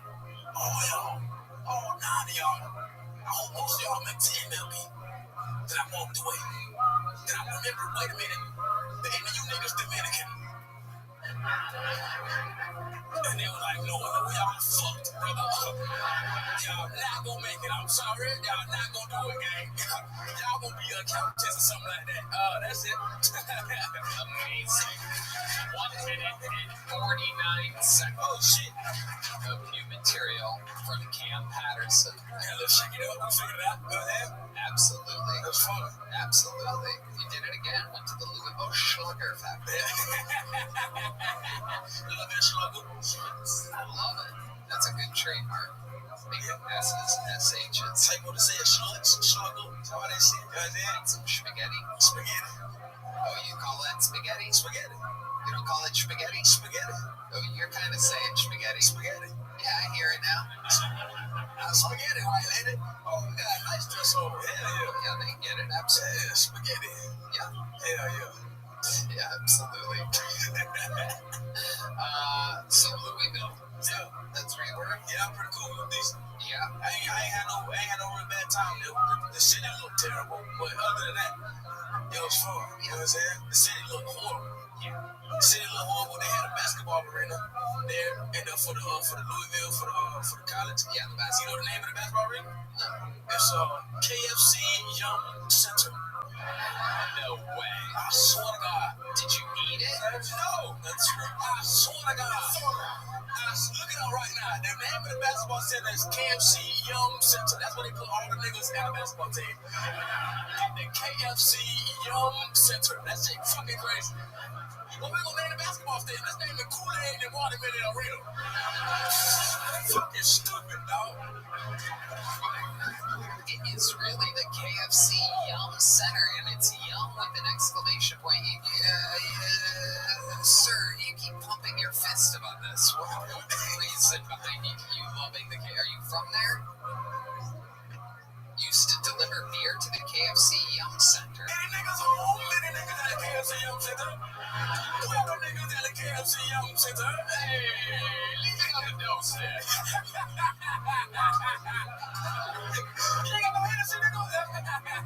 It's the KFC Yum Center. Fuck you talking about? That kind of stuff is important, great.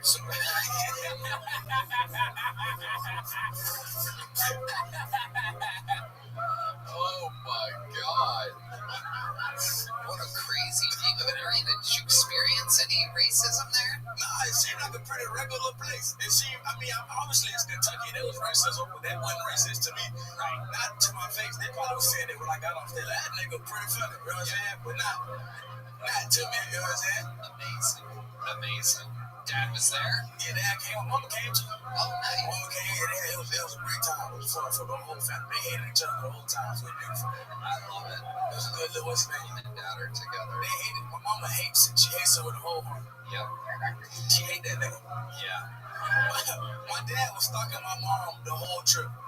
Swear to God. We went to go get breakfast early in the morning, and we didn't tell my dad, and we leave in the hotel. He go, where y'all going? And he was in the lobby for no reason. Y'all trying to leave without me? I want to come eat breakfast too. He was just there. You wanted breakfast? He was going to stop my mama. That's still trying to get some from her? Nah, I don't think so. Who knows? I think so. Are your mom and dad banging anybody? Do you know? I hope not. My dad married. I hope my mama don't fuck nobody forever. Have you ever asked her if she does anything with anybody? I will never ever ask that crazy question. I will tell you. That's fucking insane. Mama, who you fucking right now, mama? You fucking anybody right now, mother? It's not about who, but if you're fucking anybody's a good question. I'm scared, man. I'll tell you this, my mama did a real good job growing up. She never brought nobody around me. I know other guys and stuff, but it was one guy she always walked around, and then when I got older, I realized it was two different guys. They didn't look the same. Yeah, that's how we all feel about you people. That happens to us all the time. Can I tell you something, Tony?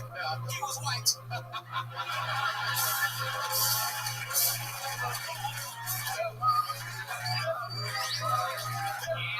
You are the fucking man. Another unbelievable set, another unbelievable interview. I was so close to asking you to pull out your phone and ask your mom if she's fucking anybody. I'm gonna let you off the hook. We'll see that for another day. Yeah, appreciate it. Cam Patterson, ladies and gentlemen.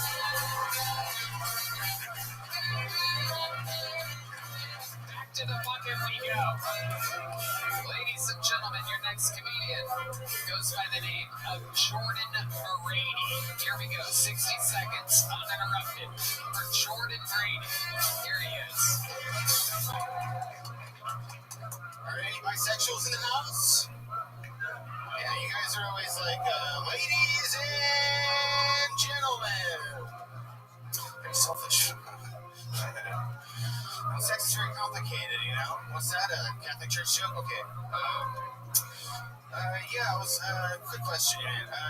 You think Quasimodo's safe word is sanctuary? I have a hunch that it might be. My ex-girlfriend's safe word was Quasimodo. At least I think it was, I don't know, rings a bell. My buddy's growing a big pineapple in his backyard. And he showed it to me, without prompt. He was like, "Hey man, did you hear? Apparently, pineapple makes your cum taste good." I was like, "Oh yeah, or is that just big pineapple in cahoots with big cum?"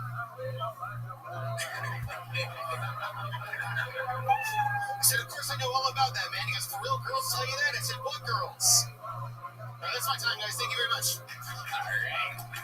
Jordan Brady. So, I'll tell you, man, I've been paying a lot of attention to everything tonight. It's a tough job I have. A lot of people, they don't know the thankless job that I have here, but I have to pay attention to many things at once. And sometimes it's hard because we're talking about getting the next people ready and this and that. There's so many different variables going on all at once. But I will tell you, one of the things that I noticed is that both Gary Falcon and William Montgomery laughed throughout your entire set. The bad news is that without a doubt, they were laughing at how unbelievably stupid all of your jokes were. Shockingly dumb jokes. I don't know. It's funny. Yeah, no, it's your brand, it seems. I thought it was great.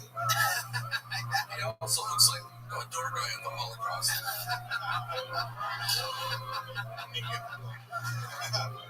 It's incredible. William, you have something? Yeah, I thought you were great. I loved just the very beginning. What was it? It was something about bisexuals. And then you said ladies and gentlemen. I think that really immediately got me because I was thinking to myself, what is that?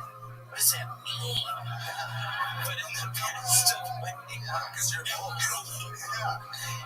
Yeah. There were so many places you could have gone with that setup. It was incredible. When you said gentlemen, we were all like, what the fuck? You could have said ladies and anybody. You could have said anybody and anybody. You could have done anything. Instead, you just said what everybody says. Bisexual, yeah. Yeah. My favorite thing is that you look like the bad guy from every 80s movie. Yeah. Like you're going to take over the ski resort. And people are going to get fucking fired. It's my summer, man. It's my summer. It is incredible. You look like you've had some ups and definitely downs. Definitely. Are you stricken with anything at all? Is this just normal as God? Sure. Has God hit you with anything? Doctors diagnosed anything? Just a very tired stoner. Okay, why are you so tired? What do you do in an average day? I'm a dad of 2 kids. Oh, you do? Yeah. My God, that is crazy. I know. I feel bad for him. Sorry, guys. Wow, that is incredible. Yeah. So there's more of you? Yeah, unfortunately. Slightly better versions. Yeah. Yeah, so it's crazy to think that there's 2 Zadonkeys out there running around somewhere.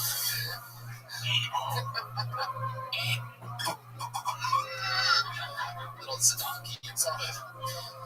We're getting a little Zadonky in here. Okay.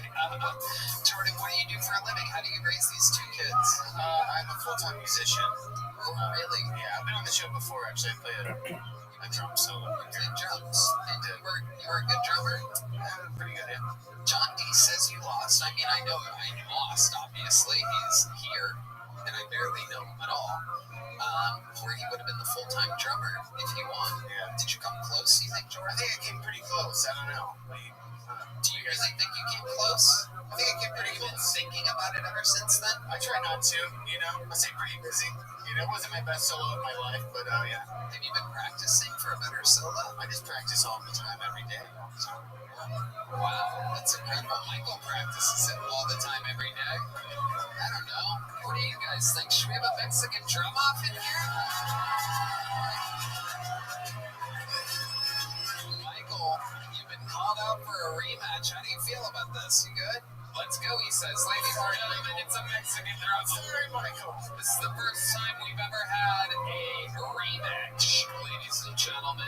So, this is interesting. I guess the rules kind of stay the same, I guess. It doesn't really seem fair for a rematch if Michael won the first one. For handsome Frankenstein.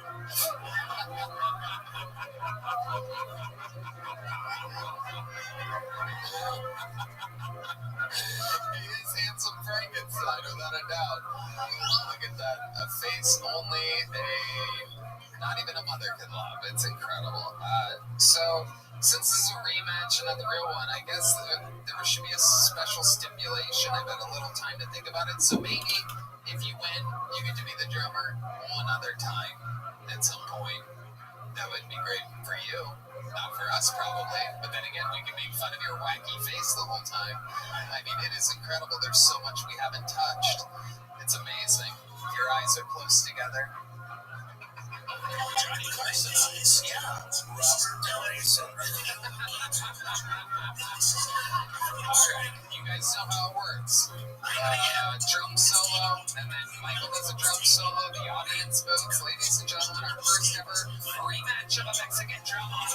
This is Jordan Rabbi, ladies and gentlemen. 1, 2, 3, 4.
Ladies and gentlemen, you'll decide how many of you have Jordan Brady winning the Mexican trip-off.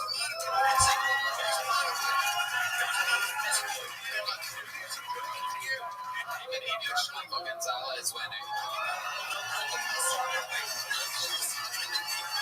Another undisputed victory that will haunt this man. Phenomenal. Oh yeah, phenomenal. Absolutely. Denver, don't come after me right now. You have a nice little fucking night, dumbass. Shut the fuck up. Nice little fucking night. You know what? I'm fucking dressed like this, dumbass. Shut the fuck up.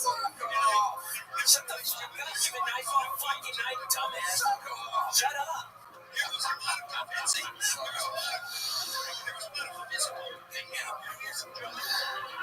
The winner of the Mexican drum-off, Michael Gonzalez, the winner.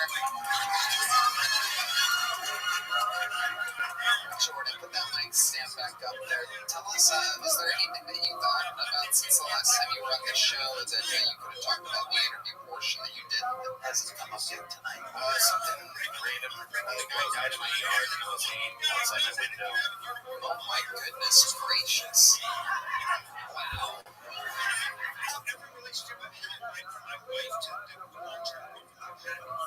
There was a lot of convincing. There was a lot of maneuvering. Gary Falcon. Gary Falcon.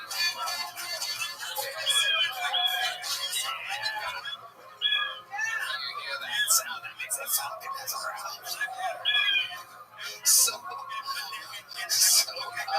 Jordan, how did he die? How did he die in your yard tonight?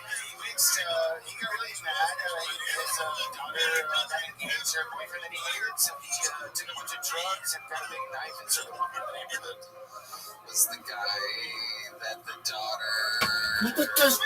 West Side. Oh my goodness. Was he a certain type of person?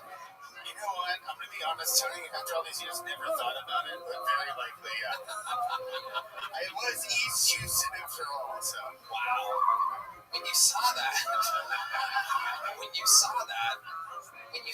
happen in your yard, is that what made your eyes permanently sad? That's right. I never got over it.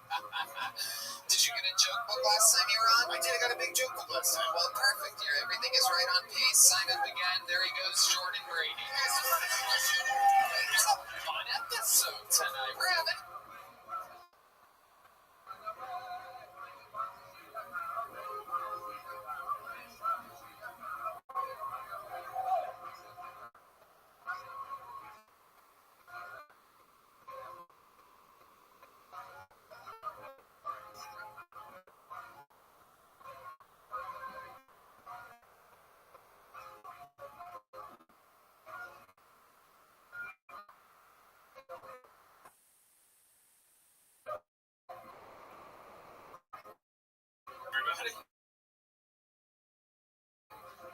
Guys, here's something pretty crazy to think about. At one point, only 80 on that one, you guys. The old switcheroo, as I like to call it. Do you guys think it was like a slow transition, or like a hard, fast stop and a switch? I like to think it was Abraham Lincoln's decision. That's what I like to think. You know, he like signs the Emancipation Proclamation, walks into a room full of his boys. He's like, guys, I got good news and I got bad news. He's like, good news is we did it. We abolished slavery. Bad news, we Can't say the F word anymore. Kind of had to use that one as like a peace offering. Yeah. And all those boys were pissed at him. No, Why the the wolf. fuck would you make that name? That's like our favorite fucking word. And he was like, guys, relax. What are they gonna do? Make it cool?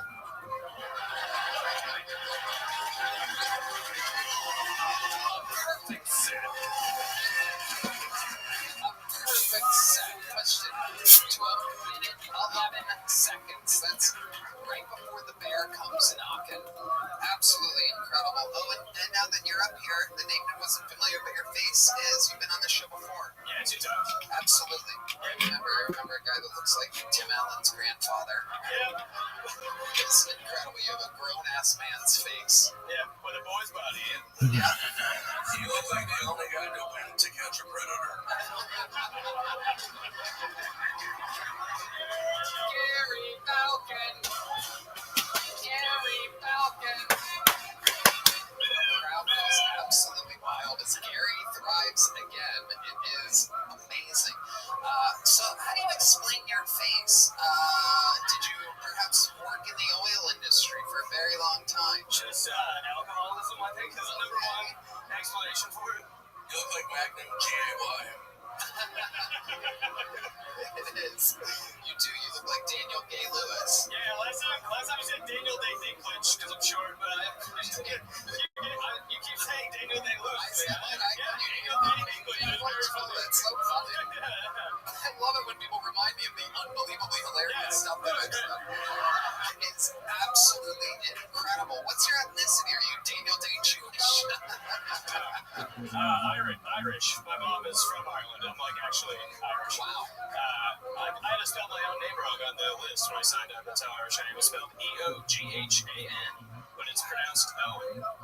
It's gay Luke, yeah. Emphasis on the gay. I feel like he's gonna say that. I'm on his honest. Got you, motherfuckers. Right at the end of Philadelphia. I'm accused of being a Gaelic all the time. Absolutely incredible. What do you do for work? I'm an engineer. Okay. How about, you have any kids? No. Thank you. You're a bastard in a basket. A bastard in a basket. No kids. You are a bastard in a basket. These guys is GPS on the kids is old school. So I don't know if we're gonna get me the flag from the street. I don't know.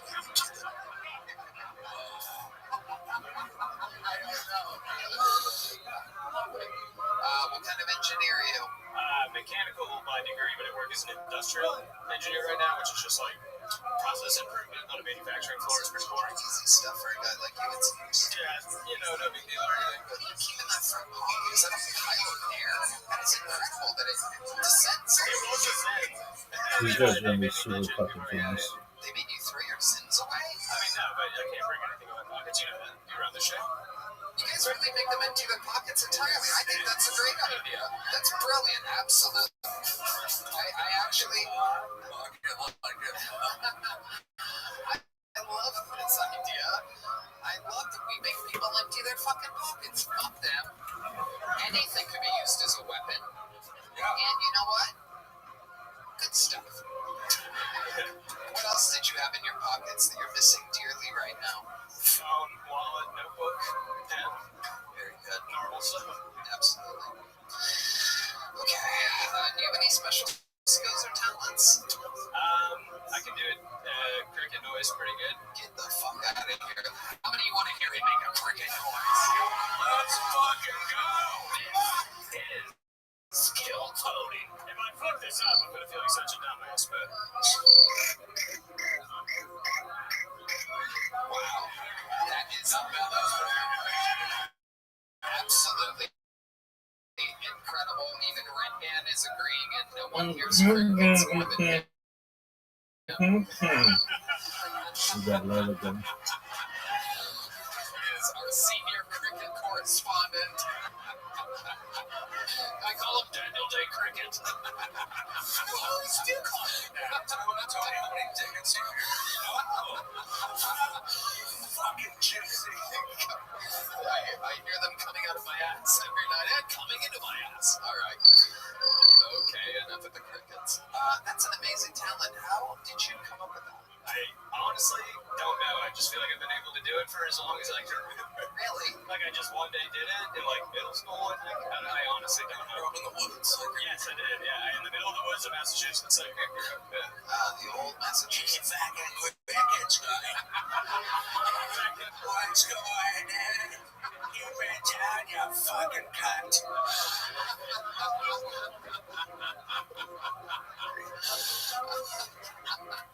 Absolutely amazing. Any other special skills or talents? We start with the cricket. Nothing else, I don't think. All right. What's your love life like? You seem like the kind of guy that would never stop eating ass. If given the opportunity, it seems like they would have to stop you rather than you move on to the next level. Yeah, it's not great. I mean, all I do is work and do comedy, so I don't have a lot of time. But I recently went on like 2 dates with a girl that was cool. Even if you're watching, I'm sad that you don't want to go on a third date. Oh my god, that is incredible. How long ago was the last date? Like a month, maybe. I don't know. A month? Something like Do you that. have her number? You want to give her a call right now? Listen to this crowd. I don't even know when to give her a call.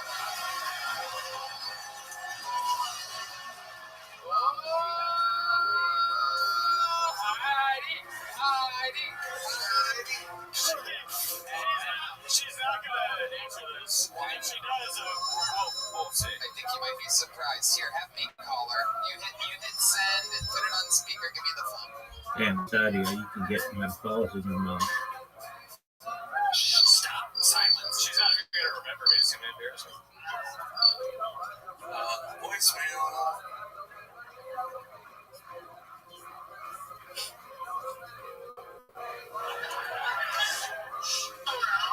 Hi, Ava. I know this is going to sound crazy. This is Tony Hinchcliffe, the host of the #1 live podcast in the world, Kill Tony. And you're not going to believe it. Shut up, guys.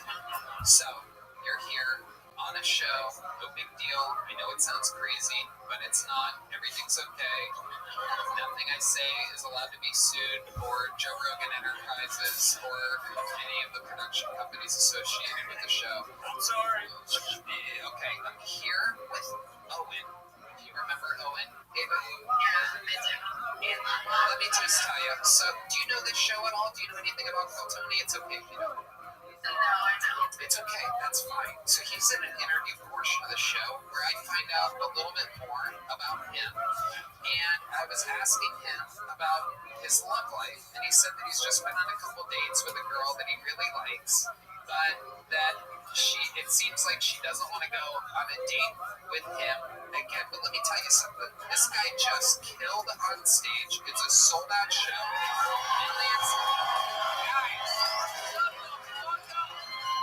Jesus Christ, everybody. As you can hear, it is a crazy sold-out show. And so, there's millions of people that are going to see this. Your anonymity is completely protected. We just know you by your first name. Everything is fine. My question is, just for the sake of goodness gracious morality in the future of the universe, is there a chance I can convince you to go on at least one more date with good old Owen Gallivan here? Well, okay. Sure.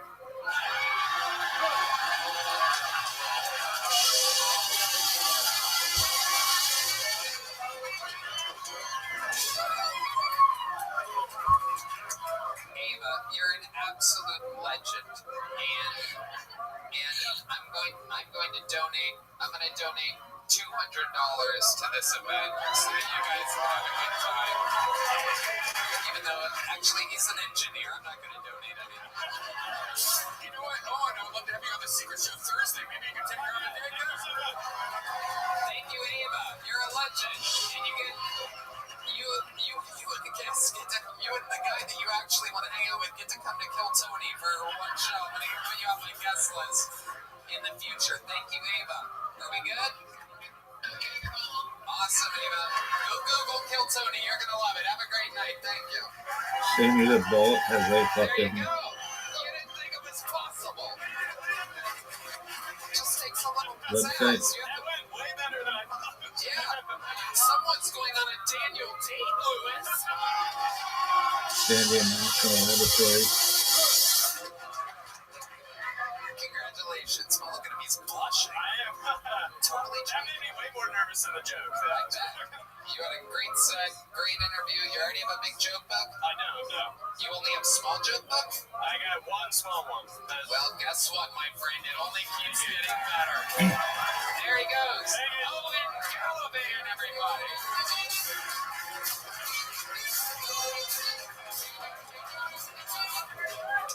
Ladies and gentlemen, we have a very, very, very special treat for you. So keep that energy up as I bring to you one of the great golden ticket winners of our history. You know him from Kill Tony. You know him from America's Got Talent.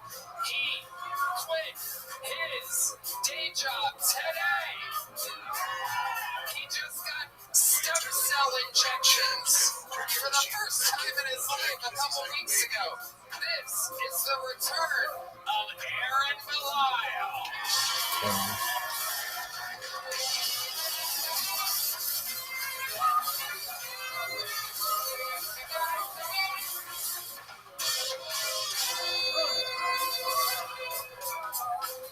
Alright, guys.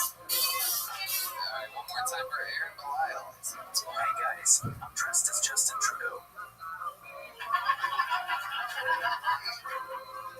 Last time on Kill Tony, I was offered stem cells from a company called Ways Too Well. As you can see, it's going fucking great. I used to look like the scrawny little pretzel boy. Now I'm perfect. And I can dunk. I'm looking forward to jerking off with my left hand for a change. I've wanted to be able to say something for a long time, and now I can. No, I'm not the father.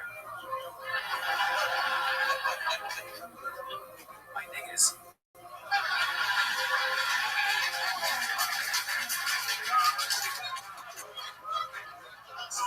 Being black and disabled are oddly similar. Really just lost one disability and gained another. I used to be an inspiration. Now I only inspire the police. People used to yell at me asking to pet my dog. Now they yell, "What up, dog?" Wow, an amazing vocalist.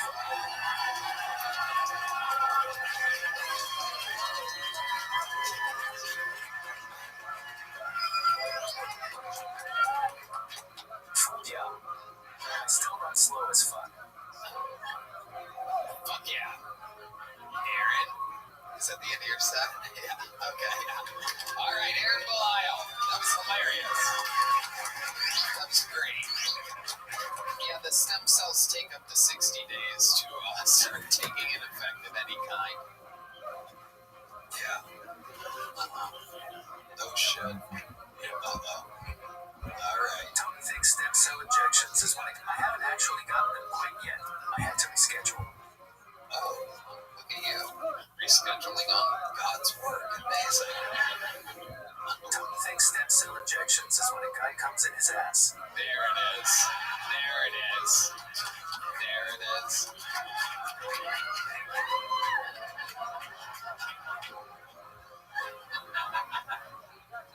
Redman is the only guy I know who thinks I can't believe it's not butter or stem cells. Jesus Christ, this fucking guy's roasting us. Can you believe that? All we do is help him. All we've ever done has been nice. We give you every opportunity, put you up in arenas and shit, and then here you come. I guess my ass is filled with cum. Okay, I just know it's long to that. Amazing. Oh, you're laughing? Oh, you have the ability to use your voice box to laugh all of a sudden? It's freaking it. I call it like I see it. Alright, well. Amazing. I love it. What else is going on here in a while? I was sitting at my desk with my regular paychecks, and free health healthcare thinking, how can that make my life worse? The closest thing I was sitting at my desk with my regular paychecks. Yeah, that's right. You make fun of me, I fuck with your Bluetooth. My job is I have that kind of power here.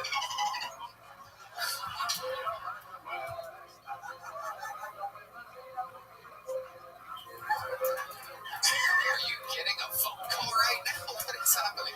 Oh, I don't think I warned Gary. This is Aaron Belisle. He has cerebral palsy that affected his voice box, so he can't speak. This is Gary Falcon. Hi, how are you? Are you Stephen Hawking? So, I'm good, how are you? I'm good. I love you. Oh, here it comes. I like you too. Thank you. This is absolutely adorable. I give you guys $200 to go on a date. See, nice. Look at Tony over there. Yeah, he looks like the center square of the AIDS quilt.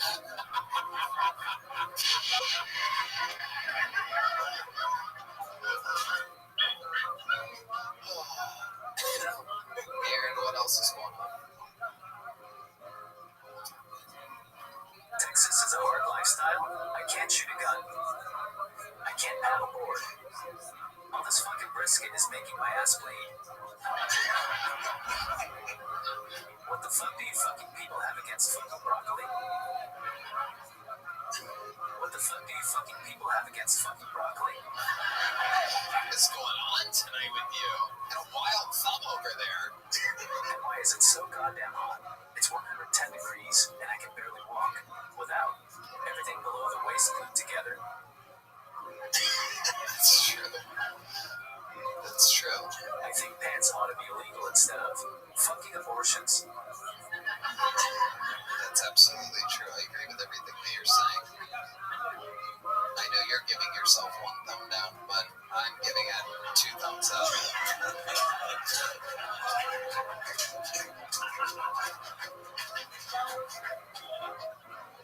I was walking up 6th Street the other day, and my laces came undone and I can't tie. So I asked a security guard to help me with it, and he said, his words, not mine. Sorry, I'm not a faggot. Wow. I would have tied it for you. And then sucked your fucking cock. Okay, shut up. We're friends. I wouldn't suck his cock. Fucking yes. Alright. What else, Aaron? Yes, you would? Yes, you would. You don't get to decide when it sounds like a question, do you?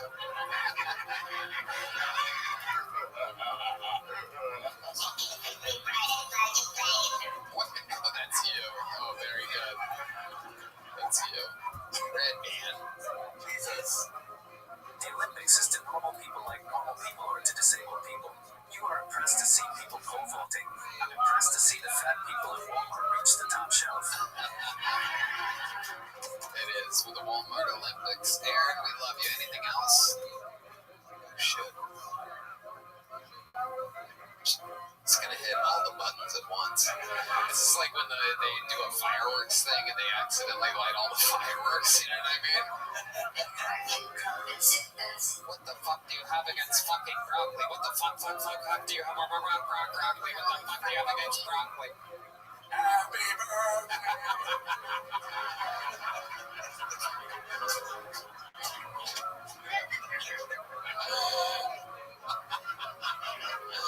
Anything else? This line. Okay. I just announced a huge tour for the rest of 2024. I'm doing some dates with Martin Phillips and Heath Cordes too. Check it out. Youcomedian.com. I love it. Comedian.com. Aaron Belisle, Martin Phillips, and Heath Cordes joining forces, which is incredible because together they're one. Yeah, go to the bathroom, come back. Yeah, then you're gonna come back.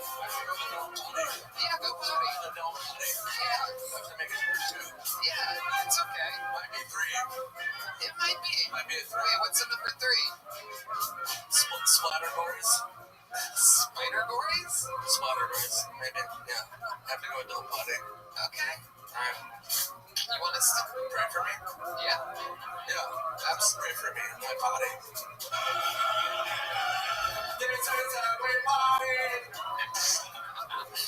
Is it like, what, 3 stairwells? Yeah. So we're gonna have someone take you directly to the VIP restroom. Directly? Yeah. Directly? Yes. We're gonna have someone take you right there. Right, so Gary Falcon. Gary Falcon.